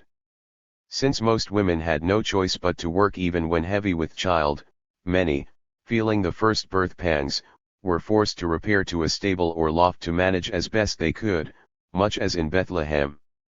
The priest, as Chase noted in his work on Hautes Alpes, often collected baptismal and burial fees at one and the same time. Even if the newborn survived, the mother's exertions within a couple of days of birth threatened his health as they sapped hers. Thus there is not a woman still recognizable after 3 years of marriage, and there are so many conscripts unfit for service. 12. Recruitment records show that in this respect as well, the toiling classes were kin to the criminal classes, ill-favored on every score. The blind and obviously crippled did not appear before the recruiting councils, but otherwise their lists chronicle a sad tale of rural ills, deafness and eyesores, tapeworm and hernia, goiter and scrofula, stuntedness, twisted limbs, weakness of constitution, and diverse maladies. In 1861 rural area near Grenoble had this to show to the army recruiters: goiter, 140, deaf or dumb, 13, lame, 13, myopia, 36, tapeworm, 19, scabies, skin maladies, 86, scrofula, 15, epilepsy, 2, general weakness, 197, hunchback, 29, bone distortion, 2. In a total of 1,553 men were disqualified, only 447 found fit for service. Here in the mountains, as in the Pyrenees, goiter was a relatively common complaint. Throughout the Second Empire the high incidence of goiter and cretinism prompted numerous studies and even official surveys. The quality of the water? Undernourishment. Intermarriage. The debate continued through the century. But goiter, and cretinism too, seemed to have waned as roads broke down the isolation of these regions, modern ways and, in due course, outmarriage helped the biological destiny to fade away. 13 But many of the diverse maladies were deadly. There was smallpox, of course, and the mal de misère pellagra. There were great epidemics that did their worst among the country poor, like cholera, which killed 11,226 in Ariege in 1854, one soul out of 23, compared with 1 in 123 insane. There was croup, and there was diphtheria, whose appearance caused panic flights from stricken villages where, a report of 1,877 tells us, the bells unendingly tolled death. There were endemic fevers of every sort, typhoid, and more important malaria, which was so prevalent in some areas that quinine became a staple like salt or pepper. Dysentery was endemic, too, cutting great swathes through lands where the water was stagnant and putrid, and through homes where dirt lay everywhere. Hunger or dearth taught that everything that could be eaten should be. One doesn't die of eating dirty. To live long you must eat dirty. You don't fatten hogs with clear water. No wolf ever choked on a goat's hair. 14. Anxiety seems to have caused a fair share of medical problems. Shortly before the First World War, a doctor from Tarn-et-Garonne devoted a book to what he called peasant neurasthenia, which manifested itself in widespread insomnia and réveil anxieux, headaches, gastritis, dyspepsia, constipation, and all sort of bilious troubles. The peasant, he said, went around constantly apprehensive, prey to diffuse or specific anxieties, but whatever the apparent concern of the moment, this anxiety had one fundamental cause: fear. Fear of the night, of thieves, of neighbors, of the dead, a deep, abiding fear that lay in wait for the peasant at every turn, and that far surpassed anything the city man might feel. Corroborative evidence is scanty. Vividespread belief in the efficacy of the magical Naumont de l'Aiguillette suggests an equally widespread multitude of husbands unable to consummate their marriage. There are remarks about the growing number of mad people, and figures that suggest a steady rise in the suicide rate. 15 And there is this from Émile Guillaumin on his fellow peasants: they were always afraid, they didn't know of just what they were afraid, but they were always afraid of something. Asterisk. But sparse as the evidence is, the context of insecurity in which so many peasants lived from birth to death, the brinkmanship that was played out over an entire lifetime, suggest plenty of reasons why the doctor's assessment should be correct. Certainly it is something that deserves further investigation. Nervous or otherwise, ill health was a diffuse, poorly grasped concept in the countryside. Peasants often confused illness and fatigue, and popular speech today retains this point of view, describing someone who is unwell as being a little, somewhat, quite, or very tired. Complaints were lumped into vague categories: weaknesses, fevers, worms, which could affect stomach, teeth, and eyes, pox of every sort from smallpox to syphilitic eruptions, and even warts, which were variously attributed to the weather, the ground, the air, magic, or conspiracy. Home remedies tended to the peculiar, like the prophylactic use of excrement, and to the sympathetic, like putting a toad in bed to counter smallpox. A dose of powdered tenia was supposed to rid children of tapeworm. In the Jura, a tallow candle boiled and melted in a quart of red wine helped to treat a bad cold. Earwax was good against colic or, mixed with nut oil, a sovereign remedy for chilblains. In Poitou, a purge or bath taken between July 24 and August 26 exposed the adventurous to catching the kinnikozii, which could degenerate into jaundice, best treated by eating roots soaked in urine or, as some suggested, by taking 5 pills made of a she-goat's fecal matter in white wine twice a day for 8 days. Remedies for fevers were particularly abundant: grass bracelets prepared on St. John's Eve, infusions of mistletoe, dust scraped off of tombstones, preferably taken in white wine, eggs beaten up with chimney soot, poultices of squashed earthworms or of spiders crushed to powder, decoctions of snakeskin or powdered viper, or infusions of carrot seeds in urine.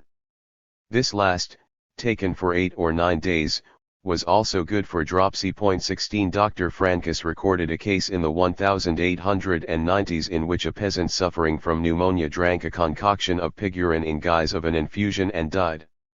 Vaccination had a hard road to hoe right through the century, from Napoleon's day to that of Juiz GF, and those they had were hard to get and slow to arrive. 19. After death, the doctor they said in Armagnac *, but, once again, prejudice reinforced material inhibitions. Since doctors were habitually called when sickness was past help, they were as much a symbol of death as the priest mumbling the last rites.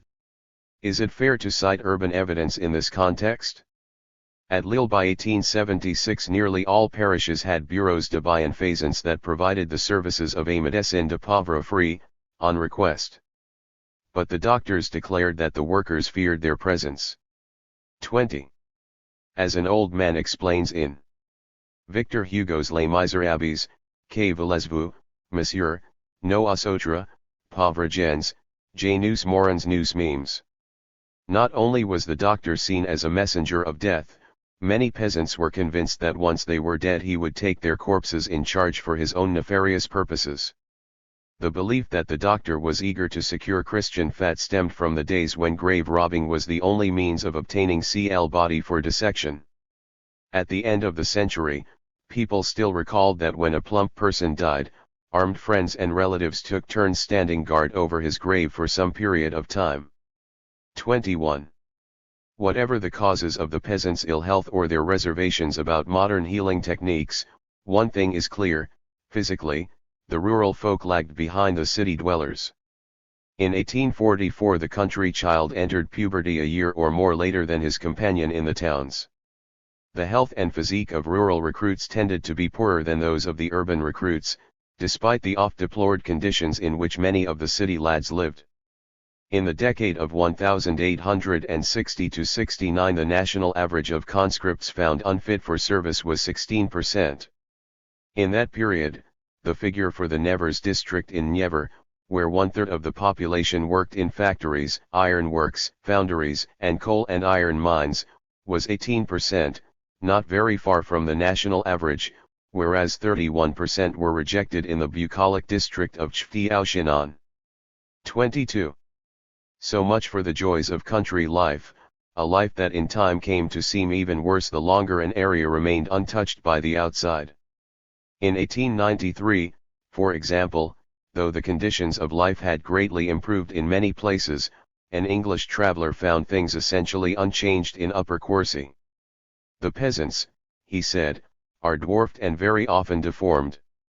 Their almost exclusively vegetable diet, their excessive toil, and the habit of drinking half-putrid rainwater from cisterns which they rarely clean may possibly explain this physical degeneration. 23. So if conditions improved, they did so haltingly, as always. A law of 1893 stated that any French citizen, ill and indigent, had the right to medical assistance at home or, if he could not be cared for there, then in the hospital. The law was seldom implemented, to be sure, but it was a promise of better days to come. Adigernda in CORR** terminology changed faster than basic ways. Where people had once said that garlic drove out the plague, they learned to say that it drove out microbes. But microbes were only the spirits of yore in a new guise, so that when some disease ravaged a woman's rabbit hutch, she put the pig in it because his stink killed or discouraged microbes. People continued to be slow to call a doctor during the 1914 war. With most doctors called up for military service, there was a recrudescence of healers and popular remedies. But the war also made great numbers of soldiers familiar with medical personnel and hospitals, hence readier to use them. 25. By that time material conditions had done much to ease and accelerate what change was taking place. That was the revolution in habitat. A 19th-century traveler in Ariege expressed surprise one day when he saw a pretty young shepherdess emerge from a dirty hut that seemed destined rather as a retreat for wild beasts. And the brothers Combes at mid-century, having mentioned a number of structures that deserved the name of house, go on to the sort of earthen huts one finds only too often in the centre of France, dug in the ground and deprived of every comfort. 26. Primitive cabins became fewer, but living conditions took a long time to improve. Many houses at the turn of the century were still very simple, 4 walls, sometimes a chimney, rooms if any simply plank divisions within the main structure, very few openings, and, rarely, a second story. 27. Even when buildings were larger, the purpose was more functional than self-indulgent. Comfort or anything smacking of ease was deliberately rejected. Privation, trouble, pain were recognized as virtues almost divorced from practical ends. But practical ends were obviously important. It isn't the cage that feeds the bird, they said in Western France. Poor housing and golden coins in a woolen stocking often went together.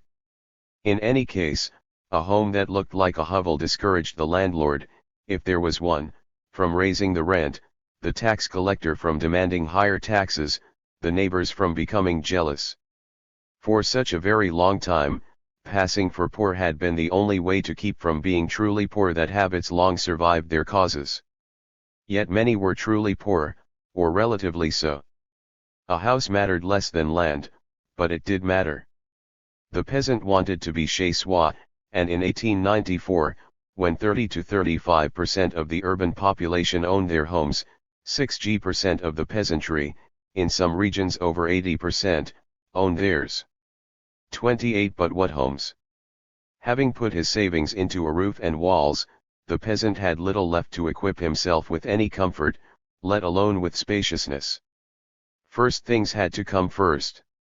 In the West and the Western Massif Central, cattle took precedence over people, oxen are bulky, and the houses were built to accommodate them and their winter feed. Horses, pastured in open field country to graze freely, trespassed less on human quarters.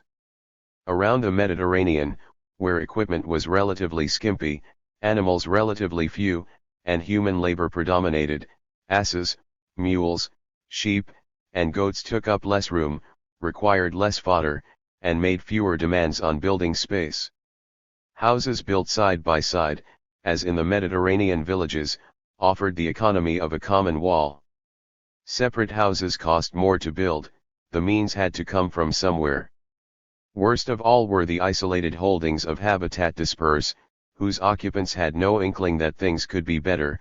An insight they might have gained living in concentration village life increases sociability, imitativeness, eventually comfort, and progress. Even in the bocage, a house beside the road was likely to show more traces of comfort than a croft lost among hedges at the end of a muddy track. So, the size and the shape of housing varied from region to region, as we might expect. But for a good long time certain essentials scarcely varied. Most rural houses had the least possible number of openings. This is generally and quite rightly blamed on the door and window tax, introduced under the Directory and abolished only in 1917. But other factors help explain their absence.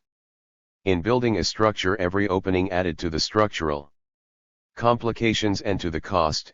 3 or 4 openings cost more to build than only 1 or 2. Beyond that, sun, light, air, drafts, and above all cold were feared and shunned. Houses were built to keep them out. Fuel was scarce and heating a constant problem, and when so many homes were literally homemade or put together by workmen of no particular skill, everything fitted badly, so that openings were guaranteed to admit wind and cold. 29. In the circumstances, countrymen showed little interest in talk that the window tax might be abolished, since this largely affected only the better off.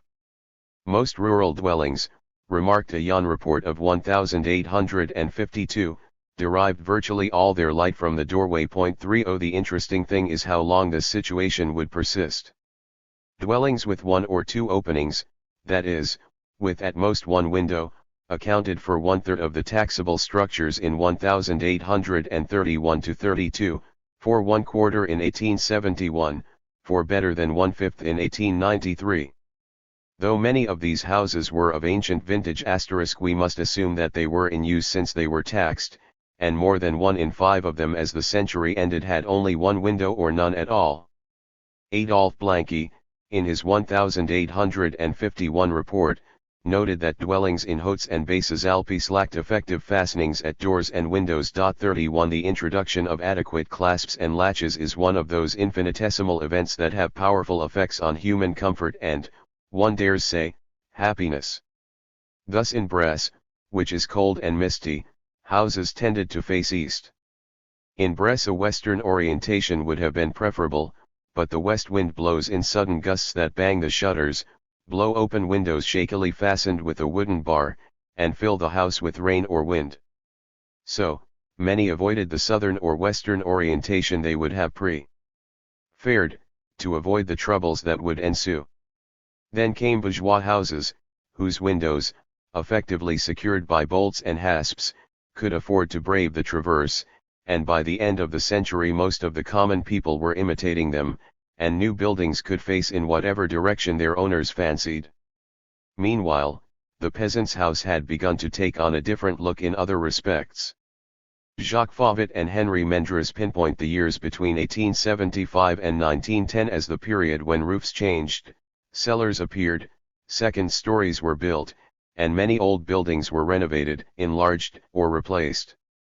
32 The most dramatic change was in the roof, traditionally made of thatch or flimsy wood shingles.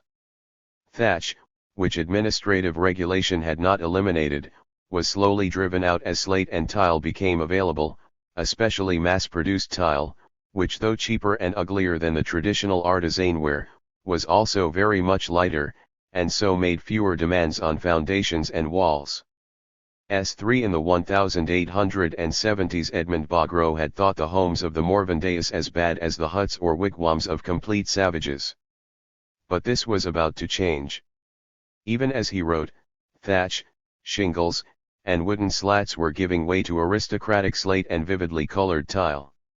Improved transportation was making such novelties available, but in this instance the practical benefits of the novelties were quickly recognized. The new roofs, of course, provided greater safety, but beyond that, they left useful storage space for grain or rainwater where thatch had left none. In the dry country of Normandy, which has ample rainfall but not many sources of fresh water, so that people had to drink from dirty pools and ponds, this was an enormous improvement. 34 Riding along the road from Châtelet to Poitiers in 1877, an officer noted that the houses were of the same general, low-lying type but were built of different materials, the older ones being made of porous tuff, the more recent of freestone. In the Morvan the windowless house of timber was likewise edged out by stone between 1875 and 1915. The older structures built of stone and some of the new ones, too, were as miserable as the wooden ones, their granite poorly held together with clay mortar. They improved notably with the increasing availability of limestone from Auxois and Nivernais and of cement, which were introduced around 1875, expenses now permitted at least in the Morvan by the important gains that local wet nurses brought by hiring themselves out. Soon, with lime, hence with mortar more easily available throughout the countryside, stronger structures might even bear a second story. A second story was a step up in the social hierarchy, a sign of prosperity and success even if the builder left it empty and unused, as many Parisians returning home to Orne, Quercy, or Nivernais did. Where families moved upstairs, however, and made the top floor into a residential unit, they had to abandon the heavy furniture formerly used, and notably the large closed beds. Too bulky to follow their owners up the stairs. 160. The old lits dos gave way to open beds, less prone to dust, more open to fresh air. Sii The hygienic gain was unsuspected, the social advance was all. The mere idea of having built a two-story house, wrote René Dumont about the Mayenne of our own century, fills with pride a peasantry that long considered beyond its reach a type of building connected in its mind with the chateau and the maison bourgeoise. And indeed progress meant access to upper-class facilities and bourgeoisement. By 1900 there were 171 lime and cement works in Nievre. Stone mullions and lime for whitewash became available to more than bourgeois homes. The use of plaster and paint, long reserved for the better off, made great strides. In 1879 Franke saw these flourishes as a common index of the degree of comfort a family had achieved. But the plastered and painted home was still out of the ordinary at this time in Ardèche, at least, standing out among the surrounding dark homes and attracting beggars and tourists. If you don't want visits in the country, don't have a white painted house. 36. By the 1890s the improvement seems general. A teacher in Vic-ie-Comte was struck by the contrast between the houses of 1899 and the hovels of 20 to 25 years before. The new houses were rectangular and symmetrical, with large and numerous openings, giving free access to air and light. The increased spaciousness of the average home also impressed Alfred de Fauveley, who thought it one of the most evident tendencies in the housing of the time. The tight quarters built to save the cost of a wall or to keep out the chill were loosening up. As more and more peasants traveled about, they learned that there were many ways of building besides the one their fathers or neighbors used. Imitation of bourgeois building styles which were themselves turning away from local tradition toward rationalistic cubic structures and of railway architecture, as pretty red and white brick stations began to appear here and there, altered the looks of many a bourgade, then of the countryside as well. In 1903 Ardouin Dumazet, noting the dwindling use of timber, lath, and clay in Sologny Bourbonnais, remarked, "What is lost in picturesqueness is gained in health." 37. Fundamental changes took place out of the sight of passing travelers, and one of the greatest concerned heat and light. These were related to total building structures, especially to the dearth of windows. A house with only one window would be too dark without the light coming through the opened door. Its inhabitants had to choose between semi-darkness, even in daylight hours, and the wind, cold, rain, or dust blowing over the threshold. In any case, the primitive fireplaces smoked heavily, and the best way out for smoke was also through the door. The fireplace was the focus of the home, so much so that in houses with more than one room the room where the fire burned was called la maison or was singled out with some special name such as the room or the heated room. In certain areas, notably Mcana and Bresse, central fireplaces with high chimneys raised in the roof, ancient in design and not very good at heating, were used through the 19th century. Thousands still survived in 1880, filling maison, huta, or chamber chaudière with acrid smoke, making the winters even colder and more uncomfortable than they already were. Only gradually were the last of these supplanted by stoves, which were located either in the fireplace itself or in a small, separate chamber de pole. 38. In these areas, as elsewhere, light from the fireplace was generally the only light after the sun went down. In some places tallow candles were used, cylinders of beef or mutton grease, with a cotton wick, that were hard to light, gave only a flickering yellowish flame, smoked and smelled unpleasant, and dripped badly, leaving dirty deposits on their candlesticks. For good reason they were used sparingly, primarily for meals and for the veillée. In most of the south and the center the dubious light came from ancient oil lamps propped on a tall stand or hung from a hook, which consisted of nothing more than a wick burning in a small pool of nut or kale or rapeseed oil. At that, these chaluas, or calau, calile, or chalet, themselves appeared to guzzle too much fuel, and so were treated as a rich man's light. Used only when the nights were long, they were stored in a cupboard from spring to fall. In September hang up your calau, says the southwestern proverb, in the month of March throw it away. 39. The problem, as always, was cost. The first wax candles appeared in northern France around 1840, but their price restricted them to middle-class households, which were already using oil lamps of modern design. The development of paraffin in 1850 paved the way for a revolution in private lighting, but the early paraffin lamps were dangerous, which inhibited their use until perfected models appeared in the 1870s and especially the middle 1880s. Even then, their cost, though small, was too high so long as there was a plentiful supply of hemp oil to burn. Their generalization thus waited on the gradual extinction of the hemp fields toward the end of the century, in Allier and Mcana around I-88 Ogo, in Nievre around 1900, in Lawyer around 1910. By 1906 we hear that in minor voies the better off were using a paraffin lamp in winter.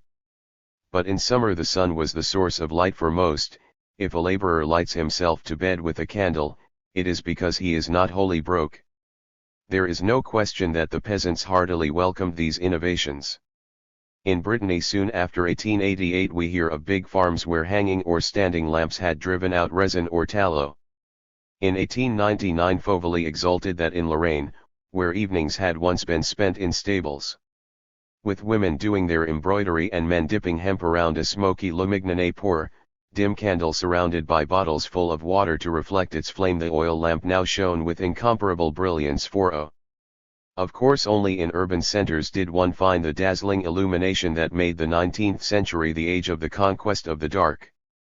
In city home and in city street there was gas lighting, then incandescent lamps with the invention of the gas mantle late in the century, and for the very rich, not long after, electricity as well. But around 1905 Daniel Halévy, visiting Y Grande in Allier, found the municipal council just then introducing acetylene lamps, and commented, "Rural lighting is a major problem. If peasants move to town it is to a great extent because there they find light." 41. Born in a stable, says the 1848 Agricultural Survey of the Mountain Man, he spends his childhood and half his adult life there because it was the only place where he could find some shelter from the cold. But the house itself, sometimes divided from the stable by only a few planks, was not all that different. As dirty in their interiors as they are in their persons, they and their beasts inhabit the same apartment. What the officer wrote about the Bretons in 1827 could be repeated almost word for word to the end of the century, at least in the Auvergne, Velay, and Vivarais. In the Charentes, too, by local testimony, many homes were martyrs comme in Nic de Pupud.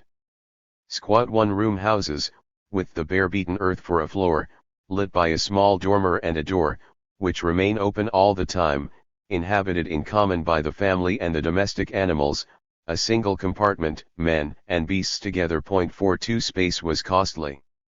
It was natural for animals and men to share it. Their food and quarters were similar after all, and besides, the body heat of cattle or sheep was reason enough to prize their proximity. Less bulky beasts would wander in and out of the hut or cottage, and in Brittany, we are told, pigs often nibbled at the babies with whom they shared the floor. In the Moselle vineyard areas, farmer and family lived below ground, while animals and equipment occupied the most salubrious and least humid quarters. In the Landes, where a book published in 1902 emphasized the improvements and comforts of new housing, the stable was still divided from the kitchen, the center of family life, by a plank partition with two openings through which the oxen poked their heads in order to be fed by hand twice a day by the farmer sitting by his stove. No wonder a country mayor had noted the wide use of aromatics to purify the 1.ir. But benzoin, juniper berries, and sugar on hot embers hid mephitic odors without dispelling them. They merely made the air thicker, heavier, and still less fit to breathe. 43. They were, said a report about the rather large parish of St. Ours, full of dusty rags and stinking objects. An inventory of the possessions of a 79-year-old widow who died at Jouy in 1851 gives us an idea of what these rags and objects might have been: pothook, tongs and endirons, candlestick and 2 bad chairs, table, kneading trough, chest, 3 plates, 3 spoons, 2 forks, platter, pot, 9 bad shirts, 3 corsets, 3 dresses, 2 blankets, 1 for bed and 1 for self, 1 feather mattress and 1 bolster, 3 sheets and 1 bad canvas bag. 44 Even such skimpy possessions might be crowded in the narrow quarters that stunted building and yearning for warmth imposed. In 1849 we hear of a family of 8 in Deux-Sèvres who lived in a single room 1.95 m high, 4.65 m wide, and 6.65 m deep, with one window measuring 85 cm by 55 cm and a door 1.87 m by 81 cm, and who shared 3 beds. These last were mere wooden boxes, fairly deep, equipped with a palliasse and a feather comforter and fully enclosed by a low canopy and thick curtains of green serge. Such beds were treasuries of dust and parasites, where children and old people lay together, sick or well, catching each other's ills and sharing the lice. No wonder, in this case, that 3 of the children were malformed. Perhaps this family was exceptionally poor, but the description 40 years later of the average dwelling in Auvergne sounds suspiciously similar. The single room was larger, but the same kind of enclosed bed stood around the walls, equipped with straw pallets to which rich people added 1 or 2 feather comforters and the poor another pallet filled with beech leaves. There was at best 1 sheet per bed, for laundry, as we have seen, posed its own problems. In Creuse, Dordogne, Haute-Garonne, and Lot-et-Garonne, quite frequently in Burgundy and Lyonnaise as well, even in dwellings with several rooms people lived 6 or 8 to a room and used the least possible number of beds to have fewer sheets to wash. The other furniture consisted typically of a table and benches, a massive cabinet for the plc. 1 or more troughs, a coffer for salt in the fireplace, and, for the rich, a clock. With a stone feeding basin for the dog. This was the lot.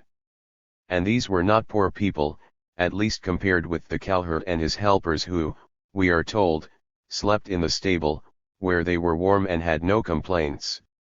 45.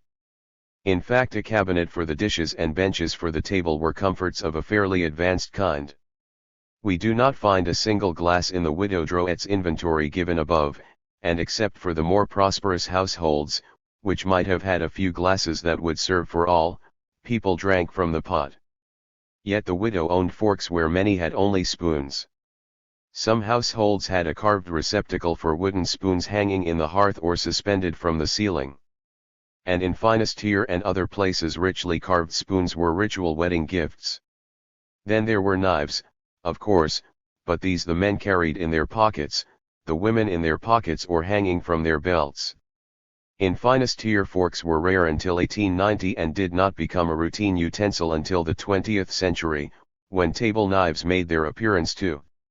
Glasses, first seen under the Restoration, spread only after the Second Empire. Tableware itself was rare, consisting at most of several bowls. We are specifically told that in the Morvan and Upper Brittany people spooned their food out of the common pot until late in the century. The rest was eaten, as the French say, sur le pouce, the thumb put to use to hold a piece of something on bread or pancake. In the Morvan, Brittany, and Franche-Comté tables sometimes had a saucer-shaped depression into which the gruel, porridge, or soup was directly ladled. Around Brioude, in the Launas, and perhaps at Orleans, however, people did not take their soup at the table at all.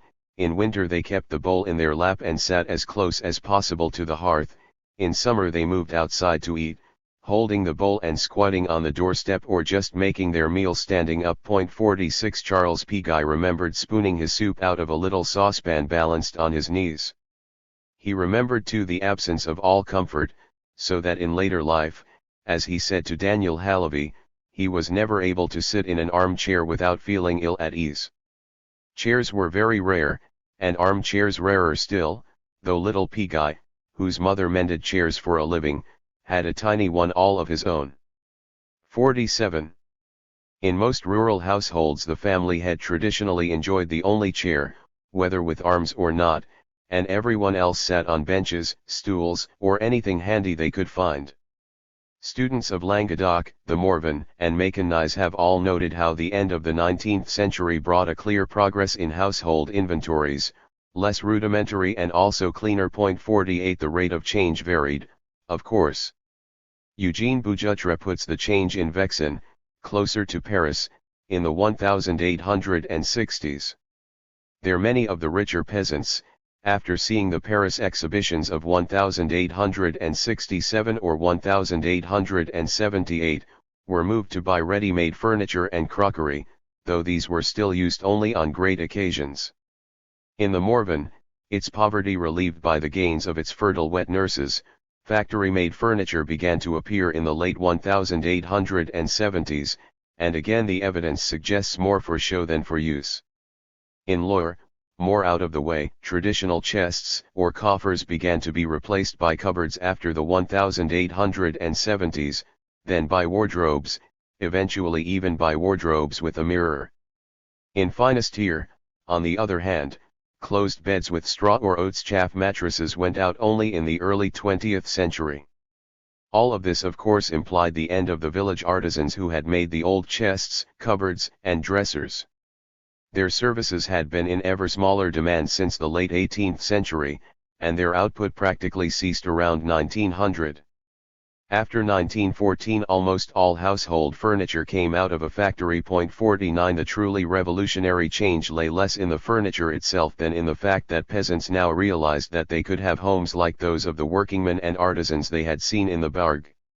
It had never occurred to Henry Bachelin's typical villager that his cottage could or should be changed into a house, with round tables, varnished chairs, curtains at the windows and pictures on the walls. By the turn of the century this transformation was well underway, bringing the living patterns of country and small town a step closer. 50 The really crucial changes happened around the hearth. The open fireplace as the only source of heat grew increasingly rare after 1865, replaced by stoves for heating and then for cooking as well. Dutch ovens and spirit stoves followed in time. As the kitchen hearth disappeared, the interior of the house and all it contained changed. Big cooking vessels were replaced by smaller ones, chairs and other furniture were spaced around, no longer focused on one spot in the room, the curtained bed could be dispensed with, even bed warmers were gradually put away. 51 The ritual of lighting the fire altered, too. Matches became more prevalent, partly because hemp was less of a commonplace. Until the mid-19th century no house was without its tinder box, containing a flintstone, tinder, and a file. The tinder had first to be fired with flint and file, then touched to a homemade match, a short stalk of hemp waste soaked in sulfur with which the broomwood or vine branches in the fireplace could be set ablaze. Then came the ready-made match, taxed in 1871, a state monopoly after 1872, with the contraband trade that this encouraged and the special hidey hole in the chimney wall for the matches purchased from the chimicon. 52 While matches were rare, households had always tried to keep a small pile of live embers going through the night to relight the fire in the morning. If these went out, someone took an old clog and went to appeal to neighbors for spare embers. This provided the opportunity for a chat, and Lorraine teachers remarked in 1889 that such sociability was waning because, with matches, relighting the fire no longer provided an occasion for a neighborly chat. 53. The next crucial change in domestic life would come with electrification, which, mostly between the wars, altered the rhythm of work and leisure. Life and labor, regulated by daylight, came to be ruled by a personal choice. The fears that dwelt in darkness and 166. In the mysteries of shadow dissolved. So did much of the dirt that had never really been seen in homes obscure and full of smoke. The taste for cleanliness and comfort had spread with means, with paint, with the imitation of the bourgeois ways. 54 So the effects of electric light were, in some ways, symbolic of a whole new world that had settled in within the lifetime of those who learned to turn a switch. Chapter 11. The Family. Maritoy, Nete Marie Pa. Poor sir, tu fen repent iras. Will you marry, yet or nay? You'll regret it either way. Marriage was one of the great social occasions of traditional French society. A vast feast, with as many as 500 guests, for all of them one of the rare breaks in a routine of hard and weary work and frequent privation. But marriage was not just an occasion for socializing, for reaffirming bonds of friendship, kinship, and social obligation. It was an alliance that concerned far more than two individuals. Two clans and the whole of the society they lived in were affected by their arrangements. Witness the traditional dunages practiced in Lorraine and elsewhere, at which the village youth group proclaimed who was to couple off with whom. Couplings were no private matter. 1 There are no friends in the countryside, writes Henry Mendras, only relatives or neighbors. Be it distant or vague, it was kinship that counted, the bond, in the absence of many others that we are trained to recognize today, that commanded association, visits, intercessions, favors, we must sell to him, buy from him, deal with him, he is of the family too. Hence the attention weddings received, and the variety of ritual with which they were surrounded. The wedding was above all a business arrangement, both between families, which assessed the compatibility and worth of their proposed allies very carefully, and between two individuals who entered a partnership. Hence the preliminaries that, while using a variety of devices to avoid giving offense and making enemies in a narrow world where every gesture counted with people one would frequent all of one's life, made courting couples sound exceedingly businesslike. Pierre Dupont's Peasants' Serenade has the courting hero Marie Denise, beautiful as the day, but above all, worth 5 dowries put together. Dupont was a petit bourgeois from Lyon, schooled and hence presumably romantic enough to pay mind to very secondary considerations. But beauty counted little when a wife was weighed. As peasant wisdom had it, land marries turds and money marries the ugly. 3 More characteristic than Dupont's suitor would be the Vendean who woos his intended with food, and exchanges confidences with her about their respective worth, his oxen and his plough, her frantically reproductive chickens. For I parles de mahiharu et de mes berfs, am de seke tot ses poules ponent du o erfs. O fo dun b, ma menyan, nous marier tos du. Façons dun vitili besogni, si 20 voos. If the material claims proved true and there was no higher bid, the deal should have raised no problems. The families, of course, had the last word, and the first two, most often. One married a family, had a woman or a man. As the phrase goes, one married into a family, and when or before one did it, the families did the marrying. A family might be almost the total population of a commune. Between 1876 and 1936 the number of communes with a population between 100 and 200 almost doubled, from 3,295 to 6,158, the number of those with populations below 100 increased fourfold, from 653 to 2,512. This helps explain the prevalence of sobriquets, essential to discriminate between so many households bearing the same name. There is not a family in our villages, noted Father Gorse in 1895, without its sobriquet 5. Many were nicknames, of course, but many referred to houses. The great house of earlier times had its humbler reflection, and Pierre Dupont might have been dubbed Pierre of the Mill or of the Gulch or of the 4-acre farm, the better to tell him from his many cousins. The choice of a spouse was thus quite seriously limited, and the traditional and natural prejudice against marrying outside the community made the choice narrower still. The 60 years after 1876 are only relatively characteristic of earlier days, because they were the heyday of rural emigration.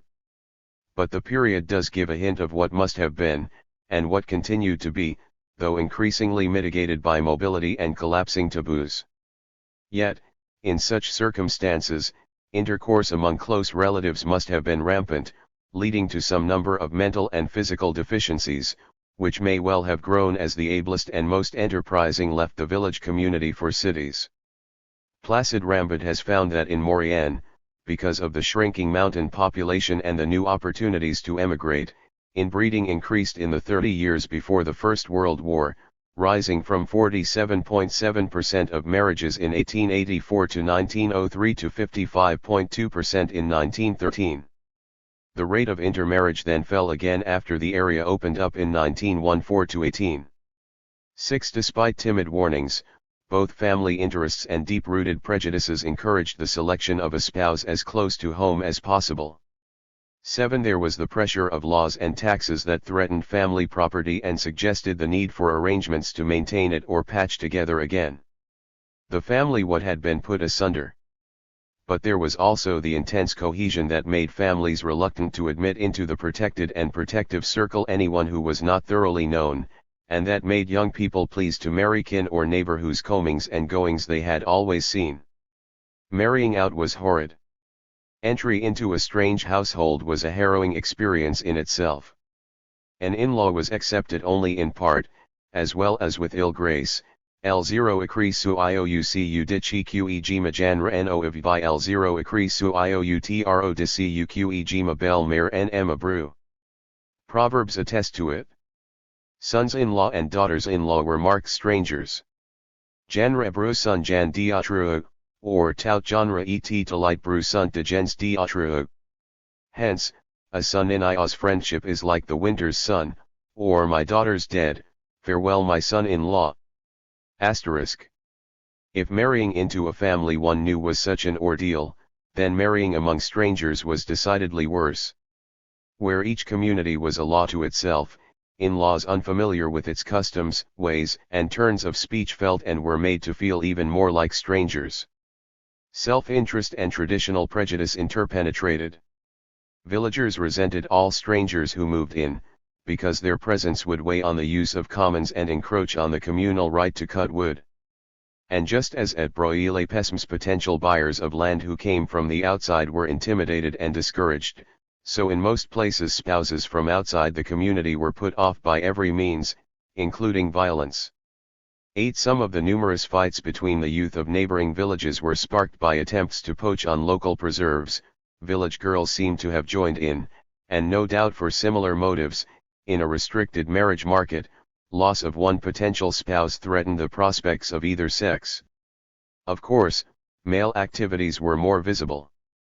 At St. Bial, a locally composed song of the 1870s shed scorn on local girls who frequented lads of other villages, or even worse, the despised Savoyards.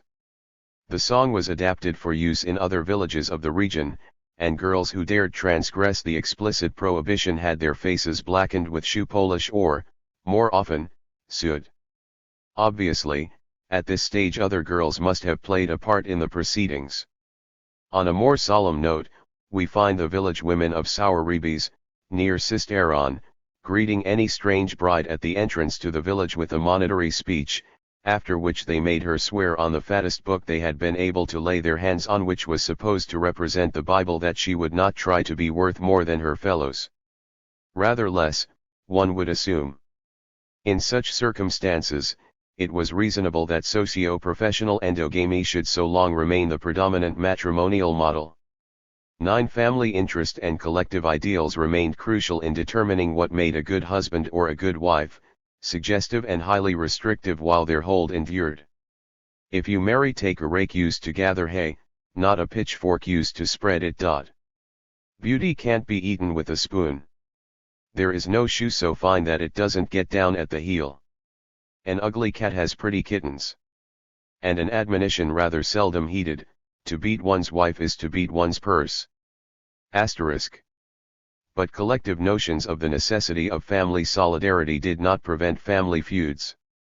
Since every marriage was first and foremost a business arrangement turning on the bride's dowry seen as a compensation for the woman's loss of rights to her family's land but also as an endowment that gave her claims on her new family's wealth, there could be endless conflicts, and there were indeed, arising out of this and out of inheritances.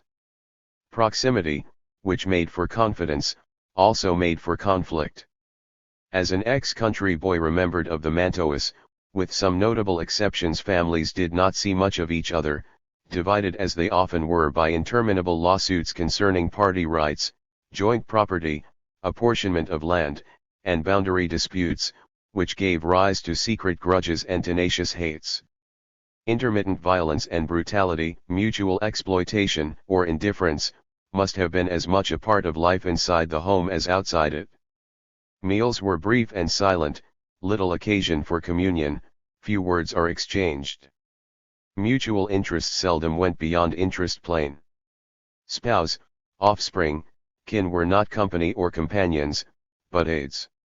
When not of use, children and the elderly sick were simply a burden for the family, wrote Charles Perron about Broyes Pesmes, one made for them the least sacrifices that one could. And people and things were evaluated only in terms of their material worth. Lo, children there were aplenty, at least for a good while, and so the loss of one was no particular blow, noted the Board of Hygiene of Haute-Vienne in its report for the decade ending in 1866. We are still in the age when from Forli's walls Caterina Sforza shouted to the besiegers who threatened to put to death 6 of her children they held hostage, "Fools! You've only to look to see that I can make others." Infants and tots were expendable commodities. Their upbringing, sporadically indulgent, left them great freedom to run around unsupervised once out of swaddling clothes, and thus to maim themselves. But there would be little pity. To grow, one has to cry. Cry, you'll piss less. As soon as their growth permitted, between 5 or 6 and 8, children would be put to work guarding chickens or geese, lending a hand with cattle, fetching and carrying before a regular task, or hiring out, at 10 or so, integrated them fully into the adult world. L1 Women worked harder and they were less free. It is for women to work for men. My wife, I've only taken her so that she can work. Worn out after having toiled right through the second or third birth, which was often managed largely unassisted, wives were beasts of burden seldom set to rest. Father Gorse has a searing chapter devoted to the slavery of women after marriage, never-ending besounhas, never sitting down, and to the hostile suspicions that men entertain toward them. The Church's old established view of women as potential vessels of sin and of temptation was steadfastly maintained. Women were forbidden to sing in church, and their periodic uncleanness was consecrated by a variety of rites. 12 simple menfolk could find here confirmation of their ingrained prejudice. And prejudice was rife and voca one. Of a pretty girl one might well say she would make a good cow. But a good goat, a good mule, and a good woman made 3 spiteful sorry beasts. No saws or proverbs did women honor. All slighted or criticized them. Gambling, wine, and women are 3 great destroyers. Or insisted on male supremacy. Where the cock sings the hens are silent, the purse holds the crest. Or stressed the disillusions of marriage, after courting, famine, if you want to break in the wolf, marry at 18. Women ate standing up, serving the men and completing their meal later on what was left. This may have been purely practical, though the serving process could not have been a big job, but other evidence suggests that it was one more symbol of the stubborn division of the sexes, after marriage. In Kura's couples never walk side by side. If the man walked ahead, the woman followed behind at a distance of at least 30 or 35 steps, or it could have been vice versa. But even for Sunday Mass, one left before the other. Tyrants, Davoun, Ouieu. It was a division downward. In March, Barry and the man tutored his wife, as he did his children, while she said vous to him. 14 As possessions went, women were not important, and one finds many prayers in which chestnuts, turnips, and cattle are to be saved by God or the saints ahead of womenfolk. True, the domestic economy of peasant households called for the services of both the sexes. The woman cooked and kept the house, mended and patched the clothes as hastily as she could, and brought up the children. But she also spun yarn, and she cared for the cattle. No woman, no cow, hence no milk, no cheese, nor chicken or eggs, and, given her spinning tasks, almost no linen. Inventories of bachelors and old widowers reflect the almost total absence of shirts and sheets. On the other hand, the man was irreplaceable, not only for the heavy work, but for his cash-earning power. Women were less easily hired and then at much lower rates. 15 So, men and women complemented each other in a working partnership. But they were not equals and, hence, seldom friends. The woman, reported a pastor from Ariege in 1861, was of course considered much less than a man. The birth of a male baby was greeted by gunshots and rejoicing. If a girl was born, the father feels cruel disappointment. He is almost humiliated. Cens chuan creature, they said deprecatingly in Mayen or Sarth. Mothers rejoiced in boys for fear of their husband's anger at a girl. Too many daughters were a calamity.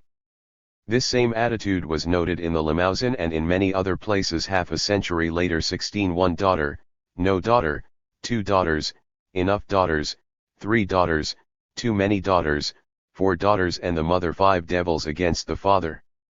The father was usually so embarrassed at a daughter's birth, he would try to have her baptized as quietly as possible and with no expense.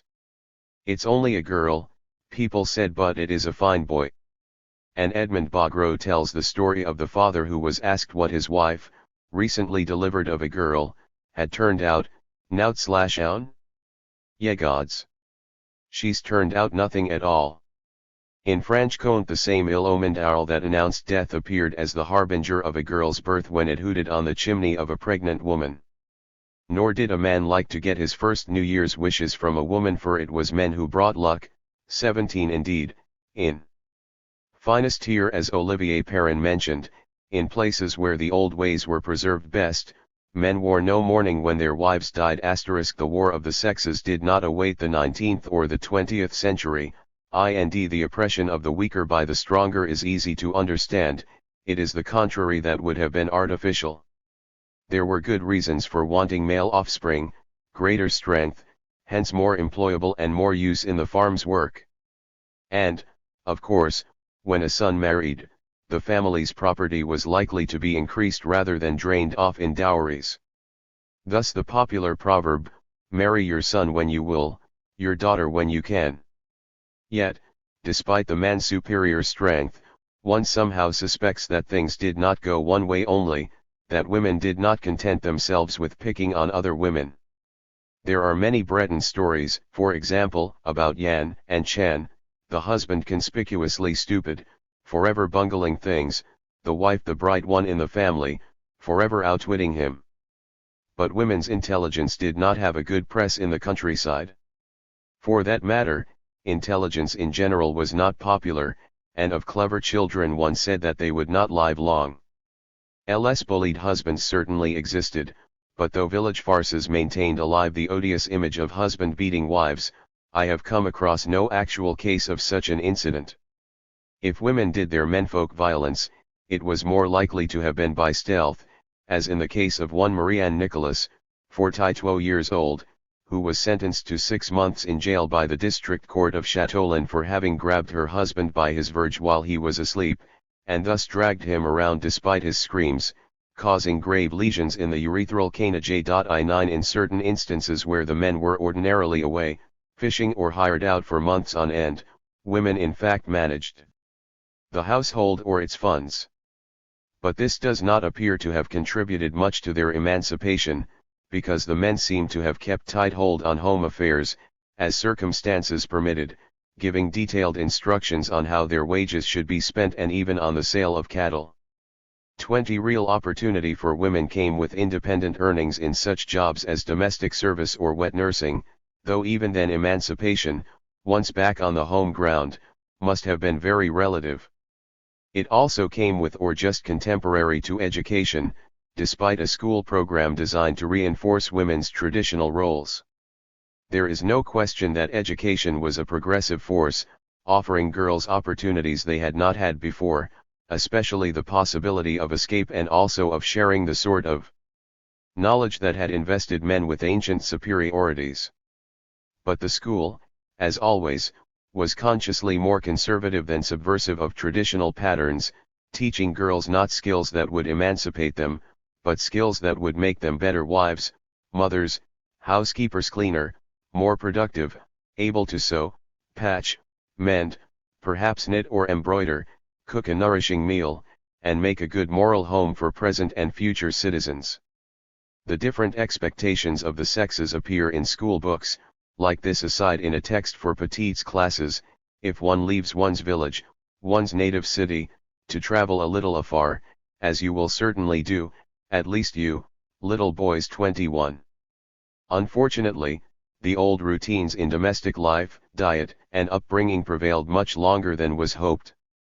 Between I9-I4 and I9-I8 country women may well have gained a new sense of autonomy and confidence, thanks to the initiatives and the responsibilities that they were forced to take, the jobs that they learned to do, the family allowances that they had to spend. And yet as late as 1937 the Director of Agricultural Services in Lot could answer the Agricultural Survey in terms that fit the previous century: the woman maintains her traditions, and her domestic virtues manifest themselves as a condition of slavery freely accepted. 22. Life on the farm had to be slavery. The only change now was that it was freely accepted because there was more of a choice. The pressure of parental authority and the once inescapable socio-economic necessity that left no alternatives, or only bad ones, had relaxed or vanished. Now a woman accepted her slavery by choice or by failure to attain emancipation. But emancipation was available and, equally important, women had become aware that it was available. The dawning of such awareness had been gradual. Within certain limits, mountain girls had always sought the plain. Goats go up and girls go down, said the Pyrenean proverb.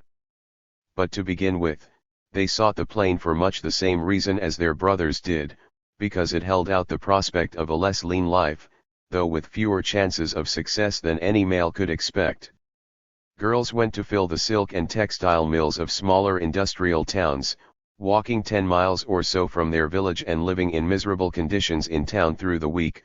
Others turned to part-time prostitution, especially in garrison towns.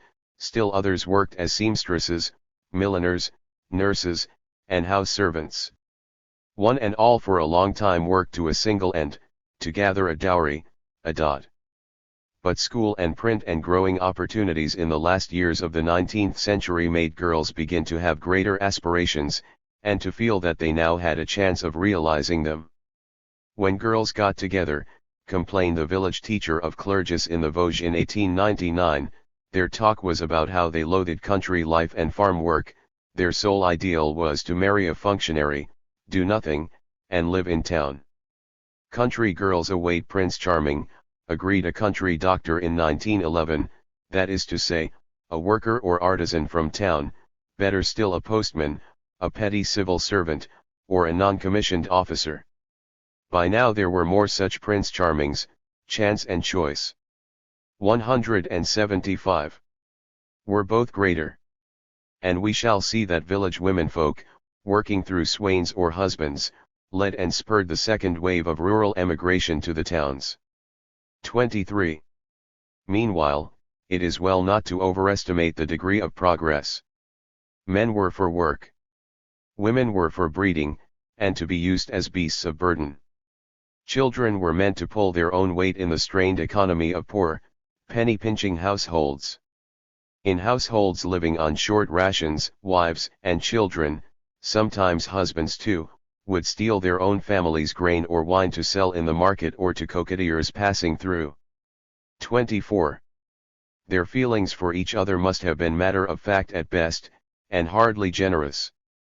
I am inclined, perhaps unjustly, to see the emphasis that school books placed on filial affection as part of a campaign to teach the rural folk urban sentiments that they had had little time or chance to acquire, to inculcate notions that were strange to them by insisting that they were natural and right.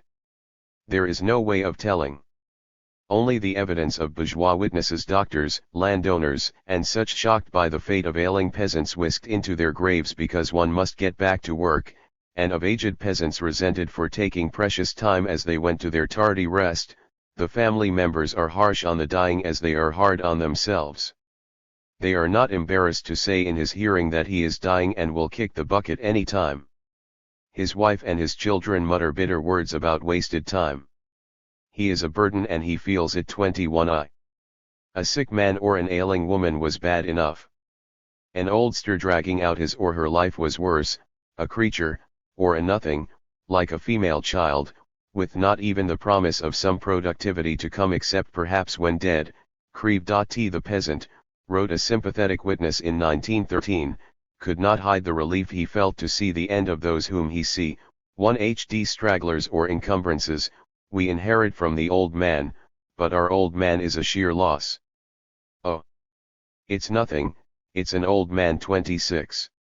The old knew this, of course, and did their best to guard against being left at their children's dubious mercy.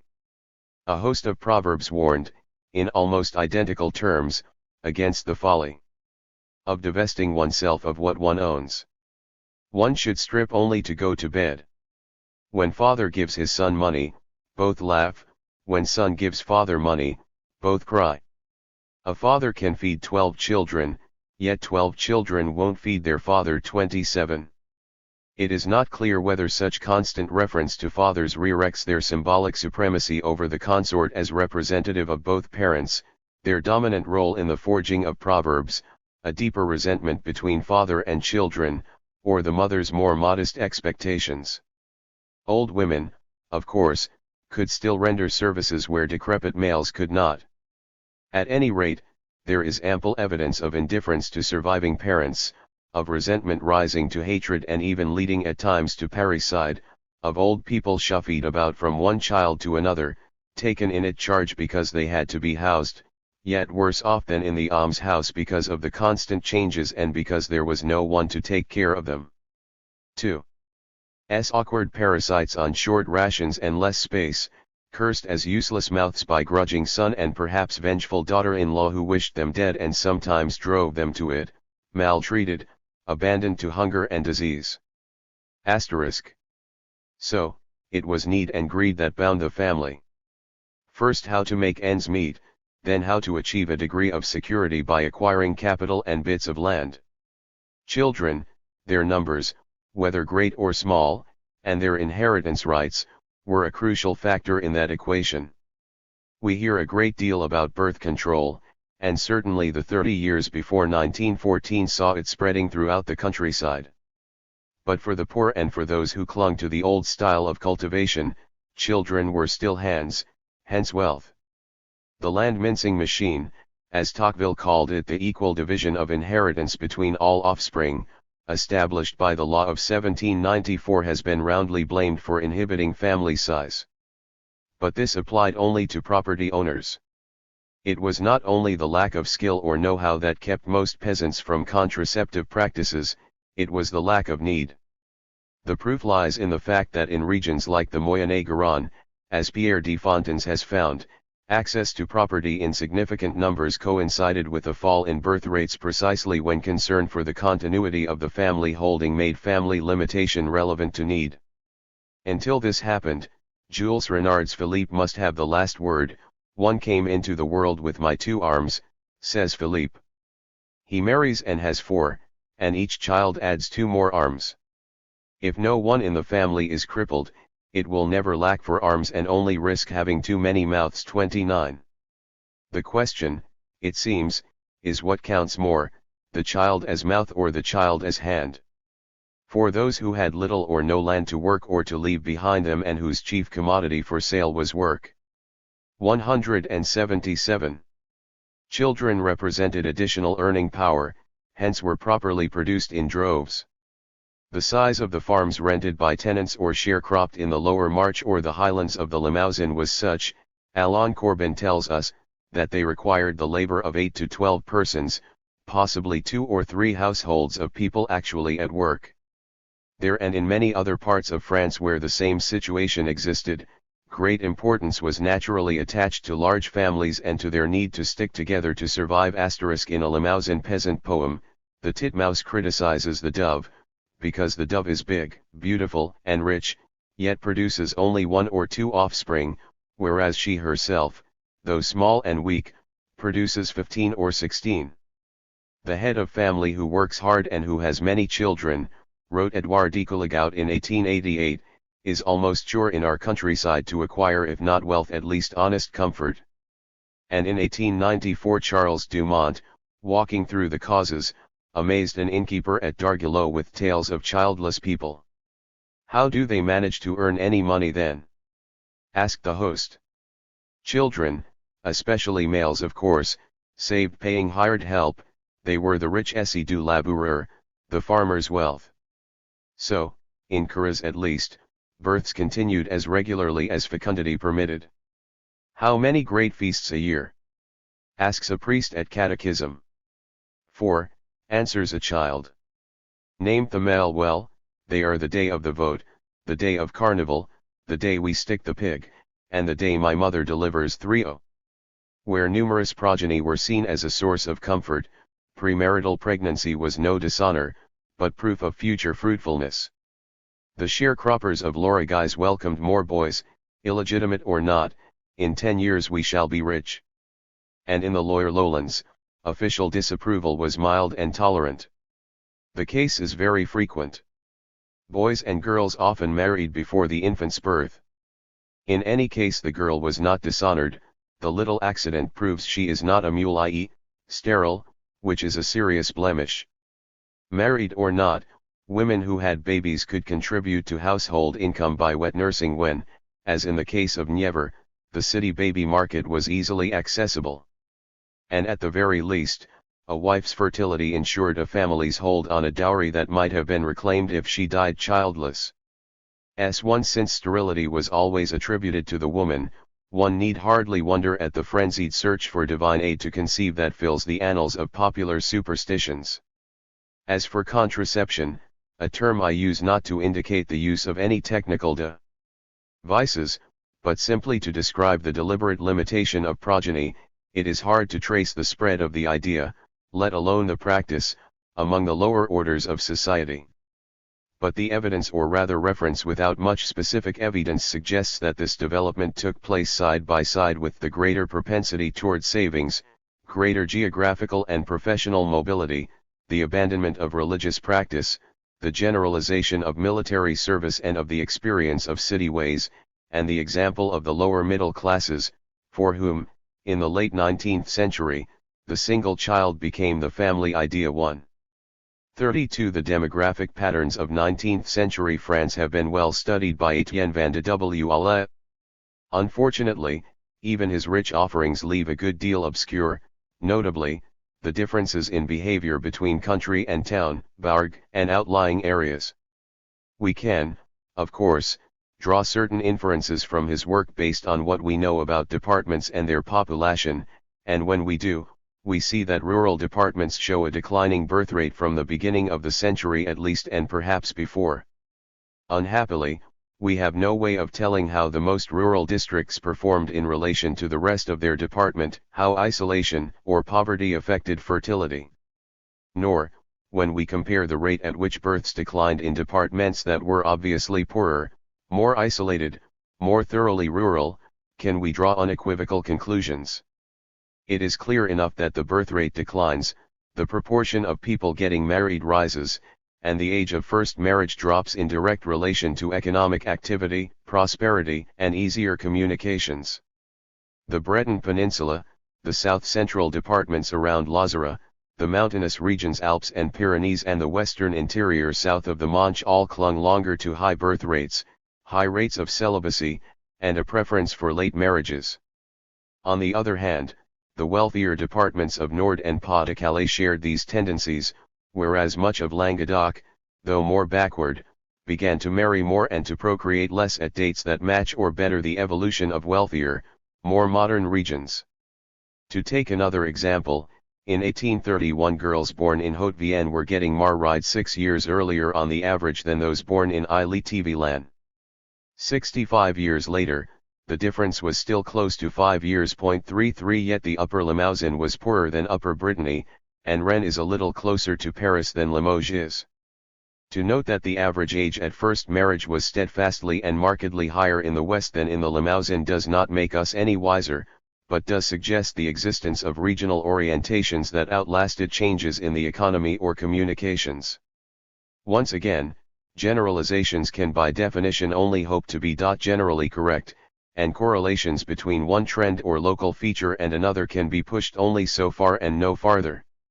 Thus, in a seminal paper delivered in 1972-54, Van de Walle made the suggestion that the departments with the 179 highest per capita income from the land were also those where birth rates declined first. In support of this, he noted that in 1836 the per capita land taxes paid in Seine and Calvados were 10 francs and 11.90 francs, respectively, and the door and window tax figures were 2.40 francs and LIO francs. Meanwhile, the inhabitants of finest tier paid only 4 francs in land tax and 0.50 francs in door and window tax. And it is true that poverty and high birth rates do seem to go together, and that the departments in which birth rates declined late in the century were generally the poorest. Yet an attempt to correlate economic conditions and birth rates during 1831 to 76 in those departments paying the lowest rates of door and window tax contributes little to our understanding. In Brittany, the Western Pyrenees and Lozera, low taxes and high birth rates coincide. In more cases, though, we find a decline in birth rates with little or no improvement in housing, and some of these departments had very low birth rates to begin with. So one could procreate like the bourgeoisie without even aspiring to live like them.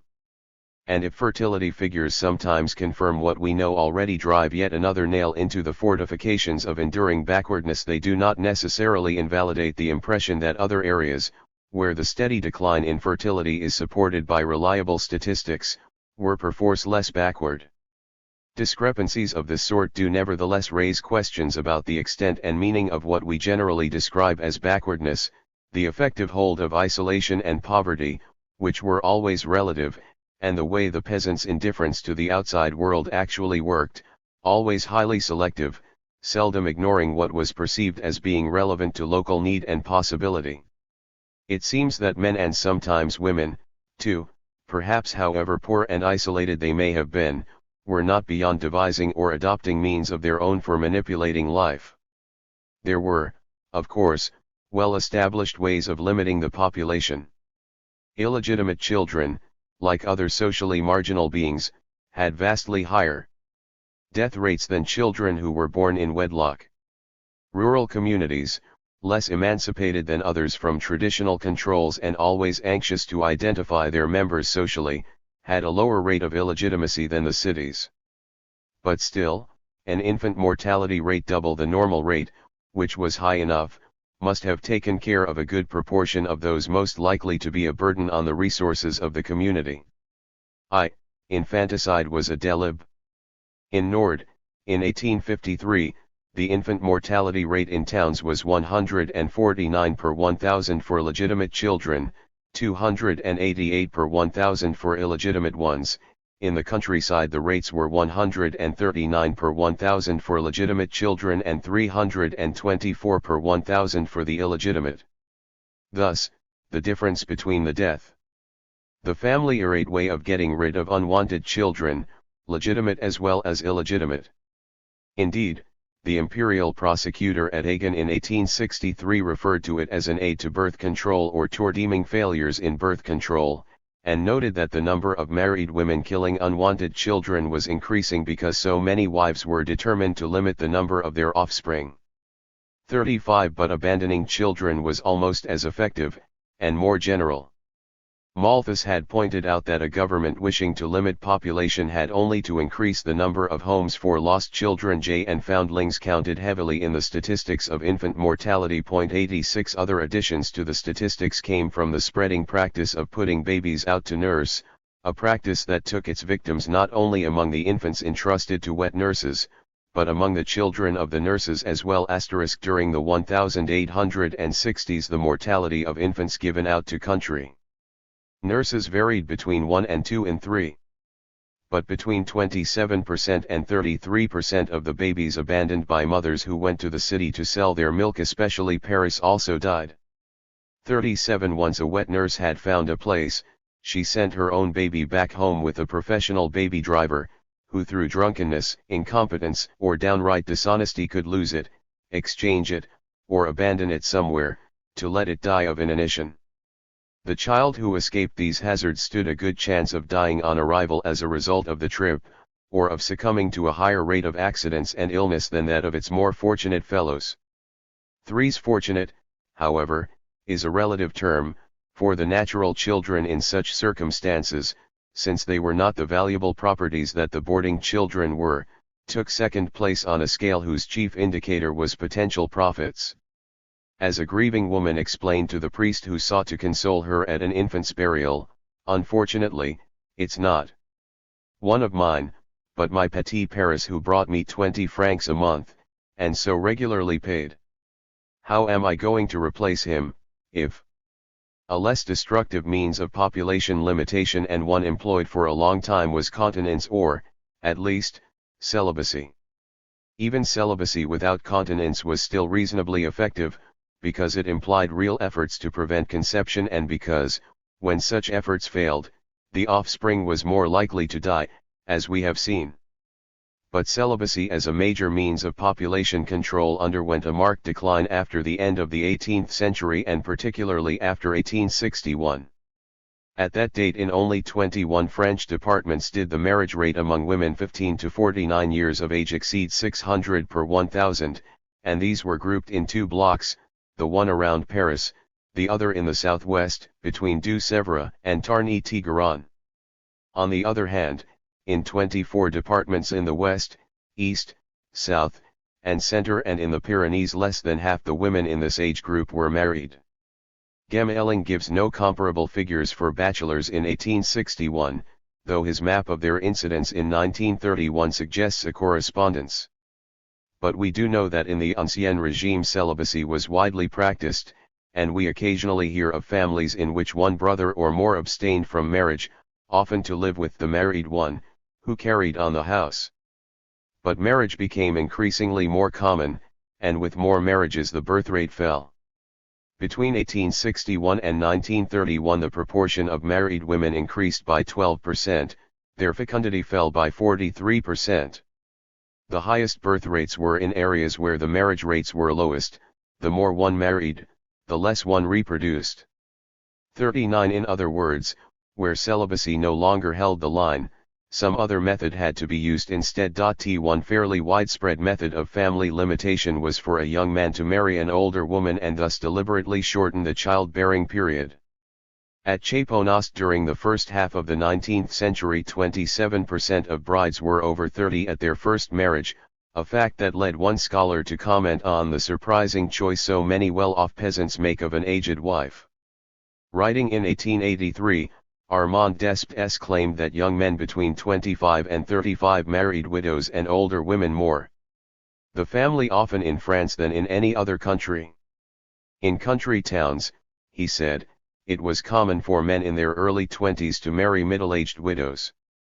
By his account, in Normandy and from Hérault to the Dauphiné some 10% of marriages were between people unable to have children. Desprez gives no references that would bear him out. But a 1929 study tells us that in 189-92 in C8 Tes du Nord, where the women's marriage rate was 14% below the national average, more than 50% of the married women were 25 or over, whereas in France as a whole 61% were under 25. Popular proverbs vaunting the virtues of older women and crying down the young also lend credence to this contention: better a ripe head than one that needs maturing. It's in old pots that one makes the best soup. Young woman and warm bread are a household's ruin. Young woman, green wood, and new bread soon make a house for sale. So does the Breton saying that a girl is marriageable at 30, a man at 20. Paul Sébillot, who quoted the saying in the 1880s, added that young men often married girls years older because this meant less chance of having many children, and claimed that the wife was several years older than the husband in at least one-third of Breton marriages. In the end, though, positive action, if one may use the term, had to take precedence over the negatives. As early as 1791 a priest in faraway Dordogne was reporting that both peasants and upper classes limited their offspring, whether by poverty or by will. While bestiality was almost extinct, he added, and sodomy more rare than it used to be, masturbation and deliberate chastity were current and so, one supposes, was what the church manuals described as onanism coitus interruptus. 41 Lacking other evidence of a privileged nature, we are left to draw what inferences we can from incidental data. In 1866 the Agricultural Survey found scarcely a 4-child family left in Haute-Garonne, even families with 3 children were considered large. In 1830 de Montage felt that voluntary continence was the poor man's only way of improving his position. Statistics, says André Armengod, show this trend toward smaller families after 1870. In 1875 a chronicler of Bitelnac found the peasants there lamenting any pregnancy beyond the first child and apparently trying to terminate such accidents by all and every means. As the local mayor put it, when one has had one child one should thereafter leave one's tools in the tool shed, lying in the rich plain between Meurthe and Moselle. The population had fallen from 1,056 in the year 1865 to 849 in 1880, but the number of family households had risen from 315 to 325. The extended family was dying. In Puy-de-Dôme, too, at Wyrande and at Buron, in the Limagne, the average household by 1899 consisted of father, mother, and 2 children. If any grandparents survived, reported a schoolteacher, they usually lived apart, in the old house 45. The peasants were discovering will and choice. In 191 Emmanuel Labat described how they had learned birth control from the bourgeoisie and were now limiting their families to save money and avoid dividing property. And as he also noted, more and more were passing from sharecropping to owning their own land. This meant harder work, to pay for land or get more of it, and all the harder for having to get by without the hands that the more numerous family furnished. But mentality was changing once again. People sought less to rise in the world than to enjoy themselves. Now, said Labat, men and women sought to live their life for their own sake, to enjoy what resources and what time they could, to expend less effort and take less risk. 46 The peasants' workload was beginning to be eased as manufactured goods, chemicals, and modern tools became available, and where once there had hardly been any thought of relief or alternatives, other options now suggested themselves. As peasants began to understand and avail themselves of the opportunities for an easier life, recreation, or even escape, ad hoc moralists stepped forward to deplore what they felt showed a weakening of character or will. In fact, the changing ways of the countryside merely showed a greater possibility of choice and a growing will, when this was possible, to choose, and one of the things inevitably affected was the traditional pattern of the family. Exogamy increased, though at a painfully slow rate.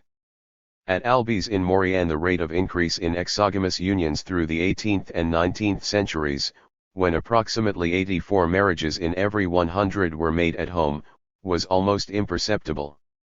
From 16.1% in the 18th century, the figure climbed to only 16.8% in the 19th century, and was still only 2.1% in the first half of the 20th century. But over the same 250-year period the proportion of spouses in such unions who came from places outside the canton changed significantly, rising from 6.7% in the 18th century and 9.9% in the 19th century to 35.8% by the mid-20th century. Meanwhile, in the less isolated community of Varaville the number of marriages that seemed to have been concluded outside the village group more than doubled in the second half of the 19th century. 47 As endogamy waned, so too did effective and perhaps effective family cohesion. In one village of Ur the turn of the century marked a clear break in the custom of founding marriages on a contract. In the decade 1883 to 92, 26 marriages were regulated by contract and only 6 were not. In the decade 1903 to 12 only 6 were regulated by contract and 20 were not. This reversal of proportions suggests that marriages now were founded less on family property, and were focused more on the couple and their own efforts. At Varaville about the only weddings without a contract in the past had been those of artisan families, in this case weavers, where matrimony united not property but workers. Now, the old age of landed clan alliances was giving way to a new age in which marriage associated the working partners as individuals, rather than members of a clan. The family as the center of production had been maintained by necessities inherent in the mode of production to which it was bound. It disintegrated when and where the demands of production altered, or where the center of production shifted to factory, shop, or office, so that family cohesion seemed less important. Is family solidarity, scarcely founded on affection, or on equality, was fostered by necessity, labor, coexistence in a self-sufficient economy, and isolation from society. The farm, the croft, the holding made their occupiers bond slaves of the past, and of subsistence. In such circumstances, the home became the focus of all the family's tensions, but of tensions largely repressed. Cohesion lasted as long as questions remained unasked and alternatives unperceived, hence more apparent to outside observers than real to those concerned. The strains of life expressed themselves in boredom and in aggressiveness, both accepted as inevitable. But the conflicts between the desires of the individual and the demands of the group that undermined the family's concord were offset by an interdependence that made it stand as a unit against all others, preserved its balance, and permitted it to survive. Only new possibilities, new means, radically new conditions, could upset this secular order and bring freedom from the subjection to tradition, to nature, to the needs of common labor, the lack of money, and the paucity of choice. These new conditions appeared only in the late 19th century. Gradually, the family could be seen to have lost its protective role in matters of public security, in health, in clothing, education, and social training. Its educational functions were preempted by the schools. Medical care, remedies, and cures, all once locally provided or homemade like clothing, came ever more from the outside. Above all, means of escaping the clan's constricting grip became more numerous, to the point where it took only a little initiative to get away from home and, having done so, to survive. As soon as opportunity and mobility beckoned, the old authorities began to disintegrate. The Second Empire echoed with complaints, not only that peasants no longer showed the proper obedience and deference to their betters, but that children likewise had ceased to give their parents their due. However exaggerated such reports, they are evidence of a novelty of historical proportions. The yoke of necessity was just beginning to break down, and parents and employers felt this keenly. The shrill complaints about the waning of parental authority were sometimes accompanied by explanations. Sharecroppers' children, said an agronomic review, left their parents as soon as they could to better themselves. Their old respect for paternal authority, which no doubt bent itself to make them stay at home, had fallen victim to their desire to earn their way to independence. 49 But the desire would not have existed without the opportunity that suggested it. Children no longer respect their parents, peasants no longer respect their word, lamented Labat. Lio The cause in both instances was the same: alternatives, mobility, choice, the possibility of getting away. One had supported ailing elders because they symbolized continuity. When the belief in continuity began to fade, one was reduced to acting out of duty or affection, or even more unlikely, out of pure humanity. It is surely more than simple coincidence that at this very moment paternal authority was simultaneously sapped by a number of legislative measures that trespassed on what had once been considered the father's natural domain, protecting working children, requiring them to attend school, in one way or another ignoring the will or interest of the paterfamilias. In 1889 a law defined the conditions under which unworthy fathers could be stripped of their paternal rights. Other measures regulated or prohibited child labor, punished parents who ill-treated the family their children, introduced the possibility of judicial administration of a child's property, limited the father's right of consent to his children's marriages, and protected illegitimate children. Above all, the schools provided a potent source of rival authority and values, as close to home as you could possibly get. And in those parts of France where, as in Brittany, a determined drive against local speech separated the French-speaking young from their Breton-speaking elders, the local tradition was left to seep away, and the young came to despise their elders as ignorant, when all they ignored was French. No wonder that the crisis of authority became an important subject of public debate, to the point where in 1914 the Catholic Cima Ines Sociales, so representative of bien-pensant opinion, selected it as the topic of their annual meeting. 51 Naturally, trends growing out of socio-economic changes would be hastened by these outside influences. Family dissensions became more apparent, and possibly more divisive. The young were readier to question, dissent, rebel, or even adopt different political positions from those of the family or the clan. One result of this, widely noted, was fewer family reunions. Chacun chez soi, chacun pour soi, wrote a teacher of Midgeville in 1889. The young, especially young couples smarting under the subjection, restrictions, and frictions of large households where their elders dominated and sometimes bullied them, seized the first opportunity to gain some degree of independence. In the 1880s, sons began to expect and to demand wages, and wages similar to those paid a hired hand. In the Limousin, marriage under joint property rules triumphed over the older regime d'Hotel. Fewer young couples continued to live with the parents, a condition that marriage contracts had sometimes specified. Fewer unmarried sons and daughters remained at home. 52 In l'Orgueil and the Montagne Noire, a GU observer connected this development with the schools. Once young people knew how to count, said Paraset, they claimed their share of family holdings and, if the claim was rejected, they left. In Tarn-et-Tigaron, driven by the spirit of independence and insubordination, children escaped from the family as soon as they were old enough to hire themselves out, leaving their parents in a difficult position to work their farm. This chiefly after 1900, when the fall 011 in the rural population offered opportunities for such employment. 53 In the center of France, where large families were needed to work relatively large holdings, isolation had long helped preserve family communities in which several couples lived and worked as one production unit.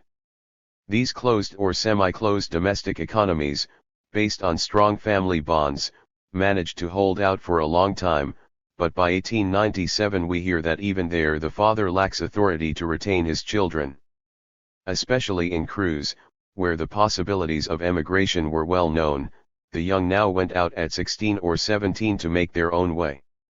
Those who did not go to town in search of higher wages or simply of adventure hired themselves out as farm hands to earn cash. The Ike family republics of Auvergne, some of them said to go back as far as the 8th century, slowly disintegrated. The last, near Thiers, was broken up in 1925.54. References now begin to appear to the influence of the young over the old, and to the old following the lead of the young. In the 1830s, simply abandoning the belt for suspenders seems to have been taken as the most audacious act of independence and innovation on a young peasant's part. 55. By 1889 at Breuil, a man's wife no longer called him our master, his children no longer addressed him in the third person in allié, remarked a local scholar in 1901, the father's supremacy, which was the rule 20 years before, was now the exception. Children no longer accepted subordination, especially when they returned from military service, and absolutely insisted on equal rights. About the same time Labat referred to the precocious, intense, rather ferocious individualism of the young. 56. One wonders whether this did not play some part in the trend to smaller families. The poor had lagged behind in limiting families, partly because they had no property and hence no worries about dividing it among too many heirs, but above all because children meant income. In the Vendée Bocage, as in many other places, children could be expected to begin work at 10 years old or so, and to remit all their earnings to their father. The poor peasant has every interest in having a big family. 51. But if the offspring could be expected to bolt rather than contribute to the family budget, what interest would the poor peasant have in bringing up a large brood? What, for that matter, was the interest of family continuity in the long run? The new developments created a paradoxical situation. The combined trends toward small land ownership and birth control changed the look of the rural population, making for the predominance of older people who owned house, land, and money, and were used to giving orders to their children, who were fewer than they had been, economically dependent, and as far as possible, indoctrinated to honor and obey the 01D. 58. The heads of households also now tended to live longer, and the gradual aging of this group made for economic backwardness and reluctance to modernize. This in turn encouraged the departure of the most enterprising among the young, impatient for responsibility or independence, and emigration related not to technological improvements on the land but, on the contrary, to the resistance to such improvements by the masters of the land and to the obstacle their presence presented to vertical mobility. So on the one hand the entrenchment of the old drove off the young. On the other hand, The same situation also permitted the emancipation of the young whether they stayed or left. The shrunken population and the shortage of young hands were crucial to the higher wages and job opportunities that allowed, indeed suggested, escape from what may in some ways have been a worsening situation. All these trends reinforced each other. Continuity had been a factor of survival, hence a reinforcement of the family. In times when other social structures were weak, the family mattered more, and its authority was more easily preserved or enforced. Furthermore, the more difficult the land and the less advanced the methods of cultivation, the more important it was that it should be cleared and worked with continuity. Raising the question of continuity anew at each generation could seriously threaten the family enterprise and, ultimately, the society in which it operated. The Napoleonic Code, reflecting abstract urban ideas and interests, showed a readiness to dispense with needs such as these, or to ignore them, in a manner quite alien to realities in much of the countryside. The code was therefore ignored for a while in certain places, and ways were found to adjust its notions to local needs. On the other hand, when conditions of work and life had changed enough, the mincing machine of the Napoleonic Code became less dangerous, and in some ways convenient. Continuity now counted less and mobility counted more. A mechanism to make changes seemed much more suitable now that change had become a part of life. And the less continuity men now perceived around them, the less value they put on continuity. If fewer grandparents or older relations lived in now smaller households, this meant that fewer children would be brought up under their influence, hence that they would be more open to emancipation and freer to adapt to the culture of the schools. If endogamy crumbled, however slowly, this meant that the environment of home and neighborhood was more varied and less constrictive in the cultural suggestions that it made. Children, Ferdinand de Saussure once said, are the freer compared with preceding generations to the extent that norms are less precisely established and unity less total in the communities where they learn to speak common. The turn of the century was, par excellence, a time when the status of local speech had become uncertain, and this development would be intensified with exogamous marriages that brought people of different speech, ways, and values under one roof, and that left the child freer to choose from the very first. Societies that had been stable and homogeneous for centuries were coming under several stresses at once. In stable societies, changes, and there is never a time when changes do not take place, affect only details, not the general structure.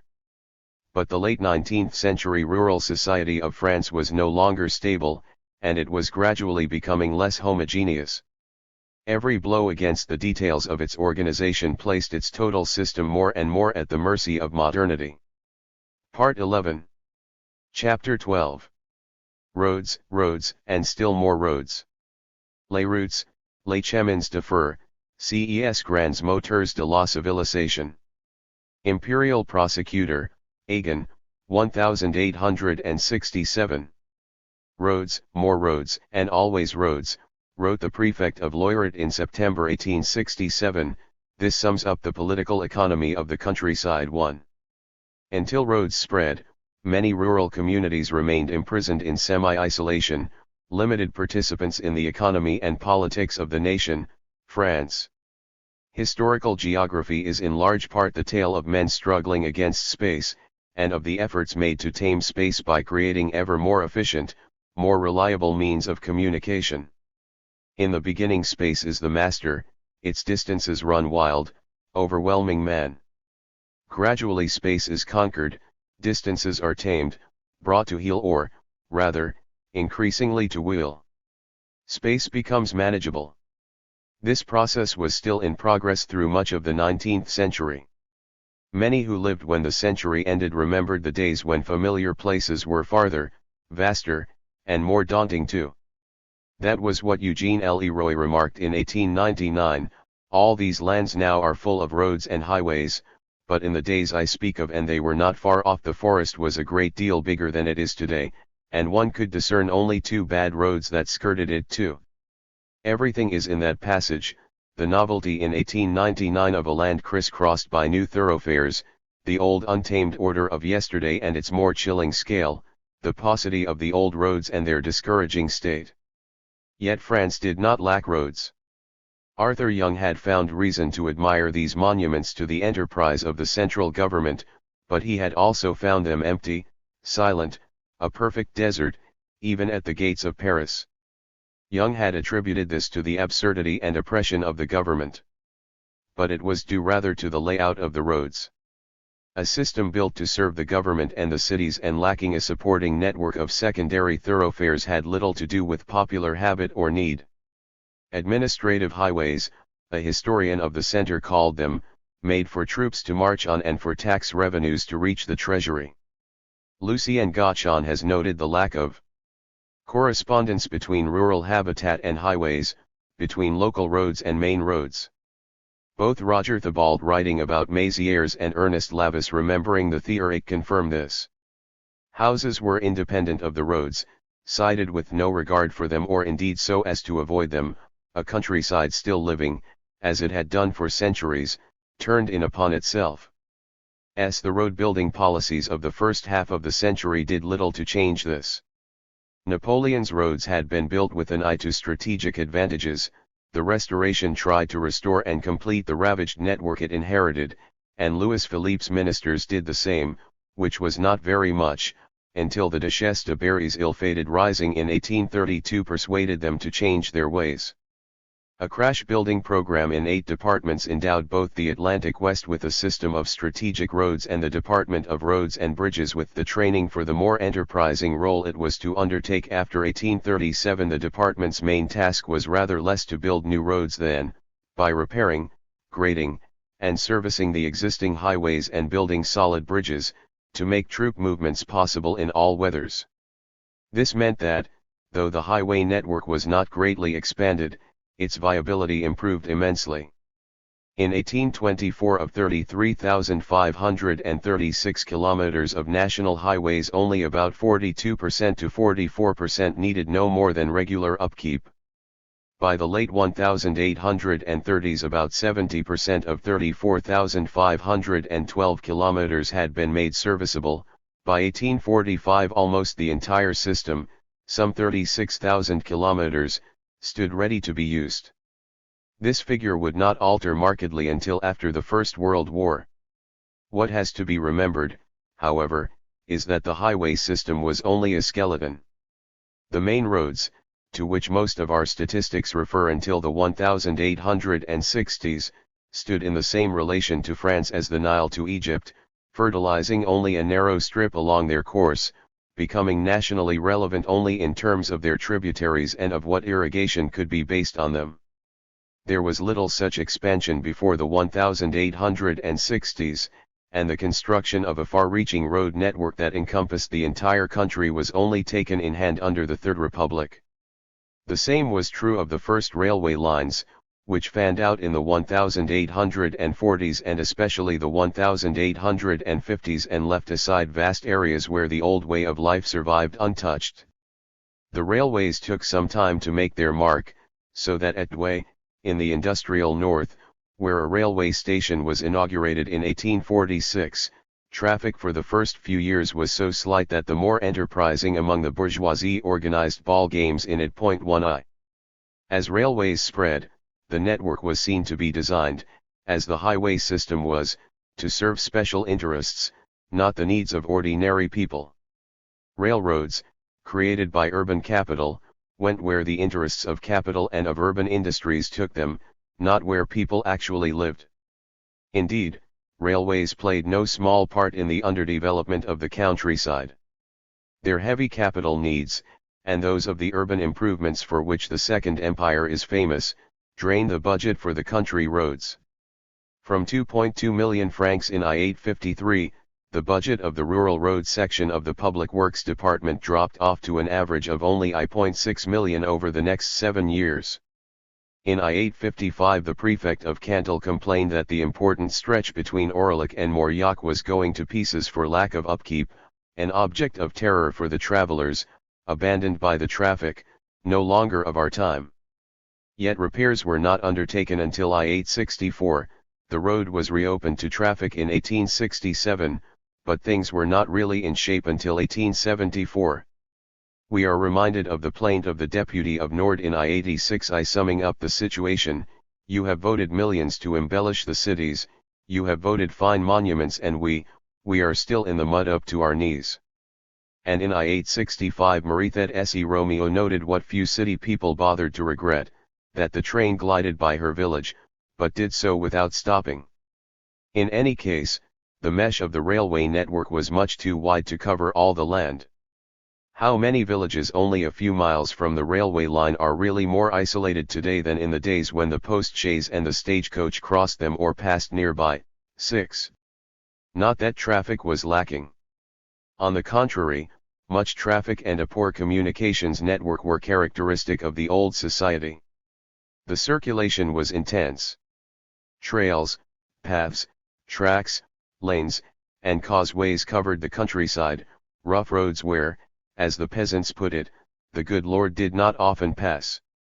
They served private needs, going from village to village, from farm or hamlet to field, orchard, pasture, or bourg. They served professional pursuits, like the special trails followed by glassmakers, carriers, or sellers of salt, potters, or those that led to forges, mines, quarries, and hemp fields, or those along which flax, hemp, linen, and yarn were taken to market. There were pilgrimage routes and procession trails, leading to a miraculous fountain or to the chapel of a healing saint. There were traditional walkways for marriage and funeral parties.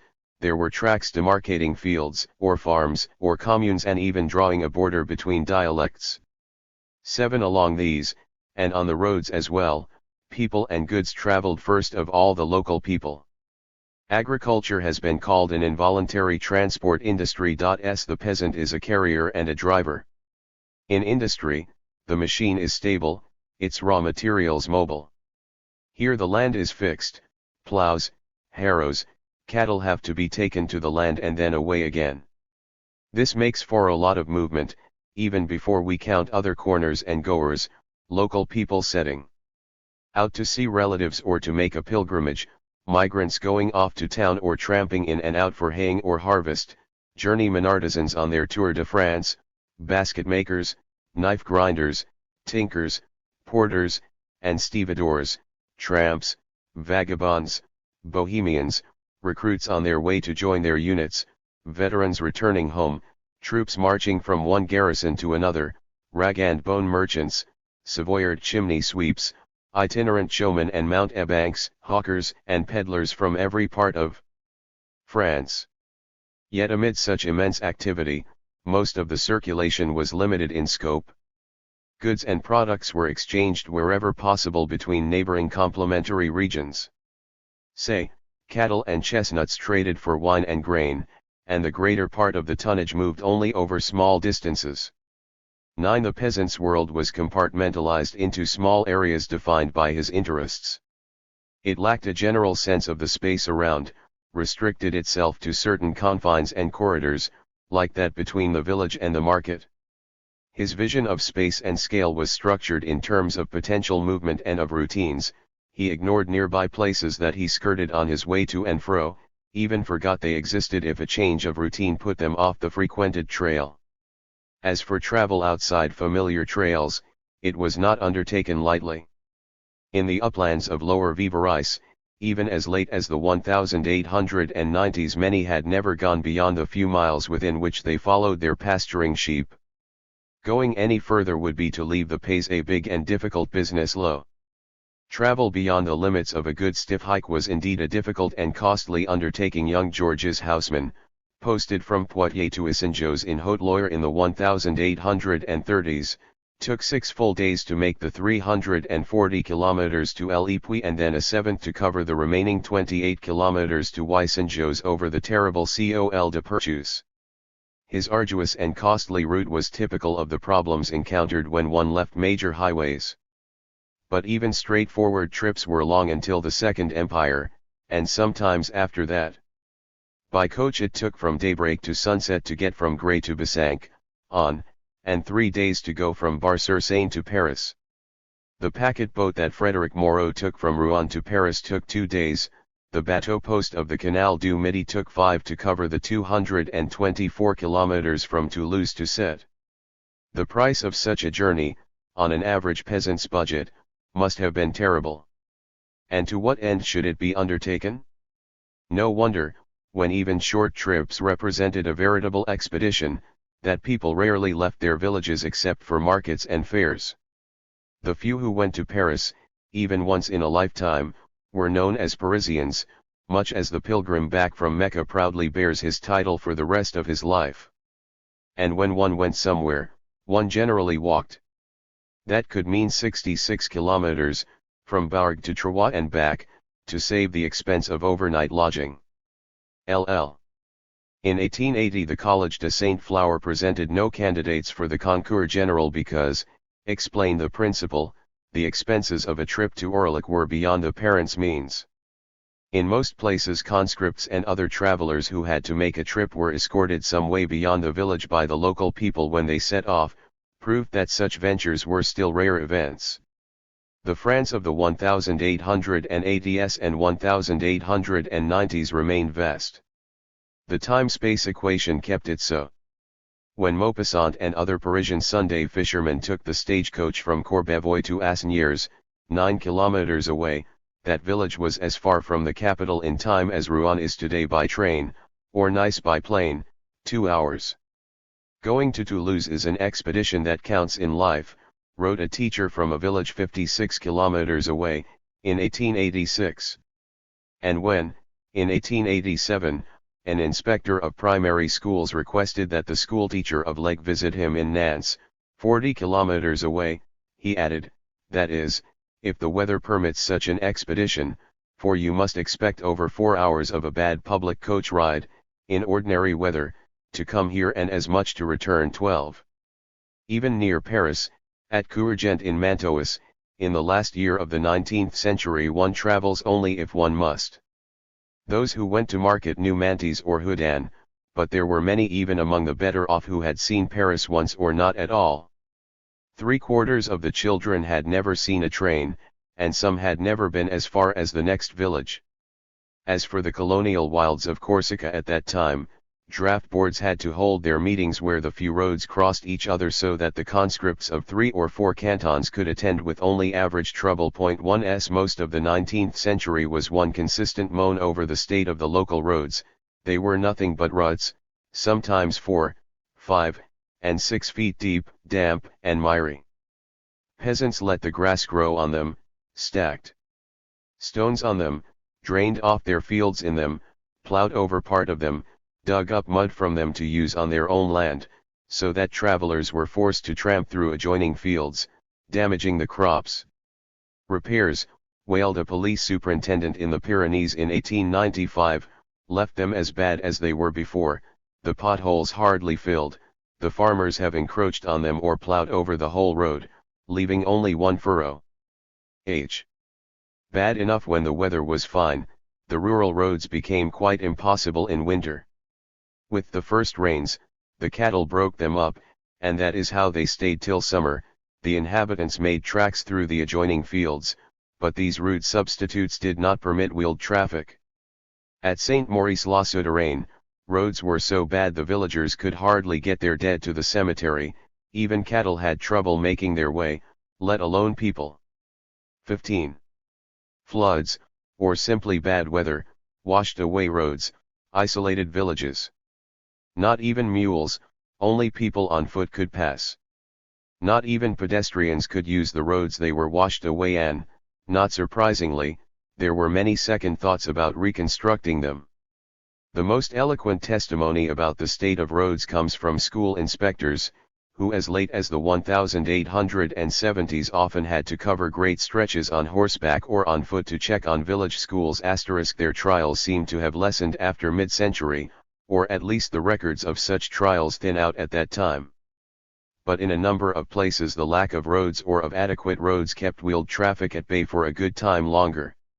In the large district of Prades under the Second Empire, apart from one road open to wheeled traffic, the territory had to be covered over goat trails. Many bourgs in Forez and Vivarais had no real road until the 1870s. At Rochefort, the first road that a cart or carriage could use was built in 1875. At Saint-Péraville the first carts appeared in 1880. In Ariège some cantons remained roadless until the First World War. No carts, only mules and porters, reported a reconnaissance party surveying the area around Olet in the Pyrenees in the 1840s. At that, the mules made hard work of the narrow footpath, and the narrow footbridge one had to cross was often washed away. 17 At the end of the century people in these areas remembered the first appearance of wheeled conveyances in local bourgs, which whole villages from 201 roundabout turned out to sea. Verzet after the JLY Revolution, L'Argentière under the Second Empire, Saint-Étienne-de-Serres and Saint-Péraville in the high country northwest of Privas only under MacMahon and Grevy. When Louis Napoleon was president, the largest share of the traffic in Privas was carried by mules rather than by carts or carriages. The same must have been true for rather longer in the isolated uplands of Lazare where, Patrice Higonnet tells us, wheeled vehicles had remained practically unknown until the middle of the century. There, as in the Pyrenees and in the Alps, packing by mules, donkeys, horses, the backs of men and the heads of women remained the fundamental means of transport. Ls even in the plains below, such roads as existed served only their immediate neighborhoods, so that these areas had to rely on animal transport for many products. For the low country, went the Vivarais proverb, the pack saddle. For the highlands the sackle. 19. The sackle, used to carry burdens in Ardèche, was a sort of sack that dangled from the head and was lined with straw to cushion the weight on head and shoulders. In the Pyrenees there was a whole array of carrying devices, ranging from the headpads of twisted straw or rag on which the women of Béarn carried everything, including a child's cradle, to hooded sacks something like the sackle, straps or thongs worn frontally, a pole or yoke balanced on the shoulders, and kangaroo pockets to carry babies in. Even the notion of putting everything to use, or leaving no stone unturned, which the French express as faire floc de tout bois, was translated in local terms as de tout parac cabadir. 20 Until 1860 or so, the peasant of Malarcy or La Figerie carried his chestnuts on his back to the market at Les Vans, 4 or 5 hours walk on difficult mountain paths S0-60 kg for men, half as much for women. Later than that, until the phylloxera killed the vineyards, the table grapes of Naves and of Graviers in southwestern Ardèche were sold at Villefort market in nearby Lazare, some 20 miles away, a 4-hour trek with a load of so kg. In Ariège the charcoal burners who supplied the iron forges of Axe carried IOOLB sacks for 4 or 5 hours, barefoot on difficult stony paths and, on arrival, hardly do they get a little bad quality bread. Back in the mountains behind nice basic necessities had to come in by backpack, and local timber went out in long processions, with every man carrying immensely heavy loads. Hardly easier was the lot of the nail makers of Haute-Loire, who had to get the iron for their nails at bigger centers like Firminy and bring it back in bars slung on their backs, so lbs at a time, once every week. 21 How long did this go on? It is hard to say. Presumably until decent roads permitted the use of wheeled vehicles. But in the 1890s Henry Baudrillard found the men of the Svans still wearing the sackle and the women wearing its female cousin, the chapsal, or chasson, which, he explained, was a round pad worn on the head to carry loads of between 60 and 80 lbs, obviously less heavy burdens than the men appear to have carried on their sackles. All the women of the region are trained to this sort of carrying from their tenderest youth and work with it as easily as if they were merely wearing a hat. One had to fetch and carry. If possible with a mule or a donkey, but if not on foot. As the Fonzine sang, bouncing his baby on his knee. 22. I'll take my donkey to Orec. If there is no donkey, we'll go on foot. High cold. For tomorrow we'll go for salt. High mare. For tomorrow we'll go for grain. High horse. For tomorrow we'll go for wine. The song went far beyond the singer's means, which might extend to a mule or donkey but were limited most often to his own back and legs. In areas such as these, muleteers remained prominent into the Second Empire, a tight-knit and traditionalist-minded group who wore pigtails well into the 1830s, a red wool bonnet under a large hat, gold earrings, a red waistcoat and neckerchief, a white serge jacket studded with copper buttons, and green serge hose. Bedecked with pom-poms, tinkling with bells, the pack mules were as dazzling as the muleteers, and in many villages and small towns, in the Svens for instance, a mule train passing through was one of the few distractions of the time. It was also a nuisance, for muleteers were known to let their beasts graze in people's fields. They were also a notably rough and foul-mouthed crew, and any raucous child or adult was a true pack carter, or a muleteer. Yet they could not be spared, their caravans conveyed necessities. A mule could carry 3 sacks of coal, twice as much as any family donkey, and 5 or 6 muleteers provisioned a whole valley. One assumes that consumption would have been slight, a few goat skins of wine, some sacks of wheat, oil, small packs of merchandise, iron bars. 24 Mules also carried Aubenas silk to Saint-Étienne, or wines of Rouen and Lower Vivarais to the Auvergne plateaus, as far as Mende or l'Epuy. They declined only as roads and railroads advanced in the 1860s, to be replaced by carters, sign of a new order in transport. Another sign was the steady fall in the country's mule population, 184°373,800, 1,862 to 331,000, 1882-25°7°, 1887-237,4°. Even the number of animals exported to countries with worse roads than France, Spain, Italy, Portugal, and Greece fell from an average of 27,5°0 a year in the 1850s and 1860s to an average of 15,000 in the decade 1877 to 86. The number of donkeys also diminished slightly, 1840-413,5°0, 1862-396,200, 1886 to 382,100. On the other hand, the number of horses rose, along with the number of carriages and machines they pulled. Thus in Aveyron, roads, and still more roads, while donkeys dropped from 3,265 in 1893 to 2,155 in 1907, horses increased from 273 to 14,5°0.25. The crux of all this lay in local roads, especially those the government described as tlacinal, that is, recognized as necessary to the inhabitants of one or several communes to give them access to a market, a railway station, or some other neighborhood center. The improvement of these roads, which at the beginning of the Third Republic totaled 10 times the mileage of the national highways, was recognized as a worthwhile expense as early as the July monarchy.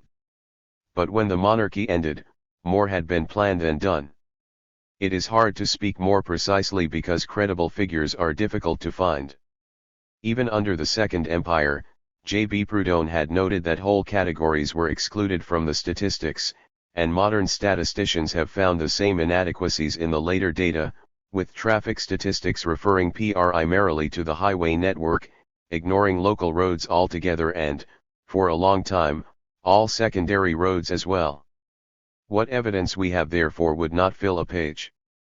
Theron de Montage, while praising the improvements achieved in Haute-Garonne under Louis Philippe, tells us that in 1866, out of 6,800 kilometers of planned vicinal roads 5,000 remained unbuilt, and we learn from the Agricultural Survey of the same year that only one-third of 354,000 kilometers of tlacinaux were then in use, that work had begun on 68,000 kilometers more, and that 168,000 kilometers remained in the planning stage.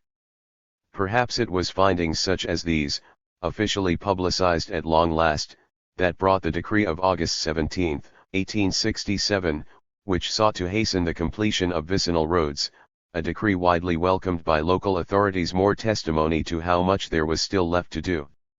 211. This is what statistics often do not show, that, as an official report said of the roads in Dnieper in 1858, most of them were projects or hopes.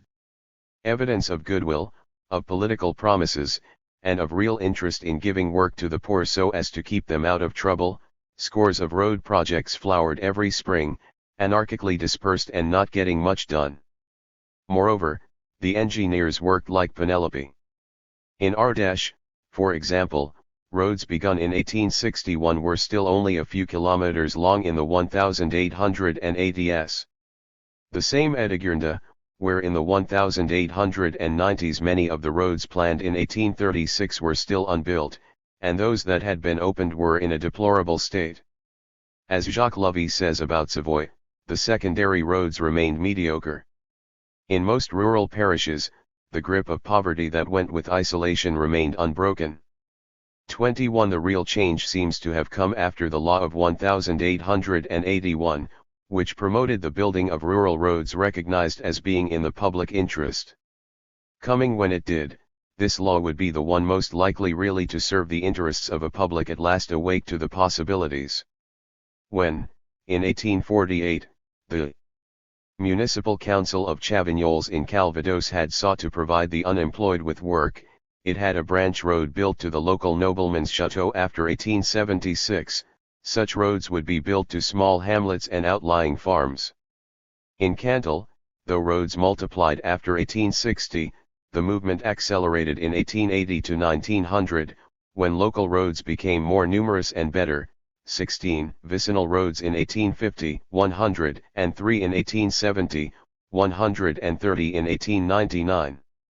In 1929 76% of the local roads in Vendée had been built after 1881.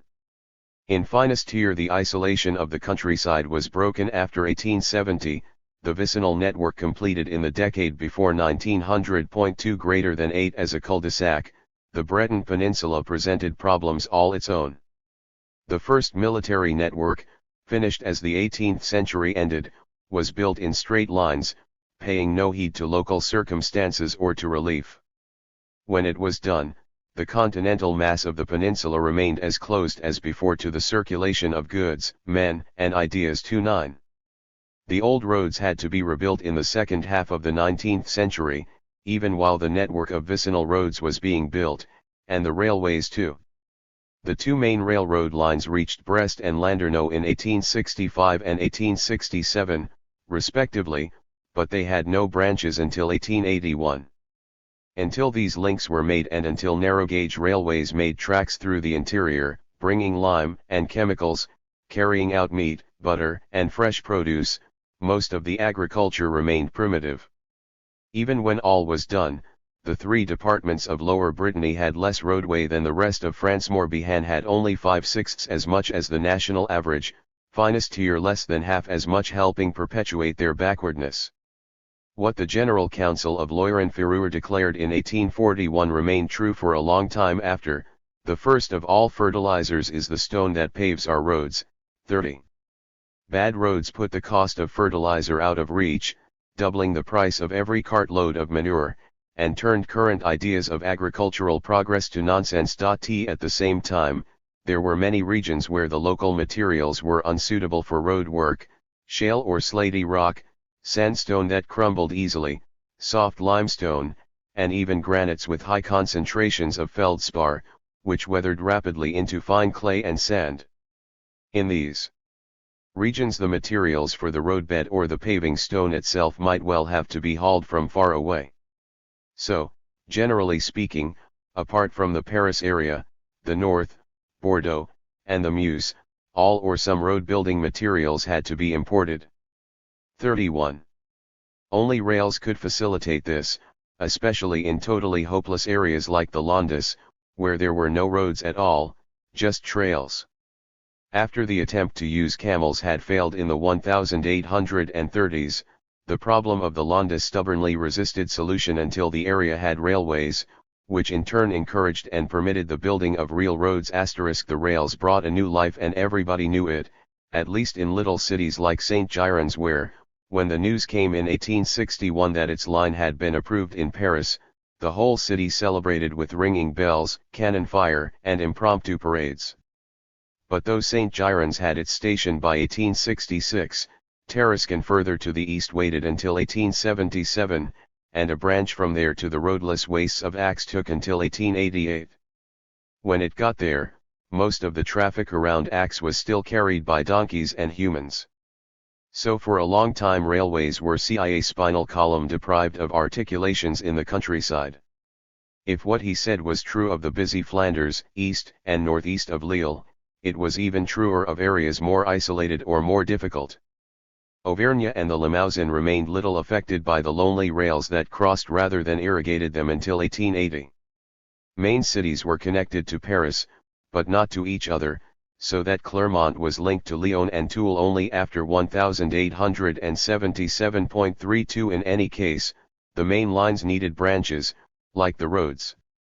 A railway inspector, writing in the 1890s, judged that regions 10 miles from a railway, or even less, gave it about 1/10 of the traffic that they would have given it had they been closer. They close in on themselves to live off their own products instead of obeying the great law of exchange 33. A law of 1865 intended to create cheap railway links of local interest showed results only after another law, this one of 1880, established the economic conditions that made such enterprises possible. The length of rail that stood at 19,746 kilometers at the end of 1879 had jumped to 26,27 km by 1882. It would be 64,898 kilometers in 1910, if one includes nearly 12,000 kilometers of lines of local interest and nearly 10,000 kilometers of tortillers, electric tramways and narrow-gauge railways giving villagers easy access to markets where they could buy and sell. P4 grass grew on some sections of the national roads as railways began to haul more of the long-distance freight, but local roads, now seen as leading to and from the railway, flourished. And so did communities with a railway station.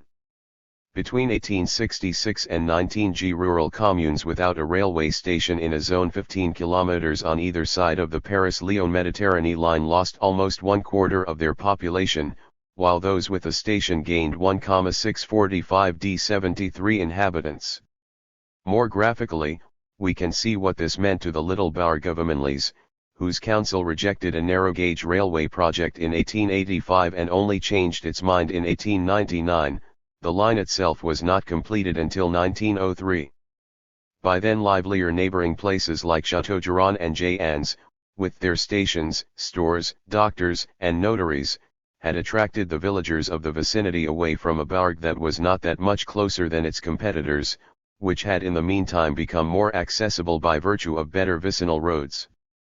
Where in the 1880s 15% to 20% of the communal population had attended church in neighboring parishes on Sundays, by 1925 the rector of Amanlis had lost more than 1/3 of his parishioners. It was not just that the railway was a pole of attraction, it was, at least for a while, a shifting pole.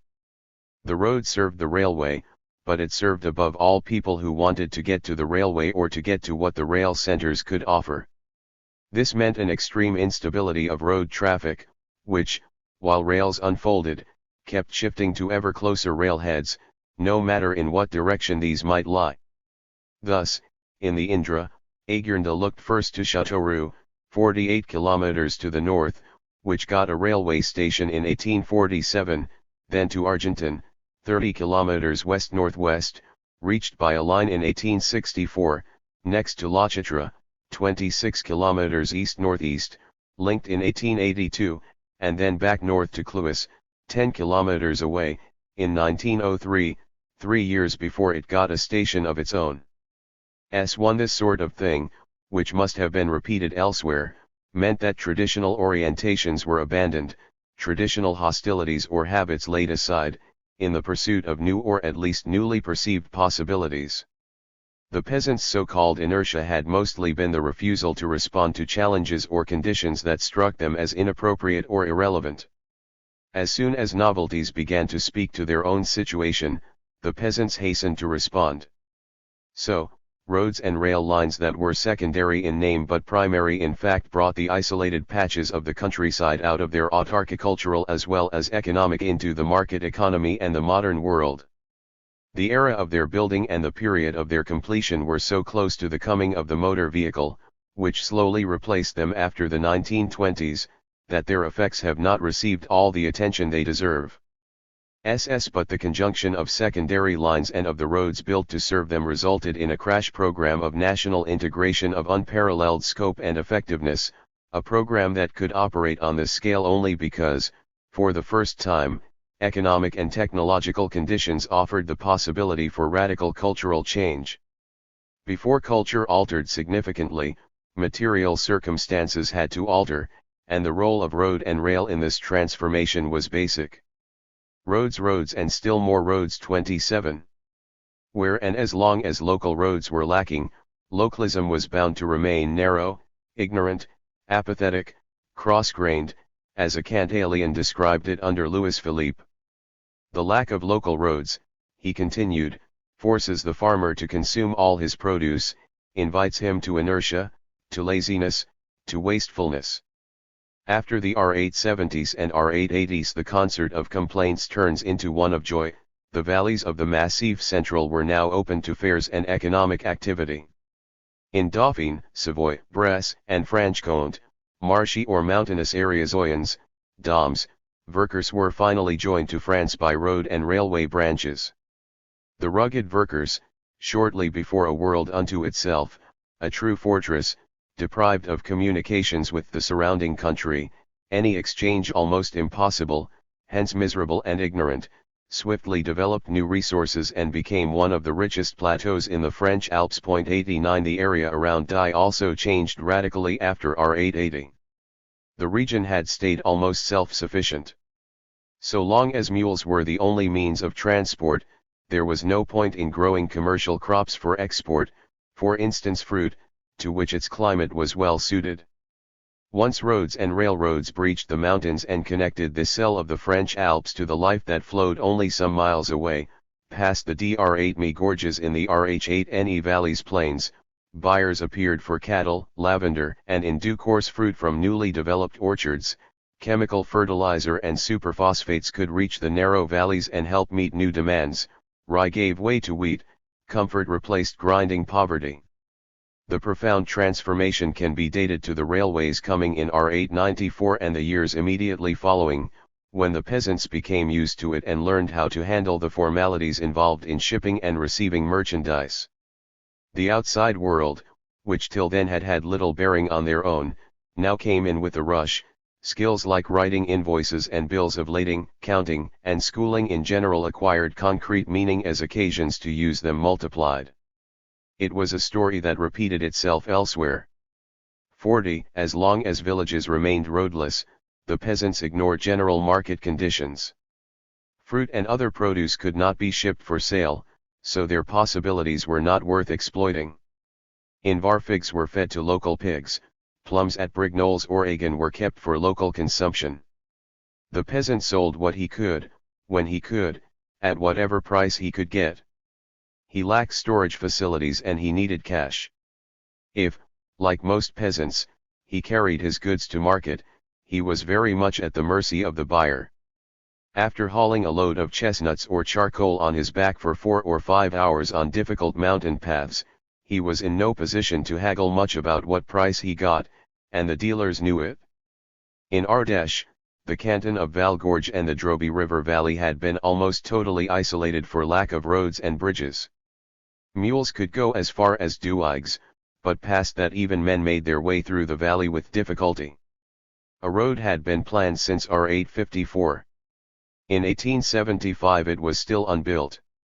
This meant that peasants driving a pig to market had 25 kilometers to do on foot, one way, instead of the 10 it would later be by road. Many fell victim to pleurisy as a result, and the official registers show that death rates jumped after the great annual fairs. 41 As late as 1900, the peasant of Beaumont in Ardèche still made 2 bundles of heather, carried one for 2 miles, then went back for the other, and did this all the way to Joyeuse, 8 or 10 miles away. From Beaumont to Joyeuse, from Jeanstels to Entrigues, from Inders to Saint-Agrève, pigs were taken to market tied to a stretcher or a ladder, carried by 4 men who could hardly afford not to sell at any price once they arrived. Roads that permitted carts, roads reinforced by railroads, would be an emancipation as important as political revolution, probably more important. School teachers in Lot, writing in 1881, exulted over the arrival of roads that brought with them prosperity and civilization. Hillsides were being cleared, stagnant waters drained, and fallow plowed and sowed, new vineyards turned out wine, and the local people had the special satisfaction of seeing the merchants come to them to buy their diverse products. The same at Cabaraspin in Lorigues, where chestnuts and olives grew in abundance, but where lack of roads meant only mule-back transport that have the seller's profit.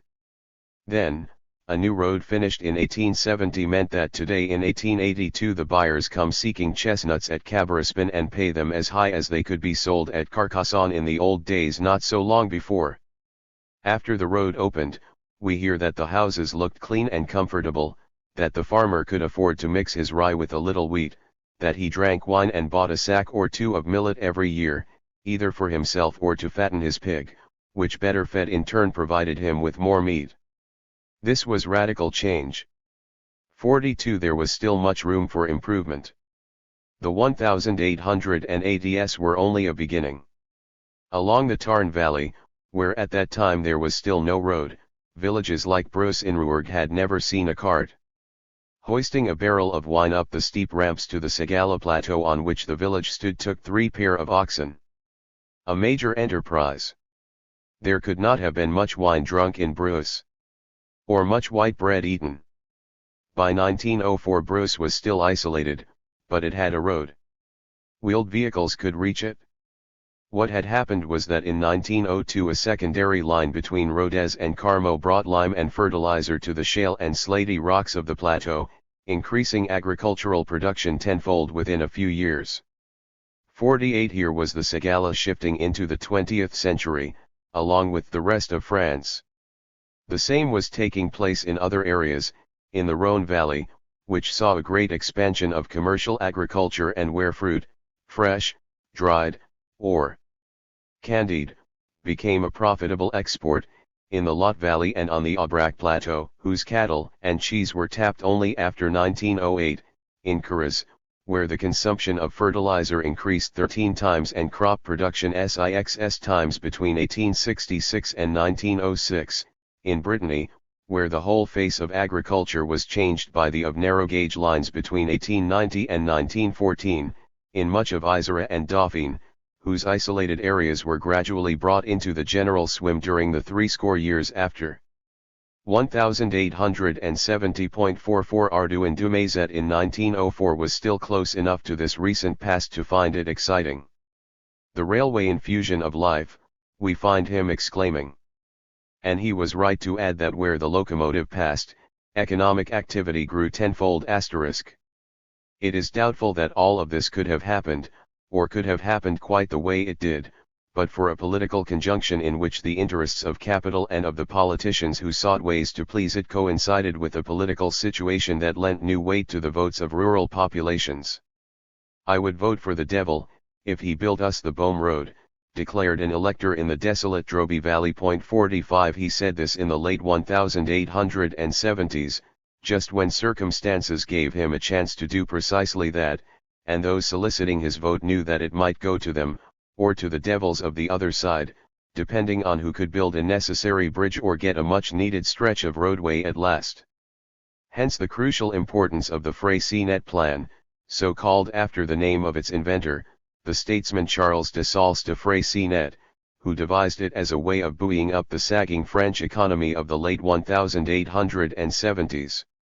His plan has been linked with school building, as a political decision designed to bring progressive ideas to France's backward lands and carry Republican scripture into refractory territories or areas still untouched by its message. 46 This is to argue from effect to cause. Though its effects were cultural and political, the Freycinet plan was an economic enterprise and undertaken for economic ends, to get a sluggish economy going, by pouring funds into it. It was what Marcel Marion, the conservative historian of financial policies, described as setting aside all considerations of prudence and of measure, 6 billion francs to be spent in 10 years, more than half of which was for building new railway lines. That was the program of 1879. Things did not quite turn out as planned. Instead of some 8,000 kilometers of projected track, more than 16,000 kilometers were built and better than 9 billion francs were spent under electoral pressure. For the first time, millions flowed into the countryside, especially through those disinherited regions the study is about. A great deal of money went toward improving rivers, canals, and port installations, and substantial amounts were spent at last on the surfacing and building of vicinal roads. 47 The Freycinet plan, wrote a contemporary, was launched like a display of fireworks set off to glorify the Republic. And though this was not its purpose, that was how it worked out. Coming on the heels of the crisis of May 16, 1877, and of President McMahon's resignation in 1879, the plan affirmed that the new regime did not by any means signify depression, carried the regime's influence into the countryside, and consolidated its hold through the patronage involved in the building programs and the administration of the railway lines. In this connection, the extraordinary rise in numbers of railway employees is most relevant, 86 due in 186 23,000 in 1866, 172,000 in 1876, and 222,800 in 1881, they numbered 308,000 in 1907, 355,600 in 1913, and 52,000 in 1922. An army of steady workers, looking forward to steady positions, was more effective than construction gangs in converting peasants to the modern world, for the road crews and railway builders came and went, a raucous foreign presence whose influence, however disruptive of the village youth, was but a passing one, unlikely to leave a lasting mark on a solid community. But the railway station offered steady jobs for steady people in the long run, an influence more subversive of traditional institutions. 48 Two occupational groups, carters and bargemen engaged in long-distance transport, were mortally wounded by the railroads, and their decline inevitably affected many established ways of life. The stores, stables, inns, smithies, and cartwrights that catered to them were among the casualties. So were many of the peasants close to the highway zone, who relied on the horse manure dropped on the highways and who had geared their production to the carriage trade, especially fodder and oats, but also vegetables, poultry, and wines for the travelers. 49 Still, though there were many local and individual tragedies, road transport as a whole managed to adapt. River traffic did not. Waterways were widely used in the 19th century, but they were slow and uncertain, subject to currents that could be very strong, or to low water that could hamper or stop passage. Some could be open anywhere from 300 days a year to only a few weeks. It is small wonder that a more reliable alternative, and one that did not depend on seasons or on particular and limited skills, would readily take their place. 50 So, how long river traffic survived depended only on the speed with which competing railway lines appeared to displace it. The RH8NE and Loire valleys were the first to succumb, assassinated, as a director of the RH8NE steamship company put it, by the ministers of the empire and even by those of Louis Philippe. The Alliés followed. In 1815 some 2,500 boats had plied the river, mostly carrying coal downstream to Paris. But by 1854 the Paris railway line had reached Arvent in the northwest corner of Haute-Loire, and the river trade collapsed in a few years. Meanwhile, property values in the arrondissement of Brioude rose at an unprecedented rate now that local wine and timber could be sold more profitably. 3 floating logs down the Yonne and then down the Seine to Paris had furnished the French capital with firewood since the 16th century, and the Morvan with an important source of revenue. Then came the rails, especially the secondary lines into northern Nievre, and finally the opening of the Nivernais Canal to heavy barges, permitting the transport of dressed lumber, which was more valuable and in greater demand, By around 1880 the flottage was dead. 52. The southwest resisted longest. It was well provided with a communications network of rivers and canals, a system that railways would replace but would not markedly supplement. But save for the Garonne, to which a line between Toulouse and Bordeaux offered an alternative after 1856, the rivers gave way only slowly to the railroads, the Tarn between Montauban and Gallic in 1884, the Vesre between the lower Limousin and the Bordelais about the same time, the Dropt between Bordeaux and Ymet in 1899. Only a tenth of the boats that plied the Tarn in the I-860s were left a decade later. But rafts and logs still floated down the Aude in 1895, carrying the timber of the Pyrenees to Limoux and Carcassonne. And 94 boats still worked the Dordogne in I-900, carrying 16,049 tons of cheeses, coal, charcoal, firewood, and timber for casks and staves from Périgord into the Bordelais. There, too, however, the traffic that once filled the river after the autumn rains was drawing to its close. As an old lawyer mariner declared in 1900, the skills of the river navigator were as dead as those of the men who made the stained glass windows of the old cathedrals. Our descendants will not guess that there was ever navigation on the river 5S. They would not guess there had been so much industry either. What is generally described broadly as industrial revolution made inroads in France very slowly, at least compared to its advance in other industrial countries of the West.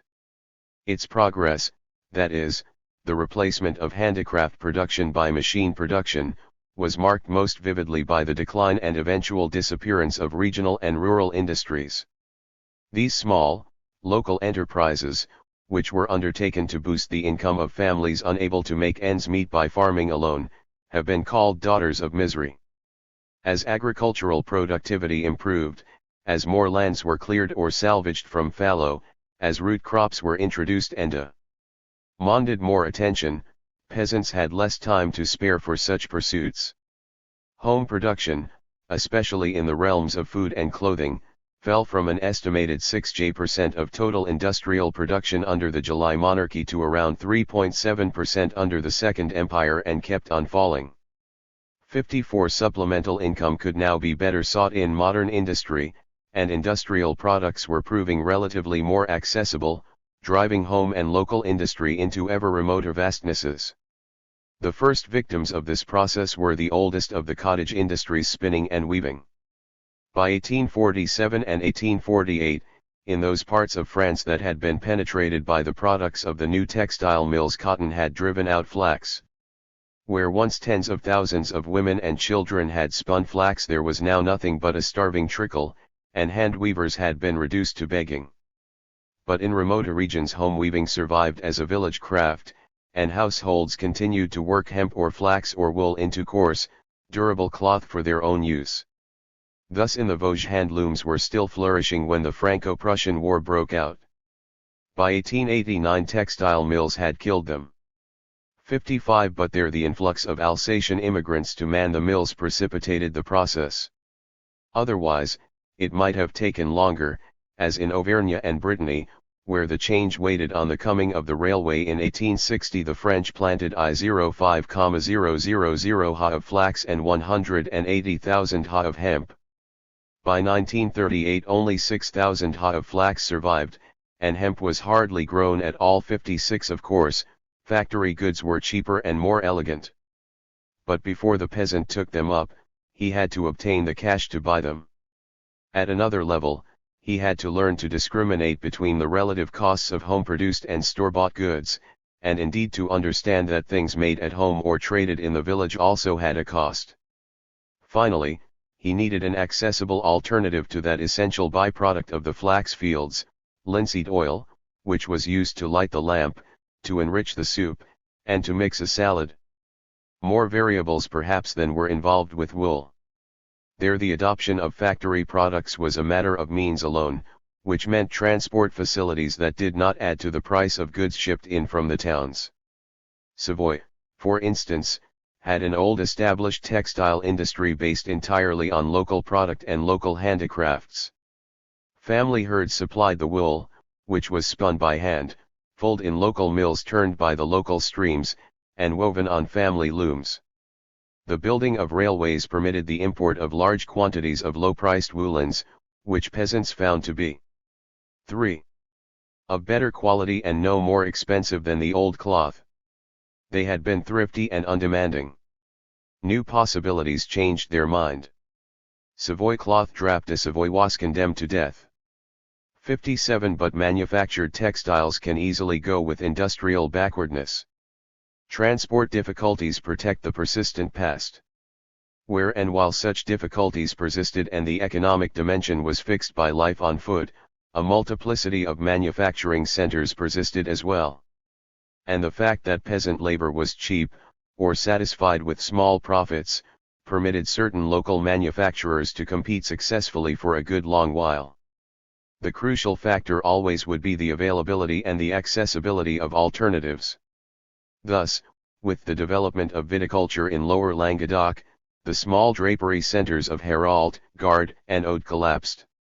The weavers began leaving the little towns to work in the vineyards where salaries were higher, and the textile works closed down one after the other until, in 1884, the drapery manufacture of the Southwest was practically dead.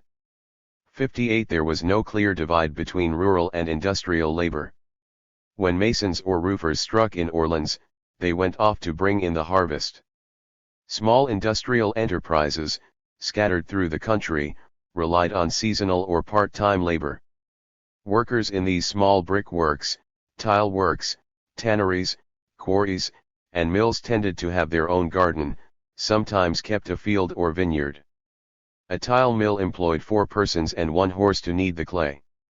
A walnut oil mill would take on 10 or 15 women and a cow. The sugar beet refineries of Nord called for more hands when the heavy demands of harvest had been filled, then sent them back to the fields after winter. Well into the 20th century some of the porcelain factories of the Limousin continued to use wood-burning kilns, and their employees worked both as porcelain makers and as woodcutters, switching from job to job according to the season. 59. Guy Thuyer tells us that in Nievre the miners no longer hired on as field hands after 1870, but in Haute-Loire, around Bried, 2/3 of the miners were still farmer owners, a situation that may have had advantages from the point of view of public tranquility, but also created difficulties for the mine owners, who could never control their enterprise. There and in neighboring parts of the Puy-de-Dôme, to the turn of the century, miners took off all the time they could, and especially Mondays, to work their plots of land. The same was true in such old established industrial regions as the area around Thiers, renowned for its cutlery, where in 1894 the workers preferred their liberty to higher wages, and the bosses had to resign themselves to this attitude. This primitive industrial life, sighed the sub-prefect, has its traditions that one must respect. 60.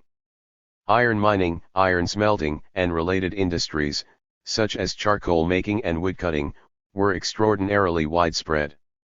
Timber meant charcoal, charcoal meant iron works.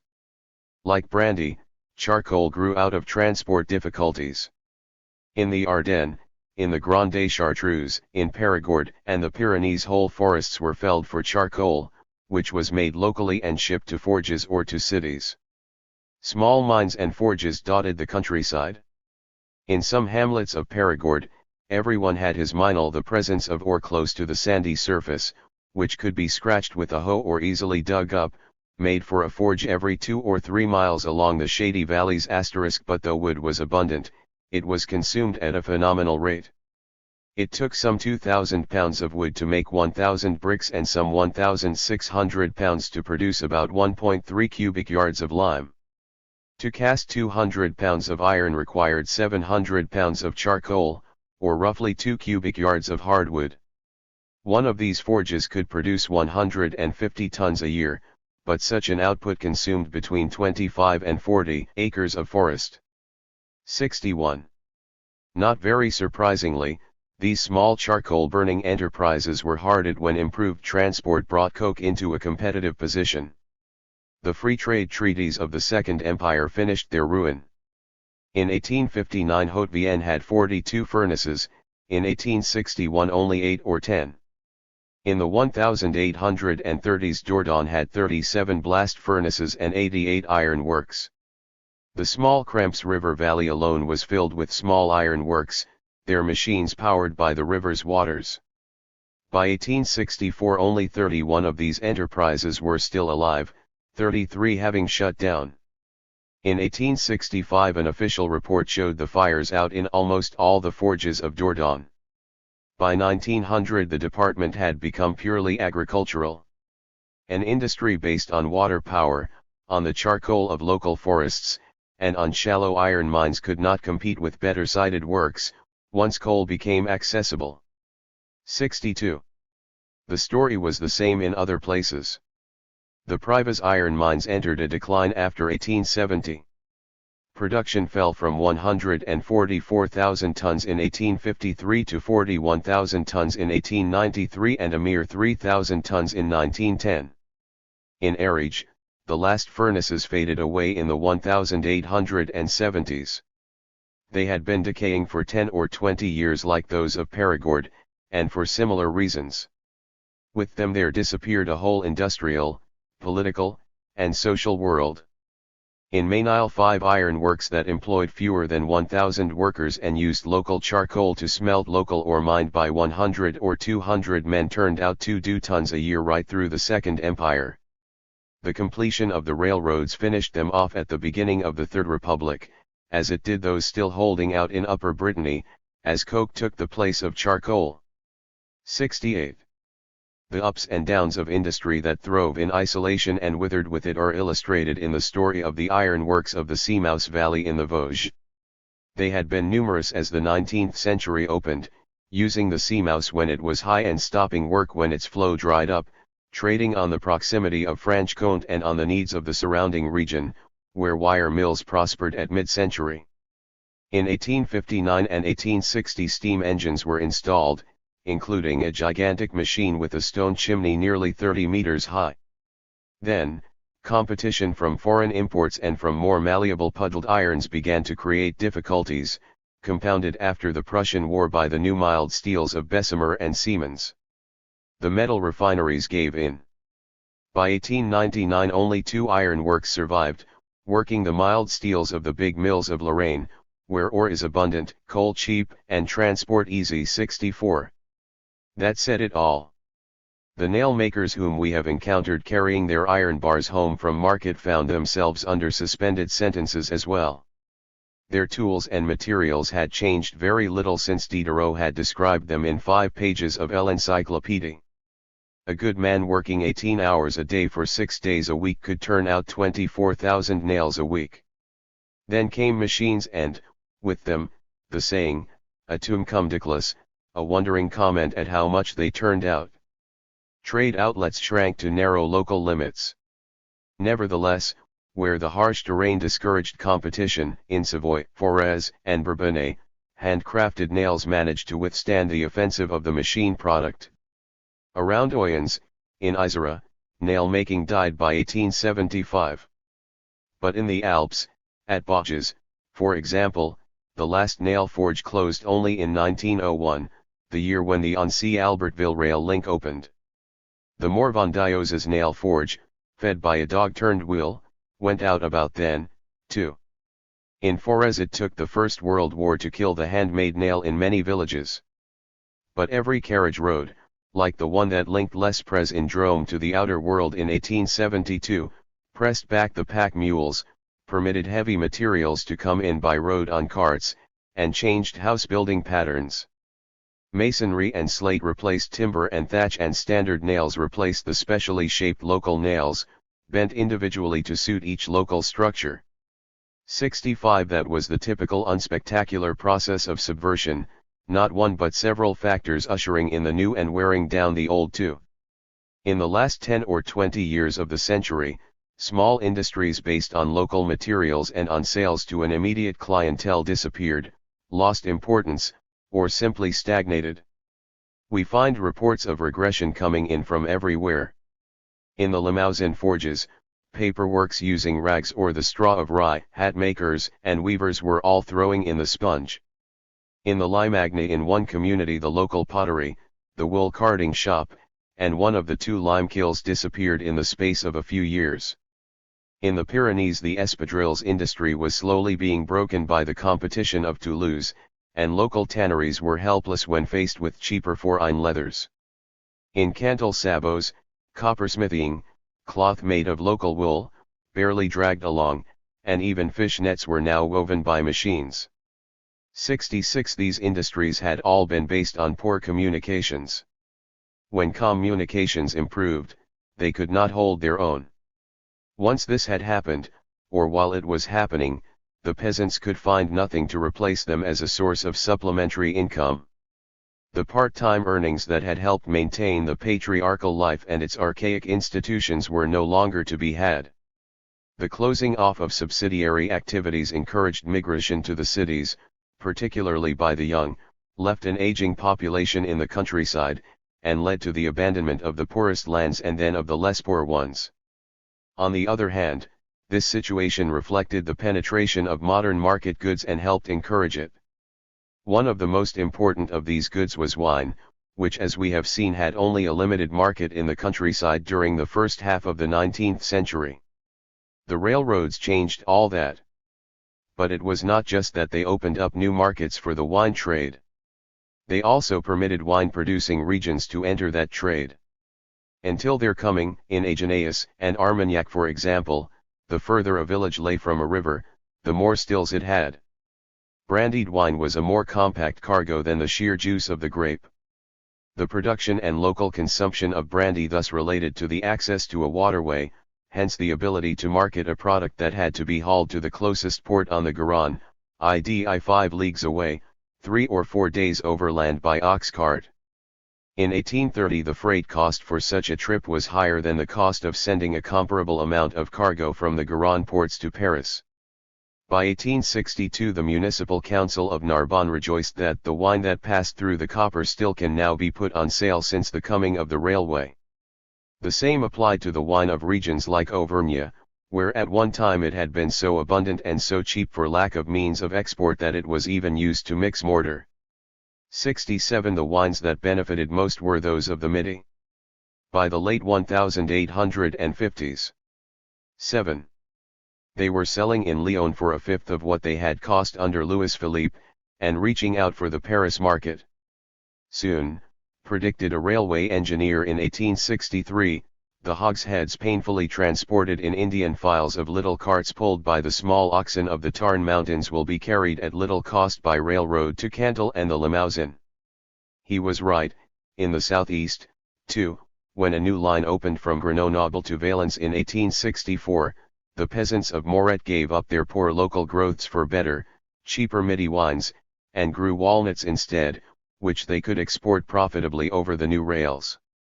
This kind of thing happened more gradually in the centre in the Limagne, where in mid-century half to two-thirds of the rich farmlands were planted in grapes and where the wheel only turned with the century, and in Vivarais, where even the country roads were covered with trellises until the wines of the Rhne Valley and regions further south came in by rail and road around the 1890s. 69 Such places on the whole held out until the phylloxera had destroyed their vineyards in the 1880s or further north, in the 1890s. But the catastrophe passed, few vineyards north of Périgord or west of Wyon were replanted on the old scale. Lower Languedoc, on the other hand, which rails had turned into a vast vine factory, destroying the old balance between agriculture and local manufactures, went through some manic depressive phases in which disaster followed on prosperity, before settling into the industrial wine production that we know today. My purpose is not to chronicle the growth of the wine industry or of any other, but to suggest what the presence of viable and accessible roads and rails did to people and to their way of life. It changed them radically. It opened possibilities sometimes sighed for but never within reach. The turning wheels on road and railway, even wheelbarrows, meant vastly greater carrying power, more movement and faster movement, more productivity and more resources, more choice, or at least more freedom to choose. The peasant used to bad roads began to resent and avoid them once he could compare them with rather better ones. Man who, in a geographer's words, had always ignored difficult terrain and stalked over it regardless, no longer did so once he had learned that such effort could be avoided. Roads would be left to die, not because they were unusable but because they were at last recognized as hard. But also roads, once something of a luxury, became a necessity. Roads and rails brought men into the market, permitted them to drink wine or sell it profitably, or to develop crops that could not be marketed before, and to give up growing others that could now be bought more cheaply. They also brought ruin to local enterprises no longer protected by earlier isolation, to outdated occupational groups like the riverboatmen, and to producers of mediocre local goods or crops fated to be outmatched by specialized ones. They set people on the move because those people could get away more easily or because they had to get away, because things were going better or worse, because Opr. 218 The agencies of change. Tunities beckoned somewhere else and could now, for the first time, be seized. The move was not only in space, but in time and mind as well.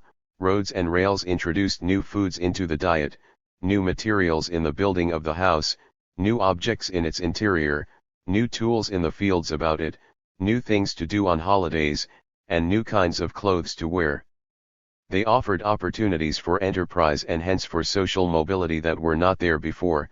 The jobs that went with roads and railways alone were temptations that set many on the move. Great motors of civilization, the imperial prosecutor of Agen had called the roads and railroads in 1867 plus, but what was needed before civilization could percolate to the rural masses were the humbler motors that the Freycinet plan set within their reach. Not only civilization, but national unity too. There could be no national unity before there was national circulation. The Pyrenees, Brittany, Flanders, and the Massif Central were either self-contained or part of entities to which the larger entity, France, was largely irrelevant. The railways closed down the mule passes of the Pyrenees and eventually made those peaks a wall for France. On the other hand, railways breached the Chinese wall that fenced in Lower Brittany and helped homogenize the lands along their routes. It was more than a coincidence that the old Breton minstrels first disappeared along the new railways. Or that the building of a local railway line from Fumes to Poperinghe turned the Flemish peasants' ancient north-south trade across the Franco-Belgian border to a more purely French direction. So roads, of stone or steel, welded the several parts into one. The postal service had a role in this as well. It too developed from an exceptional and costly service to a commonplace of everyday use. In the 1840s, when Benal T. Mallin's father died and his uncle sent a letter to say that he would take the boy, the arrival of the postman, in his smock with red facings and a crossbelt embossed with a glittering shield of bronze, set the whole family astir. It was the first letter Mother ever received. In the six-household hamlet there weren't 2 letters a year, it cost 12 sous. The postman read it out 70. In 1848 the English system of the prepayment of letters by postage stamp was introduced. Letters henceforth cost only 4 sous to send, 1/3 the cost of Mallin's uncle's letter, and postal traffic gradually increased. We have seen already that in the 1850s the use of stamps remained unfamiliar to some, and indeed the total postal traffic remained negligible, 3.64 pieces per capita in 1834, 4.86 in 1844, 9.06 in 1854, 19.75 in 1874, 37.49 in 1884. These figures include periodicals sent by mail, a category that in those years had little meaning for peasants. For letter post alone the figure, rounded off, jumped from 1 letter in 1789 for every French man, woman, and child to 2 in 1830. Not much of a jump. The figure stood at 5 in 1860, at 9 in 1869, at 14 in 1880, at 20 in 1890, at double that on the eve of the war, and there it reached a saturation point. So the sharpest changes in the rhythm of growth occurred expectably during the Third Republic, notably it seems in the quarter century or so before the war. In the remoter areas that most interest us, the pattern is roughly similar, though steadily behind France as a whole. Thus Curas and Crews, which Alain Corbin has studied, bought about 2.5 times as many stamps in 1888 as in 1845. But this still left these departments at about a third of the national average. Part of the trouble may have been the lack of post offices, least likely to appear in poor and difficult country, yet most needed there if such areas were to be reached or mail distributed. The large department of Aveyron, whose 305 communes were cut off from one another by numerous ravines that made distribution difficult, had 27 post offices in 1860, 43 in 1872, 78 in 1886, 110 in 1900, 145 in 1908. And there were villages like Mosset in Pyrenees Orientals that got their post offices in the 20th century. T2 My guess is that in areas like these the real acceleration of postal traffic came after 1880 or even later, and that when, in 1910, Emmanuel Labat found a Gascon village that was adding a third postman because the two it had were overloaded by newspapers and postcards, young men and girls have got into the habit of sending each other. The situation he described was both rare and recent. 78 It was nevertheless true that all postal activity was increasing. Postal orders soared after they became exempt from stamp duty in 1879, 14.5 million francs worth were delivered in 1881, 789 million in 1898. The optical telegraph went out by 1852, leaving behind a description for those who gesticulate, that they have a telegraph in their stomach. Between 1851 and 1855 all the prefectural seats were linked to Paris by telegraph lines, Mende and Bastia bringing up the rear.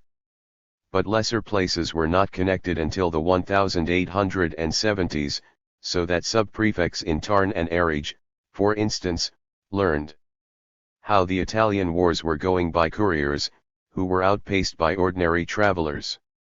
The number of telegraph offices tripled and more, as the railroads spread between the 1880s and the end of the century.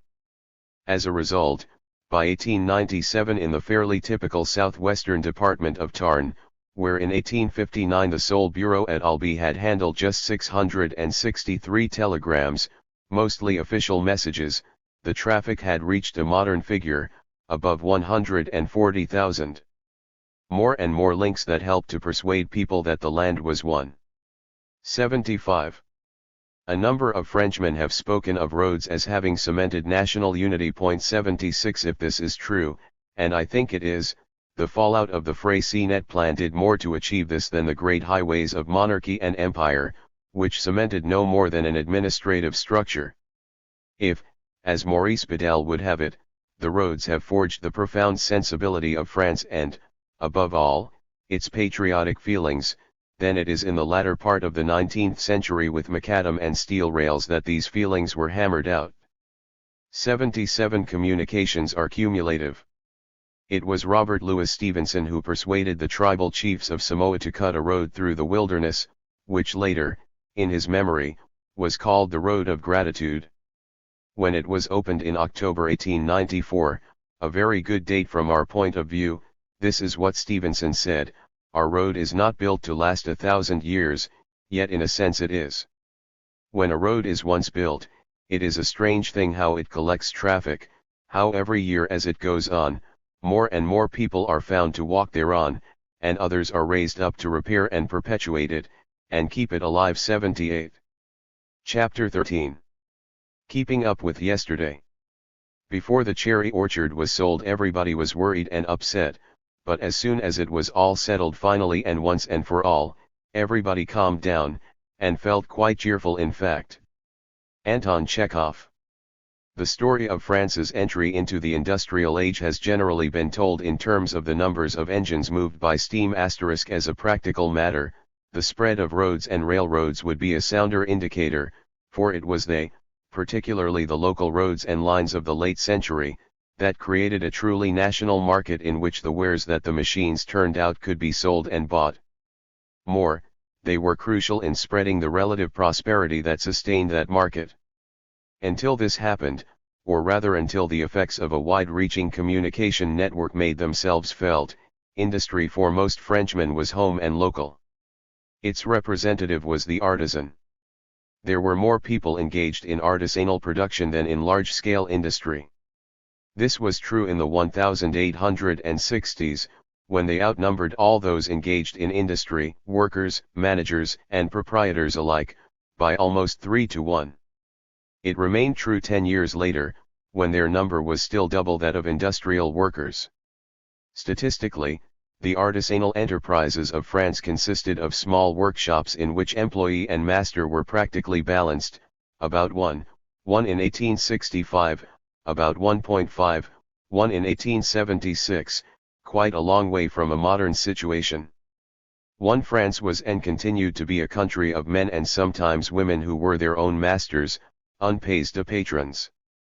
Sometimes, in the countryside especially, they were no more than their own masters, small, independent artisans, owning their instruments of production and employing no help at all.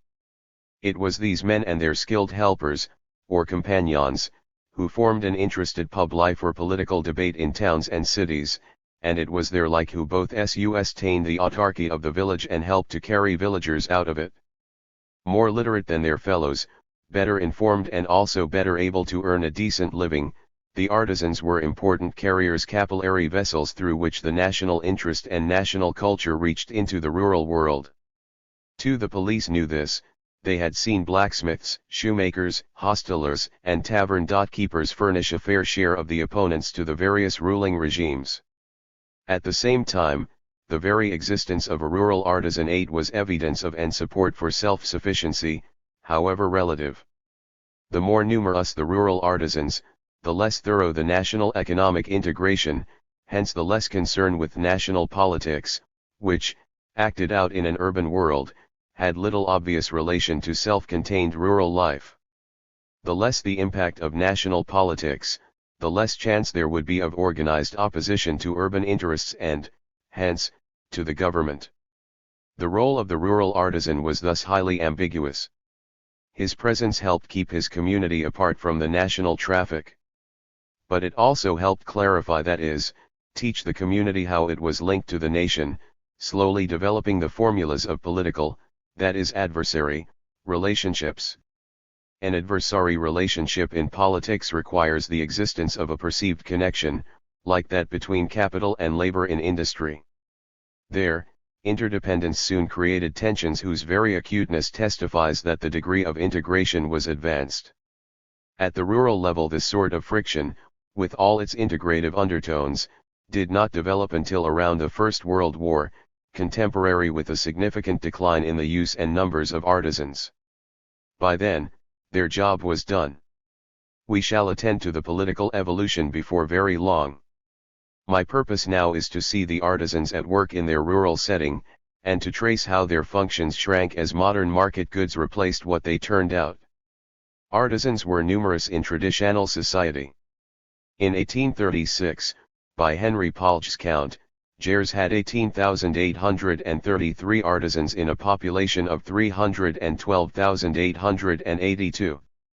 Even supposing that each person so categorized spent some time working the land if at all possible, how many of these were full-time jobs?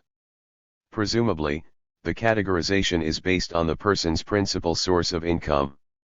But blacksmiths apart, few village artisans could earn a living from the practice of one trade. The butcher probably also kept a tavern or did something else on the side. The miller or the smith might well have done some barbering. Indeed, any man with enough confidence and enough capital to buy a razor was able to serve, or maim, his fellows that way. And oil pressing was clearly seasonal work. Strikingly, 6 trades accounted for over half of Gers's artisans, 9 trades for over 2/3, and 12 for over 3/4. There were remarkably few butchers, and even if one includes the more numerous bakers, there was only one person employed in the food trade for every 363 inhabitants. As for barbers, they must have been mostly concentrated in the market towns. 103 of them for 466 communes is not very many. What we have here is a picture of an economy in which only a few products needed special skills, namely, clothes, footwear, houses, carts, metalwork, casks, grain meal. One thing that scintillates by its absence is the store. What passed for the village store was, as a rule, merely some private home where a couple, perhaps only the wife, more or less informally sold this or that. The artisan acted as his own distributor.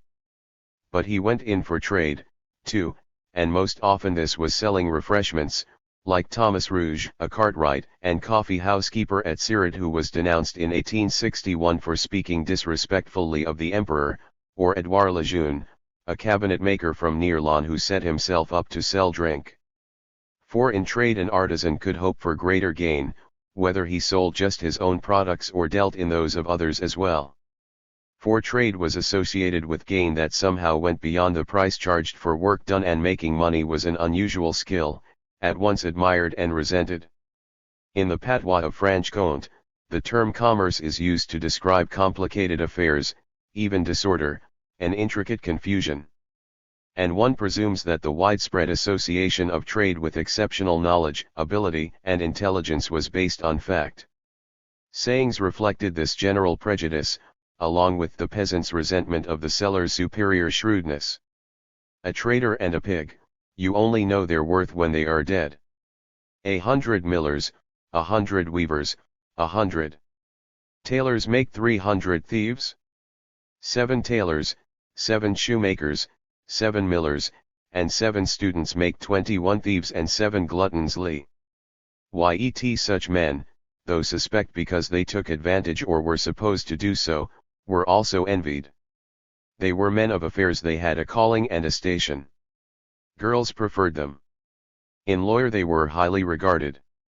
A girl feels that she rises in the world when instead of a humble peasant, she gets a cartwright. It is often the men of station who matter in the village.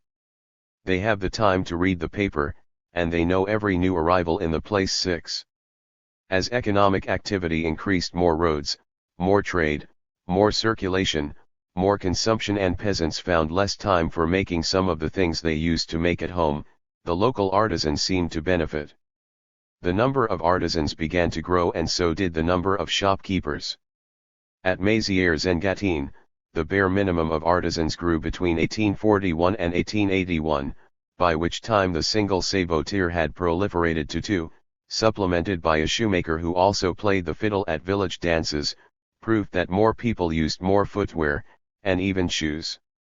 In 1841 the mason had employed 3 journeymen. In 1881 there were 5 masons and 3 journeymen. More roads, more carts, the single blacksmith had turned to 3, one of whom employed 3 helpers, among them a locksmith.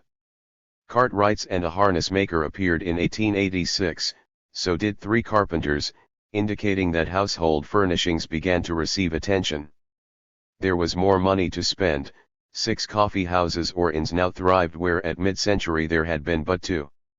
Even on the shopkeeping front, the 2 merchants of 1841 had now become 3 grocers and haberdashers, 2 of whom had begun to stock ready-made work clothes around 1878–80.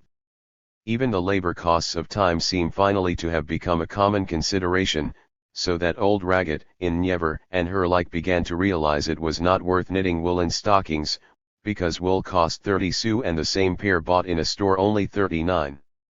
7 down in Vivarais, another village in the 1880s had 2 blacksmiths, 2 harness makers, 3 shoemakers, 2 tailors, 1 dyer, 4 carpenters, and 10 masons. The market economy that condemned artisans to decline and death in the long run began by increasing their numbers. Whether in Nord near Dunkirk, in the east near Langres, or in Comminges in the southwest, 1 family in every 3 or 4 drew some of its revenue from small-scale industry or shopkeeping. Even the small village in Bigorre where Jacques Duclos was born in 1896 had 3 mills, 2 taverns, 1 blacksmith, 1 wheelwrightsmith, 1 nail maker, who sold his nails to peasants in the mountains, and 1 house builder, who doubled as an innkeeper while his wife worked as a seamstress. There were communities, it seems, where even the 1890s did not increase. Keeping up with yesterday 225 the very limited number of local artisans or see the appearance of stores. Such communities still depended on itinerant shoemakers, tinkers, tinmen, and other tradesmen, who, as in part of mechanize, supplemented the services of the local blacksmith, weaver, and nail maker. Even there, however, each village had those lesser specialties that gave the poor a share in parish life and a means of subsistence: mole catchers, snake finders, and hemp carters, rebilhouse, who during the night cried out the hours and at midnight went to the cemetery to tell the time to the dead; matires, who killed the pig on your own premises; cendrousos, literally Cinderellas, who collected ashes and sold them in the market for laundry use; porters who carried bastards by night to the nearest almshouse; reciters of the psalms of penitence, and professional mourners. And then there were those curious breeds to be found at least from the Limousin to Languedoc, the Ditsamunderi, who sucked the overfull breasts of mothers who had lost or weaned their babies, and the Tetires, or milk-drawing men, who sucked on the nipple of a newly delivered woman to start the flow of milk when she had difficulty nursing, and left the house only when she had successfully suckled her child. These ways of integrating indigents into the community, by giving them a social function to fulfill, would fade along with more honorable crafts. In 1922 REFL, where pottery had been turned out at least since Roman times, the last local potter died in 1912. By 1929 the last potter in Loire closed shop at Pont de Vabres. The Breton tailors, marriage brokers, news carriers, storytellers, the Police Gazette of Lower Brittany began to disappear after 1875, as ready-made spread and barg shopkeepers began to sell fabrics and sewing articles. This also happened slowly, with UPS before the Downs. Growing prosperity meant richer costumes, and the late 19th century was Brittany's gaudiest age. But more of the latest stitches were the work of seamstresses, who resisted or adapted better than the male tailors, whose many social functions were being gnawed away. The sewing machine, first noted in Brittany in 1892, became a part of standard farm equipment after 1900. Another gift of the new regime, the women knew it well who listened as Jules Renard, running for mayor in his Nievre village, soared into praise of the 19th century and of the Third Republic that had given them sewing machines. Two important institutions now entered their decline, the smithy and the village mill. Just as the public wash-house was the social center for village women, so was the smithy the meeting place for village men, especially on rainy days. Indeed, Lucien Febvre has called it le lavoir de hommes, and has noted that the two decayed as village institutions more or less together. The smith was a notable figure. He had quite often done his Tour de France as a compagnon. He was at the dead center of all comings and goings. Something of a magician, he was healer, dentist, and veterinarian, and often sold wine or a few groceries on the side. Interestingly, when a witness from the inner west spoke of the decay of smiths in the 1930s, he had reference not so much to their trade as to their other functions, and the sheer prestige they had enjoyed in consequence. L1 If the smithy was the village social center, the mill was the social center of the countryside, a rustic, flowery salon, as a Breton put it, and the miller the peasant's newspaper, because like smiths he saw so many people.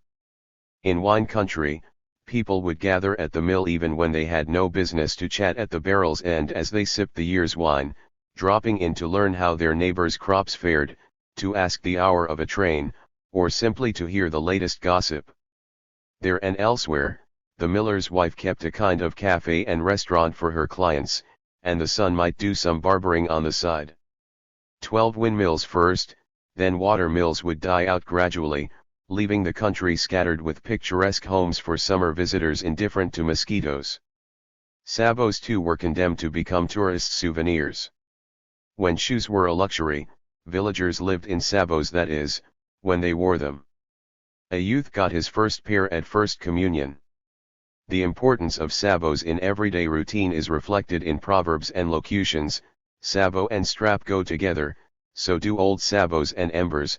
Carnival arrives with an unstrapped sabot, a prattler has a mouth like a sabot. 13 Greater prosperity meant more sabots for all, then gradual evolution as the graceless heavy sabots came to be painted and elegantly shaped, trying to look like shoes. The competition of shoes and even boots was driving back sabots, used ever less for any but dirty jobs. At Mézières 5 men made sabots in 1886, only 20 years later, and these two also sold ready-made shoes, slippers, and hats. Meanwhile, the single shoemaker had turned to 3, and 2 of them even employed workmen. They were soon to retreat in turn before the manufactured shoes, which by the eve of the war were bought by all or almost a 11.14 by then.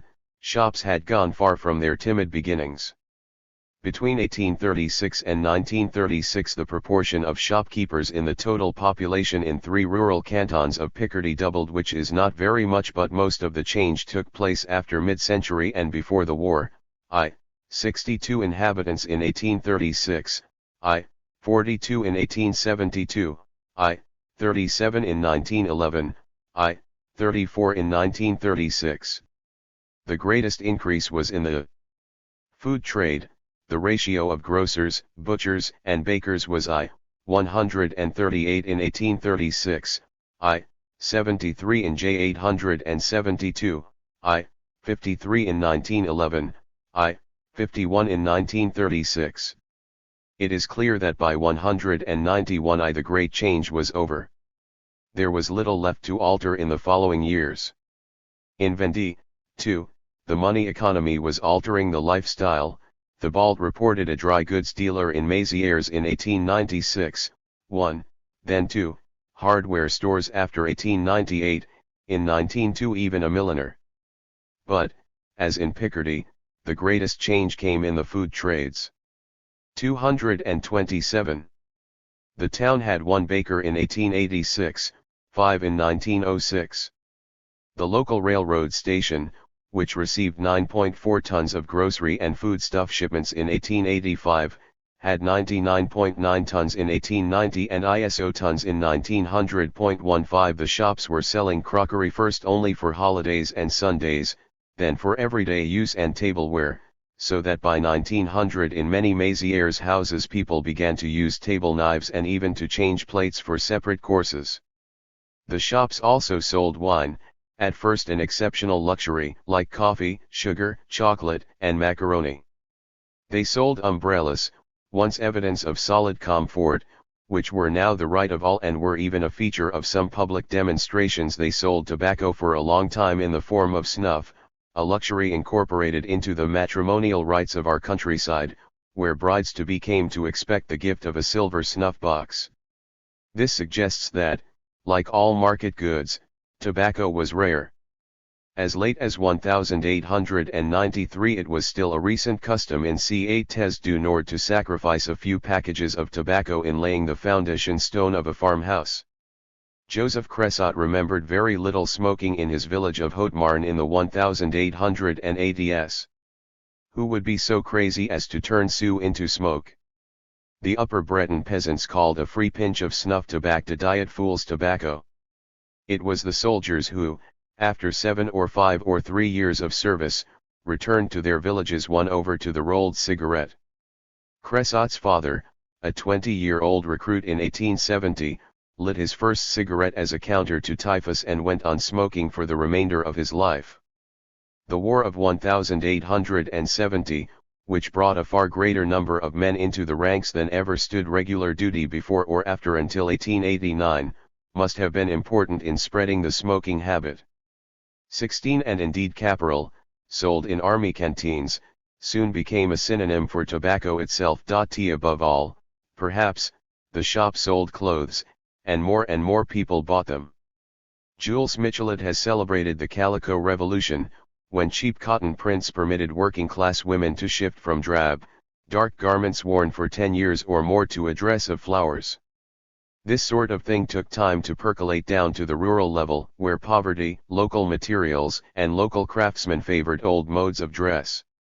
In 1845, as Michelet was writing of the people, meaning almost entirely the city people he saw around him, peasants were still wearing knee breeches and cocked hats inherited from the upper-class fashions of the 17th and 18th centuries. The very notion of dressing up was alien to everyday experience. The term Also used to mean a disguise to put on Sunday clothes, something out of the ordinary and, somehow, ornate. Linen and clothes that were not homemade, or handed down, or bought second-hand, and not worn and patched and worn until they fell to pieces, were strange and wonderful things. L1 The crowds that filled the Boulevard du Temple, dubbed the Boulevard du Crime, not because of its whores and pickpockets, but because of the kind of shows its theaters put on, seemed to have been fascinated by costumes, and the actor's dress received special mention in the Barker's Puffs. Mr. Pompey will play tonight with all his wardrobe. See the apparel of the first act. Come in, hurry to get your tickets. Mr. Pompey will change costume 12 times. He will carry off the commander's daughter dressed in a frog jacket, and will be struck down in a spangled suit. If the public admired gaudy costumes, it was because they were so rare. Everyone who could manage it owned a dress or a suit for the great excisions, or to be buried in. A friend of Charles P. Guy remarked that the fine clothes of the women of the people were always mourning clothes.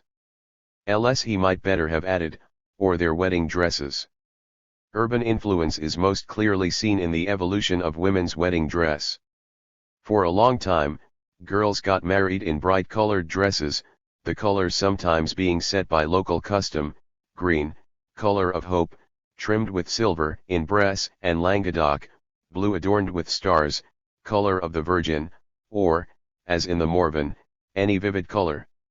In more economically minded regions the bride wore a black dress with a multicolored scarf draped over her shoulders and a coronet of flowers and gilded leaves, or a marriage shawl, reflecting her family's riches, which would be used as a table carpet or bedspread until it fell apart.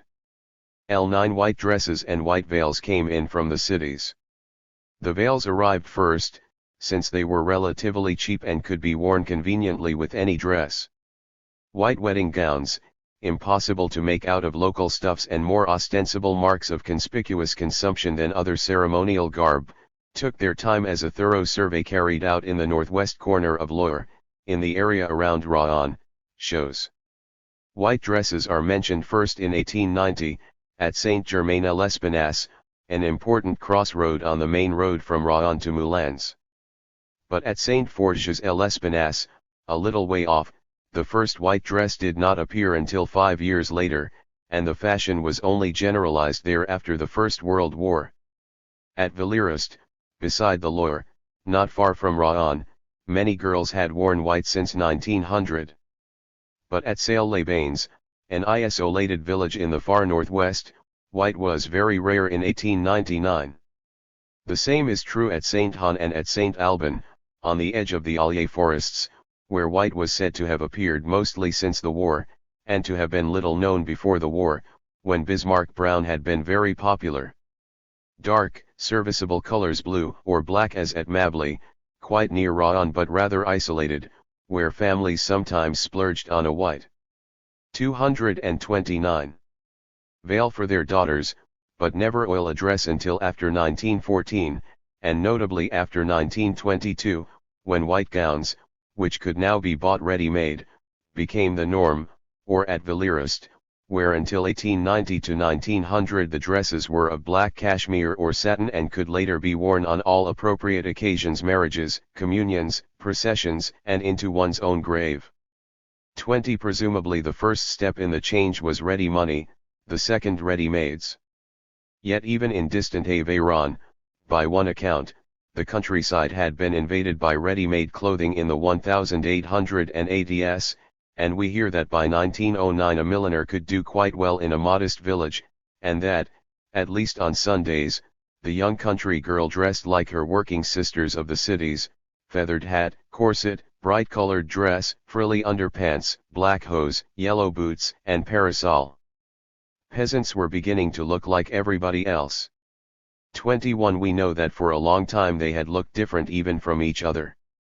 They had worn their coarse, rough-cut outfits with a difference, dyed in traditional dyes that varied from one district to another, cut in traditional cuts that reflected some local tailor's petrified fantasy, the image of a variegated society illustrated in garb and headgear, stressing the peasant's perception of geographical differences. 22 Pays had their uniforms in different dress for great occasions, and different hats and bonnets. So had the crafts, with millers dressed all in white, even to the hat. Even road and construction workers could be identified by their corduroy or moleskin trousers, colored flannel belts, surcoats, and felt hats. Then, around the 1850s and 1860s, came one of the first articles of wear that men bought in the market, the blouse, worn at first only on days of rest. And with it came the first murmurings about the growing uniformity of dress. But under the smock the homemade cloth, scratchy and stiff as cardboard, soldiered on. 23 In the late 1880s, when Dieudonné Dernier published his book of curious things, he opened the work with the remark that modern fashions, which had been penetrating the countryside since mid-century, had crushed local costume and headgear out of existence. But Dernier lived in Eure, and the lower Seine valley was more easily penetrated by city fashions than other parts of France. In Lorgues, Maconnais, and Bourbonnais the old local costume persisted through the Second Empire, traditional headgear until the 1880s*. In Auvergne clothing was locally made until the end of the century, a suit lasting for 20 or 30 years. The father often carved the family's sabots, the women knit hempen stockings that never wore out but did not keep one warm. Only the blouse was bought in town. The situation remained essentially unchanged until the war, when ready-made shoes and clothes completely displaced home products. Yet an 1886 guidebook boasted that current fashions were to be found everywhere, and that the ways and manners of Auvergne were now those of all our beautiful France. Whatever some might say, the Auvergnats are got up, speak and act like the generality of French people. There was evidently some need to reassure or warn a potential visitor. We must not cry too much over the passing of these bucolic ways. Martin Naudot remembered his homemade clothes with little love, the coarse, stifle cloth that made the wearer awkward and heavy, stirring clumsily, turning with difficulty. The best testimony to the exactness of his memory is that those clothes were abandoned at the first opportunity. Both the Philibert Frédéric Mistral and the Breton poet Théodore Botrel insisted that their wives wear local costume. As soon as the men died, in 1914 and 1925, respectively, the widows abandoned what they seemed to have regarded as an imposition/I. By then, local costume had become costume tout court. But if this happened, it was because everywhere the young had turned to modern city clothes. In every place where local clothes persisted toward the end of the century, Limousin, Auvergne, Villiers, Brittany, the young were trying to escape from them. Lads wore the smock at least, or broadcloth jackets, or suits of tweed or twill. The girls wore store-bought dresses and carried flashy sunshades that make them look a perfect fright. 26. Even hats with flowers and feathers were making headway. And so great novelty was the jewelry of the city. Traditionally, women had carried their wealth upon them, in chains, trinkets, earrings. The more backward the region, the longer this practice would last. After 1885 or 1890, after 1900 and 1914, heavy gold chains went out. On the other hand, engagement rings came in, like those of the middle classes, especially after the war, when one could get to town more easily by car or bus to buy one. As an informant in Ponson's said, in 1936, in the past, one had a watch and a chain to mark an engagement. Today people do what they do in town, they buy an engagement ring. 21. To do things the way they were done in town, to dress the same way especially, was clearly to move up in the world. Peasant costume was often despised as the mark of an inferior condition, not least because so many bourgeois forbade their servants to wear it. Looking like Bécassine was not conducive to self-respect. But traditional costume was also ill-adapted to modern life: high coiffles, long, heavy, voluminous skirts, rough materials less interesting than what could be bought, and finally too long wearing, when even cheap ready-mades now began to go out of style relatively quickly. In any case. 23.1. Peasant costume, like the clothes of city folk, had always evolved and continued to do so through much of the 19th century. As local industries declined and national fashions penetrated the last bastions of isolation and of poverty, costume lost contact with people's lives. It did not make sense anymore. And the competition was too strong. In a paper delivered to a proven RAL Congress in 1906, the writer pointed out that Arishian costume dated back less than a century, and that its current form was only 10 or 15 years old. True costume for ceremonies and dances, it settled ever more within narrow rules, stiff, heavily ornamented, and clumsy. The unfortunate upshot was that French dress, so convenient by contrast, so easily slipped on, was gaining ground. In some villages, even on Sundays, they wear this French rig to a dance or promenade. The bodice is so convenient to put on, only the hat is missing to make the costume that of a lady. The step is easy to take. It was all connected, as the speaker said, to a more active way of life, more casual relations, all the protocol of the old life of Aries that disappears too. Eoffs and costumes disappeared, finally, because they were too costly. The local bonnet and lace-making industries serving them decayed, tailors closed shop one after the other, so did the embroiderers. Local touches on blouses disappeared as a unique Paris pattern came to provide the model for all provincial buyers.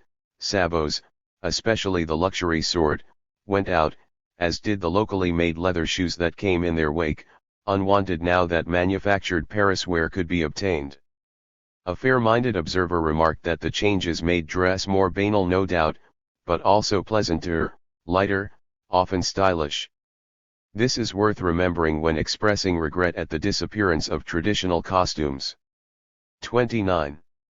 Innovations, an accumulation of disparate novelties, a gradual process, more or less perceived, the ready-made replacing the homemade, rolled cigarettes replacing snuff, with the change of gestures and of terminology all this involved, rings replacing chains, and a wardrobe and mirror that had to be bought in a store replacing the wooden wardrobe that a local man could make. All this strained the cat's cradle of communal relationships and constraints, strained and modified it. For the old structure did not in fact break, it stretched, it twisted new turns into the old shapes, incorporating the newfangled and the up-to-date into familiar patterns. So it was with bicycles, which permitted farm laborers who had generally eaten in the fields to cycle back home for meals, and thus increased the similarity between life on the farm and life in the city, though mostly after the First World War. And so it was with photography, which was enlisted very soon to accompany the great ceremonies and feasts of life, to fix them for eternity, and to add to the solemnity of the occasion. So first for marriage, the major family feast, eventually for christening and first communion, the photograph, formal and stately, entered the circuit of ritual gifts and gestures, a new rite, like a new costume or locution, adjoined to the old ones or replacing them. Chapter 14. Rus in Urbe.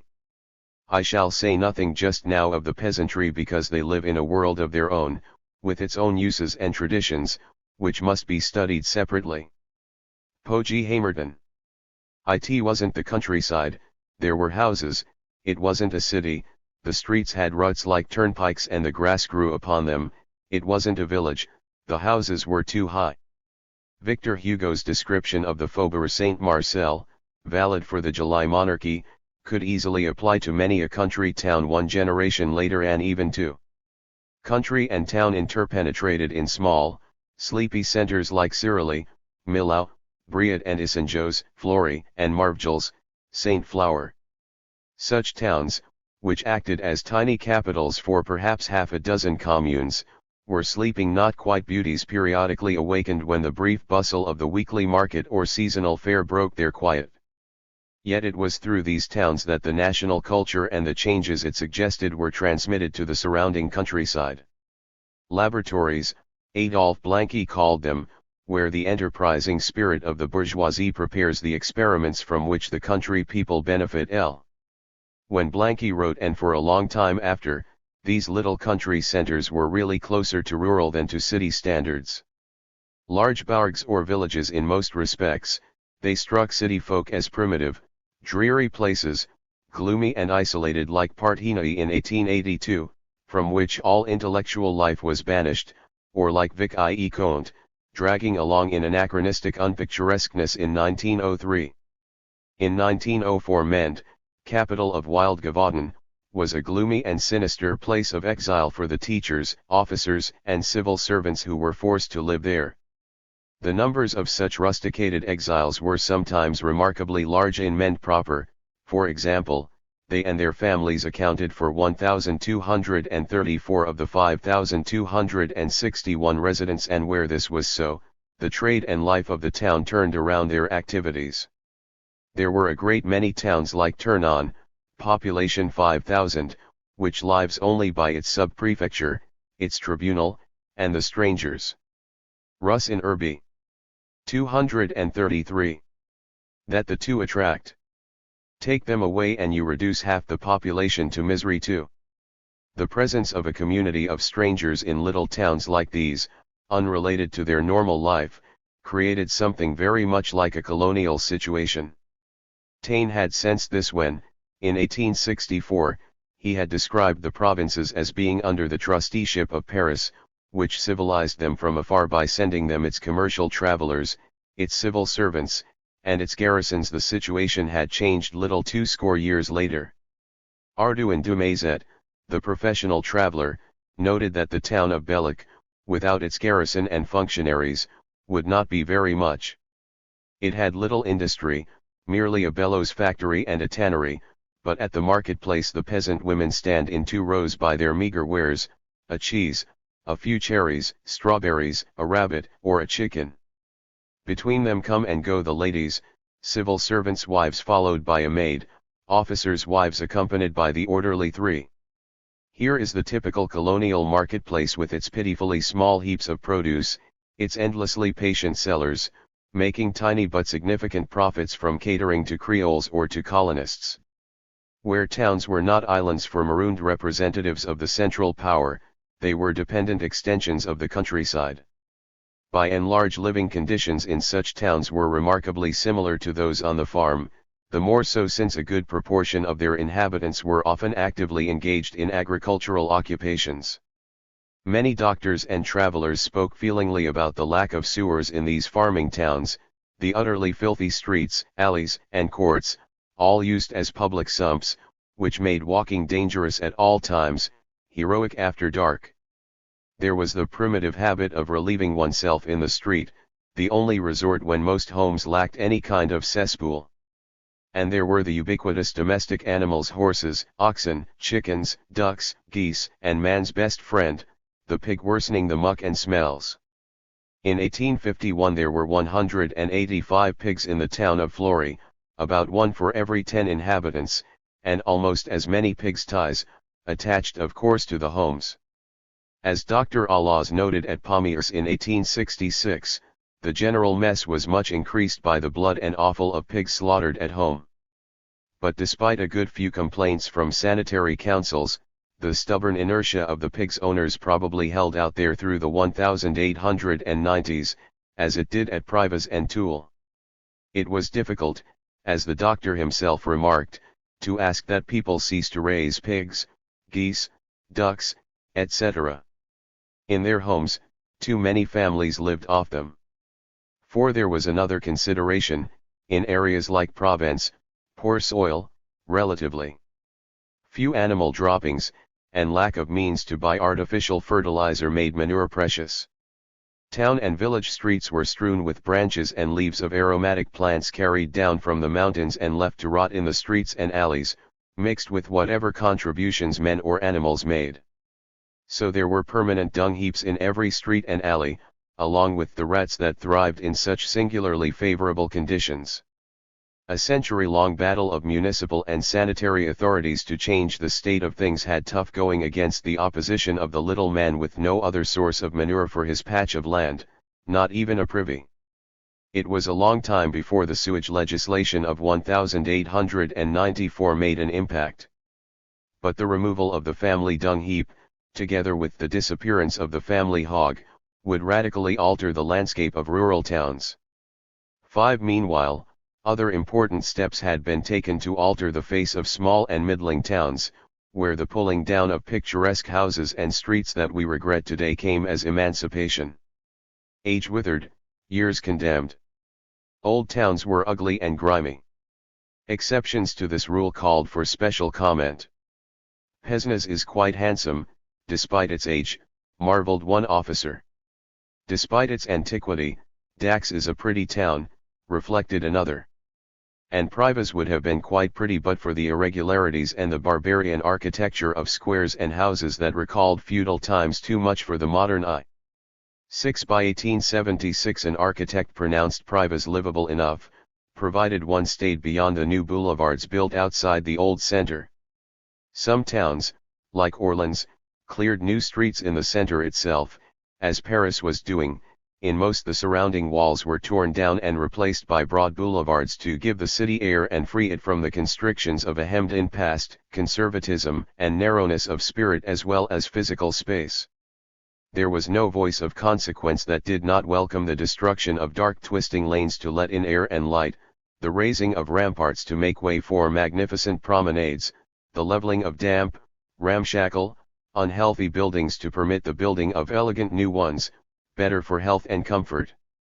The strangled towns, once stifled by their parapets, advanced to freedom, progress, and civic beauty.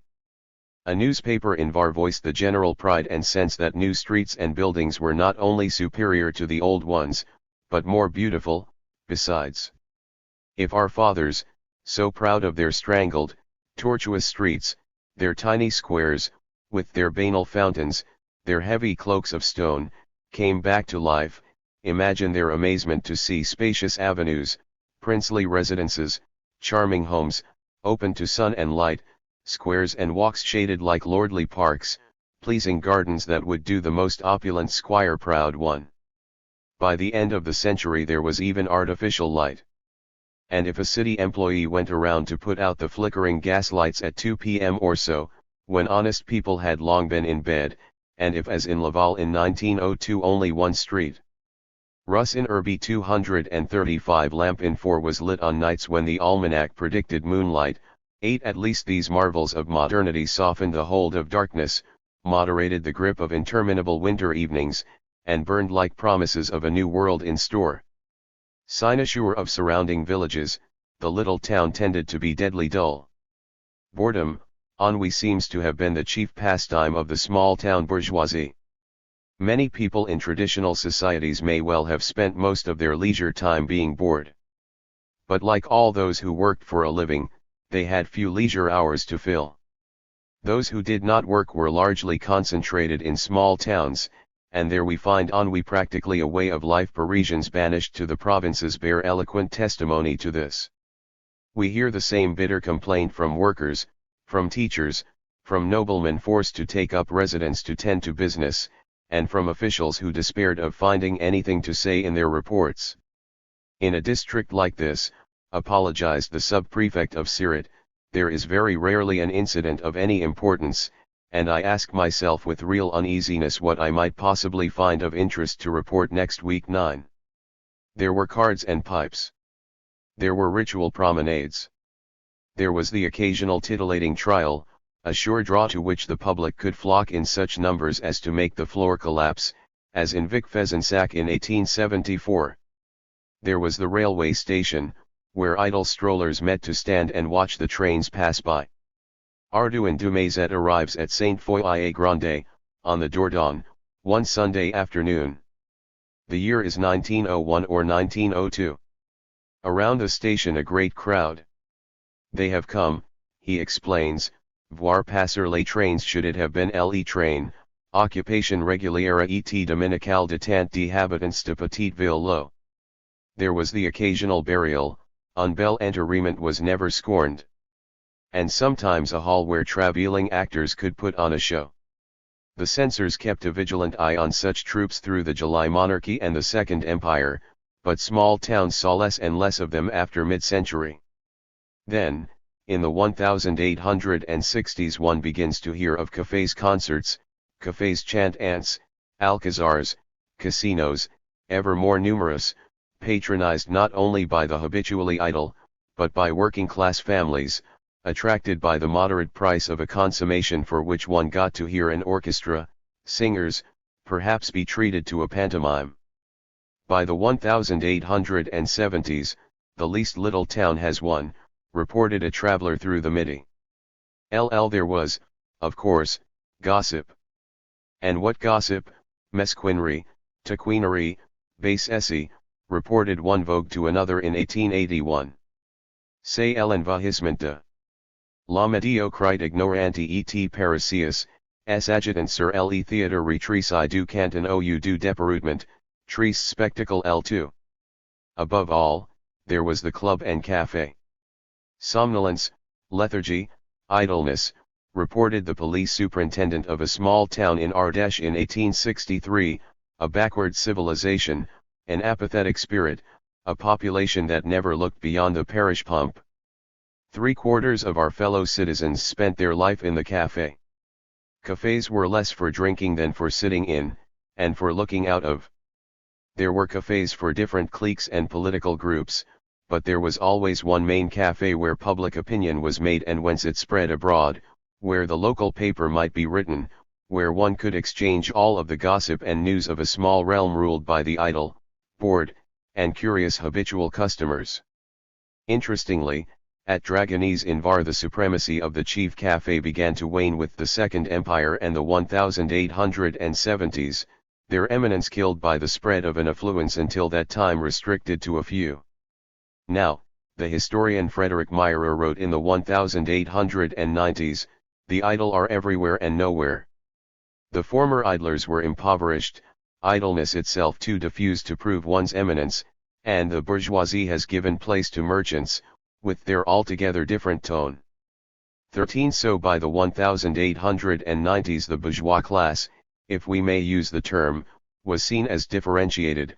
The merchants and wholesalers who sat in the cafés of Dragonese were not the bourgeois, the old urban aristocracy, but the jumped up something else. They were not the bourgeois, for one thing, because they were not idle, and idleness was one important element of the old definition of the bourgeoisie. Yet they were bourgeois because they lived in cities, and their growing prominence indicated that society and social classifications had become broader and more complicated over the past decades. Blanqui, in 1851, had found no reason to distinguish among the bourgeois inhabitants of small towns. For him the bourgeois were still defined simply as those who did not work the land, rather than as one segment of the urban population as opposed to another, let alone as today to an industrial working class. The traditional bourgeois was the man whose primary attachment was to the bourg, the agglomeration that had an urban style and vocation amid the dispersed farms and villages of the countryside. But we have already seen that this was a very wide category. It could include quite humble artisans whose base was in the bourgs at one end and nobles at the other. In part because nobles also lived in town, and their urban ties seemed so significant in peasant eyes, in part because the landed aristocrats lagged in numbers, riches, and power behind the rising business classes, noblemen were easily classified as bourgeois. Popular speech incorporated the traditional sense of dependency. The peasant's master was, by definition, a bourgeois. As H.F. Buffet has said of the landowners of Upper Brittany, though they were often nobles, their tenants called them not bourgeois. They also said not maître our master. Rosen B 237. In Emmanuel Labat's Gascony, too, there were only peasants and bourgeois, the latter including nobles, who lived and drew their revenues in much the same manner as their untitled peers, so that one makes no distinction between the two. 14. Perhaps it was a matter of perception. At Montluon, explained a sub-prefect writing from Allier, every person who doesn't get his living from his work or from revenues acquired by his work is called a bourgeois. The bourgeois is the man who does nothing and who has never done anything. Though by any definition the bourgeois constituted a small proportion of the population, something like 10%, many men clearly qualified under this description, and more appeared to do so. Madame Lafarge, star of a famous murder under Louis Philippe, remembered the men of Toul passing their lives in the cafes or around the law courts. They're almost all lawyers, solicitors, doctors, and Republicans LTL. A large share of the income of professionals came from private revenues, inherited or through marriage, and they cannot have worked hard or long.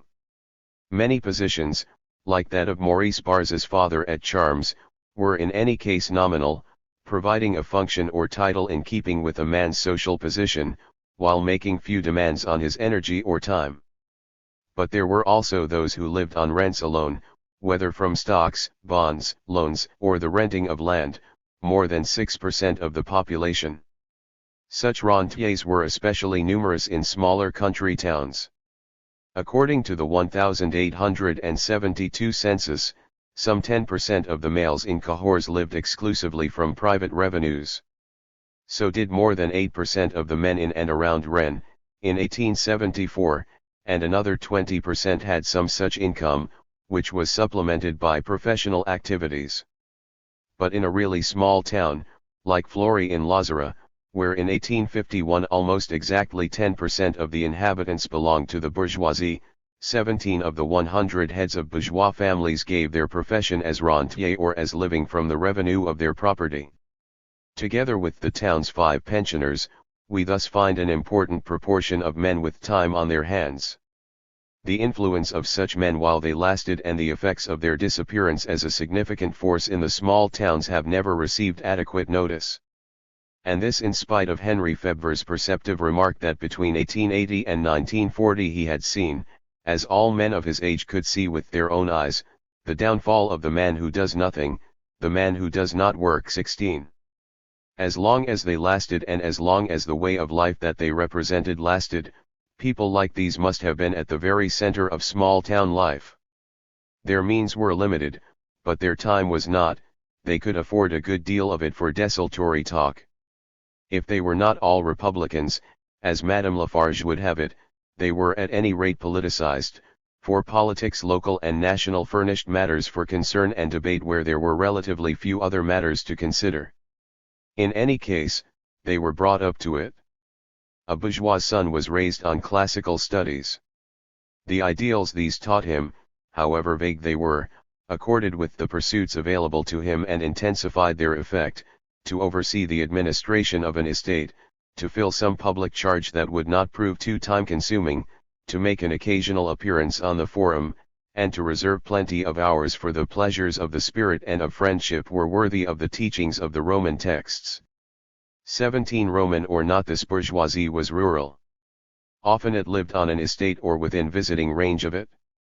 Landed property meant first electoral rights, then economic prestige right through 1870. The bourgeois measured his influence by the size of his lands.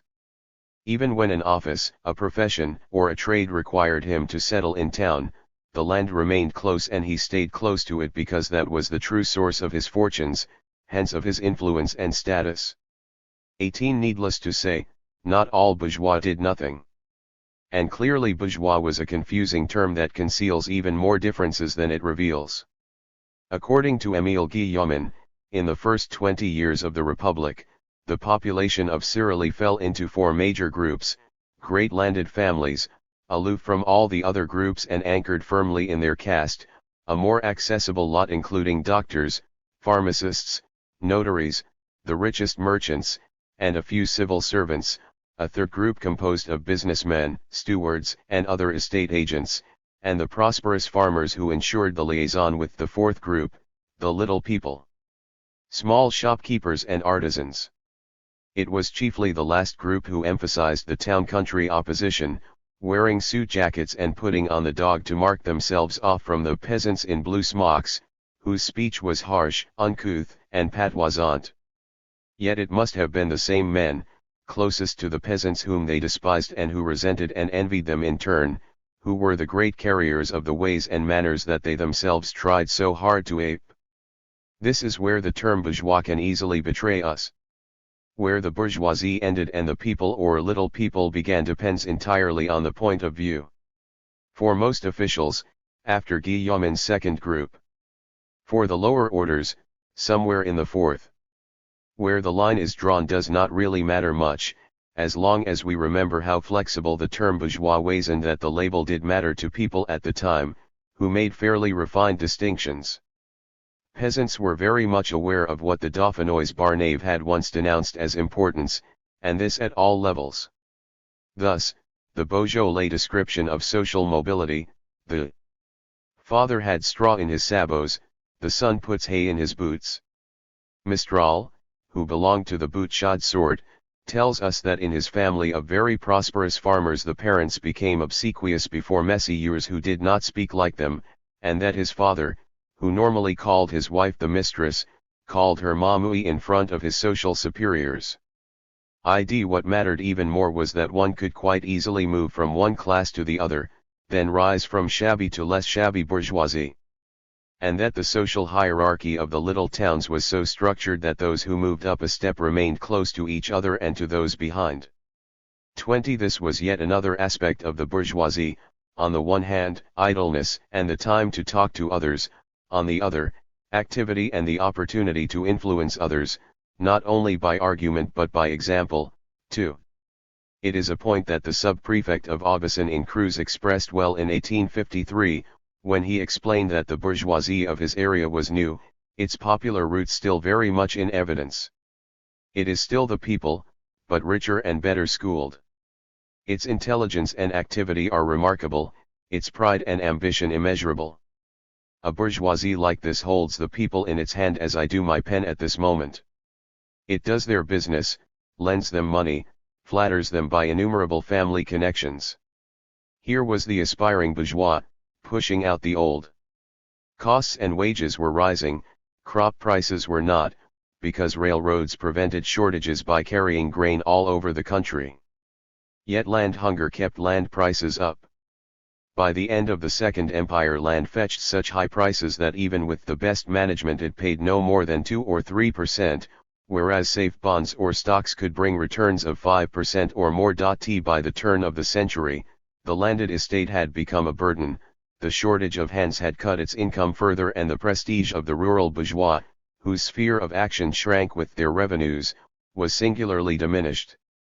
Increasingly isolated, the old bourgeoisie was being overtaken by new men who imposed themselves by wealth and services that brought them into broad contact with the peasants, with whom they dealt professionally, in office, shop, or market, or into whose homes or stables or dram shops they entered in a routine way to tend or heal. Meanwhile, as the large land holding became increasingly unprofitable, peasants made better money out of the acres that they could work themselves with the help of their family and at most a few closely supervised hired hands. 21. To live in a bourgeois way cost more. Comfort, food, social life all became more expensive. Small revenues from landed property would not keep pace. The men whose social and economic status depended on them reacted in 3 ways, by saving and drawing in their horns, by selling off, and by family planning or voluntary celibacy. The first method limited their everyday impact on society, the second removed the base of their influence and prestige, the third, which many times left a family without a direct heir, affected continuities that had been an integral part of the propertied class's regional influence. The alien heir of a local family that died out did not command the prestige or the interest his forerunners had enjoyed. In any case, he often sold out.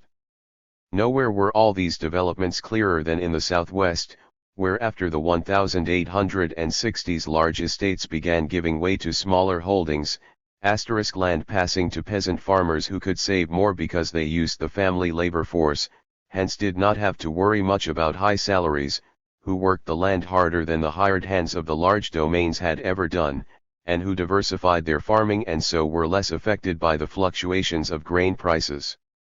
In any case, greater demand sparked by rising living standards, coupled with improved transportation, meant that more crops could now be bought and sold in the market, and at better prices, at least from the point of view of the small producer, who ended up with more cash even if the market price was not so very high.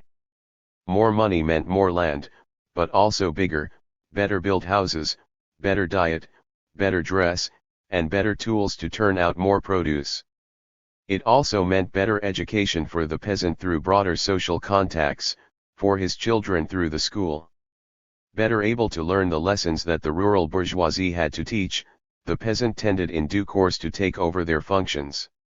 By the eve of the First World War, Labat found the prosperous peasant of Gers replacing his erstwhile betters not only in the country house or small chateau he bought from their heirs, but in their seats in the municipal council and mairie, as deputy to the justice of peace, on juries and school boards, as part of the prefectural administration. The peasants had become the masters of village and of the countryside. 22. Chapter 15. Peasants and Politics. Ce qui est grave pour ce régime et pour ses gloires, c'est tu et risque fort de en et raconte que d'après les publications du Journal officiel. Louis Chevalier. The politicization of the French peasantry has been variously assigned to the French Revolution and its aftermath, or to the feverish days of 1848 and the bustling propaganda of the years that culminated in the Rising of December 1851.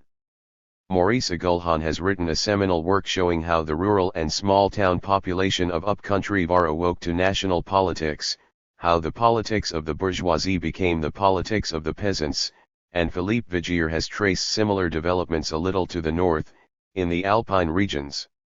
Despite Agulhon's warning that the prehistory of modern democracy in France runs well into the 1860s, it is still commonly assumed that, somehow, political tendencies that were suspended during the imperial interlude revived and expressed themselves when they were freed at last after 1871 and 1877. Stabilities in political orientation, which Francois Gogol and his followers have carefully plotted on maps, as well as evolutions explained by André Siegfried and others, appear to confirm such views. My purpose here, as throughout this book, is to suggest that over great parts of France the process of politicization was slower than we think, that, though many regions did indeed move at the pace historians indicate, others took more time. To be sure, some building blocks of political attitudes were laid out to some extent in these regions by the Revolution, the Terror, 1848, and Louis Napoleon's coup of December 2, but these fitted into earlier structures founded on other memories, like the Reformation, and served other interests, above all, local ones. Politics in those parts of rural France that I have looked at remained in an archaic stage, local and personal, into at least the 1880s. In these areas evolution toward modernity, that is, to an awareness of and concern with issues on a national or international plane, seems to begin after the 1870s. It came as part of the integration of these areas into France as part of the same slow, complex process that we have watched so far, of city ways and values flowing into countryside, of the country's colonization by the town. The question is not whether politics existed in the countryside. Every community was, in some sense, a polis. The question is whether the local, sui generis interests there thrashed out can be interpreted in the familiar terms of national politics. It is not a question that would have troubled many Frenchmen of the time. Jules Valles, who knew something of underdeveloped France for having been born at Le Puy, in Villy, reflected the dominant view, one that was at best the view from the country town. In the summer of 1880 he published an account that we might call historical fiction of a grain riot that shook the important market town of Buzan =Ace in Indre in 1847, the starvation year. 2. In this story Vames complicates what amounted to a small-scale jacquerie by introducing the paraphernalia of contemporary politics, revolutionary ideas, secret societies, policemen, all the stage properties of the urban political scene, the backdrop against which the countryside was inevitably viewed, even by sympathetic observers. But peasant politics were not like the politics of Le Puy or Nantes or Caen that Valles knew, let alone like those of Clemenceau's La Justice, in which Valles' story appeared. And if it is difficult to say just what peasant politics were, it is not so difficult to show what they were not. This I shall try to do. The transition from traditional local politics to modern national politics took place when individuals and groups shifted from indifference to participation because they perceived that they were involved in the nation. This did not mean only intellectual evolution, learning that one was part of a wider entity. It meant that men and women, as private persons and as members of particular groups, had to be convinced that what went on in that wider entity mattered to them and had to be taken into consideration. In other words, national politics became relevant when national affairs were seen to affect the persons and localities involved. Before this could be seen, it had in effect to happen. Until it happened, that is, until roads, markets, goods, and jobs became part of the national whole and dependent on national developments, archaic politics, as we might well call them, made perfectly good sense. And we shall see that such politics did effectively survive as long as the conditions they reflected and served survived, and that, when they broke down, they left their mark on modern politics as we know them. We have already said that government and state in the first half of the 19th century were dimly seen as agencies for the exaction of taxes, occasionally interfering to impose public order and to mete out justice. Like the Alpine peasants Adolphe Blanqui described in 1848, like the Bretons Émile Silvestre wrote about in 1843, the country people of these times knew only la douane et le fisc. Government, its form, its name, the names of its leaders and its institutions, remained unknown or almost so. And such parties as existed were political only because they represented something else, like religion. The author of A Guide to Aulis in the Pyrenees put it well. For the local peasant. Peasants and Politics 243, he wrote in 1873, government was a being given to mischief-making, hard on little people, that demands taxes, prevents contraband, and dwells in Paris. It was no part of the peasant's life, he had no share in it, that it might represent him would seem nonsense. As the thousands of officials, policemen and gendarmes, judges and public prosecutors, prefects and sub-prefects who kept close check on the public spirit of the countryside lived in the towns. Their reports reflected opinion there. It is important to remember this, because even the lower orders in the country towns participated to some degree in a national politics that their fellows in the countryside were oblivious of. The officials knew there was a difference, and they said so when they could be bothered to make the point. Politics were for nobles and for bourgeois, explained the Republican mayor of Saint-Aignan in 1848. As for the poor farmers, they were divided into two categories, the misguided and the stupefied. You had to distinguish between rural populations and townspeople, wrote the imperial prosecutor at Bordeaux in 1864. The country folk were indifferent to political debate and to issues that did not affect them directly, whereas in the enlightened classes and among the working populations of the cities, political life, the spirit of criticism and discussion, took a new dimension. Platitudes, of course, hence so familiar that we tend to overlook them. Here are two themes that would be repeated until the end of the century. The first, that political activity or at least discussion was confined to towns, and that the country, indifferent to politics, was interested only in its labors. The second, that beyond this, there were certain enlightened classes, their numbers clearly limited, thus paring down still further the politically significant minority. Only the most enlightened part of society. The newspaper-reading classes. The upper and enlightened class that forms the opinion of the masses. The literate class and the restricted circle of people who take an interest in politics, those few who are a little more literate than the mass of the population. The lettered part of the population, and the other part, which takes no interest in politics. Townsmen alone are interested in political questions. Only those in comfortable circumstances. Meanwhile, country people, the immense majority, are exclusively preoccupied with their agricultural labors and indifferent to the events that stir opinion in the larger centers. The unenlightened working population isn't interested in questions of principle. The countryman proper is absorbed by his tasks. Lay populations take no interest in political questions. In the towns, where newspapers are read and discussed, the chamber debates are followed with great interest. The peasants lent an ear when things plainly affected their own lives, such 244 The agencies of change as the projected army reorganization and the cost of exemptions from military service. Let their private interests be touched, which alone dominate their aspirations, and officials noted with some surprise, even country people began to stir. Most of the time, though, indifference reigned, and the Third Republic does not seem to have wrought any great change at first. Only the few better-off literate persons paid any attention to politics, wrote a policeman from Peasants in 1875. The constitutional laws, reported the commander of gendarmes at Bordeaux in 1875, fascinate the towns, but pass almost unnoticed in the countryside, preoccupied only with the way wine is selling.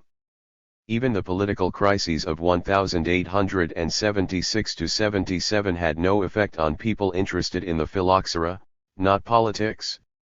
And May 16, 1877, found the once ardently revolutionary Gers with scarcely a reaction outside the bigger centers like Lectoure. 6. I shall presently show how all this changed. But, at least in the Pyrenees, the official reports suggest that the process was painfully slow. Public opinion remains that of the towns and of the bourgeoisie. The public seems to be identified as those few voters who read the newspapers, the population as that tiny portion of people who were intelligent and literate. Finally, in 1898, a police superintendent at Perthas hit on the right descriptive phrase, singling out a political population as opposed to a general population that was indifferent to politics.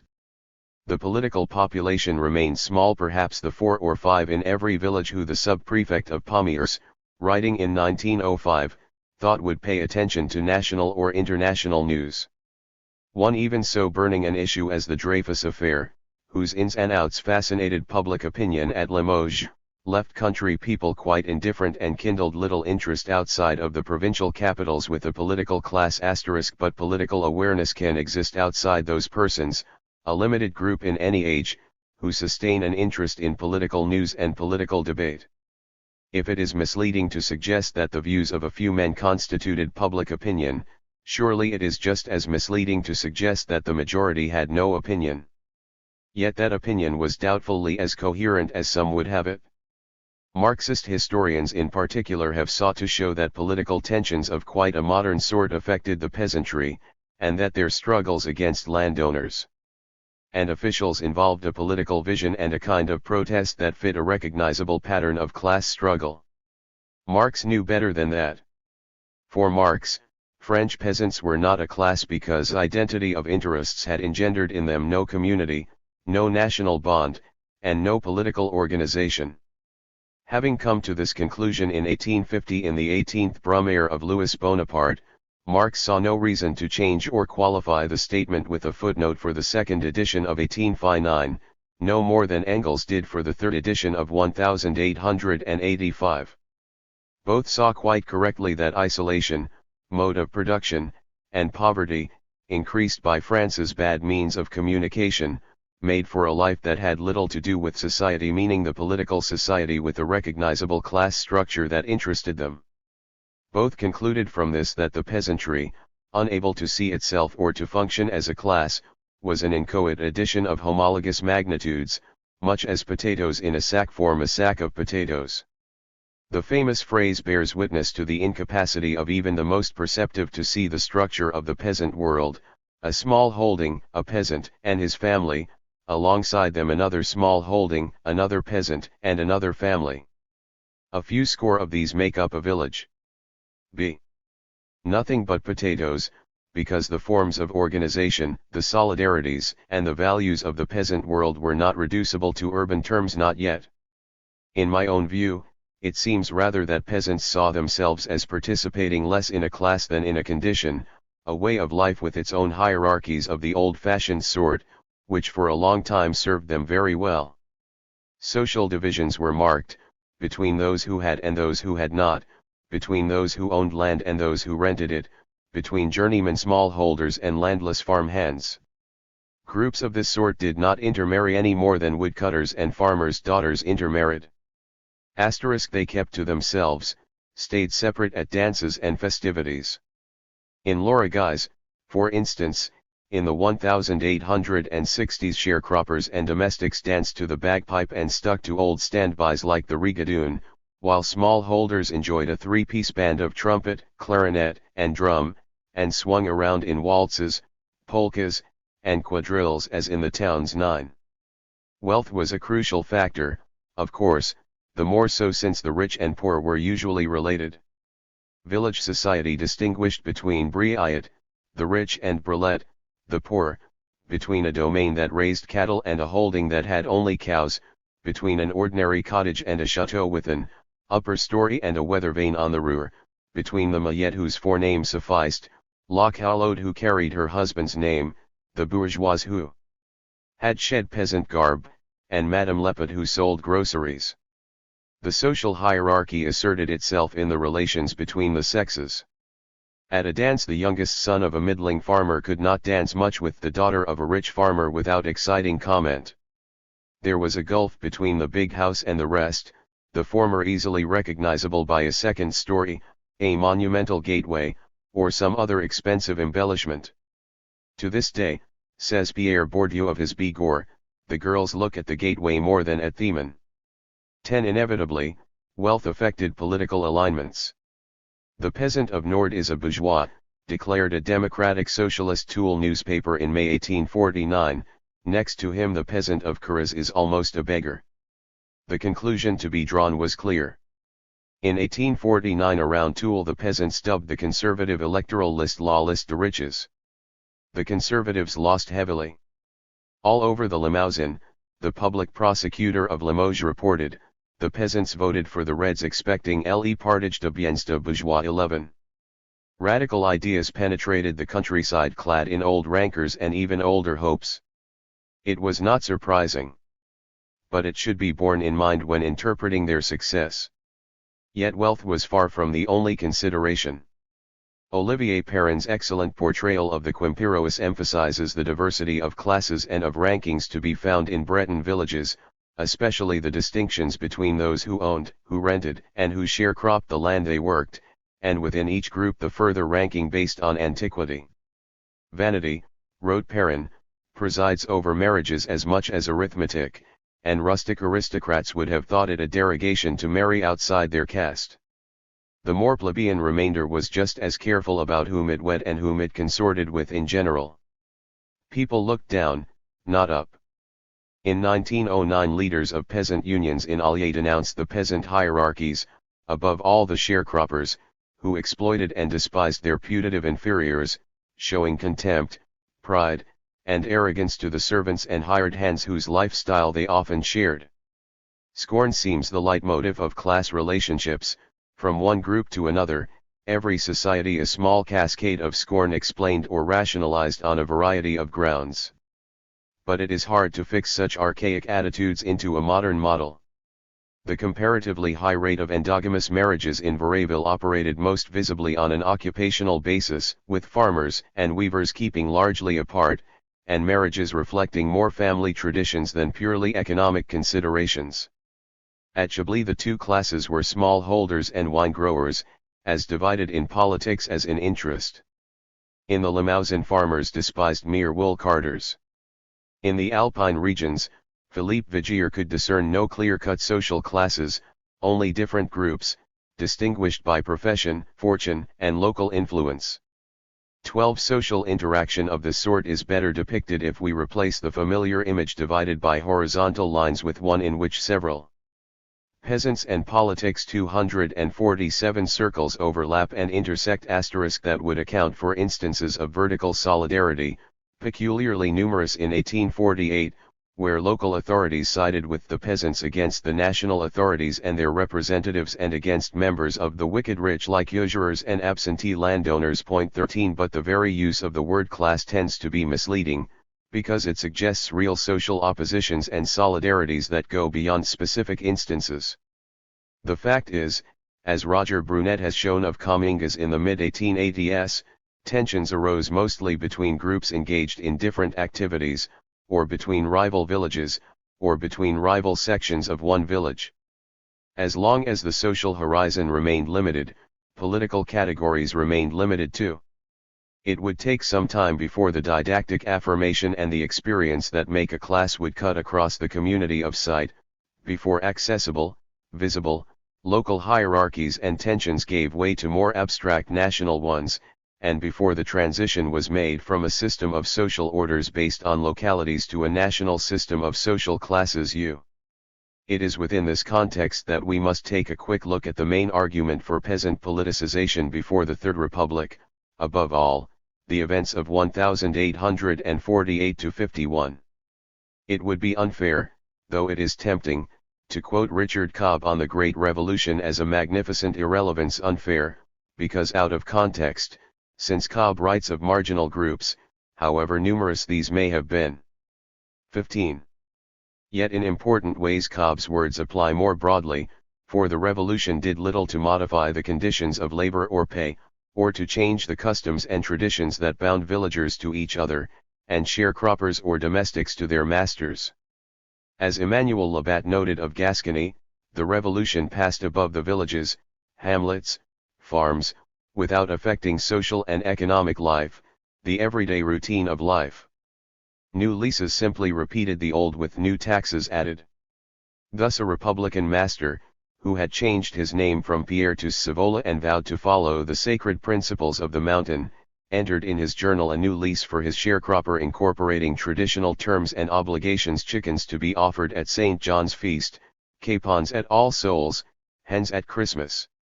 Under the July monarchy, the taxes the sharecroppers of Haute-Vienne paid were still called a poll tax, and in Gers and the Landes some sharecroppers' contracts included tithes up to the First World War. 16 official or semi-official commentators of the day insisted that the lower classes had been politicized. But even they admitted that this went no further than concern for material interests. In any case, who were these lower classes? The evidence suggests that they were urban. In the Limousin, for example, Alain Corbin has found that urban populations at all levels were open to political ideas, while in the countryside mass reactions reflected an older, deeper peasant revolutionary tradition. When rural disturbances were not caused by food shortages, they arose in traditional animosities, as at Sarre, where in 1834 hundreds of village children, armed with wooden weapons, clashed on the commons, or in anxiety and anger over infringement of traditional forest rights, best documented in Provence and the Pyrenees, or occasionally under the influence of a nearby town. Yet in the end, as a report on the food riots that broke out near Belluc in the winter of 1847 put it, it was the war of those who have nothing against those who own. 17. Not politics, but want made for trouble. And when there was trouble, communities acted as one, as they had always done, as they would go on doing, voting en bloc whether for government or for opposition, traditional solidarities expressing themselves even in electoral terms. Traditional ideas, too. The peasant's ideological arsenal, like his vocabulary, remained anachronistic. In 1848 the idea of a republic seemed difficult to accept not just in Brittany, but in the Limousin and the southwest. If there's no king, there's no government, the peasants told a tax collector at Agen in Creuse. When would a new king be appointed, they wondered in Gironde. Le du Rollin who governed was no king. As for Lamartine, who was this woman Martine? Changes of government meant little at that level, and a different system of government seemed little different in a peasant's eye.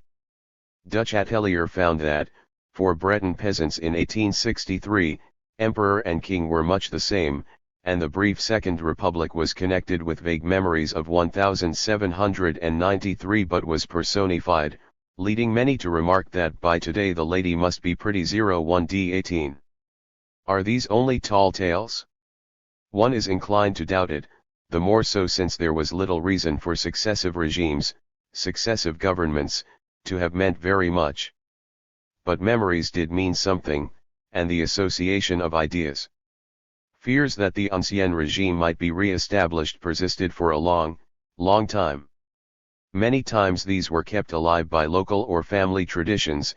During the revolution one had thrived or suffered, sometimes by sheer chance. But there were also more general folk memories. For a decade after 1848 the propaganda of the Red Party, the Mountain, denounced its enemies as whites. In 1858 the prefect of the Drôme explained that the Reds still found popular support when they referred to the Party of Order as nobles, royalists, representatives of the reaction of 1815, which had left bad memories behind. 19. Many villages remembered small local tyrannies, often magnified and embroidered, the game laws prohibiting free hunting and fishing, the injunctions against organizing a dance without the Lord's permission, the squire's monopoly of selling wine or keeping dovecots. 20. They had gained the right to hunt at the Revolution, and they held it dear first as a resource, but also for the simple pleasure of killing game, a right the nobler for its having been so long reserved for the squire. The institution of a hunting permit in 1844 was unpopular not only because it struck a blow for gents against the peasant, but because it suggested that freedoms or privileges achieved within living memory might easily be lost again. This applied particularly to tithes and corvée service, which must have been uppermost in peasants' memories. In 1848 some rash legitimists declared that before long tithes and feudal rents would be re-established. In May 1849 the peasants of Dordogne voted en masse for Republican Socialists because they feared that the old nobles and bourgeois would re-establish tithes and the corvée. In Périgord, Maconnais, the Morvan, and elsewhere the nobles had left bad memories behind. Popular tales recalled them as brutal, bloody, and greedy, ready to shoot a mason off the roof for fun or torture a tenant who refused his daughter, hypocritically claiming they treated their subjects well at 1d struck down for perjury by the wrath of God, turned into the beasts of prey that resembled them, wolves, wild dogs, or other nocturnal wanderers. Peasant language, too, kept alive the image of the Mechanschicius and their Zuzubiettes, not forgetting the batures de Cournouis, kept up all night to beat the moats and ponds to keep the frogs from croaking. And where the local ferruginous sands were red-tinted, peasants insisted to the 20th century that castles were built with mortier de sang, a mortar mixed with the blood of sacrificed victims. In Périgord especially, the bitterness lingered, the old songs of 1793 voicing the peasants' resentment of rich farmers and messieurs were revived in 1848 and still sung in 1909, in 1830 castles were pillaged, in 1848 the local gentry made preparations to defend their halls, and in 1849 the rumor spread that the moderate candidate in that spring's elections had stocked 100 yokes or more.